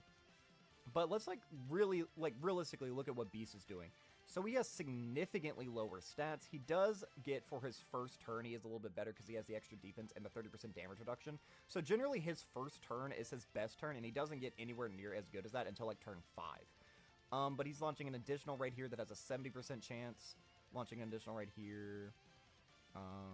That is also a 70% chance. He has the guaranteed guard, and then he gets 58% attack for 3 turns when his guard is activated. So he does get a little bit of extra stats. But, like, if we're looking at this, and we're comparing it to this, while yes, this is more conditional, this is better. While this is more generic, specifically referring to the passives, I'm not referring to super attacks, because in terms of super attacks, this unit washes, because he gets a 50% attack and defense for both, and then he also debuffs. So again, super attack is better, but if we're just ignoring the everything else, we're just reading with the passives, yes, this is more specific. It is more designed for, like, the current meta. This is, again, I'm not going to say that, like, in a year from now, this unit's going to be good. Once we move away from all of these types of fights, again, like Daima. Daima is really what I'm thinking right around the corner. I imagine we'll get a new difficult Daima fight as soon as all, like, the anime drops. I'm assuming stuff will be dropping simultaneously as it does in the games, like when the anime debuts or whatever. And I don't think that he's going to age particularly gracefully, which, if people were saying that, they're like, yeah, he's going to be good for right now, but he's going to be bad in a few months. I mean, I would be fine with that, but people are acting like his kit is just bad, and I have to disagree. There are plenty of units in the game right now who have 50% damage reduction, or some similar amount. Now, granted, again, that is unconditional, and that is something that needs to be said, that it's unconditional. This guy performs his best up against a Goku, which, again, there are several of, but again, like, Goku and Frieza would completely nullify this, so you want to run this guy in any of those fights, which is a little bit of a shame, because, again, Movie Bosses isn't in the greatest spot right now. Planetary Destruction isn't either. Like, the team really needs to be buffed up, because you have units that you can run, like TUR Golden Frieza, LR Golden Frieza, like, you have options, but, like, Turles, who's one of the best units on the team, this is a big Turles buff, but unfortunately, it's only a big Turles buff in certain fights. But those fights are the fights that we have right now. So, again, I feel like there's a little bit of doom and gloom going around this character that's a little bit unwarranted, especially when people are going to, like, sing the praises of this character, when I've seen this character get cooked all the time in slot 1, and even sometimes in slot 2. I'm not going to say that this unit can't get caught or can't get cooked. I'm not saying that. Again, I don't know for certain. But, like, his kit does seem to be pretty good when you're going up against one of these, or if you're going up against a Goku. Outside of that, yeah, I will say he's pretty bad. Because just having this with 26% damage reduction, if you're, like, how many sentences does he have? 1, 2, 3, 4, 5, 6. So if you're not going up against one of, like, his specific fights, he just has this. It's a 4-sentence passive. 260 to stats at the start of turn plus 3 key, 26% damage reduction and crit, launches additional with a 50% chance of it being a super, and then 26 to stats when performing an attack. That's bad. But once you add on these, it kind of sweetens the deal a little bit. And he does also have a active skill, which I think is pretty decent, can be performed after performing 4 or more super attacks in battle once only. And then for the turn, he gets 6 key, 60% attack, and he gets super effective against all types for the turn, which isn't terrible. That would really only be beneficial if you're trying to end a fight or end a specific phase that turn. If there would ever be a reason. Now, Movie Bosses doesn't necessarily have that unless, like, you just want to kill, get the fight over with, but just, like, blitzing a phase isn't going to necessarily be so important, especially since you have characters like Dragon Ball Super Broly, DBS Broly. You have all these units that are already going to be moving pretty fast, and this guy should be moving pretty fast in of himself. Having, again, 286% attack after performing an attack while greatly stacking, having this guy next to the brand new Broly, he's going to be doing a lot of damage, which is a little bit of a shame because this isn't like a super attack, this just buffs him. If he was stacking and then had like an active skill attack, that would be huge. And then maybe I could justify the 20% defense here, but like this is probably the biggest L on the entire character, is that he's only getting 20% potentially. Again, we'll have to see for certain, but I have seen that being floating around on multiple different sites, so I am a little bit like leaning towards like, yeah, he probably does only have the 20% defense right there. His links are pretty generic. They'll work pretty well with, like, obviously the brand new Broly, but you can run him with just, like, generic Super Saiyans, and he will still be rather effective. Sand Warrior race, Super Saiyan, the Saiyan lineage, Berserker, Fierce Battle, Hardened Grudge, and then Prepared for Battle. And then he has quite a few categories right here that are all a wide range of, like, runnable. Pure Saiyan, Power Beyond Super Saiyan, Full Power, Uncontrollable Power, Inhuman Deeds, Target Goku, Legendary Existence, Movie Bosses, Planetary Destruction, and Exploding Rage. Overall, I'm going to say that this guy for right now is, like, from, like, solid to good. I'm hesitant to call him great until I use him. But I'm going to say he's, like, solid to good. If I were to make a TUR, like an easy A TUR list, if you guys would want to see that, please let me know. But if I had to put him, it would probably be less than Tech Ultimate Gohan. Maybe for right now, he would be around the same level or above. But I don't know if I would put this guy above, like, Tech Exchange Boo, because that's just a generically good character who has, like, potentially 70% damage reduction and the 50% chance to dodge. Whereas this unit is just going to be good against these specific fights right now on a team that is good right now. So we'll have to see. We'll have to see. But let me know what you think about Broly. Do you think he's undertuned? Do you think he potentially could have used a couple of different things in his past to make him a little bit better? What would you do to make this character a little bit better? Realistically, what would I do to make him better? I would make this higher for starters. That would be the first thing. Probably buffing these up to 30% and 30%. And these can stay the same, but just getting that little bit extra damage reduction and crit, that way he just has a medium chance to crit. I feel like that would be nice as opposed to just having a below average. And then maybe adding in another sentence right here where he could, like, guard for the first 5 turns or something, given the ability of, like, STR Super Vegeta. Or maybe even, I don't know, what else could they do? Give him, like, a Scouter or something. I don't know. Or, like, give him, like, build up defense somewhere else in his passive. Because he's going to be fine offensively. It's defensively that can maybe be a little bit scary. So making him just generically better. Like, if he had a passive in here that was, like, for the first 5 turns from the start of battle, you have a Scouter. Or for the first 5 turns from the start of battle, you have Guard. Then he would be able to be used much safer without this. Or maybe if there isn't a Pure Saiyan, Hybrid Saiyan, or Movie Bosses hero, enemy or whatever, maybe then he could guard. So instead of being like this where he's much more offensive, if he, like, isn't activating either one of these, give him guard.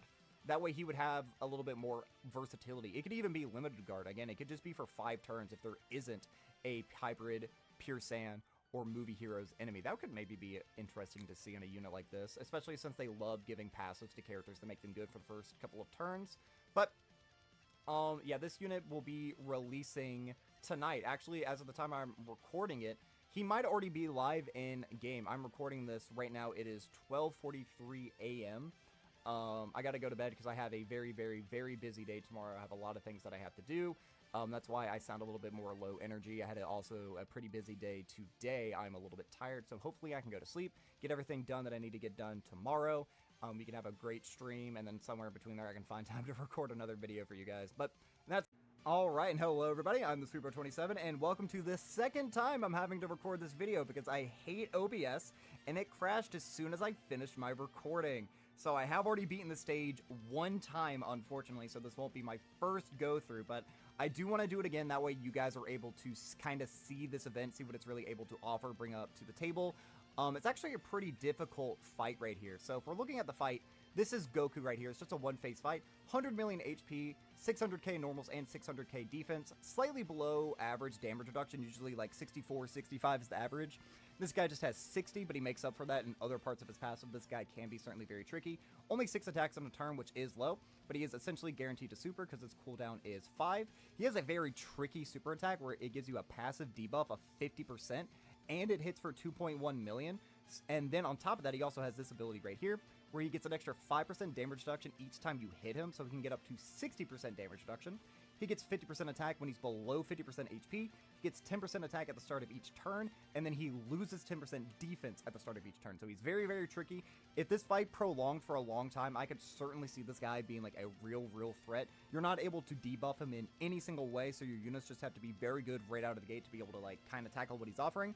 And then for the missions to get all of the skill equipped for the character, which are pretty good, you get a level 8 defense, you get the bronze, it's a 6 crit, 400% defense, and then the gold equip is a 6 additional 600 defense. So I don't know too much about if I would recommend using the gold equip, but the bronze and the silver are actually quite good, especially on a unit who, you know, the standby doesn't have any built-in crit into the passive.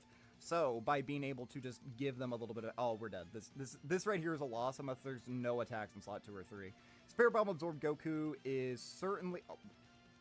Okay, well we got a God Run. Now I have to put Future Gohan into slot 1. I can't do this. Yeah, he has 600k normals. Yeah, no way. Well, actually, these guys get damage reduction per Rainbow Key Sphere, don't they? That's 1, 2, 3, 4. How much damage reduction do you guys get? Is it 7%? Or is it more than that? Yeah, it's only 7% damage reduction. That would give them 21% as opposed to Future Gohan. He just has 80% on turn 1, right? 40% damage reduction for the first 4 turns, 20% damage reduction, plus an additional 20% damage reduction when keys 18 or more. Yeah. So we're gonna have to do this. Oh, that's gonna take all of their orbs away, though. Yeah, this is probably just an L. We'll just die and we'll dive right on back in. Well, maybe not, because again, Spirit Bomb Absorbed Goku isn't gonna have to take any damage, but by not having one of the brand new Broly movie trio on your first turn, like, that is pretty tricky because they do give so much support. They really do make so many teams, so many different setups feel much more runnable, much more, like, relevant to do. And, like, you can get away running with, like, some fraudulent units. Like, I've seen people using, like, Tech Bardock, Int, Majin Vegeta. Some people are saying that this is, like, the comeback of the full power Super Saiyan 4 Goku. Like, Truth did a video on him today, and he actually looked really, really well. And I actually did a run myself up against the Gogeta event, and he did really well in slot 1 until we got to the very end of the fight.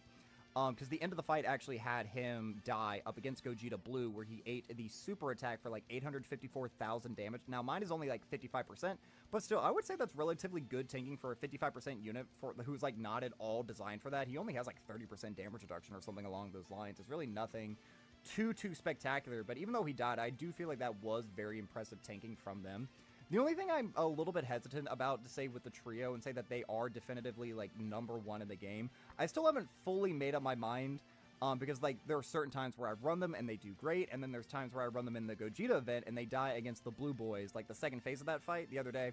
After supering, because I was only able to give them the 23 key, because that can happen, even though they create their own orbs, sometimes orbs just don't work out in your favor. They had 23 key, they were able to super first, and they ate a super attack for 540,000 damage, which was way too much for a brand new summonable unit to be taking. And I know you can say all these different things where, like, the orb just wasn't there. I didn't have another unit who I could put into slot 1. And when you're running this team, you kind of have to run full all-out struggle, or at least a majority all-out struggle, because I know for his passive, you have to get to 24 key, and then you have to have either a all-out struggle or a movie hero category ally on the turn, which doesn't sound like that bad, but there's multiple steps there. So for starters, getting to 24 key, like in an instance like this is incredibly easy. I had 2 of them on rotation. They're both creating their own orbs. This is not a problem at all. Boom, right there. Easily got them both 24 key. Now, there are times where if you're wanting to run like a super optimal team, All Out Struggle, I mean, it definitely has units. Like, you have SSBE, you do have like Evokin, but Evokin isn't really that good if you're not in a debuffing fight. Like, this isn't a debuffing fight, and we just saw Evokin right there after launching multiple supers with 21% damage reduction eat, what was that, 854,000 damage? It's funny, that's the second time I've said that number this video so far. That's actually a little bit miraculous. But like, units can certainly get caught that are on the team. And if you want to run some of the more meta units like Gogeta, he's on like the full category, but he isn't on, what's it called? He's on an all-out struggle. He is on the 200% because he's on Super Saiyans. So if you wanted to keep Gogeta on the rotation, then you always have to have a constant flow of rotating all-out struggle units. Like, that's why we're running like Future Gohan.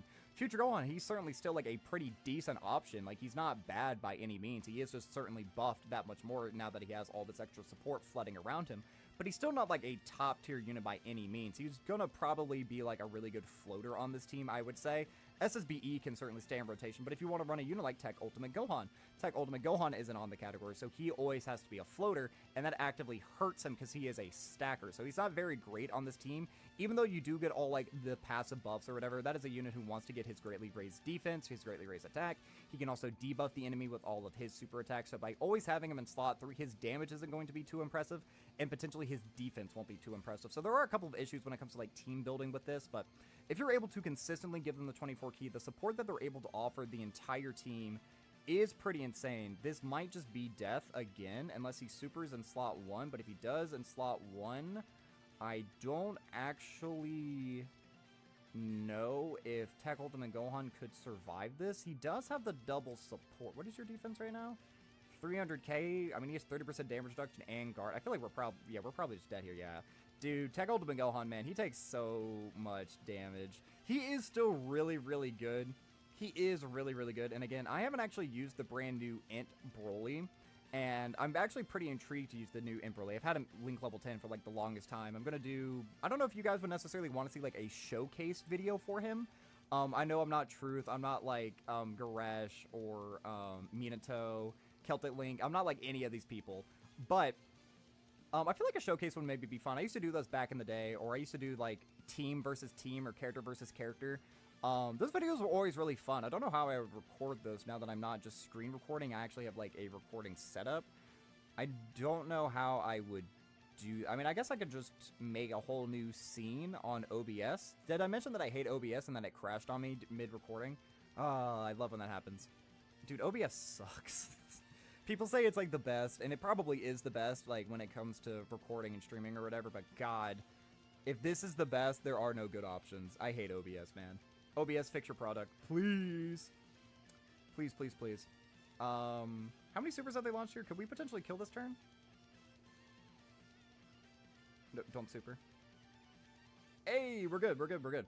You know what we could actually do here? We can pop this standby, put these guys into slot 1, and we can be completely safe. I don't want to risk anything, because again, this guy, now that he's below 50% HP, he's having all of his extra buffs. So he's having roughly, so he has an extra 30% attack because we're on turn 3, 50% because we're below his 50%, and then if we got tagged by a super, we're passively getting debuffed by 50%. I'm not going to mess around with that because he is definitely going to super in slot 1 since he didn't super on the last turn. He actually didn't, so I didn't have to be worried about that, but I'm glad that we played that safe than sorry. SSBE is going to be able to wrap it up here. Now, like I said, I did already beat this video or beat this event in a prior video, and OBS crashed on SSBE? Hello? What the fuck? My guy, I know I didn't get you to 24 key, but that was pitiful. Oh my God, do not let future Gohan die. Okay, thank you, thank you, thank you. Thank you, thank you, thank you. You know how embarrassing that'd be if he actually did end up dying? I would be a little bit embarrassed. But, like I said, I already beat this event on the last video, so you guys aren't going to be able to see me collect the missions, but you already saw that I had the clear stage with this team. You know that I was able to do it. I just showed you me doing it again. Did it no item. So the missions to do it is just beat it once, beat it with no item, and then beat it with a full rainbow team, one of every single type. And then you do actually get some pretty powerful skill equips out of it. Like, let's go ahead and actually just pull up what this, what they are so I can show you guys. So the exclusive, can you pull up exclusives on here? Is that a thing you can do? Or level would be a smart one. Because we can go all the way down here to the bottom. Yeah, so right here, for their bronze equip, you can give them 800 defense. I probably will equip that. And if we go down here again, they have 6 crit and 400% defense, and I can't pull this one up, but it's 6 additional and 600% defense. I would say the bronze and the silver are really good. This is a unit who really doesn't do much with additional. They already are doing so many additionals in their passive, and they're not getting defense. They are debuffing, so if you're up against like a really strong debuffing boss, yeah, additionals would be nice. But I think for the most part, you want to go like full crit on this unit. Secondary, probably raw stats, and then third, I would go dodge. So I don't actually have any grievances outside of the fact that I already put some pretty good skill equips on these guys, and you can see they aren't exclusive skill equips. So having to give up a 3 crit, 4 dodge is gonna hurt, but I think ultimately if I want to run this character at its peak performance, I think I do want to get rid of, well, maybe I can keep it like this since he is 55%. I don't know, man. Those skill equips are really good. They are really good. I probably will end up changing them. But yeah, let me know what you guys think about this fight. Let me know what you think about the skill equips. But that is... All right, and hello, everybody. I'm the Super27, and welcome to another Dokkan Battle video. So, there has been a fair bit of controversy towards this character right here. This is Int EZA Broly, who just debuted, not even like 5 days ago. And there has certainly been a lot of people who think his kit is undertuned, and a lot of people just, like, not happy overall with how he was handled or whatever, which is fair, you know. This is a unit, a very hype unit, in my opinion. Like, this was the 2021 Sand Day Celebration unit. Obviously, it's a Broly. This helps out movie bosses and everything else. So by having a very restricted passive the way that he does, I do understand why some people are hesitant about the way that he is designed.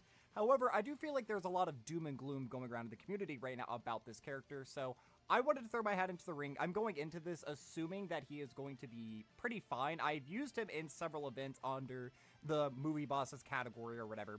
So, what we're going to do for this video is we're going to bring him into a couple of different fights, some of which work with his passive, some of which go against his passive, so we're going to kind of see him just raw dog a normal fight where he's not going to have any of his buffs against Pure Sans, Hybrid Sans, or movie heroes. We're going to go into fights that don't have Gokus, fights that do have Gokus, some fights that start off with Gokus, but towards the end of the fight you end up losing those buffs. We're just going to kind of see how he does overall.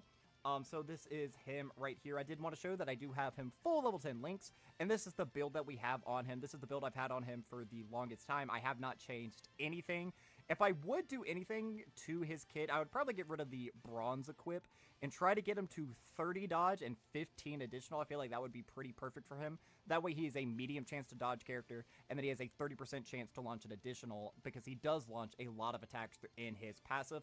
We'll go over his full kit towards the end of the video, but I don't know what event we're going to dive into, how many events we're going to dive into. I already have a team designed. Well, this will be like a fast and loose kind of video. You know, I'm willing to bend the rules here a little bit, so without wasting any more of you guys' time, let's go ahead and dive into a fight. Alright guys, so we're here. This is the brand new support memory event, or not support memory event, what is it called? It's like the, I don't know, hold on, what is this fight called? It's the, whatever, the Dragon Ball Z Memorial event, the Movie Heroes edition. So I figured this would be a good starting fight because we're going to be able to see Broly with his full passive activated. This is turn 1. Unfortunately, we didn't get the best opening rotations.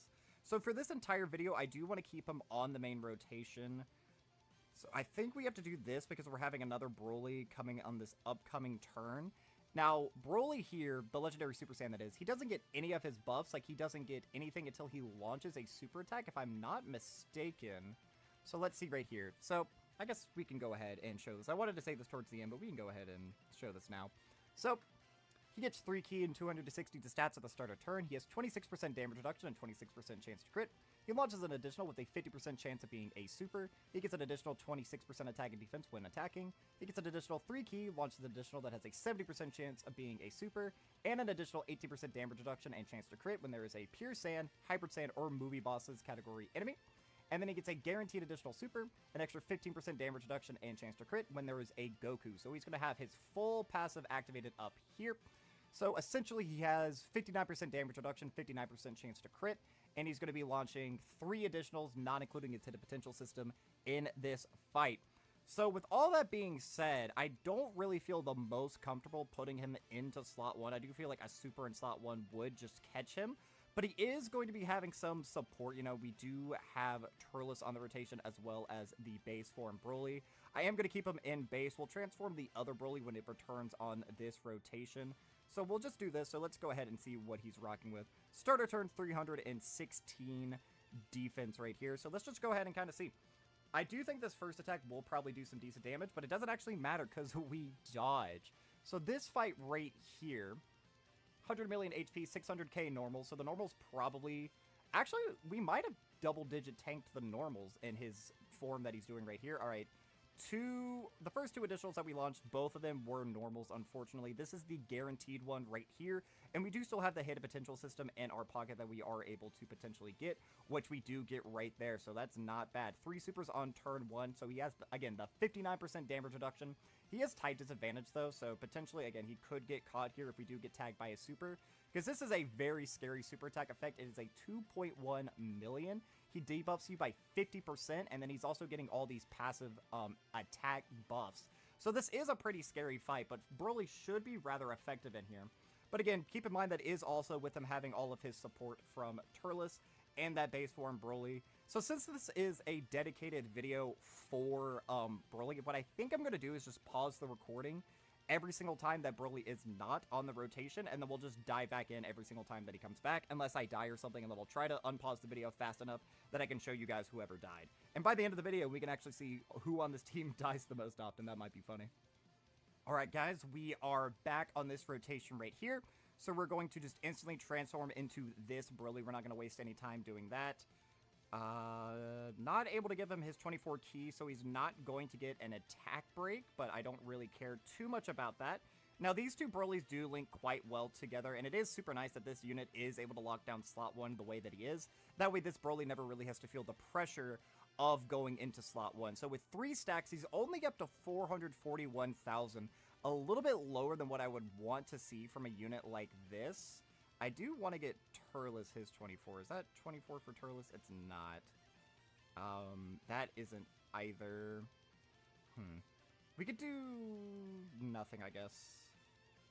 Yeah, that's fine, that's fine. Turles doesn't necessarily need it, he just will do more damage. But I guess it's not the worst case scenario in the world if we go a little bit slower here.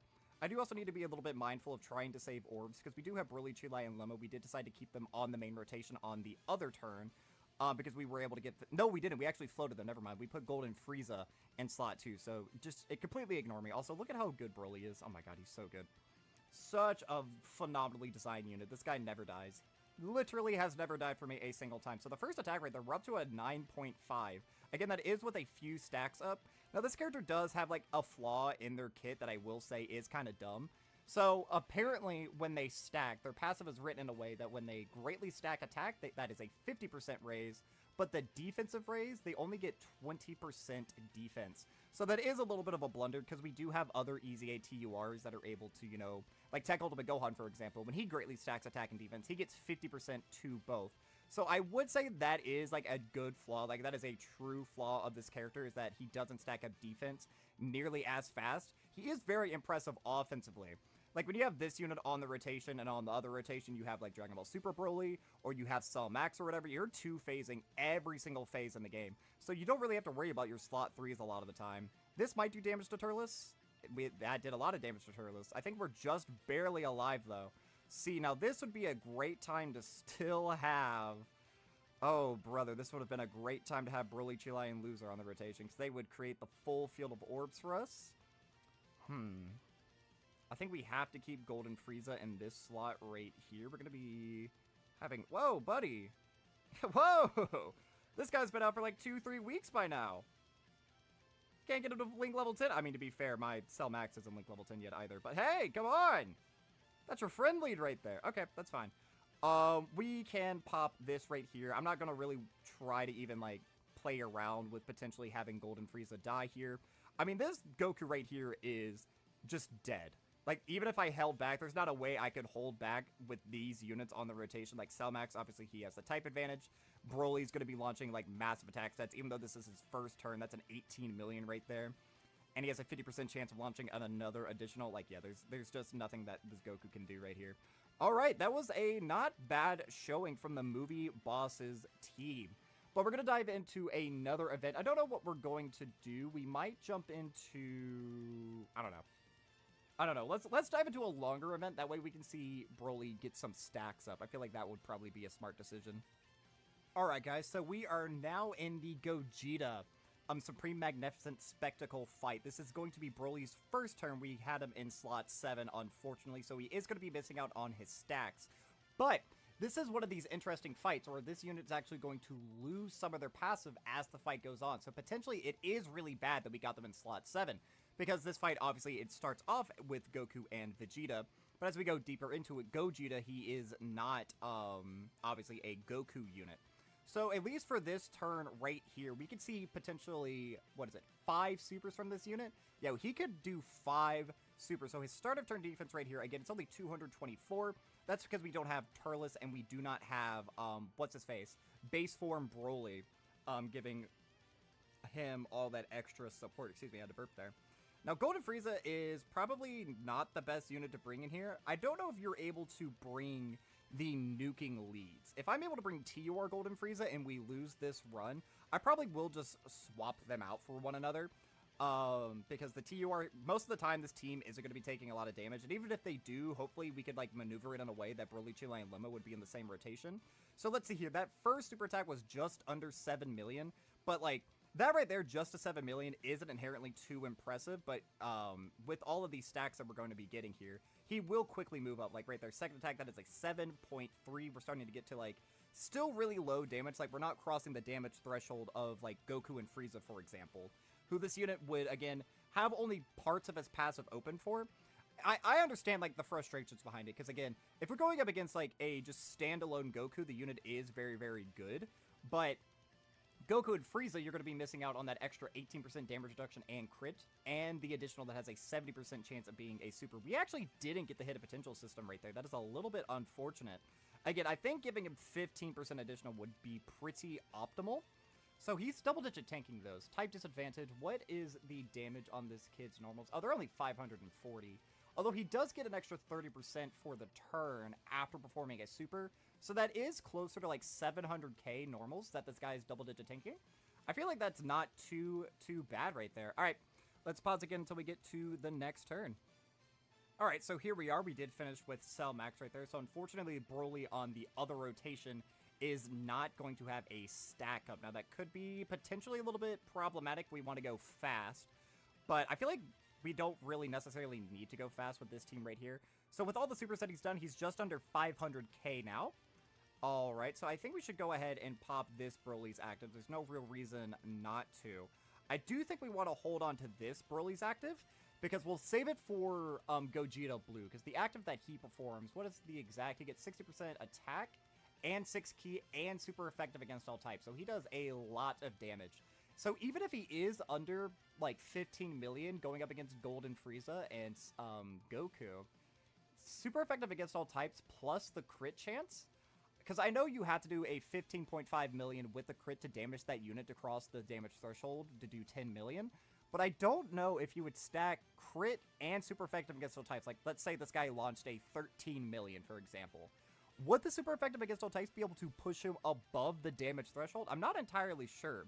I do really want to get the fight on global so that we can really see for certain how all these different units would perform. Because I don't know if, like, someone in the community, like Truth, has done a showcase like that yet. I don't know.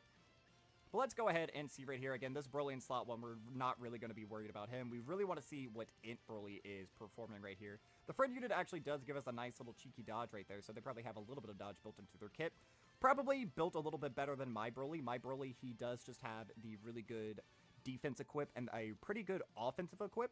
I haven't yet done the Memorial Battle against the Broly to give him his exclusive skill orbs, and I don't even know if I want to necessarily put them on him, because I don't know what his are. I would imagine it's 800% defense, and then, like, the level, like, the silver would be, like, 6 crit, 400 defense, and then the gold would be the 6 additional 600% defense. I feel like it's pretty standard what they like to do with these units, but I could be wrong.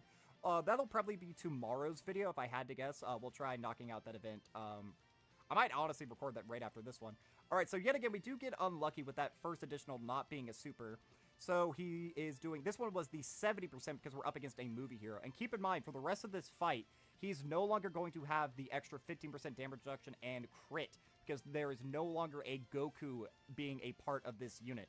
So he only has 44% damage reduction and 44% chance to crit throughout the rest of this fight. But we actually one-turn this right here. Is that a problem?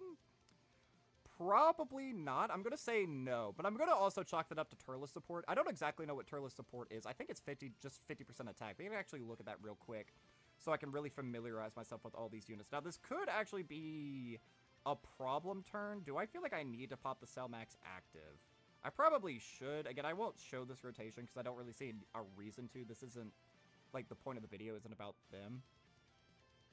Plus an additional 50% attack to Terrifying Conquerors or Planetary Destruction category allies. 3 key and 50% attack into... what? Wait, where's the comma? Plus an additional 100% attack and defense when performing a super attack. Okay. And if there's an Earthbred Fighter category enemy, an additional 50% attack to Terrifying Conquerors or Planetary Destruction category allies. 3 key and 50% attack and defense. Oh, there's the semicolon. It's right after that. So... he's just generically giving Terrifying Conqueror, Planetary Destruction, 3 key, and 50% of stats. I see. Because there's a... I know it's probably really tiny on y'all's screen. It's just as tiny on for me. But after the Earthbred Fighters, there is actually a comma right there. Or a semicolon, excuse me, that I did not see. So we were also having Turles support on that rotation. I think I will honestly pop the Cell Max active. This may result in us dying later. But Golden Frieza at this point is just a liability. So we'll be right back once we get back to the next Broly rotation. Alrighty, so we are back on the rotation, and he actually double supered on that turn. right there. So, how quick is this unit's cooldown? Could I potentially put Int Broly into slot 1 just to see what he can do? So his cooldown is 5. So how many attacks is that in slot 1? 1, 2, 3, 4. He can't super in slot 1. 1, 2, 3, 4. So let's just... Again, this isn't optimal by any means, and if I'm somehow wrong and I'm misreading this, and he does super within one of those attacks, it'll still kind of be nice to see what the unit can do. So he's basically at 600k defense right here. It will be slightly higher once we get Broly, Chilai, and Limo some orbs. What is their offensive support? So let's see right here. All allies 50% attack and defense with a Rainbow Key Sphere obtained, plus an additional... Hold on. Why is their passive written in such a confusing way? So all allies get 39% attack and defense with an AGL or STR orb, and then they get defense with tech or int. Okay. So let's do this, and then... What is physical? What support do you give with physical key spheres? Or does it... All allies 2 key with a rainbow key sphere obtained. Oh, he doesn't give anything when you collect a physical orb. Oh. Okay, so he doesn't give any support when you collect physical. Interesting. Unless I am missing something? I don't believe that I am. Yeah, okay. So, we're not going to have any support from them, actually. So, this will kind of just be like a good showing. Okay, cheeky little dodge right there. He is double-digit tanking. Now, this is type advantage with 44% damage reduction, but that is up against 770,000 normals. Like, that's pretty good tank. That's before supering as well. So let's see right here. Let's just see how many stacks we're able to greed out. Hopefully he doesn't crit, actually, because the fewer crits he does, potentially the more attacks that we're going to be able to do here, but it doesn't matter. He actually does finish it off right there. So, now this is a problem, this rotation right here, because we did... Oh, that's fine. He's doing it in slot 3. That's fine, that's fine, that's fine. So, I think we should be able to survive this turn. Even if he supers right away, I think I have to do this. If he supers right away, that's going to be unfortunate, but since every unit is going to be able to attack before that AoE, because the AoE essentially is 1 million. Yeah, this could potentially be a death turn. Like, this rotation could certainly get caught and die. But I'm feeling optimistic, so the next time you'll see me, it'll either be when this rotation dies, or if we get lucky and we're somehow able to survive, we'll go into the next turn with Int Broly. So far, I'm looking pretty impressed by Int Broly. That is a lot of damage to Tech Broly, oh god. We might be dead now. We might actually be dead. That's a lot of damage that Tech Broly took, unfortunately. Alright. That was 500k. That is a lot. Oh, wait. Oh, I forgot. You can debuff this Gogeta. Okay. So he did super, so that is an extra 100% right there. What?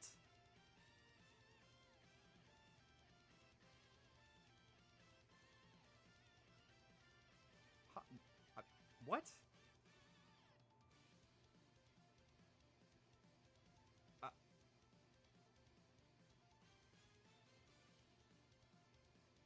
Alright, chalk 1 death to Cell Max. Oof, Jesus.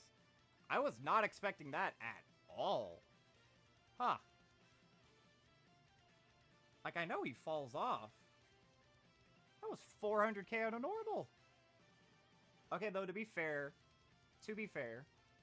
his start of turn normals here, we can show this.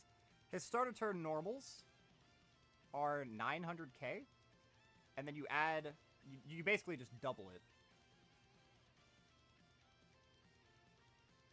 That's still a lot of damage he took, though. Alright, so let's just dive back in. Let's dive back in. We'll use the exact same team. Actually, let's see. Am I able to bring the TUR into this fight? I am... Hold on. You are not able to bring the TUR. Got it. Okay. So, we'll just... Do I want to take Golden Freeze off the team? I mean, Golden Freeze is debuffs. Yeah, I think we'll just rock the same team. That's... Dude, Cellmax is a liability in here. Alright, so I really got to save his active then. Oh, goodness. Okay. Alright, we'll dive back in. We'll still do every turn. we'll get as much footage of Int Broly as physically possible. So let's go ahead and do right here. Now, this is probably optimal for Broly, getting him on turn 1, because he has all these extra buffs where he launches extra additionals when there is a Goku. So getting him as early in the fight as possible is best case scenario. Now, I don't want to put him into slot 1.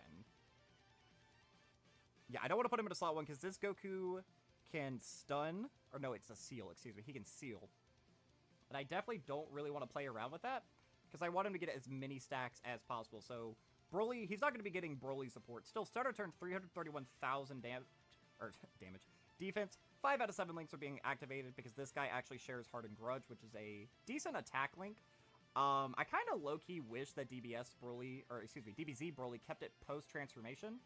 Okay, so we could have put Imp Broly into slot 1 there, and that would have meant that he would have looked a little bit more impressive.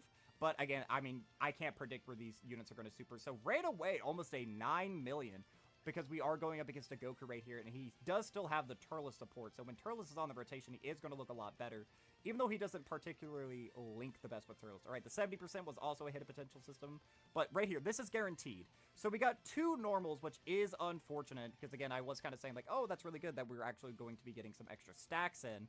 But right here, this is the hit potential system, and already on turn 1 at a 10 million for a unit who like started off at, what was his first super attack? Like a 9 million? He does stack very fast. He is very, very impressive offensively. And I do like the cushion of having him next to a Broly, because Broly can just lock down slot 1. This unit can seemingly lock down slot 2. Again, potentially we might be able to see them get caught. I don't know. Right here, Turles might actually finish this if he gives us one more, which might be good. We might actually really want to blitz through this. Oh, yeah, we didn't even need one more. Perfect. So I think we do want to go through this fight as like quick as humanly possible to get, or like to minimize the amount of time Cell maxes without his intro, and to minimize that. So I think we're just going to go ahead and do this. I think this is going to be the move. All right. Well, I'll just be back up with you guys once we get back on the Int Broly rotation. All right, guys. So he didn't actually super on that last turn, which I don't think I've ever seen this unit not super. So that pretty much means I do think that first attack is going to be a super attack. So, you know what? Let's see how Broly tanks. So he's at just under 400k defense. Again, this is with all of his defensive support up. Like all of his passive, I mean, not support. That will give him a little bit of extra offensive support. Why not? Like this unit is definitely dead here on this turn. They don't super. Yikes. Okay. Okay, that's bad. That was bad. 212,000 damage right there in slot 1. Okay. So let's dive into that. That's with the 59% damage reduction and everything. And the normals that this guy is launching are 540,000. So that is what we would call not impressive tanking at all. But his damage is still pretty freaking good right here. Oh, he's actually going to kill. So the tech Broly on this rotation is not going to get any stacks off. I really do want to see this guy get tagged by a super, just to see kind of how he would tank it. Can you super? No. Okay. I want to see how he will tank, because so far the showcase, he is just kind of cruising along in slot 2. I want to really see how he can tank one of these, like, big supers or whatever. All right. Until the next turn. Let's go. Hold on. That was... Okay. Okay, hold on. Wait a fucking second. Some extra say 300k on that. What is your super? 1.95 million. And you get 30% attack on that, so that's like, what, 2.2, 2.3? No, it'd be slightly higher than that. Maybe like 2.4. Cellmax, are you good? Like, what's your problem, man? Okay, he wasn't fully built up defensively. What the fuck?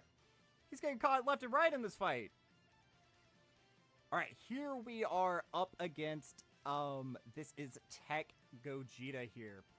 Alright, so we had Golden Frieza on turn 3. So exactly how is your loss of damage reduction? How is it worded? He has 90% damage reduction on your entry turn. You lose 10% no more than 60. So if your entry turn was turn 3... No, it was turn 2. So you would have 90, then 80 on turn 3, 70 on turn 4.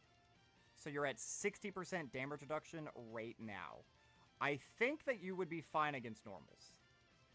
I do think that you would be fine against normals. So I don't really think that... That's a lot of normals. You could debuff this phase, though, right? Am I silly? What, okay, hold on. So your normals are 700k with 60% damage reduction. Golden Frieza might get caught, actually. We are able to debuff him. Okay. I mean, if Golden Frieza gets caught, Golden Frieza gets caught. I mean, that's just a weakness. We are at low HP, actually, right now. Do I want to pop this? Do I think we'll kill if we pop the Broly active? We might. Sure, why not? Why the hell not? Let's pop the Broly active. So let's do this and do this. Okay.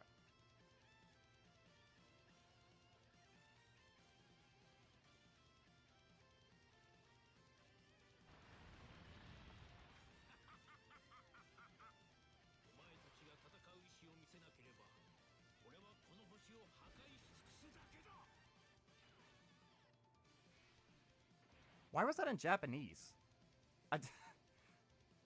My settings are set to English, or at least I think they are. So on this turn, when we pop the active skill, he's getting an extra 6 key, 60% attack, and he's super effective against all types. So let's look right here at his stats. Just under 600k, and look at that attack stat. Oh my goodness. That's what, 4 million? No, that can't be right. 1, 2, 3. No, 4.6 million is what his start of turn attack stat is. He will do some devastating damage right here. Let's just pop this just for a little bit of extra chip damage. Yeah, all right, emphasis on the chip. All right, perfect. I really do think that we might need to kill here, because Golden Frieza is a fish at this point in the fight. I am afraid. And I don't know who we would run, because I don't have units like Hirudegarn. I don't have DBS Broly. If I had DBS Broly, I would easily run him over that 27 million. God, these units are fucking insane. I just don't have a lot of movie bosses units that I can really run that I think could potentially perform well in a fight like this. Maybe we attack broke the super. If we do attack break the super, that means that this Gogeta isn't going to be getting his extra buff for the turn, which is 60%, or excuse me, 30% extra. Oh my goodness. So this is a 50% right here. We have another one that is a 70% chance of being a super. We missed that as well, unfortunately. Can we get the hit of potential system? We do not. I didn't actually see what the attack stat was because I was looking up at my monitor. But there's a very high chance that although this guy can double super, so I guess it's not out of the realm of possibility that he supers here in slot 3 and we're dead. And if that is the case, again, we just kind of chalk that up to the team. We could try running Broly on a different team, but his 200% list isn't great. Oh, we're just barely alive. Wow. Oh, that was lucky. Okay. Whew, I was lucky. All right, now, do I float off? Yeah, because we can sell max active on the next turn. That, oh my goodness. All right. Whew. All right. We almost died there. Not Broly's fault, though, by the way. Mind you. Not Broly's fault. But we could rock a different team for Broly. But his 200%, if I'm not wrong, most of them aren't great. Hold on, let's just pull this up real quick. What are Broly's 200% leader skills? And I can show this on screen as well. Actually, for whatever reason, Dragon Ball Z Broly, his leader skill isn't on this. If we go here and we scroll all the way to the bottom, it goes Roshi and then the Gohan, Goten, and Trunks. It doesn't have Broly for some reason. I guess that's not the worst ever because we can just type in movie bosses and it's right here. We can look on search. We can find the unit real quick like if I can. There he is. And then his 200%. Yeah, I mean, obviously this Broly and this Broly are obviously his two best, but I don't have this unit. I'm not running 2 full power Super Saiyan 4 Gokus. I don't have Frieza, but even if I did, I wouldn't feel comfortable doing that. I don't have Hirudegarn or Turles, but if I had them, I wouldn't feel comfortable running either of them as the leader. And then God Goku is risky because you could only have one extreme class unit on your team and still have Goku have his intro. So, like, having this unit, because you would want to run Broly, and you would want to run this Broly. So this unit's just not going to be orb changing. So at that point, it's like, is there really even a point? I think that this probably is his best team that we can rock him on. All right. I'll be back in just another moment, chat. Alright, so we're actually going to be able to see Int Broly's performance up against this. Alright, so we have a very similar rotation to what we did last time, actually. We don't have access to his intro anymore. Or, not his intro, his active skill. We are able to get the full 24 keys, so there is a chance that we can attack break this super, which would be the most ideal situation. We're at 717,000 defense, alright? We don't really need to heal because Turles is going to heal us up with all of these orbs. And if we survive this turn, we do have the Cell Max active that we can use on this upcoming turn as well. So we'll be untouchable for that one, unless he chooses to be very, very greedy and he does multiple AoEs. This is actually the most I've ever seen this Gogeta AoE. I feel like most of the time he does an AoE on his first turn. He's being very, very aggressive for some reason. Probably because he knows that we're able to speed blitz him so fast. Like, just Broly by himself. Oh, and unfortunately, man, I hate what happens when you attack break one attack, and then the very next attack is a super. Yeah, attack breaks are good, especially when they're attached to a super attack. Yeah, I mean, he ate them much better than my Broly did. We're up to a 12 million attack stat right there. So, again, we're still launching one guaranteed super right here. Oh, no, we're not launching a guaranteed anymore. So this is the Hidden Potential System Additional. All right, and then this is a 70% that we were able to get. So, my Broly is 79%, and it does not look like he's going to be easily crossing the damage threshold for ooh, that's bad. That's bad. We are dead here. We are dead. Oh, but we got the dodge. We're still dead here. We are still dead. But can I just say that this unit was taking half the damage that Cellmax took? Can I just say that? Is anyone going to call that out? There's photographic footage of that happening. So, really, if we're looking at Gogeta, yeah, because if he supers first, those normals become lethal. They do become lethal because he gets the 100% attack buff on the turn. So we were just kind of dead there. If Cellmax was on the rotation, we would have been able to do it. But that is a little bit of an eye-opener because we do have a lot of fights that can do that. And this is one of those fights that he's going to perform very well in because he had plenty of time to stack. That was with what? Again, roughly around the 800k defense range. And 44% damage reduction. But still, I mean, 900k out the bat. Like, if he hadn't had supered or if we attack broke the super, we would have eaten 900k normals. But because those were doubled, we didn't. All right, let's dive back in one more time. But what we'll do is I won't show any of the footage until we get to, like, Tech Gogeta or something. That way we can save some of you guys, because we're already 33 minutes deep into this, and I want to do other events as well. So we'll get a little bit deeper into the fight. We can get some of these units built up a bit, and then we'll dive back in. All right, so we are back up here against Tech Gogeta. So we have had pretty bad luck, if I'm being completely honest, in getting multiple stacks off with this character. The 50%, I don't think we've gotten it a single time, and yeah, we're only at the 500k defense margin. Now, how am I going to give Broly, Chile, and Limo their orbs? Because that is a lot of attacks in that final slot. Is there anything I could do to make that AGL orb fall the way I want it to? I think if I do this, it might. It didn't. Alright, so this is probably a Broly, Chile, and Limo death if I had to guess. Because that right there is only 4 if I had done the Int Orb route, which I had considered. But if we die again, I'm going to chalk that up to... I don't know, because has Broly really cost us this run? I mean, yeah, he didn't tank very well. That's true, but I guess that's more of a thing against movie bosses as a whole. But with him being one of the brand new movie bosses, like add-ons, I can see the frustration behind that with him not being very good. Now, I have actually beaten this event using Broly. I will actually show that I've done it before. I did it off recording, because last night, or I guess 2 nights ago by the time you guys are seeing this, I was reacting to comments because I posted the video going over his kit, and I didn't realize he was dropping the same day that I released the video. I completely misunderstood. I thought he was going to be live in-game at midnight, but he went live in-game at, like, 2 a.m., which is, like, the normal standard time that things usually drop. And I already had a long day. I was already tired, so I didn't really want to stay up. So I just went over his kit by reading it. Didn't get to really play around with the unit. Yeah, I'm going to need you guys to dodge everything. That is a Broly, Chile, and Limo death right there. All right. So we have a Turles, a Cell Max, and a Broly, Chile, and Limo death. Now, am I able to ship? Yeah. Oh, wait, no, I actually haven't beaten it with this team. Psych, never mind, I lied.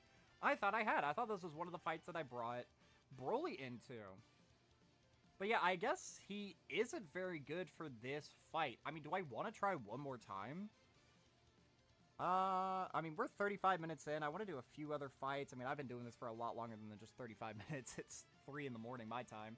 Why the hell not? We can do one more. We can do one more. Okay, we'll go back. We'll get back to, Tech Gogeta.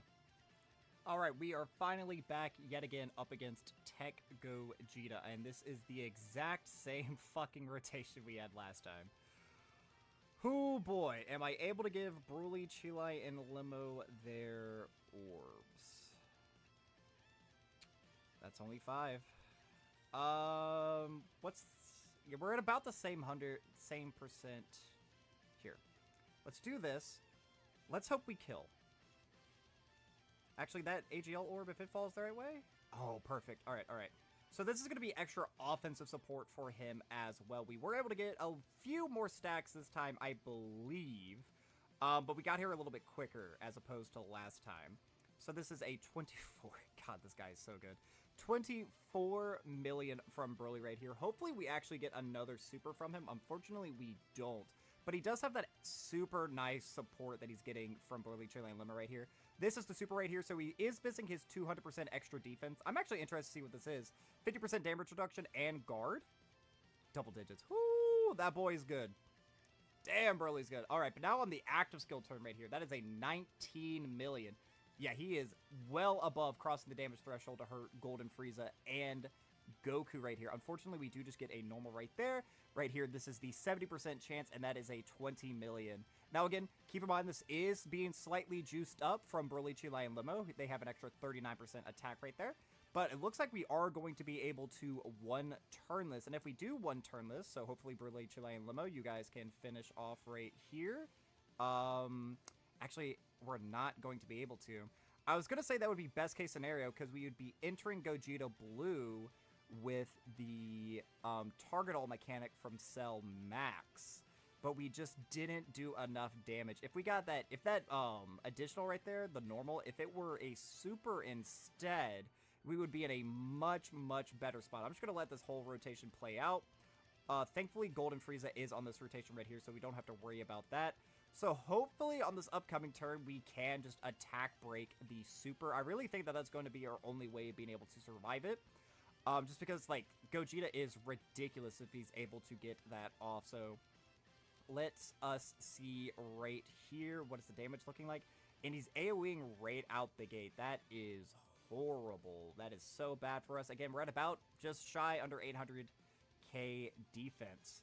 So we can do that. That'll make Turles look a little bit better. That's 24 for you right there, so we can do that. Let's just go ahead and collect this. That way we get slightly closer to the Dokkan attack right here. And we'll save those orbs for Cell Max on this upcoming turn. So, oh, and he's super... Yep, no, this is just a loss, unfortunately. We already know right here, we're going to take about 200k right here. This is going to be some pretty significant damage, and this is just going to buff up that AoE. Oh, wait, this is my Broly. So, yeah, this is just going to buff up the AoE, and we're not actually able to live it. Yeah, 400k is not great. So, Broly's performance in this fight actually is quite underwhelming, all things considered. But let's go ahead and dive into another fight. We might do... I don't know. I'll find another event that we can bring him into. Alright, guys, so we are now in the Evolution Blue, or Evoken, then Evolution Blue stage of the Supreme Magnificent Spectacle, which is probably the hardest fight on Global right now. And this is another situation where Broly, Chile, and Limo are just dead on turn 1. Huh. Not much I can do about that unless they dodge everything. So if we collect this, that's going to be 6 orbs. 5 either way. Damn. Alright, I mean, do I want to reset and put them in the middle slot? I mean, I don't want to float off Int Broly. I mean, this stuff just happens sometimes. You just get really unfortunate luck. Now, I don't think that we are able to debuff this fight. Let me go ahead and pull this up on my computer here. So I'm not going to be watching the screen. Cellmax is eating a super, which means that he is going to be launching an guaranteed additional super unless they stun or seal. They don't... God, dude, Cellmax takes a lot of damage, actually. Oh, goodness. I know mine's only 55%, but I expect a little bit higher standards than that. So this is this right here, and this is stage 5? No. This is stage 4. Stage 5 is the UI Goku event that is yet to come to global, still. Alright, so these guys are launching 770,000 normals. They do get an attack raise when they launch their super attack, so this is going to be slightly higher. Alright, so we do actually get the 50% for one, so this is 50% chance of that being a super, which is good. We are going to launch an additional after this, which is a 70% chance, which unfortunately we do fail. This one is guaranteed because there is a Goku enemy, and we do still have the hit potential super in our back pocket. So I know his damage looks very underwhelming here. Like, that's only 6 million. He only has Fierce Battle activated right now with Cell Max and Brilly Chile and Limo. Once we're able to get one of the Broly's onto this rotation, obviously his attack stat is going to just shoot through the roof. And that is 43,000 damage right there. So with the extra 30% attack, those normals are roughly... They're just under 1 million. And that is type disadvantage as well. Brilliant Chile and Limo, you guys have to dodge all of these. I'll dodge one more. Fuck. Alright, we'll be right back. We'll be right back. Alright, so here we are. We are back on a rotation. Unfortunately, again, getting Broly later in the fight isn't optimal. Oh, dude, Golden Frieza's gonna get so slapped up in that back slot. I mean, he is gonna have 70% damage reduction, but oh boy. Alright, so let's see right here, what are we rocking with? Again, this is just his first turn, so 242,000 defense. I would say that's really not too impressive, but let's just go ahead and see what he can look like after he gets a couple of stacks under his... Yeah, dude, Golden Frieza's so dead. Golden Frieza is so dead. Oh, God. Alright. Alright, but let's just focus on Broly. Let's just focus on Broly. I feel like what we're really discovering through this video, or at least what I'm discovering, is Movie Bosses right now is just very undertuned. And I think that's probably where the disappointment for this Broly is coming from. Because so far, I haven't really been disappointed with his performance inherently. Like, I'm not going to sit here and say, like, he's better than Tech Ultimate Gohan. Now, really sitting down, seeing him, like, perform, no, he's not better than Tech Ultimate Gohan. Or Buhan, probably. Because Buhan can also get clapped up, but he's a little bit more consistent because he also has, like, the dodge mechanic. And you can also transform into Super Buu if you want to, like, finish off a fight really quick. This guy is just doing very, very good damage and has, like, solid defensive mechanics, you know? Like, obviously, he didn't tank Gogeta very well, but that was just 44% damage reduction. And after he supered or whatever. Again, I kind of want to see him get tagged by a super during some point in this video. Again, without a scouter, I can't be like, oh, okay, let's put it right here. But Movie Bosses just doesn't have access to that. Movie Bosses doesn't have access to a lot of things right now. So if... But, like, I understand a lot of things, but, like, the character's design was like this. They kept his design very much so like how he was. Alright, let's see what Golden Frieza's tag right. I mean, Golden Frieza's probably just outright dead. We are not able to debuff him. He hasn't been hit, or he hasn't done enough attacks to get that extra part of his passive. Yes, 600k. Alright. Alright, so I'm just going to say this is an L right here. Oh, wait, because this fight also has dodge nullifying, doesn't it? Yeah, nullifies evasion. So I can't even bring Broly, Chile, and Limo in here anyway. And I don't have a good alternative. Alright. So we're just going to take an L on that. We did see what he took against the base form. I could bring him on a different team on a 170. Let's see if I can find a 170 team, and we'll dive in with that. Alrighty, so we're going to have a pretty weird team build here. You guys are probably looking at this and saying, like, what is he cooking? And if I'm being honest, I don't know. I think we'll honestly keep Broly untransformed in this state. That's a lot of attacks on slot 1. You're gonna have to dodge a lot here, buddy boy. But again, I'm just doing this just so we can actually see Broly potentially up against this final stage. It doesn't really matter what we collect. Who do we have on this upcoming turn? Oh, we have dual blue boys. Alright, so we lost. Okay. Okay. We lost. We're running all of these units, and of course we get two, pretty much, I would say, the worst units on the team. We got two of them on the same rotation. And Gogeta's base form isn't much better than, honestly, it's probably about the same. Like, yeah, he creates orbs or whatever, but Gogeta's base form, it has pissed me off recently in, like, modern time.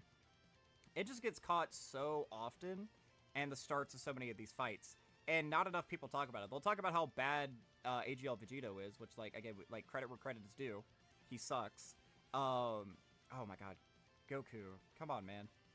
Okay, thank you, thank you, thank you. Alright. So, 7.3 right here. Not bad. Not bad. And let's see what it's going to be looking like. We do not get the 50%. Do we get the 70%? We do not get the 70%. This is the guaranteed. And then hopefully we'll get the hidden potential system after this one. But yeah, I think we are just like dead on this next turn. You know what? I should have brought Ghost Ushers. I should have brought Ghost Ushers. That would have been smart. That would have been smart. Because the point of the video is I want to see Broly do things, and so far the rest of the team is just dying around him. Like, have we seen Broly die a single time this video? I don't think so. But every other unit on the team has. And like this, like we just loaded into death. There's literally nothing we can do here. I mean, we have to put we have to put mine into slot 1 because it's slightly less tanky. And we have to keep Gogeta on rotation. Gogeta, all these units are dead because they just have guard. I gotta hope for a bunch of dodges in slot 1, 50% chances to dodge. And, alright, well, there's one. If he supers, we have to dodge it as well. Alright, this has to be a dodge, and we're dead. Right there. Okay. Alright, I'm actually going to bring Ghost Ushers. That way we can use it on rotations that do not have Broly. Because I really do want to see what he's going to do up against Vegeta, because Vegeta is going to be another one of these units where he's going to be missing part of his passive. Alright, let's see here. Grab the Ghost Usher, change our friend lead, and let's see, he's in slot 7. Alright, I'll see you guys in a second then. Alright, so we are here, and again, probably dead. It's just because this is such a whack team build. Let's go ahead and transform Broly. At least we're going to see what he looks like on turn 2 or whatever.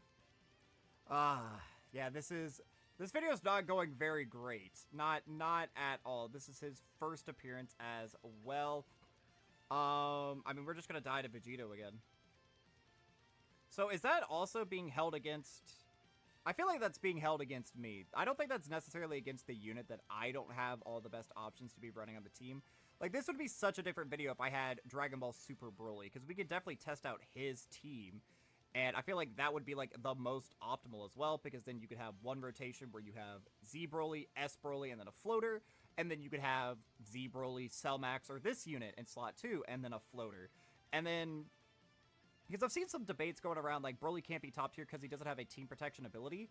And for the most part, I'm going to say that just doing a lot of damage isn't a team protection ability. But, and I mean, I may be wrong, but with how much damage they are doing, any fight in this game is getting 1 to 2 phased. So I feel like your slot 3 units on the most optimal team build for this, you don't have to worry about them. Like Turles a lot of the time, Turles is able to get a kill before he ever gets attacked. I imagine Harudagard, who is a very damaging unit, he would be able to do the exact same thing. You put him into slot 3, let's say your Z Broly and your S Broly for whatever reason don't kill, Harudagard can. Turles can do the same thing. Once we get, like, Tech Super Saiyan Broly, his EZA in part 2, hopefully. I mean, he will probably be able to do, like, a very similar role, where just by being put into slot 3 or some other slot, and see, now that's also, that's bad tanking. That's after a double super, though. So that's what, 2 30% raises? Yeah. That's still not great, though. That's still not great. How much damage were these guys going to take? With guard, they took the same amount of damage. Okay. Alright. Alright, let's go to another fight. This fight was a wash. Let's go to another fight. Oh my goodness, this video is horrible. Alright guys, so here we are, and we are now up against the Kid Buu Red Zone. I actually feel like this will be a pretty good showcase right here, because he's going to have absolutely none of his extra buffs up. while this is still a hard fight, okay? So he's not going to get, let's just look real quick at everything that this unit is not going to be getting in a fight like this. So he's only going to have 4 sentences of his passive. So he's only going to have 260 to stats and 3 ki, 26% damage reduction and crit chance. He's only going to have 1 additional with a 50% chance to be a super, and an extra 26 to stats when performing an attack. These are not going to be a part of the equation. He will still obviously be stacking, and we can still have access to his active skill, but his active skill is going to be a lot harder to get with only performing 4 or more attacks, or super attacks. So we're going to have to get a lot of hidden potential systems in here. So this could potentially be pretty bad for him. So let's see what he's able to do here. So start a turn. We've seen this number several times, 331,000 at the start of turn, because he has both Z Broly support, as well as he is going to have Turles support. Now, what does... I need to refamiliarize myself with this unit here. And we'll put Golden Frieza in front of the super. So, Kid Buu, his normals right here are 650,000, and then his super is at 2.2 million. But we don't need to worry about that, because again, we're going to have Golden Frieza in that final slot there. I feel like consistently this guy is putting up very good damage, even if he's not launching additional supers. I do still want to say, like, his damage output is good. Like, both of those were crits right there, and he only has a 26% chance to do that, which isn't terrible. But because that was a normal, potentially we won't see his active skill throughout this entire fight, which can be very, very, very bad, I would argue. But, I mean, I guess that's not the worst case scenario. Let's come back on rotation once we're going up against Int Kid Buu. Alright, guys, so we are back again. So, I think the strat we're going to do here is we're going to transform you. That way we can have a good slot 1, but we'll keep the other... I did do that right, correct? Mine was the one in slot 7? Gee, I hope so. And then I need to be very cautious to save 7 orbs. I need that STR orb up there to fall. How am I going to get that to happen? So let's see what his defense is right here. Yeah, only 355 is not good at all. 7 right there. Perfect. Perfect. Okay. So we can collect this pretty safely. So let's see what the damage is going to be here. So intentionally held back a very significant amount, I would say. Kid Buu's going to do like pretty much no damage to this guy. Now, this fight does ramp up pretty substantially, and we don't have a lot of debuffers. Like, we do have Broly, Chile, and Limo's 12 ki. We have Golden Frieza's 12 ki. That's bad. And we have Cell Max's 18 ki. But we also have a lot of, as you can see here, melees. Brother, calm down! You're doing nothing! Oh, no! I made mistakes. This is one of the fights that I did actually beat with the movie boss's team. It's actually a pretty high attack stat, but that's because he's getting essentially almost all of his links activated between the transformed Z Broly and then just the base Broly. We did get the 50% right there. That is good. We're launching a 10 million right here. I'm much more interested. I don't really necessarily even care about his attack stats. I really do care about what his defense is. Only getting the 20% defense by far, I think, is what is holding this character back the most. But we actually did do enough supers now. That's bad. That right there, that's bad tanking. that was staggeringly bad, actually. Well, do I need to be that? Wait, oh, did I mess up? Oh no, it's fine. It's fine. We can do this. Okay. Whew. Whew. Oh God. Thought we were dead there. All right, but we are going to get at least 2 debuffs on this turn. So I guess I should maybe actually show this off. That way you guys can see the debuff right here. Now, this will actually be good. No, it's not, because Cellmax has a melee super. This is bad. Yeah, this team is just not really designed for a lot of the difficult content right now. I actually am Cellmax, dude. You were... you were really disappointing me, my man. At 55%. Again, I know you're 55%. I get it. I do. But every other unit on this team is pretty much 55% as well. Like, you know, Broly right there. Broly's 55%. He's outperforming you damage-wise. He's out-tanking you. He has a support on turn 1. I mean, you have the attack all mechanic, but on this team, you only get it on turn 6. My guy. You out here struggling a little bit. I mean, I'm struggling too. Don't get me wrong. I ain't having an easy time doing any of this. This is a debuff right here. But unfortunately, all of those melee supers are just kind of juicing this guy up, like, by a substantial amount. And we also have Golden Frieza on this upcoming turn. This is bad. This is bad. I will say this. All my recording off camera went a lot better than what's happening in this video. A lot better. Because I did a lot of footage as well, using this team, except, I actually was using, like, a bunch of different characters. I was using, like, Tech Janemba. I was using Metal Cooler when I was making the video for my tier list. Obviously, because I had to see out how all these units were truly performing and what have you. There's actually a not zero chance that we kill here. So, let's do this. That is only one attack as well that Golden Frieza is going to have to eat if we actually make it that far. So, potentially this could be pretty good. Let's do this right here and launch this. So, Broly, both Brolys are now juiced. Only 433,000 damage, which, again, that's not great. Right here, we can do that.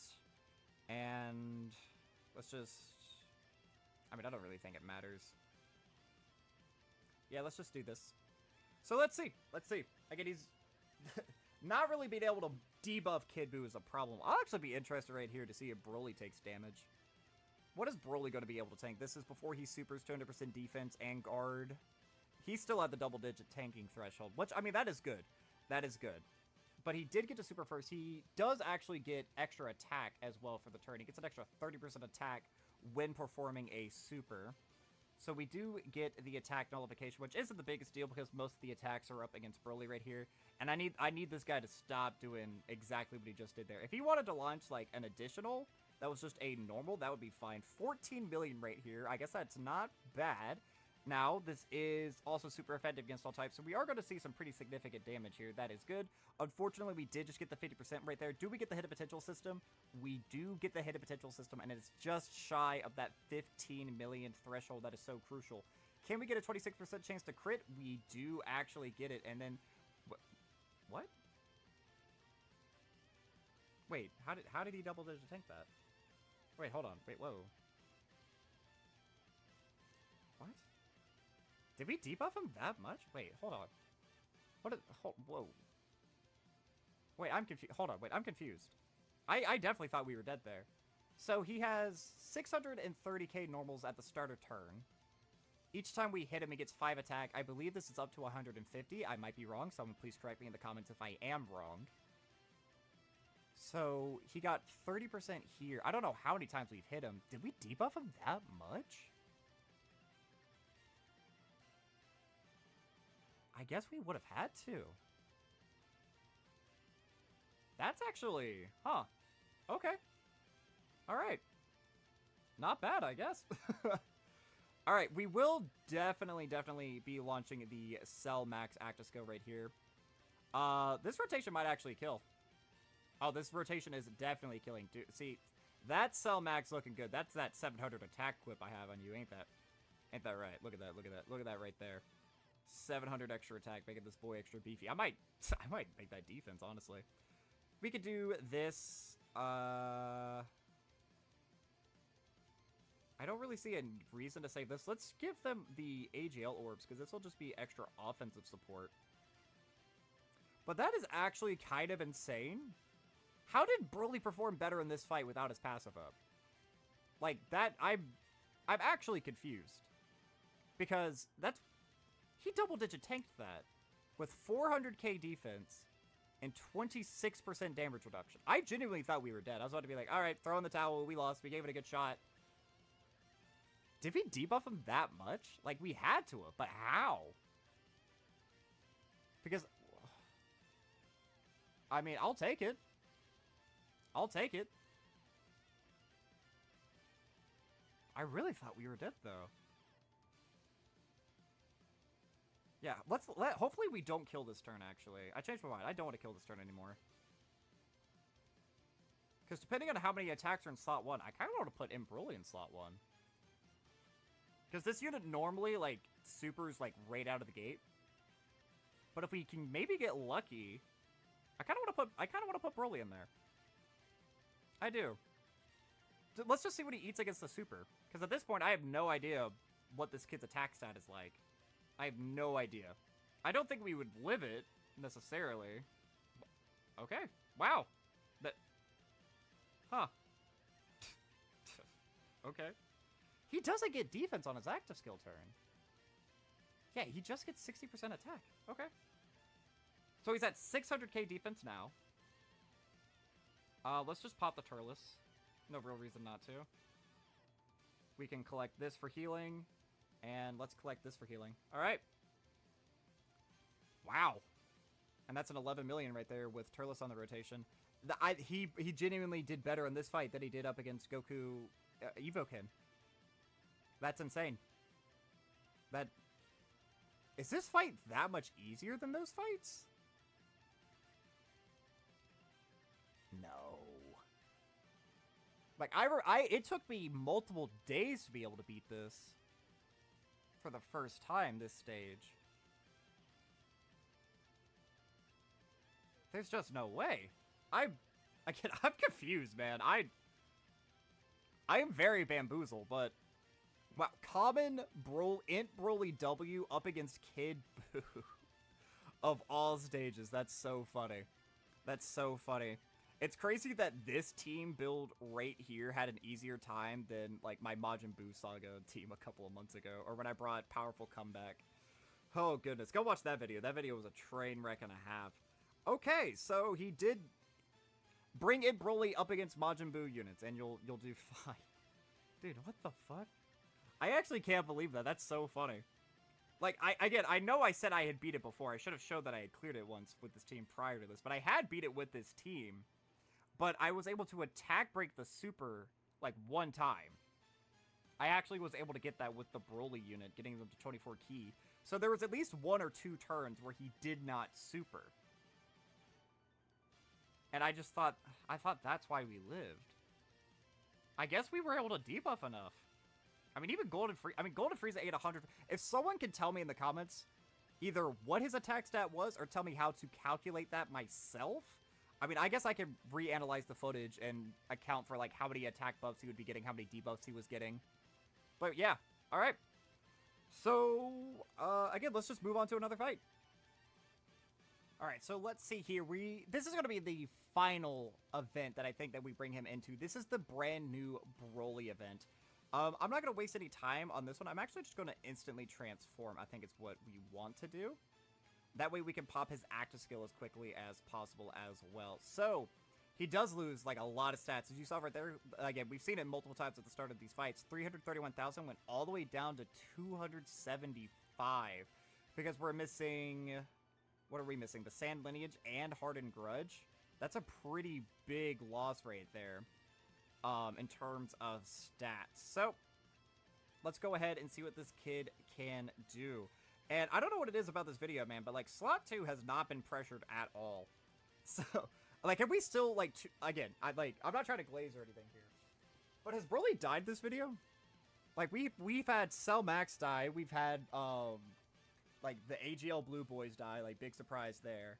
We've had Turles die. I mean, Broly's certainly taken damage. I am leaning more towards sort of Broly being, like, mid. Like, I don't think he's bad. I think if people are saying he's bad, I do just kind of think you're wrong. You know, like, I'm not usually a fan of just saying, like, you're wrong. But you're just completely under-evaluating what this character is, like, actually doing. Again, mine's just 75%. And, like, he has 30 dodge in his hidden potential system, but, like, he hasn't really dodged a lot. But, again, it's like Slot 2, for whatever reason, isn't really being pressured. That's why I wanted to bring him in this fight.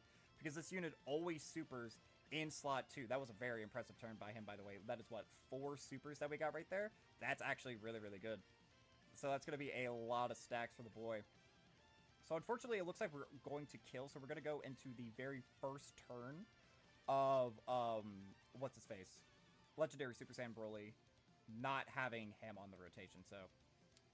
But yeah, I mean, again, at this point, I'll just kind of give, like, some final remarks or whatever. I do just think he's fine. Like, if we saw him perform, like, pretty well when there actually is a Goku on the fight. But, like, up against the Gogeta event, for example, like, he did get caught. He did take a lot of damage towards the end of the fight. And that was with 44% damage reduction. Which, like, I'm not going to sit here and be like, oh, yeah, that's, like, great tanking, because it wasn't. And, I mean, I'm going to keep it as real as I can. I think his damage is good. His damage is good. His tanking clearly can be good in right circumstances. He's not designed to tank supers. But, I mean, that's not against him when he has he has multiple really good slot 1 options. You have, like, this Cell Max, obviously. You have Broly, who can go into slot 1, and it's, like, a really good linking partner with him. I think the main issue that I do have with him, though, it's not even necessarily him. It's kind of his team. Like, because, like, the meta right now, we have so many hybrid sand enemies. We have so many pure sand enemies. We have so many Goku enemies. We have a lot of, like, those fights. Like, he's targeted to be good in this meta right now. And when I say he's good, I would say he's, like, I don't know, like a 6 out of 10, maybe? Like, slightly better than bad, because his damage is fairly impressive. Like, he's doing LR level damage on his active skill turn. Did I get Broly Chile on Lemo 7? Am I dead here? I don't think so. I think I gave them 7. Cell Max, I mean, okay, that's not terrible. That's not terrible. But Cell Max, that was a little bit right there. I know you weren't built up, but that was a little bit right there, buddy. That's type disadvantage. I can't hold that. Well, no, he has guard right now. I can't hold that against him. But, I mean, they just seemed fine. Like, they had, like, competent levels of tanking throughout the entire fight. There were some instances where they did certainly take damage. Much more damage than I would like. But in terms of offense, I mean, they're stacking. They were doing very fine. They have, like, a really good link set in terms of linking with the other Broly. Potentially, once we get some more, like, options on the team. Like, when we get, what's his face? Tech Super Saiyan Broly's EZA. I feel like that would give him a really good place to be, like, right now in the meta. Give him a very relevant place to go. Potentially, then this guy could become a floater in certain instances, but then you're missing out on stacks. But again, he's only stacking 20%. They really couldn't give him 50% defense. Like, he would actually be good. Like, again, I'm saying right now he's probably a 6 out of 10, I think. But if he just got extra defense on all of these supers, like, we're seeing it takes him multiple turns. Like, we're on turn 7, turn 8, turn 9 before he gets to 700k defense. Tech Ultimate Gohan can do that on, like, turn 5, I want to say. So only a turn earlier, but that does make a pretty big, substantial difference. Vegeta, he can get to around the 700, 800k defense range in about the same amount of time, but he also is just naturally a better character because he also has guard and damage reduction. He just has all these extra abilities. Plus, he's able to transform into a Super Saiyan state where he becomes that much better, you know? He just doesn't have enough options. They really did just design him in a way to be, like, good against the current fights. Like, I imagine in part 2, we're going to get, like, a family Kamehameha red zone or something along those lines. We'll definitely see more Goku enemies. And in the future, if we get a really strong Goku fight, this unit will be able to be, like, kind of, like, dusted off, brought out of, like, out of the shadows, and you should be able to get some usage out of him. I mean, funnily enough, the best that he's performed this entire video has genuinely been against Kid Buu. That was the fight where he had the least amount of time to build up, he did the least amount of attacks, and yet somehow he tanked the best. And I can only assume that it's because we were able to somehow debuff enough. I don't know. I don't really feel like we were doing that many debuffs. I feel like we were just attacking into him multiple times, really not doing any damage and just building him up. But I guess I must be wrong. Again, you guys can let me know. I'll have to, like, revisit the footage to, like, really know for certain. But I'm fairly surprised, genuinely, that so far the easiest fight was the Kid Buu red zone. Which is hard, man. Like, again, he could be one of the harder hitting bosses in the game. Like, I'm pretty sure if he is fully built up, which takes... How many attacks is it? 150%, and he gets 5% each time? I mean, that's what? 30 hits? Yeah, that's probably not happening in a normal fight, but... You can theoretically make him hit as hard as, like, Golden Frieza and Goku when they're below 50% HP. If the fight goes on long enough, you're not able to debuff him. But, you know, you're supposed to bring debuffers into the fight, and I guess I just underestimated the debuffers that we had available to us. But overall, after doing this, I do certainly see why people say that he's very underwhelming. Underwhelming is a word I would use. I don't think he's bad. I do think he's just underwhelming. Because, again, he is doing really good damage, especially when he's, like, he has, like, the time to stack up. You have your other Broly in slot 1, this Broly in slot 2. Again, I feel like my team building abilities are potentially holding them back just a little bit here. Because I don't have access to a lot of the top tier options, like these really big heavy hitters that would make this unit just look infinitely better in all of these situations. Like, we had Broly's Domain up this whole time, Dragon Ball Super Broly's Domain. that would also be buffing him because he's on movie bosses. So potentially we could see this unit, again, mine's only 79%, but we could see him probably cross the damage threshold for Goku and Frieza. We could see this unit maybe hit like 30 million even. Like, I don't think that's a stretch to say, like, on this kid's active skill turn, if you had like the domain up and he like quad supered, he could probably launch like that high of an attack stat. Like, I really do think so. And he's getting the finishing blow right here with an 18 million. Now, that is with his active skill and Turles, or not Turles support, Broly, Chile, and Lemma support. But I think we are going to wrap up the video right there. So let's go ahead and pull this up. We'll talk about what he does one final time. So this is the legendary Super Saiyan Broly. He leads planetary destruction or movie bosses 3 ki and 170 to stats. At the start of turn, he gets 3 ki and 260 to stats. He has 26% damage reduction and chance to crit.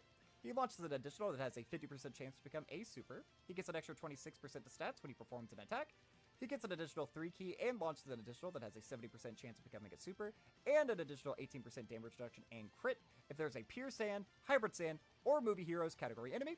And then he launches an additional super and an extra 50% damage reduction and chance to crit when there is a Goku enemy. He also has an active skill, which can only be performed once in the battle. After performing 4 or more super attacks, he gets an extra 6 ki, 60% attack, and super effective against all types for the turn. His super attack effect, he gets a 50% attack raise, a 20% defense raise, both of which are stacks, and he does immense damage to the enemy. For his links, he has the Saiyan Warrior race, Super Saiyan, the Saiyan lineage, Berserker, Fierce Battle, Hardened Grudge, and Prepared for a Battle. And then in terms of categories, he's on Pure Saiyans, Power Beyond Super Saiyan, Full Power, Uncontrolled Power, Movie Bosses, Legendary Existence, Target Goku, and Human Deeds, Exploding Rage, and Planetary Destruction. But yeah, that is going to be all for this time, guys. I've been the SweetBro27. I'm a variety Twitch streamer and an up-and-coming PNG YouTuber trying to make it big in the world. I have a Twitter, a Twitch, a TikTok, and a YouTube, the links of which can all be found in the description of this video. And while you're down there, don't forget to like, subscribe, share me around, and leave me a comment, positive, negative, or indifferent. I would love just any sort of interaction I can get from you guys. Let me know what you think about this Broly. Do you think he's disappointing? Do you think he's bad? Do you think he's underwhelming? Do you think he's just okay? Or maybe, hell, do you think he's good? I don't know. Let me know all of your different opinions about this character. I do, after using him, I do certainly see the divisive. Sorry about that abrupt cut. But as I was saying, I do certainly understand, like, the divisiveness of this character, especially since he is so hype and he is, like, very needed. Because since he EZA'd, we're likely not going to get Super EZA STR Broly. I mean, I guess we could. They could both be floaters, maybe. I don't know. But I feel like it is a little bit of a swing and a miss, even though, like, he himself is solid. Movie bosses just needed more. Movie bosses needed better. And him not being that does kind of suck. But I don't think he's as bad as everyone has been saying. He did perform pretty well throughout all the different events that we've brought him in. It's just he wasn't enough, in my opinion. But yeah, let me know what you think. But that is going to be all for this time, guys. So, as always, I've been the SweetBro27, and I am signing off. Alright, and hello everybody, I'm the SweetBro27, and welcome to another Dokkan Battle video. So we are here yet again in the Memorial Battle Spectacle Movie Edition, and this is Stage 6 to get the exclusive skill orbs for Tech Broly. So I don't know what this fight does. I do know that you have to bring one of every single type, so we are just going to rock out with the all-out struggle team. I think that this team should probably be pretty effective in here, so let's just go ahead and dive in. And I am just now noticing I don't have... What am I missing on this team? I don't have a tech option. So let's grab a tech option real quick. That way we can actually get the mission complete. There are daily limits to this. Yeah, okay. Who do we drop? I don't have an AGL option on this team either. Oh. Give me 1 second, chat, and I will finish up the team. Was not prepared for this. Alright, there we go. That is much better. So now, let's go ahead and dive into this fight. We actually have really good opening rotations. So because of this restrictive team build, I am going to have to keep my rotations a little bit stagnant. I'm not going to have the ability to float. Ooh, that's bad. Yeah, that was really bad orb RNG, but we can bounce back. That should be a full 20. Oh, can't get them 24. All right. Well, I guess we do this and we save all the rainbow orbs for Evoken over here. Wow, that's giving them 5 right there. So that's going to be a very impressive turn from Evoken here. So I actually have the stats of this fight pulled up, but I haven't looked at them because I kind of wanted to go in just blind real quick. See what we can do. If we do end up dying, we will look at the stats, and if we get the dub, we will look at the stats. Unfortunately, we didn't get a lot of damage with Evo Vegeta right there, but I don't think I really need to be worried right now. I mean, we are missing out on their really big support, unfortunately. But, I mean, that might potentially hurt the next turn, because the next turn does have, like, Teen Gohan, who, I mean, yeah, he could potentially be one of these characters that gets majorly buffed by this unit, because that unit is just having guard. And just having guard as a defensive mechanic really isn't that great. Like, yeah, you could say that he has stacking as well, but he doesn't stack very, very quickly by any means. All right. Oh, God, is this going to be another AoE? Don't be an AoE, dude. I am not prepared for this. Oh. Okay, that wasn't with the 15% damage reduction, I guess, because we weren't at 24 key. That was still with 30% damage reduction. Nearly 600k. I mean, I guess worse things could... Oh, wait, nope, we're dead because of that, because now Gohan isn't going to be guarding on this upcoming rotation. Unless I can put him somewhere where there's literally 0 super attacks, or 0 attacks in general, I think we're cooked on this run. That is... I mean, that just sometimes happens. Like, I don't know what I was supposed to do. Just bad RNG. And that can happen. And I feel like a lot of people will probably start to get very frustrated with a unit like this because of that ability. Because it's just going to be like Broly, Chilai, and Limo all over again. I mean, I have to put him into slot 2 for any chance of living. Do we pop the standby? I guess we can. Because Future Gohan, he is going to be fine on this rotation. That's going to be a bunch of orbs right there. So giving him 70... yeah, that's basically 70% support, right? 70% defensive support to the entire rotation because we were able to give him all of those orbs. This will give us a pretty substantial amount of healing. Yeah, but again, I think we are just probably cooked because we took a lot of damage right there. All right, let's see what Gohan's able to tank here. If he gives us a bunch of additionals, that would probably be nice. Now, I'm pretty sure that I actually have this guy built very offensively as opposed to defensively because I changed his build like last year during the 8th anniversary for all of those events, because before I had the duos, there were the events, the Kid Buu event and the Omega Shinron event, where you had to do like X amount of damage or whatever to be able to beat the fight and get all the missions complete, so that's why I ended up changing this unit's build. But that was just, again, a very unfortunate run, so let's go ahead and check out what Broly's able to do. 130,000 HP is actually relatively high, I would say, for a one-phase fight. His normals really aren't anything spectacular. His defense really isn't anything. He has 0 damage reduction. Huh, okay. He's hitting as hard as Kid Buu with a 30% attack raise. He can double super, though, with a very short cooldown. So, actually, he can hit pretty hard if he does double super. Can't stun, seal, or debuff him. If there is a Goku on the team, he gets extra attack, and damage reduction rate will decrease. If there is a character whose name is Goku in their name, the damage reduction rate will be reduced. Reduce damage... What? If there's a Goku, attack will increase and damage reduction rate will decrease. If there's a Goku, the damage reduction rate will be reduced. Is he taking away our damage reduction? So each turn, do our damage reduction characters lose 8%? Oh my god. Wait.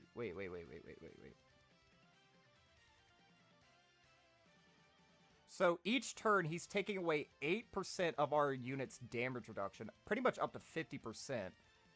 But if there's a Goku on the team, he hits harder, but we lose damage reduction slower. I think is what this is saying. That's nasty. Okay. So do we want to bring Gokus or do we not want to bring Gokus? Because if there's a Goku, he's going to hit harder, but we'll keep more of our damage reduction. But if we don't bring a Goku, he'll hit weaker, but we lose our damage reduction quicker. Oh god. Okay. Let's try the same team just one more time. That's an interesting little mechanic right there. That's very, very interesting. Because, like, potentially, Evolution Blue Vegeta, he could get caught. Because that's a unit who at the start of turn only has 50% damage reduction. If we go to turn 6, he would only have 2% damage reduction before he gets attacked. That could potentially be really, really, really scary, actually. I kind of like that. That's a fun little gimmick. Because for, like, the longest time, dodge has been the strongest mechanic, so we've started to see fights that actually get rid of dodge. But we've never seen a fight that gets rid of damage reduction. So, potentially, we do want to go through this fight fairly quickly. The faster we go through this, the better. How many damage reduction characters do I actually have on this team? Tech Ultimate Gohan, he has damage reduction on his first turn. Obviously, Evolution Blue Vegeta does. How would that work with, like, Evokin? Because Evokin, they don't have, like, start of turn defense. Their defense is built on how many rainbow orbs they get. So, like, if you gave them 3 rainbow key spheres, they would have 21% damage reduction. Does that just mean if I gave them a bunch of orbs, that a part of their ability would never proc? Is that what it's trying to allude to me? I'm not entirely certain. Now, he did super before, so he is getting an extra 30% here, so his normals are going to be around, like, 700k. We are probably going to take some pretty substantial damage here with Gohan, but we are at a pretty high HP threshold right now. But again, he can double super. This unit will not be able to eat a super. All right, that's fine. That's fine. These guys should probably be fine. Actually, maybe not, actually, because they only have 14% damage reduction. I was only able to give them 2 rainbow key spheres. But if they launch several additionals, that would probably be pretty nice right here. Can I get an additional? Thank you. Thank you, thank you, thank you. And I don't know if these guys have a dodge build or not. I need to refamiliarize myself with a lot of these units, because some of these units who I've been using recently, I haven't been using them, like, the most extensively. And, yep, that's a super right there. That is another loss, unfortunately. Ironically, I think... Oh, my God. Ironically, I think movie bosses will probably perform really well in here. So I have a movie bosses team built. So let's try movie bosses. Because Broly's going to have his full passive up. So, like, Int Easy A Broly, obviously he's going to have... What is it? 59% damage reduction, 59% chance to crit, and he's going to be launching... Oh, wait, no, he won't have his full passive because this isn't a GOKU. So he's going to have 44% damage reduction. And this is another situation where we got fucked by orbs. If I do this and then this, is that going to be... That's 5. That's only 2 attacks, though, in the back. Let's see what Broly, Chile, and Limo are going to be able to do. I've had very bad luck with Broly, Chile, and Limo. Although I feel like it's not the most consistent with them anyway, because they don't create their own orbs unless you're under that start of turn HP threshold of 30%, I think is what it is. Dude, Cellmax, man, he takes so... God, Cellmax, dude. I love him. I know he's good. I know he's good. But at 55%, he does not impress me as much as I would want. Oh, great heavens. Maybe I should have put Broly in slot 1, honestly. Because he would have had... I feel like Broly probably would have tanked that around the same level. I guess it just depends on who had higher start of turn defense. Because they both essentially have guard. Cellmax actually has guard, whereas Broly would have type advantage. And Broly would have higher damage reduction. Whereas Cellmax, he only has the 30% damage reduction. Broly has 44. So Broly might have actually tanked that better in slot 1 than Cellmax. I know that's crazy to... or that sounds crazy. But... I think that might have actually been the case. I don't know. Again, it kind of just ultimately boxed down to who had higher start of turn defense right here. This isn't the best turn for Int Easy A Broly either, just because he only has Fierce Battle activated. But he's doubled it to tanking just fine. After doing a bunch of supers right there, we got several stacks off with him. Again, if you didn't see the long video that I posted yesterday about Int Easy A Broly, definitely go check that out. I put a lot of work into that.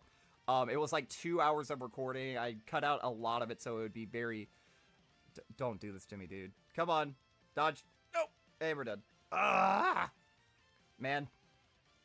Just loading into death. Just loading into death. But again, there's no attempt limits on this, so that's not the worst ever. I mean, if we get a Broly, can we get a Broly in opening rotations? We do. But we also have the dreaded Broly, Chile, and Limo. So let's see if, again, do we get fucked by orbs? Question of the day. Yes. The answer is yes. Yes, we do. But if we do this, that's going to be what, 6? Yep, that is 6 orbs right there. That's only 1 attack they have to dodge, and they have a 50% chance to do so. So let's see what happens. I think, could they live normals? Probably not, just because they have such low stats naturally. because they get, what is it, 30% attack and defense per key sphere, or yeah, I think it's 30% attack and defense per key sphere obtained. So with 6 orbs, they're only getting like 180 to stats at the start of turn. Like, that's not great, especially when like their start of turn defense is like roughly around like 44,000. You know, most of these characters on the team are starting in the hundreds, whereas, I mean, and they're really not even getting that much on their super attack effects either. So can we please just get a dodge? I don't even think you guys could live a single normal. I mean, they did triple super, so maybe they could. Maybe they could. There might be a little bit of a cushion here that they could survive. I would really appreciate it. Burly Trail on Limbo, please don't do me dirty. Please? Oh, thank God. All right. Cellmax is going to be fine. Cellmax is definitely going to be fine. So, without a Goku on the team, although if we're looking back over here, it doesn't say how much harder this guy hits if there's a Goku on the team. And it also doesn't specify how much lower he, like how much slower he loses the damage reduction. Does it say on the global side? Because I don't know what's been going on with the global side as of late. But they haven't been updating any of the fights. Yeah, it just says no stats. Like right here, just no stats available. This is the global side of the wiki. I'm not sure as to why they haven't been updating it. Especially now that like this, like the sync is here. Like we have all this content at the same time. And in prior celebrations, when content was on both versions at the same time, both versions of the website would be updated at the same time. So I don't know. It's just like a weird little oddity that is happening. It's a little frustrating, but I mean, worse things have certainly happened. I think we're going to do this, and we'll probably have to put Burly Chile and Limo into slot 1. But, I mean, Golden Frieza's going to double-digit tank this. Oh, he dodged it anyway, so it doesn't even matter. That might actually be bad, because there was 5 attacks there in slot 1. That would have fully built him up offensively, but he's not really a damage-dealing unit. We'll start floating him for the rest of the fight on this upcoming turn. I did float off Cell Max, though, which is a little bit unfortunate. Because something that I like to do is if you have Golden Frieza and Cell Max on the starting rotation, if you float Golden Frieza 2 times, by the time he comes back around the 3rd time, you actually can use the Cell Max active skill to protect him. It's just a nice little blanket ability, that way he doesn't ever take any damage, because he's really good turn 1, Golden Frieza. Like, even in today's meta, really good turn 1. He's essentially untouchable. He has, like, the same ability that, you know, Angel SSJ3 has, Tech Broly has it as well. Just can't be touched because they have so much damage reduction. But he tapers off. Yo, Turles, my guy. That was 200k. I guess that's not terrible. Just slightly higher than what I was expecting. That is 7 right there. So I think we do, unfortunately, have to float off Int EZA Broly. I actually really do prefer keeping him on the main rotation because his damage is fairly impressive when he's linked up next to this guy. Because he does share just so many links, but it's going to be whatever. We're definitely going for the win. If we want to win, this is what we have to do. We can maybe keep him on the other rotation. Well, the other rotation has Cell Max. Would there have been any way? No, because those End Orbs were literally on the front line. There's no way I could have conserved all of those. That would have been risky if I'd done anything else. And if we do take damage on this upcoming turn, we can also keep them into slot 1, give their massive nuke turn, giving them all 24 key spheres. We're really not doing too much damage. I'm actually fairly shocked. How much? Because he doesn't have damage reduction. Am I reading this wrong? Does he get damage reduction? Damage reduction rate decreased by 8% each turn up to 48%. Oh, he gets damage reduction each turn. Oh. I get it. So he starts off with 0% damage reduction and he works his way up to 48%. I see what it's saying. Oh, okay. And if there's a Goku, he does more damage, but he gets less than 8% damage reduction at the start of each turn. I see what he does. Okay. So he doesn't actually affect our damage reduction at all. I see. I was just drastically misunderstanding what the wiki was trying to say.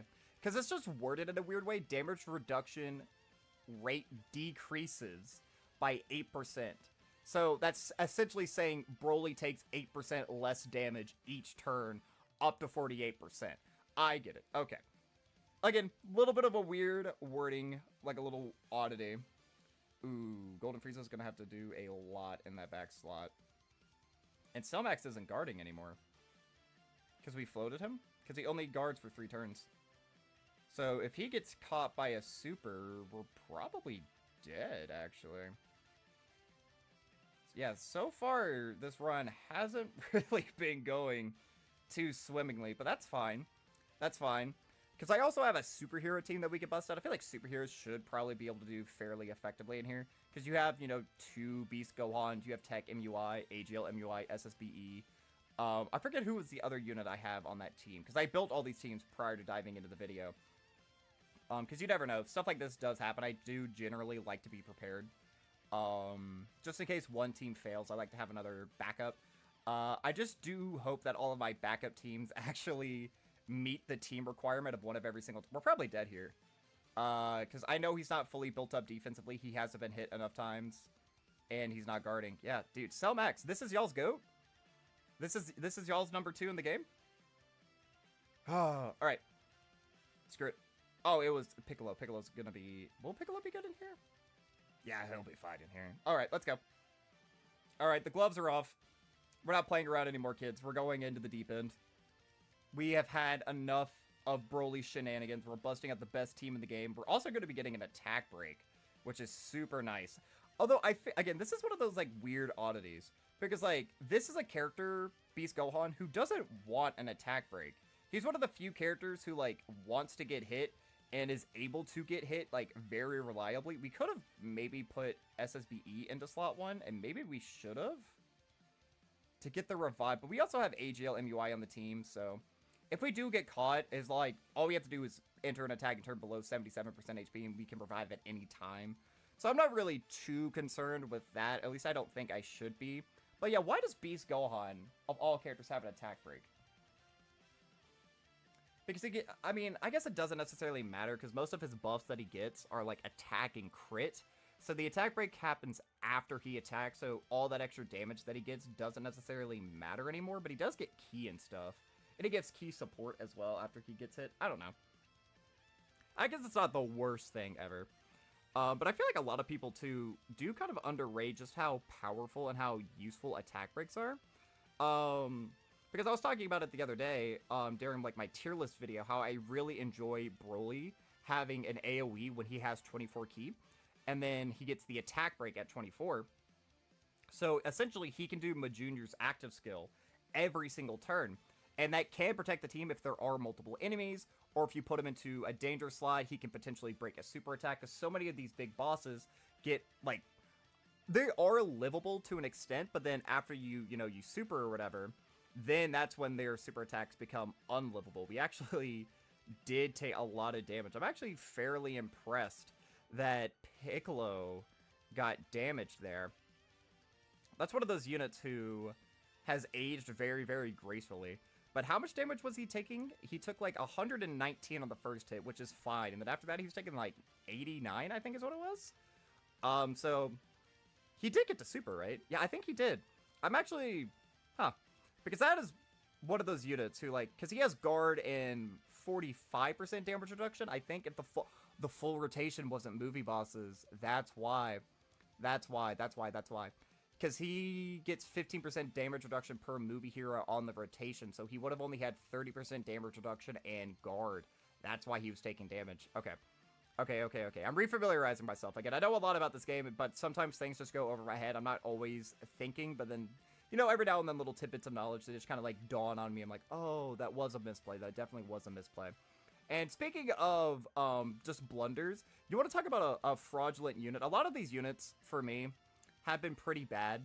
If you didn't see on Twitter or my community post that I did yesterday, I made a Dokkan race challenge because I thought it would be really fun and I wanted to try to do one of my own. And I decided to do one where you have to bring the free-to-play Goku and Chi-Chi. You had to keep them on a main rotation, and you had to go up against the Goku Black Red Zone from last year. You know who died the most in that red zone? A red zone that is over a year old now? Tech MUI. This fraud, there were so many times where he got caught twice in slot 1. It blew me away. This is a 70% chance to dodge character. Oh my god, dodge! Dude, you have dodge. Oh my god. 3 times? You got hit 3 times? This isn't scripted. This isn't pre-recorded voiced over just to prove it I can do like this shit. What the fuck was that?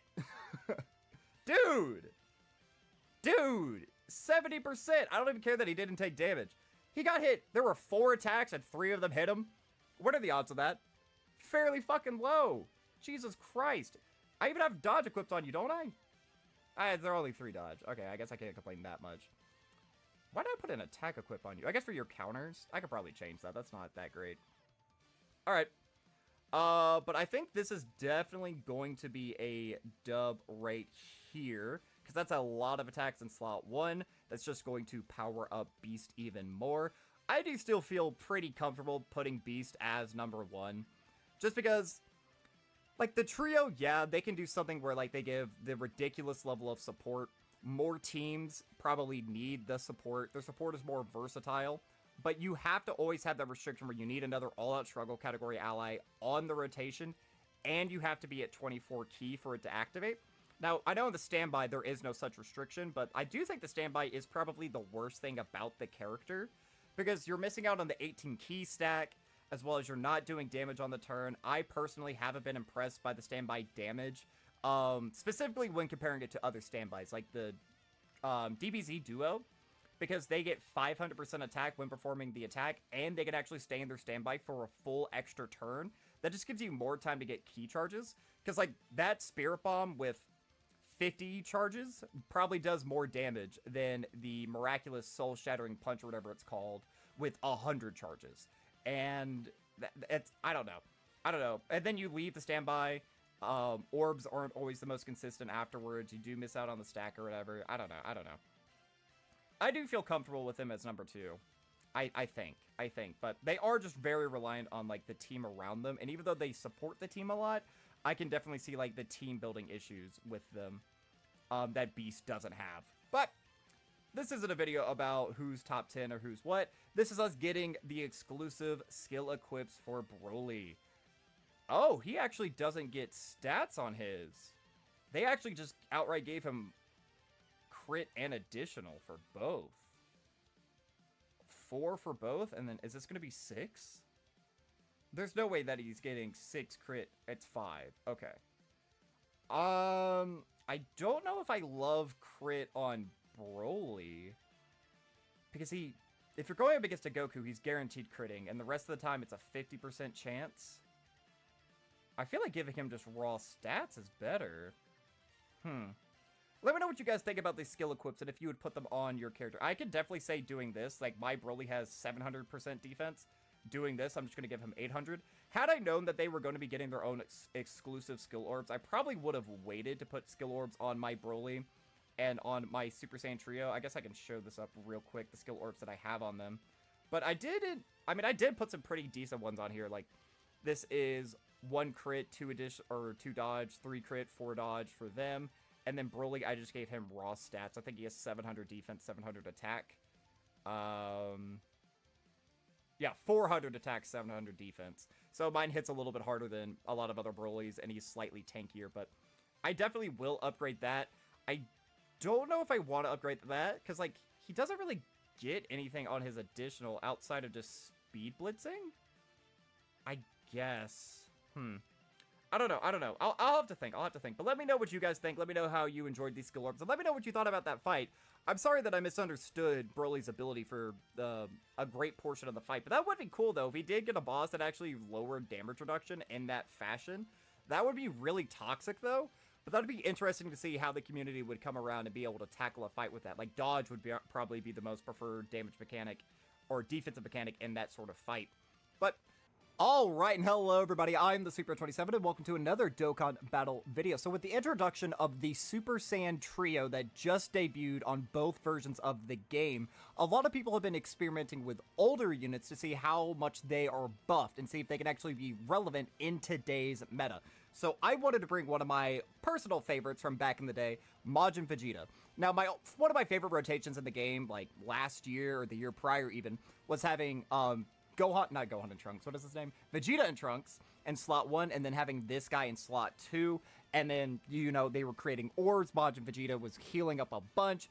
Trunks and Vegeta could heal up a bunch. This unit felt very safe to run in a lot of different events. So we're going to bring them into some modern day content to see if the Super Saiyan Trio, or the Broly Trio, the Gohan, Goten, and Trunks, whatever you want to call them, to see if maybe Majin Vegeta can actually be relevant in today's meta. So this is going to be very similar to the Broly video where I'm only going to showcase rotations that this unit is on. So without further ado, let's go ahead and dive into our first event. Alright, so here we are in the Gogeta Blue event. So, before we really get delved into things, let's go ahead and really quickly reevaluate ourselves with what Majin Vegeta is actually bringing to the table in terms of his kit. So, we're not going to care about his leader skill. He has an entrance animation, which I probably should have played. We might try to catch that on the next one if I think about it. But he has an intro, which gives him 30% damage reduction for the rest of battle when there is a Trunks category ally on the team. So not only is he getting buffed by the trio with their massive 2-turn support, the 77% defensive support, but he's also getting unconditional 30% damage reduction for the entire fight because a Trunks unit is obviously a part of Goku, Gohan, and Trunks. He gets 180 to stats, which is a little bit low, but for the time was pretty relevant. He gets an extra 50% attack and defense on a super attack. He gets an additional 50% defense with 3 or more key spheres obtained, and an additional 20% damage reduction with 6 key spheres. So this unit is very orb hungry, gonna have to have 6 orbs at all times to really be relevant. And then he gets an additional 88% attack and randomly changes a certain type of key sphere to int key spheres when his HP is 88% or less. His super attack effect is he gets 30% attack and defense for 1 turn and immense damage to the enemy. And then he also has an active skill which can be performed after the character receives 6 attacks in battle. So that might actually be kind of hard to get. We'll see. It's not a very good active skill. He gets guaranteed crits within the turn, greatly raises attack temporarily, mega colossal damage to all enemies, stuns all enemies, but you lose 18% of your total HP. We're really not going to be able to see a lot of usage out of that unless we specifically go into a fight where I can't even think of a fight that could be stunned. I mean, like, Red Zone movie boss rush, I guess? Because you can stun Janemba, I think. You can't stun Broly. I don't know. We could maybe try that being one of the showcase stages. I'm not entirely certain. See, I always hate when this happens when I'm trying to do... That is 6 right there. What's the starter turn defense? 200k, so that's not terrible. I really, really need to get to 24 key spheres with these guys. That's 2 attacks right there. I think we'll be fine. Like, he could certainly eat a super at this point, I think. Because he has his full support up right now. So every single thing that this unit is able to do, he's going to be able to do right away. I would typically try to avoid putting him into slot 1, but sometimes that's just not in the cards because, again, orbs just were against us. I'm trying to see right here. Yeah, they only have 300k normals, and the super attack effect is roughly around 850k. So I'll be interested to see if we do get caught by a super, what is the damage truly going to be? Now, this team build might be a little bit risky. Okay, they just super right out the gate, but we dodge it. Oh my goodness, build your units correctly. All right, 4.4 million. I'm not going to inherently say that's very impressive. That's also with 50% attack support from the trio. Oh my god, he's just dodging everything. This guy dodges more than Tech UI Goku, I can tell you that. I'll show his build here in a second once we get on this next turn, and then we'll skip past it and we'll, like, appear back once he's on rotation again. But he actually has 30 dodge. I looked at him minus 79%. I looked at him before I made the video, or, like, started making the video, and I actually noticed I didn't have any skill equipped on him. So I gave him as much dodge as I could, and that was giving him 30. He doesn't really get a lot of advantage from additional, nor does he get, like, a lot of, like, anything out of crit. So I just decided, like, hey, let's just try to get as close to 30 as possible. And I was actually able to get right on 30 without having to use a lot of my skill equips. Like, I didn't have to give him a bunch of broken skill equips. Like, he has a level 5 dodge gold equip that's also, like, 3 HP recovery. Because he does create his own orb, so potentially if we are able to get a rotation where we give him his own int orbs, that means he will heal a little bit more. Since his starter turn defense is lower, he's not going to be healing as much as some of these other characters who just have naturally higher start of turn defense. Ooh, look at Tech Ultimate Gohan's dodging a lot here too. So, like, for a unit like him, I would probably say, like, crit would be the second most valuable thing, because only getting an extra 30% to stats isn't too incredible. But right here, didn't want to show the build. He does have the 30 dodge right there. And again, I didn't have to, like, break the bank or anything, giving him, like, super broken skill orbs. I just gave him 30 dodge. That way we could call it a day right there. So I will meet back up with you guys once he's on another rotation. Alright, so we are on the next rotation right here. We actually have both of the trio units here, and all of these units are orb hungry. So this could maybe not be the best rotation ever, but let's see. That's 5. All right. So it's a showcase. I would much rather keep him on the main rotation as opposed to floating him off. I guess I could have put him into slot 1. I guess that is possible, but he is going to only have 30% damage reduction right here. Let's just kind of see what happens. There wasn't an immediate super attack, so we probably could have put him into slot 1, but then potentially one of these units might not have gotten their 24 key. I don't know. I really do like this unit, but there is a huge difference between how they perform when they're at 23 key and how they perform when they're at 24 key. It actually is very, very huge, not only for themselves, but if you don't give them 24 key, they're not getting the 2-turn support. So out of all of these potential characters like Kefla, I've been seeing people been throwing around Kefla as like who could potentially be like massively buffed by this character. I actually believe Truth made a video about that today. I haven't checked it out, but I think Truth made a video about it. I saw a thumbnail somewhere of Kefla being paired up with this unit. But like Kefla also needs 6 orbs to be at her maximum potential.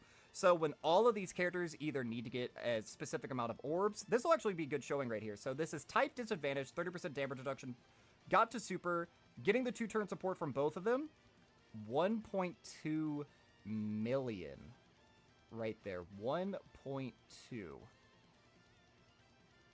What is their super attack? 1.512, and they get an extra 30% attack on super attack effect. So that... See, now I wish we put him in slot 1. I mean, hindsight's 2020. There's no way I could have known that was what was going to happen. But alright. So that's not good tanking, obviously, but... Let's just dive back in. Let's just dive right on back in. Let's see, actually, is he going to be on... He is. So you know what we're going to do? I'm going to mute up real quick, and we'll actually play his intro, because that'll be fun.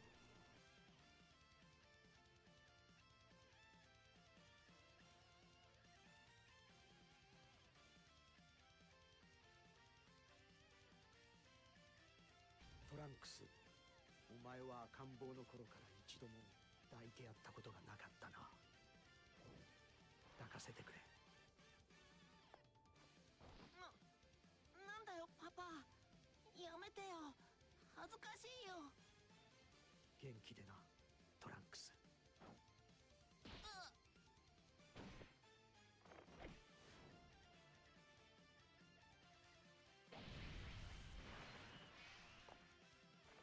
地球は俺が守ってみせる。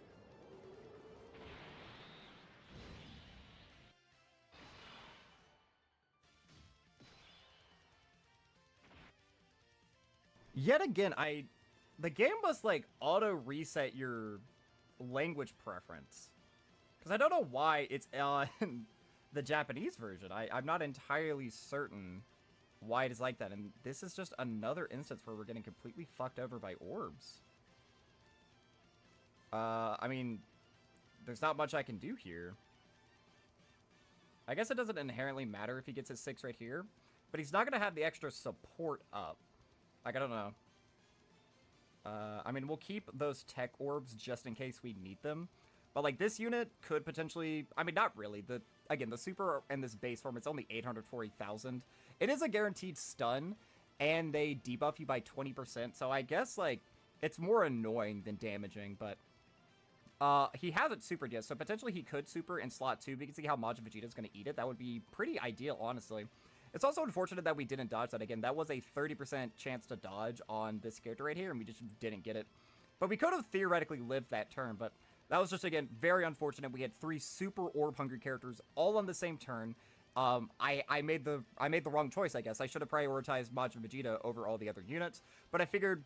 I don't know, maybe just giving the 2-turn 77 instead of the 2-turn 150.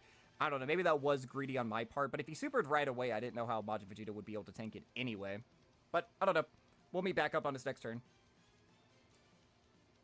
So we are back up against the blue boys right here.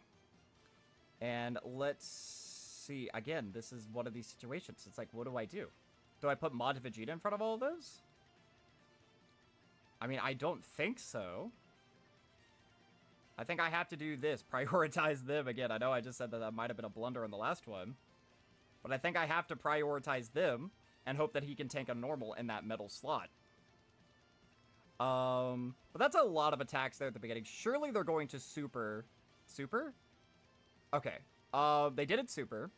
So, if Majin Vegeta gets tagged again, we already know what's going to happen. He is just outright dead here. Like, I promise I'm not throwing. This is just how things are happening. Like, I mean, I guess I could have put him in a slot 1 since they didn't super. But how was I supposed to know they weren't going to super right away? Well, let's not be doom and gloom. Let's assume that there's still 2 more attacks they do before they attack Majin Vegeta. Please be a super. Oh. They could super in slot 3. I mean, I don't know. They could theoretically still super in slot 3. Let's see. We could have our fingers crossed. Whew. 36? Oh, no. Their normals are 540,000. And he took 36? I mean, I know that's type disadvantage and only 30% damage reduction. And I guess class disadvantage as well. So he has a lot going against him in this fight. But I mean, that's just not good. That's with all the support. That's with 2-turn support. And that's an extra 154% defensive support that he's getting. They just didn't super? Wow. Okay. That's not every day that you see that. Alright, so we are here yet again. And now we have a little bit of help because we have some Gogeta Rainbow Orb changing. So, worst case scenario, if we're not able to give them both 6, which, again, I can't do. What is this luck, man? And I can't stand by either, because there's no int orbs on the field. Alright, well, let's just pop Gogeta. Let's see if that helps in any possible way. No, I can't get... I can't get them to 24 key. Oh! Whoa! Hold... Whoa! Buddy! What are these? Dude! Are you rainbowed? Hold on. Wait a second. Wait, what? No disrespect. You're rainbowed? Where are the links? Where are the links, my guy? I have mine done. We got key events. We have orb events. What the? Oh my goodness. Okay. Well. I mean, shit. This video isn't going too well so far, but at least for Majin Vegeta, so we're going to be missing out on a full rotation of that extra 77% defensive support. So instead of being 150, it's only going to be 77. But I guess worse things could happen because Majin Vegeta is going to look as good as he possibly can on this rotation. So again, he has his full passive, 50% damage reduction. He has an extra, what was it, 30% attack and defense when he performs a super? What was it? It's an extra 50% attack and defense when he performs a super. He has an extra 50% defense since we got him 3 orbs. And he's going to have that extra 20% damage reduction since we got him 6. But we haven't actually dropped below 88% HP, which means he's going to be missing out on his orb changing. I mean, his orb changing would be nice. It would kind of alleviate some of our issues. But so far, we've only seen us either take 0 damage or Majin Vegeta has died. So far, this hasn't been the best showing for the boy. He's not doing too good offensively either. We did get another dodge there. I kind of would have liked to have seen him tanked that. Just so we could see truly how he performs. Like, I feel like we had the same luck with, like, the Broly video. Because Broly, a lot of the times, he was very safe in slot 2. And I was thinking back, like, as I rewatched it, Broly was tanking better. Like, on the one rotation that he could have died, and he did dodge, I'm talking about the Gogeta Blue phase. You can go back and watch that video. That's a good video if you haven't seen it. But, again, we went that entire time, spoilers, but Broly never died. Every time that we died, it was never Int Broly's fault. There was one time where he could have died. It was after Gogeta had supered, and then he got attacked 4 times, and each one of those attacks did roughly, like, 139,000 damage.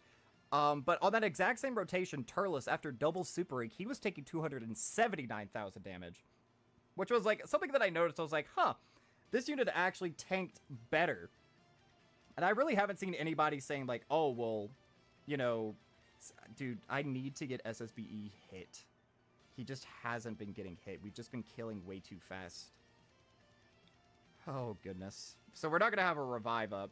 And we're going to do so much damage that Tech Ultimate Gohan's not going to get any stacks. Oh, no. But the one and only time that Broly could have died, he actually ended up tanking better than another unit that I feel like gets a lot of praise from the community. So, I don't know. I don't want to say that he's, like, underrated, but I feel like he's overhated, if you know what I'm saying. I feel like a lot of people drastically underestimating what Broly's able to bring to the team. SSBE still hasn't been hit a single time, just in case anyone's wondering. And this is also going to help. So this is going to be even more orb changing that we are going to see on this rotation. Pretty good, pretty good. This should actually be very, very easy to give everybody the orbs that they need. And we don't really need to give Future Gohan anything. Because there's no pressure on that back slot. I don't even know if we want to pop his active skill. I guess we might as well save it against Gogeta Blue. That way, just in case he AoEs, he'll have those extra stats that he gets on his super attack effect. I should have checked to maybe see what Majin Vegeta's stats were. Or maybe I should have floated him so he would have been on main rotation with my Goku, Gohan, and Trunks. I don't know. I feel like I keep saying Gohan, Goten, and Trunks, which I know isn't the name of the unit, but that's just what my dumb dinosaur brain likes to think. This is a very good showing, though, for the trio. Even though they haven't been able to consistently get their 24 ki, they haven't really taken any damage. I feel like every single unit on this team is doing their job. It's just that Majin Vegeta is having a little bit of a hard time keeping up, even when he's being fully surrounded by all this support. Again, I kind of really wish that this would have been in slot 2. I really want to see how Majin Vegeta would be able to eat something like this. Now, granted, I'm not saying that I, want him to, die or get caught. I'm genuinely curious. How would this unit do? 180 stats. He's getting 154% defensive support. Yeah, dude, his attack stat really isn't doing anything. Hey, do you guys think that he's going to be crossing the damage threshold up against Goku and Frieza? Do you think if he gets a crit, maybe? Another dodge? Dude, oh my god, we haven't seen this boy get hit a single time. A lot of my units are actually showing up very well with the dodge builds right now, and I'm kind of living for it. Alright, please be a lot of attacks in slot 1. Oh, thank god. Okay, we might actually be able to get the revive up in this fight. We are now into big boy territory. This is where shit is going to get very, very real. And he's AoEing right out the gate. Do I stand by here? If I stand by, can I still give Majin Vegeta his orbs? I'm going to check real quick, and if I can't, I'll reset the turn. But I think we're going to need as much support as possible here. That is still 6. Alright. So let's see what his defense is looking like. Not too great. I might have to transform Tech Ultimate Gohan here. Oh my god, dude. Majin Vegeta's about to get a Dokkan attack. Do I stand by here? He's AoEing twice? I have to, I think. I definitely think I have to. Alright. Alright, this is going to be hopefully some impressive tanking from everybody. Obviously, they're going to double-digit tank. Ooh, 170? Double-digit tank from you is good. So, we know that at least... well, see, the thing is, his AoEs hit a lot weaker. A lot weaker than his normals. I could actually pull up his stats right here. So, Gogeta, Blue, yeah, his AoEs are 675, and his normals are 900k. So maybe after supering, you know, he is getting an extra 30% to his stats right here. He might be able to tank a little bit better. Okay, that's much better. That's all I could really ask for. So he will actually double-digit tank this upcoming next AoE. So that's good. That was good showing. That was good showing. He was able to take a little bit of damage. But, he survived, and that's all that really, really matters. Now, Tech Ultimate Gohan, he's going to have a lot of pressure on his back here. If he could get a hit of potential super right here, I would actually say that we will live this turn. Like, 100% I think that we live this turn right here. So, yep, double-digit tanking. Obviously, this unit is still going to be double-digit tanking. And double-digit tanking for Majin Vegeta. That's a unit from 2024 who is able to double-digit tank after supering this Gogeta AoEs.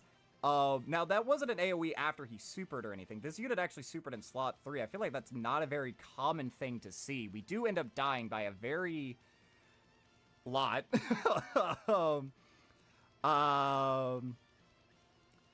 Okay. That's Tech Ultimate Gohan who ate that, man. I mean, I had to transform. He gets all his extra stats right there. Do I want to dive into this fight again? Do I want to make any team changes? I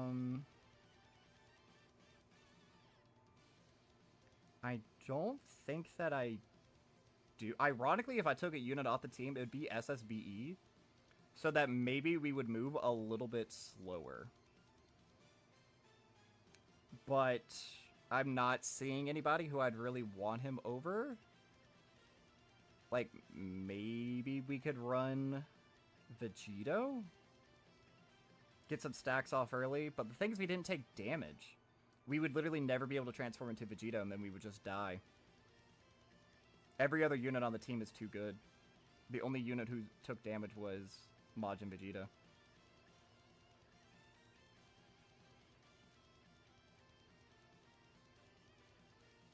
Yeah, I think that we just have to rock with this. Alright, we're going to do what we did in the video the other day, where we'll meet back up once we get to Tech Gogeta. Because there's no real point in showing these, like, easier phases. Unless something interesting happens, I'll just meet up with you guys there.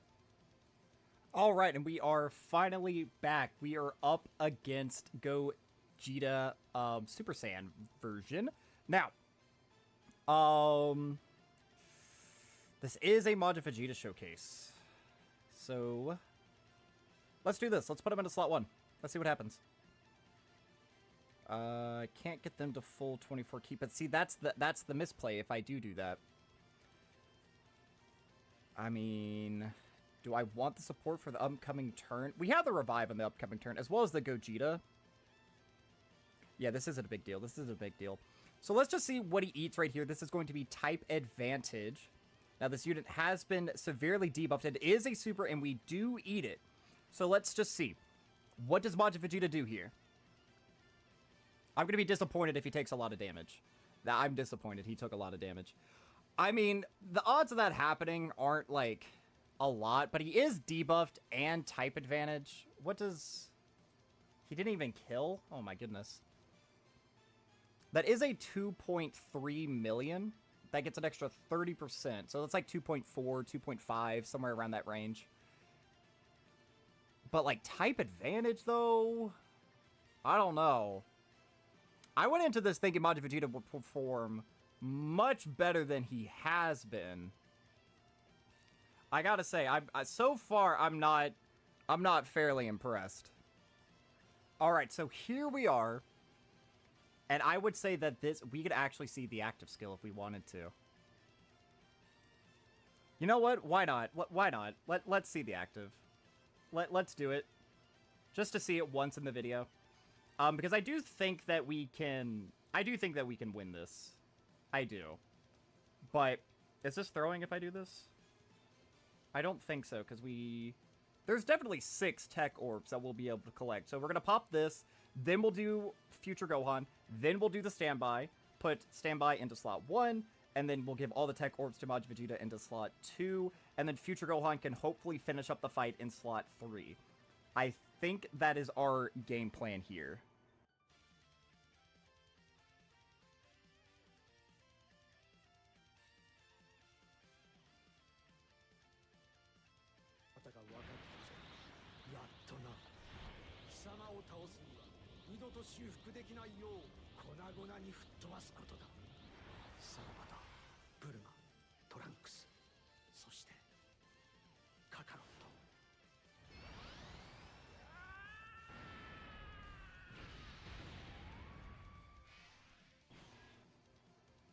That does look really good. Even by, like, today's standards, I would say that active skill actually looks pretty freaking good. They did my boy Majin Vegeta very good justice on his active skill. Oh yeah, no, we're definitely killing this turn. Plus, we're going to get a guaranteed crit Dokkan attack with Majin Vegeta here. I don't think that he will do too much damage, even with a crit. Yeah, we'll do this, because I still think that this should be 6. 7, actually. And, oh, we can get even more save-type orbs here. Perfect. So I think that we're actually going to get a win right here, unless he supers... I mean, even if he supers, we saw Majin Vegeta was able to tank relatively well after he supered in of himself. He's getting a bunch of support here on this rotation. I would actually, again, this may sound like I want him to lose, but I would be interested to see him tank a super in slot 2. I think he would die, but I'd be interested to see what the actual damage number would be from the unit. Because we saw that a super juiced up Ultimate Gohan with a bunch of stacks, his starter turn defense before he transformed was like 634,000 damage, double supered, and everything. He ate, what was it, nearly 1,000,000 damage. It was like 900k damage, and we dodge it anyway, so we don't even get to see what the damage is there. But we did technically win the fight using Majin Vegeta. So do we want to take... I mean, obviously we're going to take our dub. It was a little bit of a struggle, but you guys saw I kept him on every single main rotation. And he looked fine for the most part. I mean, he ate a lot of damage on a type advantage super, but that was in slot 1 before he would super himself. But when he's being flooded by that much support, I don't know. I don't want to say inherently that he is saved. Do I want to dive back in? Because, like, we really didn't see him eat too much. I mean, I guess we did in the first fight that we lost. We did see him take normals and how he take normals. And before super, wasn't great. Post super, he was able to double digit tank the AoE, but he took damage against the normal. I don't know. Let's do one more run. Again, we'll meet back up once we get deep into the fight. Let's do one more run and see if we can actually get some more footage of him getting hit. Alright, so we are back yet again, up against Super Saiyan Gogeta.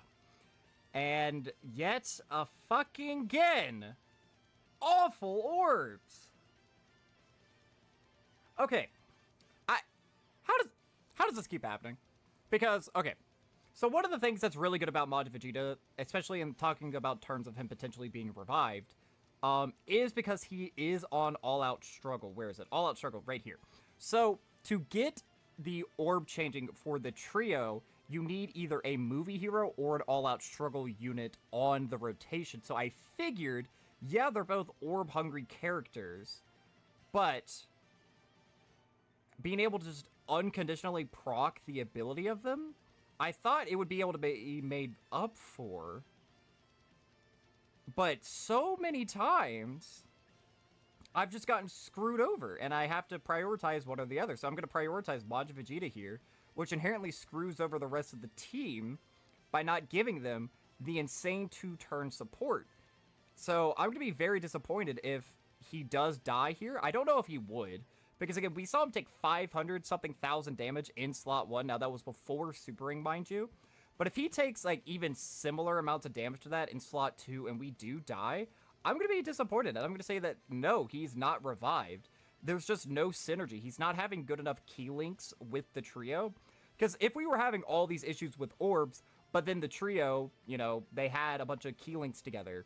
So you could still get to 24 key even if you got screwed over by all the orb changes or whatever.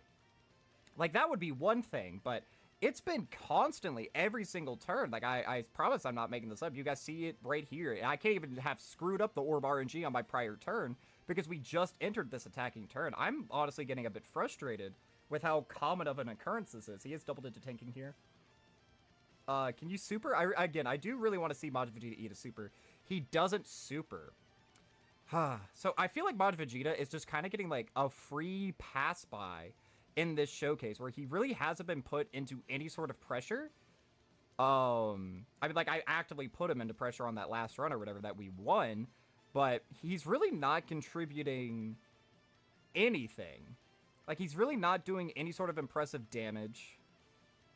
I don't know. I do feel very underwhelmed. Much more so than what I was expecting. I was actually expecting him to show up and exceed expectations, but this has been certainly a video of all time is what it feels like. Alright, so we are back up against Gogeta Blue.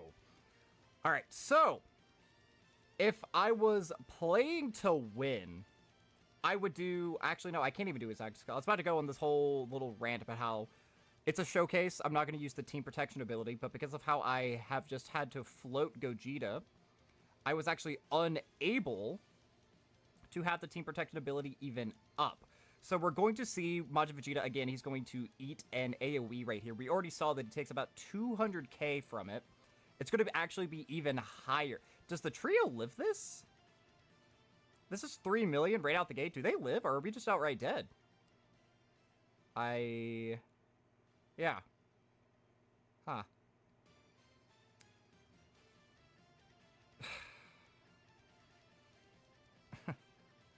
I don't want to dive back in. We're gonna go to a different fight. This we're gonna go to a different fight. Alright guys, so we are back in another event. This is the Majin Buu, or excuse me, the Kid Buu. Are you dude? Like, this shit actually isn't funny. Oh my god. Is it this hard to get orbs? I mean, what am I doing wrong? I have to be doing something wrong for, like, luck to be going against me here. But it doesn't matter. We were able to use the standby. Only 200k at the start of turn. And that's with extra Vegeta links. Like, he has Royal Lineage, which is... Oh, that's only an attack link. Psych, never mind. So maybe we'll see a little bit of higher damage from him. We did also enter the attacking turn below 88% HP. I am fairly certain. So there actually, no, we did, because we were actually able to do the standby. You have to be below 77% for that. So this will be a slightly higher attack stack turn from Majin Vegeta here. So let's see what he's able to do. So he's double digit taking the normals. Now this is a 1.7 million super attack right here. Now he is being juiced up, of course, by both rotations and their support. So let's go ahead and see right here what's the damage.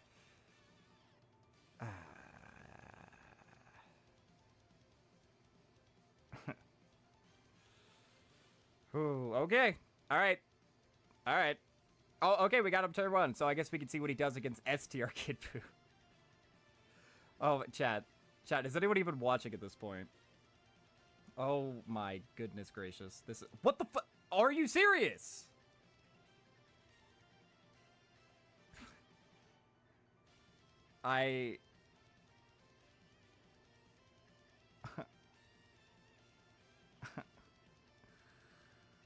Okay.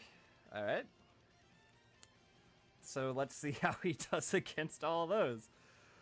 Dude, Future Gohan's taking that much? I mean, yeah, I guess that's 40 supers. And we didn't get him to 18 keys, so he only has 60% damage reduction here. Alright, so this Kid Buu's normals are 650. Do we think Majin Vegeta's cooked here? 30% damage reduction, an extra 50% defense. Let's see. Okay, we got a dodge. That's good. Almost 100k per normal. Alright, but the dodge build's coming through. The dodge build's coming through. Alright, alright. But, like, what am I supposed to do? Like, I'm not... The game wants me to lose. And I just noticed that we have Gogeta in slot 7, so we're definitely dead. I mean, should I have floated off Majin Vegeta? Like, I don't know. I don't know, he's a showcase character. I feel like I want to keep him. Those guys... Well, yeah, because they didn't get their orbs. Oh my goodness. Alright, let's go ahead and dive it again. Dive it again. No. Okay, hold on. He can cook. I think. Maybe. Okay, we got him turn 1 again. And we're going to have Rainbow Orb support. So we're going to have 2 separate Orb Changers on here. Can I please? What the fuck? What is your condition to create orbs? What is their condition? Let's pull this up. Right here. Randomly changes a certain type of key sphere, physical excluded to physical. Where? Where did you do that? I'm very curious. Where? Oh boy. I mean...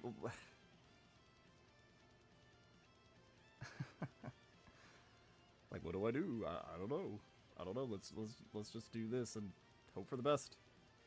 So we already know that we're going to be taking 100k. Oh my god. We already know that we're going to be taking 100k, but that's only going to be 1. Alright, they got dodged. That's actually mine, so that was like a 4% chance. Yeah, they took a lot of damage right there, but again, that's this unit's difference when you can't get them to 24 key. If they were at 24 key, that would have been double-digit tanking. But unfortunately, I am just the unluckiest man alive, apparently. And I can't get good orb RNG to save my life. When did I start recording this? I don't, right now it says the recording is 36 minutes. So I've probably been recording for over an hour at this point. And literally, it feels like every single turn Majin Vegeta has been on, it has been a struggle and a half for no reason. Again, I really truly like went into this video. I was thinking about the thumbnail, like we could put a little halo above Majin Vegeta's head or something, and like that's like we could put like he saved in like big red letters or something. Because I genuinely thought, I was like, dude, he has 50% damage reduction. He's going to be having an extra 154% defensive support. I thought he was going to be like really freaking good. This has been a struggle, to say the very, very least. Orbs have been so bad. And it's weird. We have orb changers on the... We have multiple orb changers on the team. Like, on every rotation, we have an orb... Where are my physical orbs? Literally, the second sentence of their passive randomly changes a certain type of key sphere, physical excluded, to physical. Where are they? What did you change? Did you change STR orbs?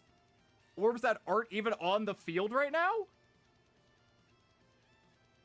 If I do this, we're cooked, because then I can't give them all their rainbows again. I'm gonna keep this on. Let's see. I think we're dead. I just outright think we're dead here. Oh, God. See, and that right there, them double-digit taking that normal, that's the difference between 24 key and not 24 key.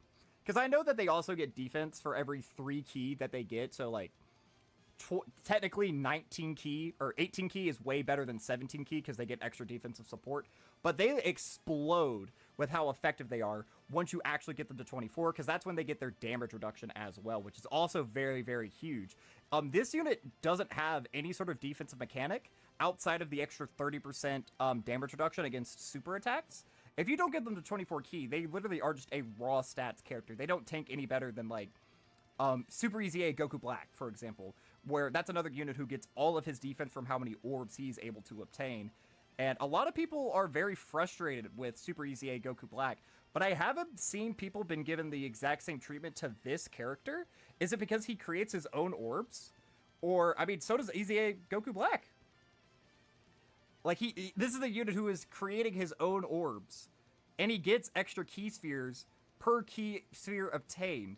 And I am struggling on this team, this good team, to get him 24 key consistently. We dodged it. That's very good. Okay. So here we go. Show me. See, that's bad. That is, Okay, let's do this. Let's just play devil's advocate for a second here. Can I still get Majin Vegeta 6 orbs?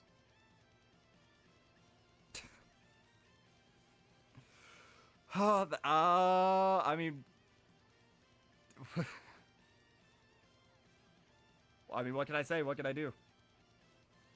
Nothing, I guess. Oh my god. I actually am in such disbelief at this. Alright, let's see. Let's see. He just had to change the physical orbs, man. Because his orb changing is also random, if I'm not mistaken. Hold on, let me pull up Majin Vegeta again.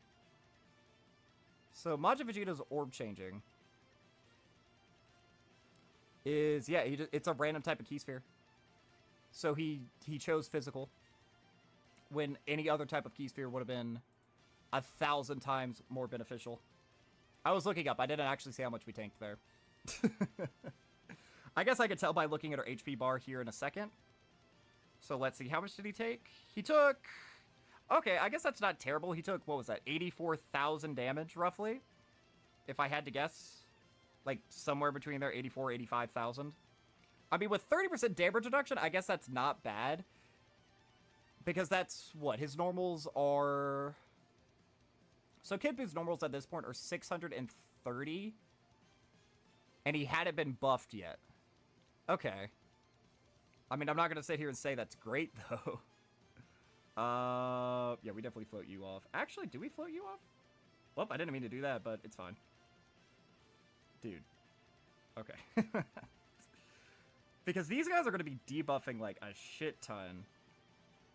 I actually think they are more important to keep on the rotation. So I will.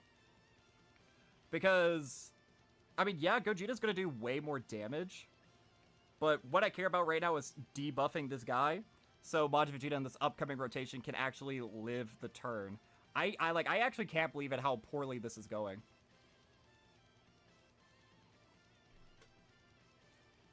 Like, I'm thinking, I brought movie bosses in here. Like, I'm thinking about that. Like, that team doesn't have this gargantuan level of support that this team has. And I don't know. I mean, I was running LR Golden Frieza, came out the same year as this guy. I mean, I was running Broly Chile and Limbo. That's a unit who also needs orbs. Every single turn needs orbs, or they're not good. And I wasn't running, like, full power cell max because he didn't get access to his active skill until turn 6. Like, this is a good team that we're bringing. We're bringing arguably much stronger setups. And, I mean, you could say, well, yeah, Imp Broly's like a brand new unit or whatever. So, obviously, I'm going to struggle less with a brand new unit. But, like, I was not bringing the most optimal team builds. And I had an easier time in this video than I am in this one. I'm kind of at a loss for words, Chad. Is anyone else as surprised by this as I am? I don't know. Again, this may just might be me just getting, like, frustrated by this and being like, oh, okay. But, like, I'm disappointed. I truly thought that this was going to be, like, the return. So how have other people been saying units like... Excuse me. But, like, people have been saying, like, Tech Bardock can be effective. How can Tech Bardock be effective? Because he doesn't have any defensive mechanic. Yeah, there's no point in charging it up anymore. Are you... Yeah, it is the soul-shattering miraculous punch, I guess. Alright. So... that's going to be really, really good for them. Can I still get 6 orbs? I can. I can get 6 orbs. Okay. So what is Majin Vegeta's defense on this turn? 280k. Alright. So we were able to debuff him some on the last turn. He's going to have a bunch of support on this rotation. We're going to debuff him even more here if we get a bunch of 12 keys. Because they're 12 key, they do debuff by 30% attack and defense. So let's see how Majin Vegeta is going to be able to handle this. I know it shows that he's getting an attack raise. But if I'm not mistaken, like how it... Oh, nope, he's not getting the debuffs because they're melees. Psych, never mind. These units can't actually debuff them. So, let's see. I mean, this unit's going to be fine. I'm much more interested about how Majin Vegeta is going to do. So, Majin Vegeta, he did take some damage on what was Kid Buu's essentially weakest turn, which is his turn 1, and again, like, he wasn't really buffed up at all, and he took damage. So, let's see here. Kid Buu does double digits. We were able to debuff him enough. On that last turn, we were able to debuff him enough so that... See, that doesn't have anything to do with the support, though. That definitely has everything to do with the debuffs. We were just able to debuff Kid Buu so much that Majin Vegeta is able to be fine. Like, I don't want to say that's impressive, because it isn't, you know? Yeah, I'm just very underwhelmed, very disappointed, even, in this whole experiment. Yeah, so unfortunately we're not going to get to see another Majin Vegeta turn because SSBE is actually going to finish the fight right here. So, yeah, I mean, I just gotta say that I'm very underwhelmed, guys. I'm not impressed with his performance. I don't think that this is a unit who is saved by this insane level of support that this unit is able to offer. They're not doing, like, very impressive damage. They're not tanking especially well. And I am really, truly running into key issues. So I think let's do one more fight. I'm thinking about doing the Red Zone movie Boss Rush, because that's a very long event. We could see Majin Vegeta potentially in a myriad of different situations. So I'm going to pause the video here. We're going to build a new team, and I will be right back with that. Alright guys, so we are now here in, what is this fight called? The Red Zone movie Boss Rush. So, I mean, I don't know, man. It's been rough. This has certainly been a rough experience or whatever. Again, it's just being flooded with a bunch of disappointment, because I don't think anyone like on the Twitter timeline has like specifically been saying that like, oh my god, Majin Vegeta is saved because of this level of support. But I have seen a lot of other seemingly fraudulent units be talked about. Like he's not even gonna get hit on this turn. I can't even showcase him off. The trio did too much damage. Dude. This is y'all's #1 in the game, by the way. Can't even consistently. With 7 orbs, is it at 24? Oh my goodness. But I've seen people on the Twitter timeline saying like, oh, this unit is saved. Again, like Tech Bardock is one that I saw. And I assumed that if like Tech Bardock of all units, if he could be getting a resurgence, surely this unit who came out the same year and probably finished that year being better. Just a, like, maybe not a better leader, but, like, you would just put them in slot 2 against Vegeta and Trunks, and then Vegeta and Trunks would eat up all their AGL orbs, and they would heal up a bunch that, you know, Majin Vegeta would create. You would just give Majin Vegeta 6 orbs elsewhere. I mean, 50% damage reduction, I know that's not a lot, especially since he only has 180 at the start of turn, but he's getting extra defense in other parts of his passive. Like, I truly am upset that I don't know, I guess maybe I was feeding in a little bit too much into the hype, where a lot of people are like, oh yeah dude, all these dead units are back, you're able to have so much fun with all these units that we had from 2023, 2022, maybe even 2021 units. I mean, I guess that's on me for getting my expectations too high, but like really delving into this, I'm disappointed. I am. I don't know necessarily, like, what am I doing wrong?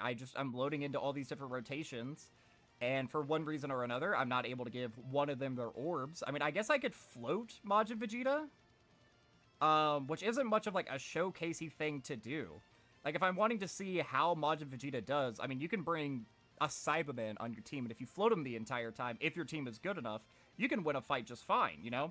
We've seen people do that before. Like, I remember right when Beast Gohan dropped on the JP version, God, I can't remember which red zone it was, but somebody beat a red zone with Beast Gohan and Physical Ultimate Gohan. And that was their entire team. That's all they brought. They brought 2 units and the rest of the team was Cybermen. And they were able to beat, like, some difficult event. I don't know. I can maybe go try to look for the post if I feel up to it after this. But, like, you're able to do stuff like that if your team is just good. And again, we're gonna float him.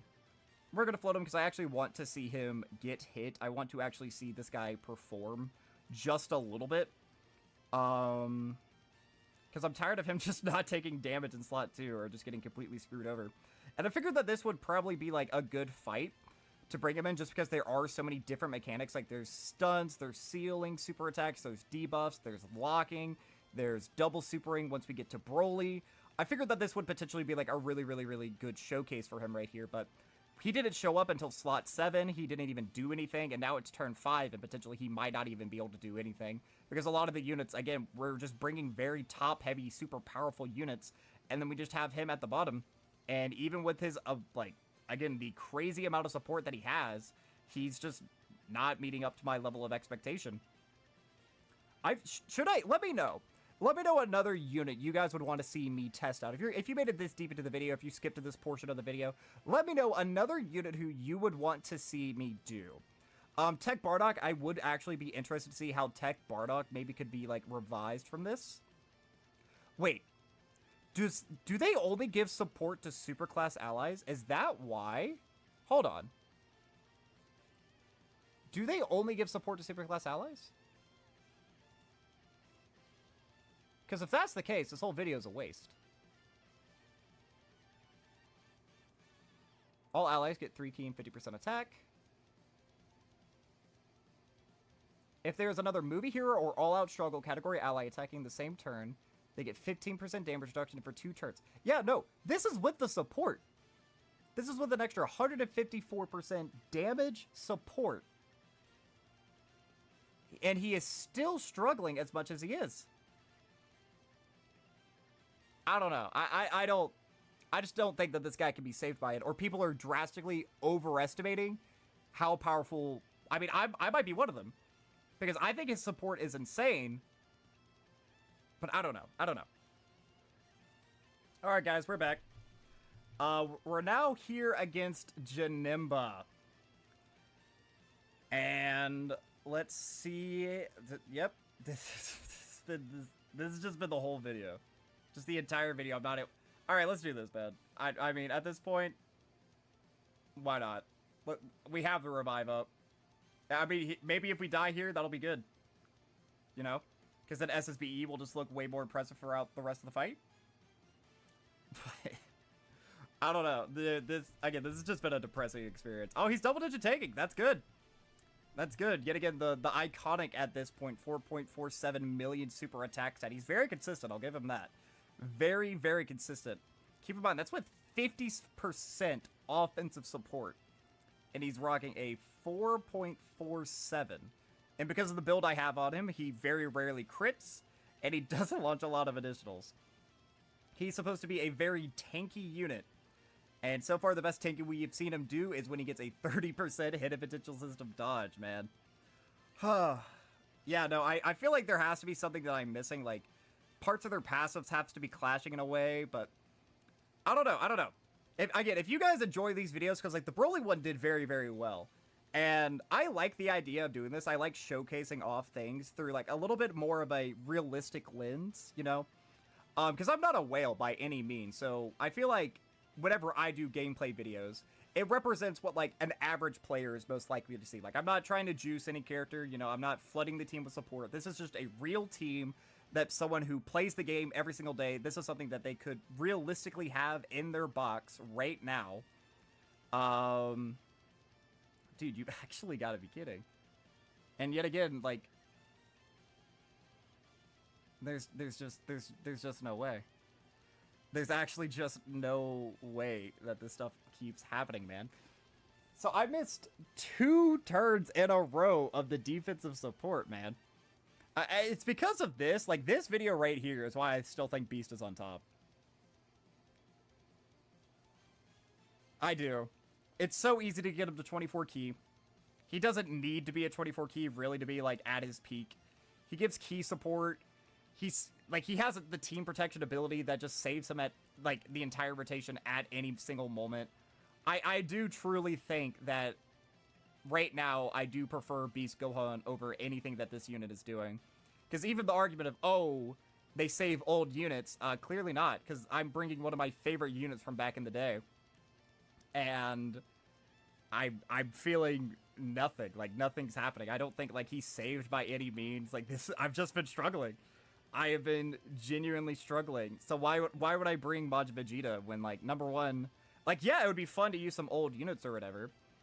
Like, that's fun. That's cool. But it's just been completely ruining these runs. Like, there's... You know what I mean? For one reason or another, it has been very difficult to get the trio their 24 key sphere so that they can actually give their incredible levels of support, as well as giving Maj Vegeta his 6 orbs so that he has his 50% damage reduction. It feels like it's next to impossible. I mean, again, this video, as of right now, I've been recording for about 55 minutes. So, I mean, that means I have been recording for way longer than that. Like, in all these in-between turns. Here, does this kill? I know it doesn't have a KO screen, but, like, he got a kill. Let's go. Let's go. He finished off a boss phase. Alright. So, no real point in showing this turn. I'll catch back up with you guys once we have Majin Vegeta on rotation. Alright, so we are here yet again on another rotation. I purposefully held back on that last rotation, and how many times have I said this video? You have got to be kidding me. So, we can do this right here. Now, this means we're not going to be giving the most support out there ever. But at least we have a save slot 1 option. Let's see, what is Majin Vegeta's defensive stat at this point? 233. I mean, we're definitely dead on this rotation. There's no way in hell Future Gohan can survive all those attacks this deep into the fight at this point. Like, we lost. We lost. But I want to at least show Majin Vegeta in this. Because if I went, like, full, like, balls to the walls out in last turn, transformed, Oh, we got a 3.79. So without the 50% damage support right there, hitting even weaker. We did get the crit, though. We did get the crit. That is nice. And he's double-digit tanking. He is double-digit tanking. I'll give him that. I'll give him that. He did double-digit tank that. That is one of, like, the harder bosses in the game, and he double-digit tanked it. Credit where credit is due. I mean, hey, he tanked it better than Future Gohan did. Future Gohan, you could dodge one of these, and we could theoretically live. Nope. All right. I'm wrapping up the video there, man. I've suffered enough. I've suffered enough. All right, we did get a couple of dubs with the character, but I don't know if it's just that what this character is bringing to the table, or if it isn't, like, I don't know if, like, their kid just isn't suited for, like, the current meta or whatever, or if, you know, the support just isn't enough to help them. Like, if they're just right on the edge of being good, but just only 154, I guess, just isn't enough with only having 180 to stats at the start of turn. I mean, they do get extra defense in other parts of their passive, and this character will probably likely EZA sometime next year. You know, after the 7-year anniversary, LR's EZA during the 10th anniversary. Every single unit from the year from then on out can EZA. Potentially, we could see this guy with a 210% leader skill or something along those lines. I have no idea. Just as it stands right now, I was fairly disappointed. I guess, again, that's probably on me. I got my hopes way, way, way, way too high. I was seeing so much talk on the Twitter timeline, and now after getting to, like, experience this firsthand, this was just painful. I mean, I put good skill equips on this guy, too, like I talked about at the beginning of the video. He didn't have these before I hit record. I put them on, that way he could have 30 dodge, and he could potentially do something. But I feel like we really didn't even get to see him tanking, because it's either he dodged or he died, you know? Like, he was a dodge or die unit who doesn't have dodge built in natively to his passive. Although, I do feel like you just buff up what he does, like, have his intro give him 40% damage reduction. Then all of a sudden, you know, a lot of things start changing, give him a little bit of extra defense, make this, like, a greatly raised. Like, he has a good skeleton, right? We just start fortifying that, you know, put a little bit of calcium on that, and then all of a sudden, this guy's... I mean, this guy, when he EZAs, will probably be a god. A very good defensive slot 1 or slot 2 god. It just, as it stands right now, he's just... no level of support would be able to help him. I mean, maybe if I owned Bulma, I don't have LR Bulma, but maybe if I had LR Bulma, that could have been enough to, like, really help boost him, but, I mean, I don't know. I really tried. I really tried. And I know, like, we could potentially run this guy, like, on, AGL SSJ3's team, but if we do that, then what is he lead? Time limit? Let's see. If I can do that and have them on the leader skill, I will do it. So what is it? It is accelerated battle. It is time limit. And it is Majin Buu Saga. And yeah, they're not on that category, so I can't even run them as, like, a floater on this guy's team. I know that would be bad. It wouldn't really work out too well, but just for the sake of argument, I would have been willing to do it. But yeah, I don't know. I don't know what to think, really. This was just a dumpster fire. I hope you guys enjoyed watching me just suffer eternally for over an hour. So if you made it this far into the video, hey, you're a real one. I really appreciate you. You get bragging rights in the comment section. I don't think I've ever said that before, but if you hear me say this right now, you have bragging rights. You can say that you are better than every other viewer, as long as you're not a dick about it. You can say that, hey, I am a true Sweet Bro 27 fan. I'll heart and like your comment, even though I do that to pretty much every comment that I reply to. But that, my friends, that is going to be all for this time, guys. I've been the Sweet Bro 27.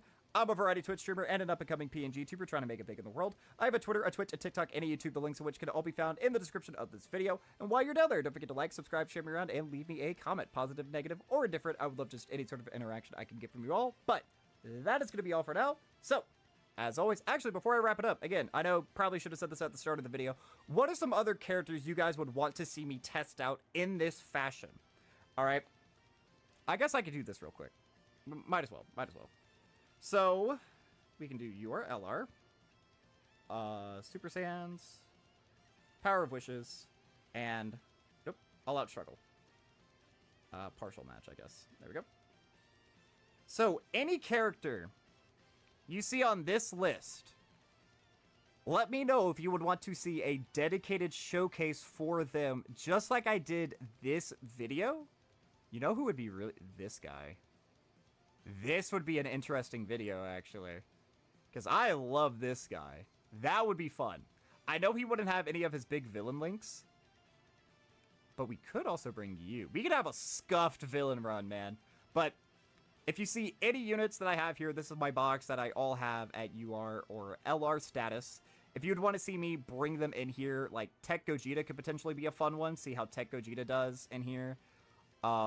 Maybe this Trunks, Kefla, or Gotenks could potentially be like some fun units that we could bring in here. Namek Goku, I feel like would just be a fraud, but hey, if you guys wanted to see it, I would definitely do it. Teen Gohan, we could try bringing him in here. Vegeta could potentially be a fun one to do. Birdku could potentially be a fun one to do. So if you see any unit here, Bardock I've already mentioned like before, this might actually be an interesting one to see if he could potentially be saved. But yeah, any of these units that you see, if you want to see a dedicated showcase from me, it might actually work a little bit better than this one. Any of these units, let me know. But, alright, and hello everybody, I'm the Super27, and welcome to another Dokkan Battle video. This is going to be just a little bit of a shorter upload here. It was requested in my comment section that I kind of go over these two banners and tell you guys which one I would recommend summoning on. So usually with these banners, when you summon on them, it's to do one of two things. Primarily, it's to pick up characters that you just don't have. It doesn't necessarily matter if they are powerful or if they are meta relevant, because let's be real, most of the time they're not.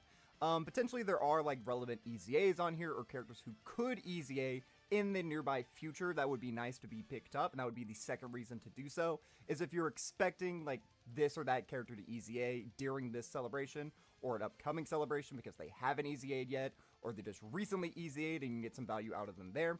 Or, again, the primary reason to do it is, like, let's say you don't have STR Gogeta from the first year. He is featured, I don't know on which one of these banners, but if that's just a character you do not have, that could add up to your, the power level of your box, you know, just getting more unique named characters, more characters to link level, adding to your collection. At the end of the day, this is a collection game. There's thousands of units in the game at this point. I would argue, I don't actually know if there's more Dokkan units than Pokemon, but there probably is. So, you know, at the end of the day, you can also have, like, the collection part of this game, which a lot of people do enjoy, myself included. So let's go ahead and look at these two banners. We're going to delve into the Junior one first. So, I'm going into this video assuming you're wanting specifically power level instead of picking up units that you don't have. So, which one of these has, like, the most bang for your buck in terms of units who could EZA, have recently EZA'd, or just their base kit is still runnable in today's meta. So this is the Junior banner that we're going to be looking at first. And let's see here. These are all the featured units. And again, this banner has so many featured units. So we're going to have a lot of different things that we can talk about here. So, Trunks. Now, I have this Trunks in my box. I haven't Dokkan Awakened him, and I don't really know how well he performs. I kind of like what he's doing. I just don't like his restrictions where you have to have 3 other Android/Cell Saga category allies on your team. And the issue is right now, Android/Cell Saga isn't particularly very good. Like, you do have LR Future Gohan, Int Future Gohan, this unit, and I guess Extreme Super Saiyan Vegeta? I guess that could be a team build that you could run. And you could run that on the brand new Super Saiyan Trio team. Like, I know Truth recently made a video about it. And that was a funny video. That was a rough video to watch for him because there were a lot of struggles in the video. But that was a pretty funny video. If you haven't checked that one out, definitely go check that out. But this unit definitely has some usage and some viability, especially if Android/Cell Saga gets more buffs going into the future. But as it stands right now, this is probably one of these units who's in a little bit of a rougher spot. Hellfighter 17, I would just say is dead. They were dead on arrival. Even if they get a really good leader during part 2, I don't particularly see them being saved, which is so bizarre because they perform much better against super class enemies as opposed to extreme class enemies, but their transformed state just wasn't enough. So this is a unit who I would probably say is a loss. But Junior can still certainly be very, very good, especially if you're a brand new player into the game. But Junior is pretty much good up until this year's level of content where he's no longer able to tank. But he was like the perfect slot 2 last year, where he would be able to eat any super post super. He has 2 incredibly powerful abilities, one being his active skill, which is the massive AoE attack break. This is also one of the best World Tournament characters in the game, so if you don't have like a good World Tournament setup, because grinding World Tournament nowadays actually has a lot of value. You do get a lot of like really good units. You get a lot of really good supplies that you can use to buff up all your other units. So I would actually highly recommend MAJIN just for this. And he does also have the giant transformation if you enter a turn from turn 3 onward below 40% HP, I think is his condition. Because giant transformations, they really are so broken in this game. His is a little bit worse than like Orange Piccolo's or like LR Robrianne's, for example, because you can't control when you go into it, but you always get it when you need it, if that makes sense. Because if you enter an attacking turn below 40% HP, you're already in a very bad spot, so wasting the enemy's abilities, whether it be heals, AoEs, or supers, you could probably still get some usage out of that. I would actually kind of be interested to see how could MAJIN perform in some recent content. I might actually do a video testing that out. Because right now I'm doing just like a bunch of showcases. The next one I'm going to be doing, which was also recommended in the comments, this is going to be a rough video. It's LR Physical Super Saiyan 2 Vegeta from the Buu Saga that was recommended. So we'll do a long video for that sometime in the nearby future. Yamcha still has an incredible amount of value. He's a fantastic leader. And now that we know that his defensive buffs actually stack instead of being 2 separate procs, he can still be one of the most impressive dodging units in the game. As well as he just does have like one of the best active skills in the game, where it's like unconditional as long as you have a full, like if you're running a full team on his leader skill, you can pop the Spirit Ball at any given time. It does decent amount of damage. It gives him guaranteed hits unless like Tech MUI's domain is up.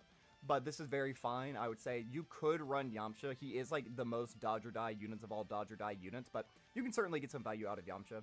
God Goku is, I would say that I'm starting to turn on him quite a bit. He's a very orb-hungry character. You have to give him 6 orbs for him to be at his maximum potential. At this point, he is a floater, but if you're floating him, you're missing his stack, so you're not giving him, like, very impressive offensive or defensive tanking abilities. And if he doesn't dodge, more likely than not, you are just dead. I would say he probably does get buffed by the trio as well, however. He is actually on the 200% because of Super Saiyans. And the trio creates physical orbs, this guy creates physical orbs, so it should, in theory, be very easy to give them both the orbs that they are needed. But since they're both creating orbs, I could see an issue where you have the trio in slot 1, God Goku in slot 3, they both create the rainbow, the physical orbs, excuse me. And then by the time you get to God Goku, like, I feel like the trio will probably collect like 16 physical orbs in slot 1, and then by the time you get to God Goku, there's not going to be that many left on the board that you're going to be able to get him. So that could be a little bit of an issue for him. Again, I haven't tested it out myself, but I don't see the extra 154% damage support really helping him, just because his stats are naturally a little bit lower, and just having guard and dodge as your 2 defensive mechanics, I think if he gets caught by even normals, he'll be taking a lot of damage at this point. The RF Blues, they're a fraud. Gamma 1 is still very relevant in today's meta. You could still certainly run him. He's not like the God slot 1 that he was last year. But when you have him on superheroes, just being flooded by support or team protection abilities, like he links up very well with the LR Gammas if you're a fan of them. He is also on special pose, so if you want to run like Topo's team, that buffs up Topo's team. If you have the LR Ginyu Force, that's extra support that you're just giving to him. Gamma 1 could still be a very effective unit here in today's meta. Sorry, I had to take a quick sip of my beverage. Pan, I would say, is dead, and I don't really see her easying anytime soon, because she's a 2022 release, right? I'm having to keep a lot of these in mind. I can't pull up her card art. Alright, hold on. I believe these are all 2022 units, but I do just want to double check that real quick. Alright, it actually did pull up. It was just very, very laggy. But let's see, when did you release? Yeah, this is an October 2022 release. I mean, technically all these characters could theoretically, like all of these, could theoretically EZA this upcoming year. I guess that is possible, because once the 7-year LR is EZA, and I guess with the 7-year LR EZA, if you EZA'd, you would be pretty good. But as it stands right now, she just gets caught. She only has 50% damage reduction before attacking. She doesn't really get any sort of like good defensive mechanic afterwards. So if there's a bunch of attacks in slot 1, I mean 50% damage reduction at this point, you really can't even do anything with that. Like, we've seen plenty of other characters who have higher levels of damage reduction and just naturally higher stats with just 50% damage reduction getting caught before they super, and she's actually weaker defensively after she supers as opposed to before. So I'm not a huge fan of her, but like, I guess she could EZA sometime this upcoming year, so maybe you could get some value out of that. Transforming Cell, I mean, again, with an EZA potentially next year, he could be good. He does have a very, like, solid kit. He stacks in his first 2 base forms, and then once you're into Perfect Cell, you're actually very competitive. He also has a giant transformation, except it's a very weak giant transformation. It's only for 1 turn. I wouldn't really say he's too good, because he has a weird, like, wonky link set. He doesn't link very well with a lot of other villains, or, like, superclass alternatives. And again, Android / Cell Saga, it is just in such, like, a weak position right now. I would say that this is probably a loss. This right here, this Goku, is one of my favorite units that has ever been released in this game, just period. I think he's a lot of fun, and he is coming up on an EZA. This is a 2021 unit, the end of 2021. So potentially we could see him EZA either sometime at the end of this year or sometime mid-next year. He is an extremely powerful kid. He has stuns built into his passive. He has a lot of additionals built into his passive. He does a lot of damage. He has a generic sand link set, so he links very well with a lot of characters. You give him this guy just a stat buff and then a full dodge build and hit a potential system, because that's the only thing he does not do. I guess he doesn't have a defensive mechanic either. So, I mean, if they gave this guy guard on top of everything else that he's doing and a stat buff, I feel like this is actually an extremely competitive unit. This Trunks right here, this is one who was just kind of screwed over by the time that he came out. At the time, he absolutely destroyed, like, the God event, Super Battle Road, Legendary Goku event, all of this stuff. But then we immediately went into, like, the, what's it called, the Red Zone meta. But if the website will stop being laggy here for a second, his transform state is actually a little bit more interesting in today's meta. So his base form was, like, very, very solid, but then once you transformed into Super Saiyan Trunks, if it'll let me pull him up, here we go. Super Saiyan Trunks was a little bit weird, because he had all these abilities where you're able to get better if you're able to debuff or stun the enemy, which at the time there was no fight where deep into it, you were able to stun, seal, or debuff. Now in today's meta, there are so many bosses that you are able to debuff, or you are able to seal, or you are able to stun them. Just because of how hard they hit. So this would actually be a very interesting unit with an EZA, which again could come at the end of this year or sometime in the middle of next year. He will be very, very competitive with those extra buffs. So I would actually keep your eyes peeled on AGL Trunks. He could potentially be a very, very solid unit very, very soon. Super Vegeta, I'm not a fan of him. He EZA'd this year. I think he was incredibly mid on release. I don't think he's, like, much better now. He just has guard for 5 turns, and he does pretty good damage, I guess. But his tanking just isn't there. I mean, it's even by, like, slot 2 standards, I wouldn't say his tanking is very, very good. You can obviously juice him up very, very high. If you look on Twitter, you can see this guy launching, like, triple 27 million super attack stats, which is, like, obviously very, very good. But most of the time, I feel like you're having to go out of your way to make this guy look that good. Outside of his first 5 turns, like, I guess in short events, he could potentially be very, very good. But in, like, short events, I feel like if the event is short enough that you're able to get to, like, that impressive of an attack stat, they just have naturally higher attack stats, the enemy, or their supers are just naturally that much higher. So I don't know. I don't think that he performed incredibly well by any means anymore. I would say that this is a loss. This is a unit with an EZA who will actually be very, very good. Not a lot to say about them. They just stack defense in their base form. You transform, you get a whole, like, a very substantial amount of healing. And then, like, once they're Kefla, you do, like, some decent damage. She's on a lot of different categories, so I would say that, again, with an EZA, this would actually be a pretty good pickup. Same thing goes for this guy. On release, like, him and the Vegeta were, like, some of the best units in the game. This was Golden Week 2021. They are still very impressive with what they were doing, given the time that they dropped. These guys launched very high attack stats. They could tank very, very well. And they will probably EZA, if I had to guess, during this upcoming, the 10th anniversary. Because I'm still saying, this has been my guess for the longest time, I think we're going to get a Super Saiyan 4 Gogeta and a Super Saiyan Vegito start of turn. That is my guess for what the 10th anniversary is going to be. And then part 2 will be Kid Buu and Omega Shenron as the other headlining units, or at least that's my guess. And if that is the case, obviously we'll be seeing both of these guys EZA. With an EZA, they're going to be incredible. And again, they're very, very soon. So I would say that this is a very good pickup. Piccolo. So I've been saying this for the longest time. I think Piccolo and Janemba are actually going to EZA during this year's New Year's celebration. A lot of people still love to use Piccolo, and people still do, because he has really good support if you give him a Rainbow Orb, and he has the Ghost Usher ability that you're able to use deep into these fights, and that's why a lot of people really like him. Because if you're doing a no-item run and you run Piccolo, assuming he dodges everything, you get to use an item in a no-item run. So Piccolo can certainly get some value, again, he's very risky to run, but if you get that massive payoff and you just float him for the rest of the fight thereafter, he's already effectively helping the team out a bunch. With an EZA, which again, I am expecting to show up within the next couple of months, he's just going to be that much better, because imagine if you don't have to float Piccolo, if he just has a higher chance to dodge, or he naturally gives so much more support, or maybe you can even use the Ghost Usher active skill like a turn earlier if they would want to like finally do the update to mess around with active skill conditions. Well, they can mess with the conditions, it's just what the active skill does they can't change, excuse me. So they could make it that you're able to do the active skill on turn 1. I don't know, they could do something crazy like that where you could pop a Ghost Usher whenever you wanted to. They just couldn't change the ability that it is a Ghost Usher. So I don't know. Pycon with an Easy A will be very, very good. So far, there's a lot of really good like Easy A potential on this list. Broly. Now, Broly did recently just Easy A. I am probably a much bigger fan of this Easy A than a lot of other people. So my stance, if you didn't see the video that I did the other day, I think Broly is just solid. He's a solid like 6 to 7 out of 10. But the thing is, like, most Easy A's this year, I feel like are probably hovering in and around that position. I don't really think any Easy A we've gotten this year, they're all good, but compared to, like, the LR Easy A's, it's night and day. Like, this is such a year of LRs, TURs are just really struggling. If you're going up against a Pure Saiyan, Hybrid Saiyan, or Movie Hero category enemy, or if you're going up against a Goku enemy, this Broly is actually super effective. He can stack up its attack very, very easily. He's a perfect slot 2 with the brand new Broly that we got. You put him in slot 1, this guy in slot 2. You're essentially killing everything before you even have to worry about your slot 3 getting tagged by anything. And I actually really like the idea of that, of having, like, for the first time ever, it actually feels like villains are able to move so quickly that their defensive, handicaps, I guess, don't really feel like handicaps. Because, I mean, I don't even have DBS Broly, but if I had DBS Broly on one rotation, this guy in the other rotation, both slots we had the brand new DBZ Broly in slot 1, pretty much nothing is living that, you know?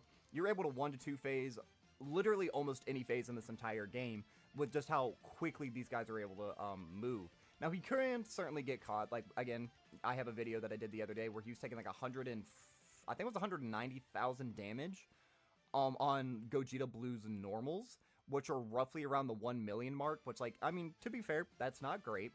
But there are a lot of other situations in that video where the Broly actually did look super effective. He did really, really good damage throughout the entire fight. And during that entire video, spoilers, he never died a single time. In over 2 hours of recording, an hour-long video, he never died once. He never cost me a run. So I feel like this Broly is pretty underrated by the community, or at least a little overhated. Yes, he does have flaws. I do certainly see them. And after using them, those flaws did get amplified in my mind. But I do still think Broly is a pretty solid option on this villain team. Bojack. Bojack could, I guess, Easy A during this part 2. I know that we did get confirmed Tech LR Broly. His Easy A details were revealed. That'll probably be tomorrow's video. I don't actually know what the details are yet. I haven't looked at the character, so I don't know if he's a fumble or anything. I haven't checked Twitter. But if this unit were to get an Easy A, this is going to be one of the bigger villain buffs that we could potentially see. He's a really good support unit. Like, transformed, he can do decent damage. I mean, just give him any sort of defensive mechanic, and he will be really good, especially with all of his links. I feel like Bojack is pretty solid. This is another unit who actually buffs both villains and superclass allies, and with how powerful Reps of Universe 7 is at the moment, this guy's Easy A would actually probably be, like, generational. He stacks defense in his base form, and at any time you're able to transform into Golden Frieza, and then Golden Frieza gets damage reduction when your HP is below a certain HP threshold. So you could certainly, like, see the mind games of this character. You could stack up a bunch with all the different abilities that Reps of Universe 7 have at their disposal, or just Universal Survival Saga as a whole. He would be having so many buffs from Tech MUI. He'd be getting crit support from all the Reps of Universe 7 category allies. If you wanted to bring Jiren or Topo, you could get some of their support on the category as well. Again, this guy will be, like, generationally good. I feel like it's almost impossible to fumble with this guy. I feel like, genuinely, if they just gave him stats, they kept everything in his kit pretty much the same, they just gave him a bunch more stats, he would be fine. Just because his kit is already that solid. So I'm actually pretty excited to see this guy with an Easy A, and that could potentially happen. Actually, I don't know. Since we did just have a massive Universal Survival Saga celebration, it might be a while before we come back to it. So it may be a little while before this guy Easy A's, actually. I'm not certain. But when he does Easy A, he'll be very, very good. We might have to wait a little while for it, though. Gotenks is already Easy A this year. I feel like everybody, if you're a common viewer of me, you know my opinions on this guy. He is, like, on paper, an incredibly solid unit. He just never chooses to perform for me personally. I go out of my way to not use Gotenks because Gotenks just always dies. It doesn't make sense. He is a 50% chance to dodge unit in base form that can go up to 60%, and then he's a 50% that can go up to a 70%, and then he's a 70% that can go up to a 90%. He has 23 dodge in his hidden potential system, and I don't think I've ever had a unit get caught as often as this guy. He does very good damage. His tanking is obviously very, very poor, but that's why he's a dodge or die unit. I understand why people like him. It's just he never chooses to perform for me, therefore I don't like him. Tech Ultimate Gohan, I feel like a lot of people overrate Tech Ultimate Gohan. He is good, don't get me wrong, but he is not the god people want to like pretend that he is. He cannot go into slot 1 most of the time. Let's be real. Yes, he does stack. Yes, he does debuff, and which are huge. And once he transforms under the certain conditions, he can go into slot 1, and he can double-digit tank a lot of very impressive supers. But you have to have, like, a certain game going on. You have to go super slow for him to get as many stacks as possible. His weakest turns are turn 3 and turn 5. Turn 3, because that's where he loses all the damage reduction, and he just has the guard and whatever stacks he got in his first turn. And then turn 5, for the most part, I feel like just getting the couple of stacks that he has right there, it's not enough to get his defense to a really impressive margin. Once you get to turn 7, then obviously, yes, that's where you can start cooking with him. And then once you transform with him, if he gets like a double or even a triple super turn, he could be in like the 2 million defensive range with guard, where at that point he is essentially like untouchable. But you have to play a very certain game, and not, you can, like, that kind of limits some of the units you have to be bringing. You can't be bringing, like, some of these super powerhouses that are going to blitz through a fight if you want to use Tech Ultimate Gohan at his maximum potential. And I feel like a lot of people do tend to ignore that. However, this is a unit who is massively, massively, massively buffed by the Super Saiyan Trio, because he is on Power of Wishes. Now, granted, to get, like, the orb changing, you would have to have, like, a consistent floater on the rotation as well. Like, you'd have to be floating either a movie hero or an all-out Stro if you wanted to keep Tech Ultimate Gohan on the rotation, but you could certainly do that, because the payoff you get with this character, if you play him correctly, is massive.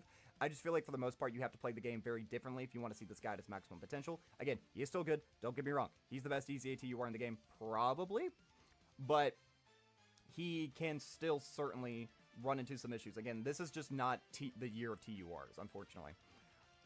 This unit right here, I feel like we're going to have to wait a while for him to easy A. Even still, this is a 2019 unit. I guess he could easy A during, like, the New Year celebration this year. I guess that is possible. But if he was going to easy A, the same thing with the Tech Vegeta, I feel like it would have been during Golden Week. I don't know why they would have returned to Boo Saga so quickly. I guess they could. It's not out of the ballpark. Because technically we went from Universe 11 into the reps of Universe 7 or whatever. And then we got Jiren, which was a massive buff. So potentially we could see another Majin Buu Saga category, like, celebration in the nearby future, and this guy's EZA would be fairly good. I think he would naturally just be weaker than the Vegeta, because this guy is built very offensively with dodge, whereas the Vegeta is built very defensively with guard and damage reduction. But they will both be very, very good. This guy would be a great linking partner with Angel SSJ3 Goku. So, again, he could potentially get a lot of value. I don't know necessarily what they would do with his kit, but he could look good. 13 is just a fraud. His EZA last year wasn't even really that great on release. Like, he just stacked defense in his base form, and then once you transform, you would roughly be like 900 to like 1,000,000 defense with no real other defense mechanics. I'm not a fan of 13. I don't think he's very good. And since he just recently EZA'd, it's going to be a very long time before, you know, he super EZAs and potentially gets brought back into the meta. Sorry, I keep taking sips of my water. Oh, I gotta speed up. We are like nowhere. We're nowhere near this. I have a whole other banner that we gotta talk about. Oh goodness, I'm 20 minutes into this bitch. Alright. Bardock. Bardock was very underwhelming on release, but I feel like if we actually get a very relevant, like, low-class warrior team, Bardock will shoot through the roof. Because his base form, he launches a bunch of additionals, and he gets extra damage reduction based on the amount of low-class warriors on your team. So one of the reasons that he's so bad right now is that you can't really run low-class warriors. Once he transforms as well, he has 30% chance to dodge, crit, and damage reduction. With all the stacks that he has on top of that, he can actually be effective. But as it stands right now, he just doesn't have a home. Cooler was good when he released, but we are way past the time of that, and it's going to be a long time before he super EZAs. Zamasu, you can still get some actually pretty decent usage out of Zamasu on, like, certain super bosses setups.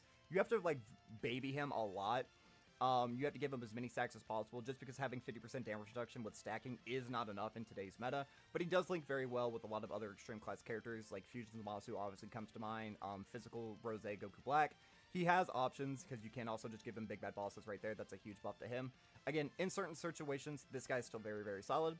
Name it Goku, no, not really. He was okay on release. Like, he was fine. You could run him in pretty much every single event, and, like, half the time you'd win, half the time you'd lose. It just depended on if he wanted to guard or not. But yeah, I mean, you can't get usage out of him anymore. This is like a super battle road killer, because he has the very powerful active skill, which is a guaranteed stun. But outside of that, you're really not getting any usage out of this kid Goku. Goku Black, I mean, he was bad last year when he released. This was like a very odd hype EZA fumble. Like most of the time, I feel like EZAs don't get fumbled the way that this guy does. This was like a generational EZA fumble, only having stacking as his defensive mechanic, and he didn't even really stack that fast. I don't know. I mean, I love this character, but like I'm not gonna cope for him. Cooler again on release was fine, but he did already EZA. It's gonna be a long time before he super EZAs. You're not gonna get a lot of usage out of him. This unit, again, this was like another like 2023 fumble. He has like a very high ceiling if you're able to get him to blue, but like you don't get to blue until turn 7 or it's turn 9, I think. You don't get to see this guy's potential until turn 9. He's a very orb hungry character as well. If you're not able to consistently give him its orbs, he's not going to look nearly as impressive. I don't know, I'm just not a fan. This Broly is a decent for like AoE events or like super battle roads. Outside of that, you're really not getting any usage out of them. This guy on release, if you could get to turn 5 and you could consistently get Buhan, I feel like even in today's meta, Buhan would still potentially be competitive, but like Piccolo, his tanking ability isn't going to be good enough. And if you got Buu tanks, even with like all the debuffs that Buu tanks does provide the team, I don't think they're going to be enough to get this unit to live. But if you could consistently get Buhan, you're going to be doing enough damage to actually cross over the Goku and Frieza threshold, because this guy does like a bunch of supers a turn that are all near or around the 15.5 million range. He could probably actually damage the unit. But you just have to struggle through 5 turns of essentially nothing. Like, this guy's a nothing character until turn 5. And then even once you get to turn 5, if you're not above a certain HP threshold, he's a fraud. I don't really even think that people have been experimenting with him on the Majin Buu team. Which that should tell you something. If people are choosing to run LR Super Buu over this guy, I feel like, again, Buhan is better than Super Buu, but at least Super Buu, you have that little bit of extra cushion for the first couple of turns. This guy, like, he's just bad. This Future Gohan, he was good at the time. You have to keep him on a main rotation if you wanted to get him his damage reduction, but at this point, only having 58% damage reduction is not enough, just because of how low his stats are. Full Power Super Saiyan 4 Goku is probably the same case. Like, he was good on release, but by now, no. This Frieza, again, on release was really, really good. It's going to be a long time before they super EZA, so probably not. Great Ape Turles, again, was good last year, but he just can't be as competitive as he was last year. We just have way too many hard-hitting bosses. This guy sucked on release. This guy, what does he have? Is it 80% damage reduction and a Scouter? He could actually potentially be okay with 80% damage reduction and the Scouter, because he would never have to eat a super, especially since he is on Super Saiyan, so he would be buffed by the trio. I would be interested to see somebody try this out.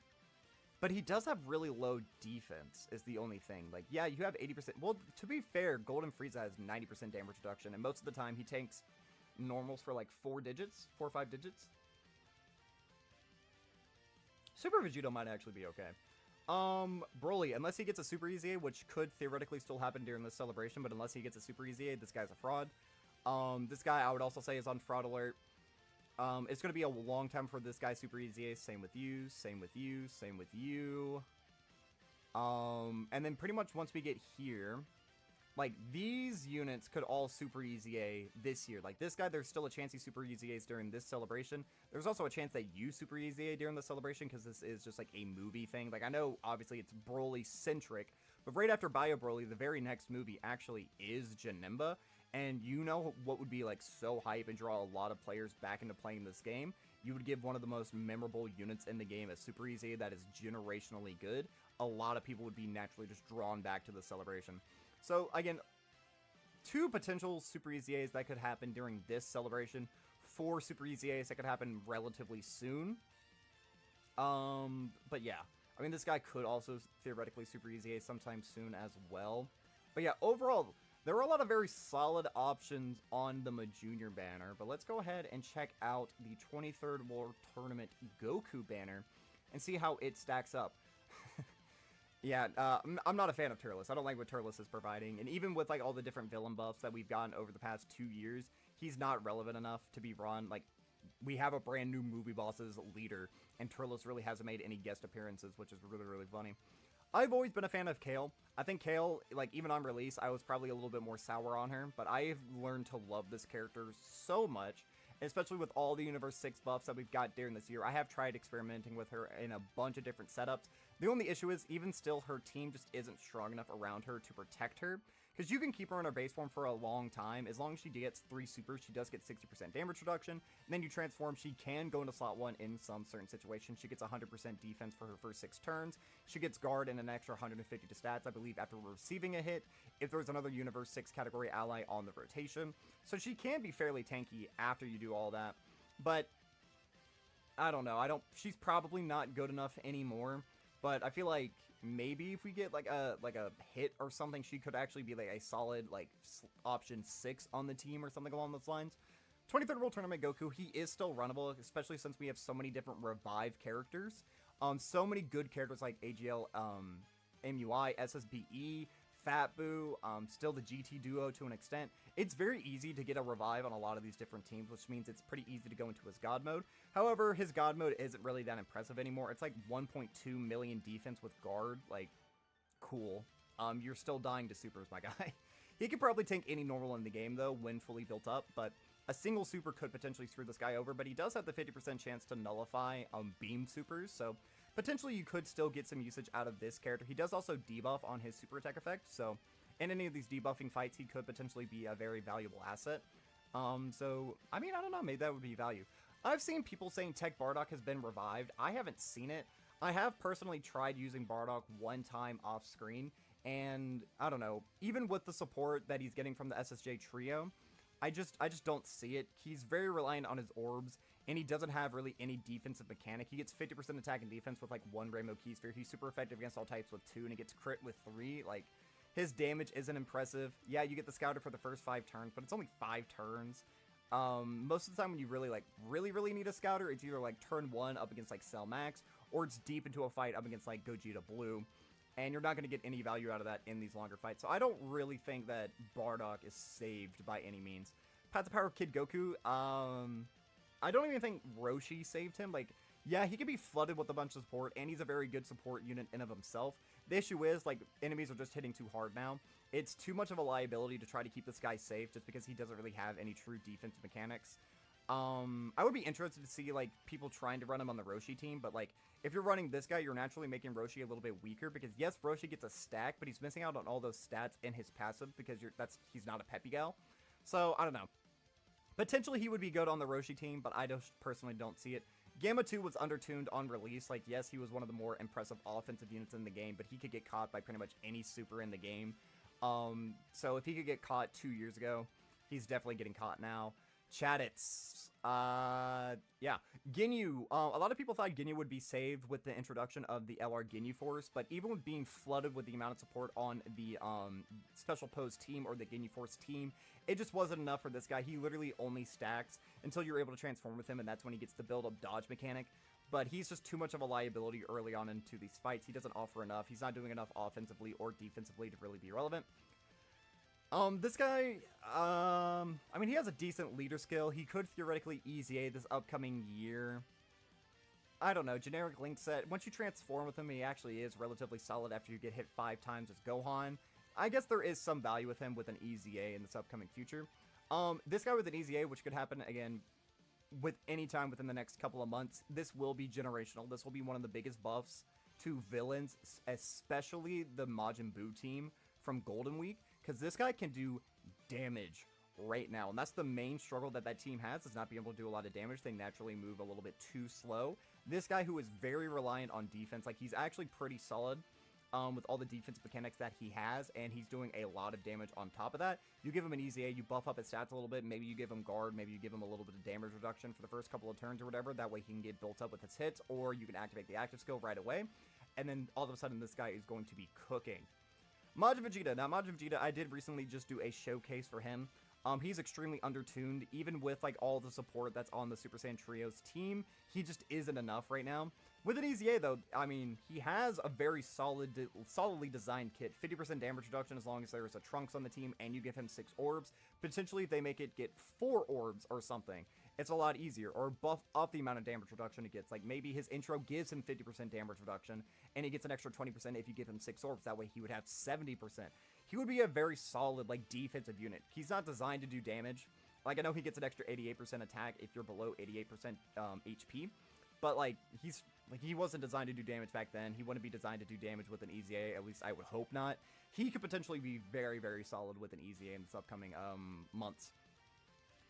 The tech androids is another one. This is like a very similar discussion to PyCon. If you're able to keep them safe deep into these fights, you just get a Ghost Usher for free, essentially. And they should be coming up at an EZA. This was like October 2021, I want to say, or like November, somewhere around there. These guys could potentially still be very, very good. They have, obviously, the beam super nullification. They do create their own orbs. However, this is an orb-hungry character, so they kind of need their own orbs, so sometimes it's risky to float them. But it's also risky to keep them on a main rotation, obviously. But with an EZA, these guys would actually crush the game just because, again, their kit is already very, very solid. It's just their stats that are undertuned by this point. This is the filler arc Gohan. This is from, like, the Garlic Jr. or whatever. I mean, he's a fine support unit. He stacks defense. Again, with an EZA, I feel like he would be pretty good. Videl. Videl already had her EZA. What is it? It's 70% chance to dodge before attacking, I think is what her passive is. And then after she receives a hit, she gets defense for the turn. I mean, she's fine, like, on the Roshi team. It's very scary to put a unit like this. Like, I would much rather have, like, AGL MUI or Tech MUI in slot 1 over a unit like this, because I think that they would probably be able to tank a little bit better. But she does very solid damage. Like, she obviously stacks attacks, so she does have, like, a place on her own team, but a little bit of a scary one. These guys, I think they're just going to EZA during part 2, so potentially this will be, like, the most modern EZA on this entire list, so we'll just have to see. Like I said, with the Super Saiyan GT Goku, this guy with an EZA in the next couple of months, I would expect probably during the 10th anniversary, they will be generational. This guy is the more defensive counterpart to the Goku, who is more offensive, so I think that this guy would probably be a little bit better with an EZA, just because defense is a little bit more key, but I guess we will see.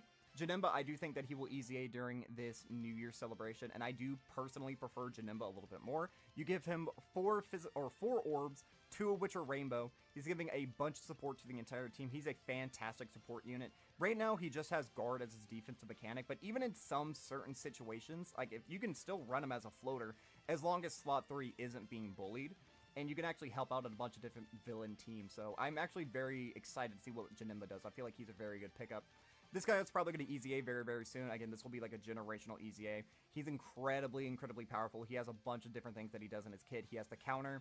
He has the active skill, which makes him, like, incredibly powerful for the 1 turn. I think he gets 48% attack and defense and 6 key for 1 turn or something like that. It's crazy. Very, very good. Exchange is probably the second best EZA TUR in the game, especially if you have the Boo Saga Extreme class team. Very, very solid. Kefla is my darling. I love her so much. She's probably my favorite EZA to run. Just because even though she has a naturally lower chance to dodge and she's a very orb-hungry character, she stacks up incredibly fast. She does an insane amount of damage. She can actually get usage out of her active skill right now in the current meta, which is changing physical orbs to STR orbs when she's in her Super Saiyan 2 form. I just love her. She literally never lets me down. Post super, she can tank almost any normal in the game. She obviously can't tank supers at any point just because she only stacks attack. She does not stack defense anywhere in her passive. I'm a big fan of Kefla. Beerus. I mean, Beerus was good last year, but his time in the sun is over, I think. This is the unit, again, he'll probably EZA very, very soon.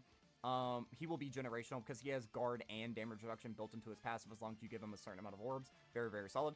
Future Gohan, actually, just like his stocks went through the roof now that we have the Super Saiyan Trio. I saw a clip of him the other day on Twitter where he ate Goku and Frieza's super attack for like 145,000 or something. Like, insane level tanking.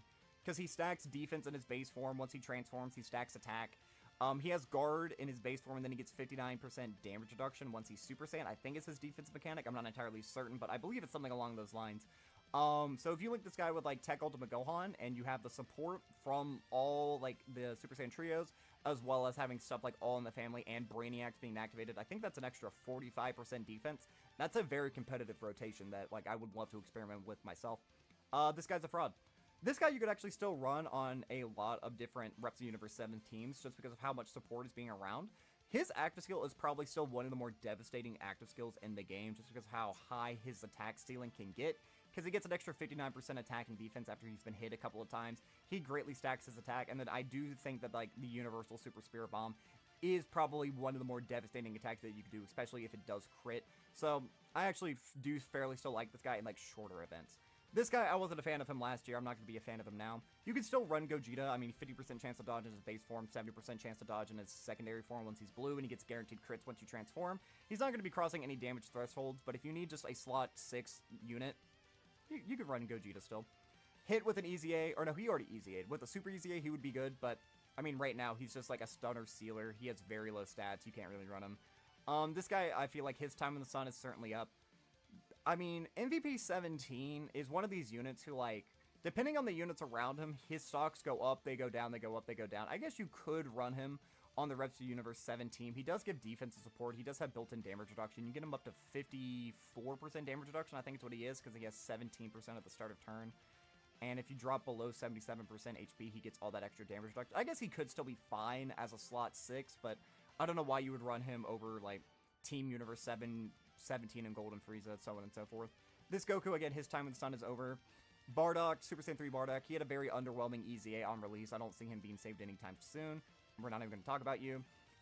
You were the same thing with, like, Rose, very bad on release. I would say bad on release. Again, you EZA'd several years ago. I don't really see people getting a lot of value out of you. And then now we're into, like, Super EZA territory. So, obviously, this is, like, one of the better Super EZAs in the game. I think your Super EZA is just, like, fine. People love talking about this guy, saying that he's either great or he's bad. I think he's just okay. I think he's somewhere in the middle. Goku Black is very good, like, on villain setups as well. And then if we're looking for, like, Super EZAs, I don't really think any of these units could Super EZA during, like, this celebration specifically. Yeah, I don't, yeah. But, like, except for Gogeta, because if they, obviously, if they EZA Janemba, they would Super EZA Gogeta. And Gogeta would actually be on the 200% of the brand new trio, so that could also be, like, some stocks right there. So, overall, there are a lot of options that are either still decent in today's meta, or could EZA soon. So, if I had to say, which one would I recommend summoning on, assuming you're not trying to just fill out your box? Where do I think most of the value is? I don't know. Because, see, this is a little bit trickier than I thought. Probably the Majunior banner. Yeah. Yeah, I would say probably the Majunior banner. Because looking at this one, like, yes, I would say you can probably still run 23rd World Tournament Goku. And then you can't really, you can run Videl, you can run Kefla, you can run Fat Boo. You could run Gohan. I mean, I guess you could run him, but I don't really want to say that. And then there's potential for one Super EZA that I could see happening soon. I guess 2. But, like, they would Super EZA the other Broly before you got yours. And now if you look at this one, like, I'm going to say 1, 2, 3, 4, 5, 6, 7... 8, I guess? 8 with an asterisk. And then we have several Super EZAs that could happen on the bottom. I feel like that's one of the big disadvantages of this banner, is that so many of these units have Super EZA. There's 3 Super EZAs already on this banner, which would be like, yes, this is like immediate value. You can immediately get these guys. But like, all of these guys will Super EZA soon. And you have this Super EZA right here. This is the best Super EZA of the bunch. I mean, 83% chance to dodge with 50% damage reduction if you give him the right conditions. Like, he's better than anything that these guys are doing, just because he's more self-reliant. I would say, if I had to guess, if you didn't know which one to summon for, and you're not just going for collection purposes, if you're going for immediate value or value in the future, I would say vote for Majunior.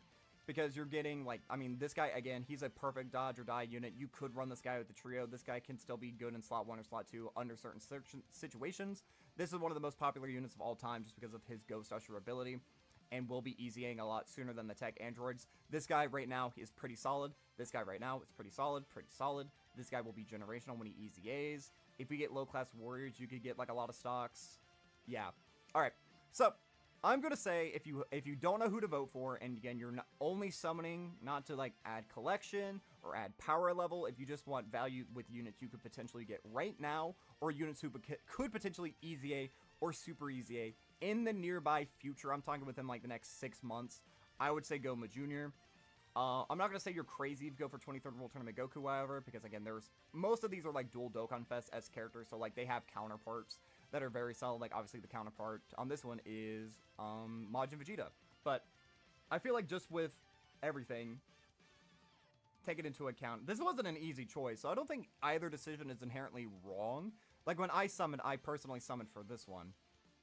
When I did my summons, I still have more stones that I can use to get more tickets. I'm just gonna wait a little bit.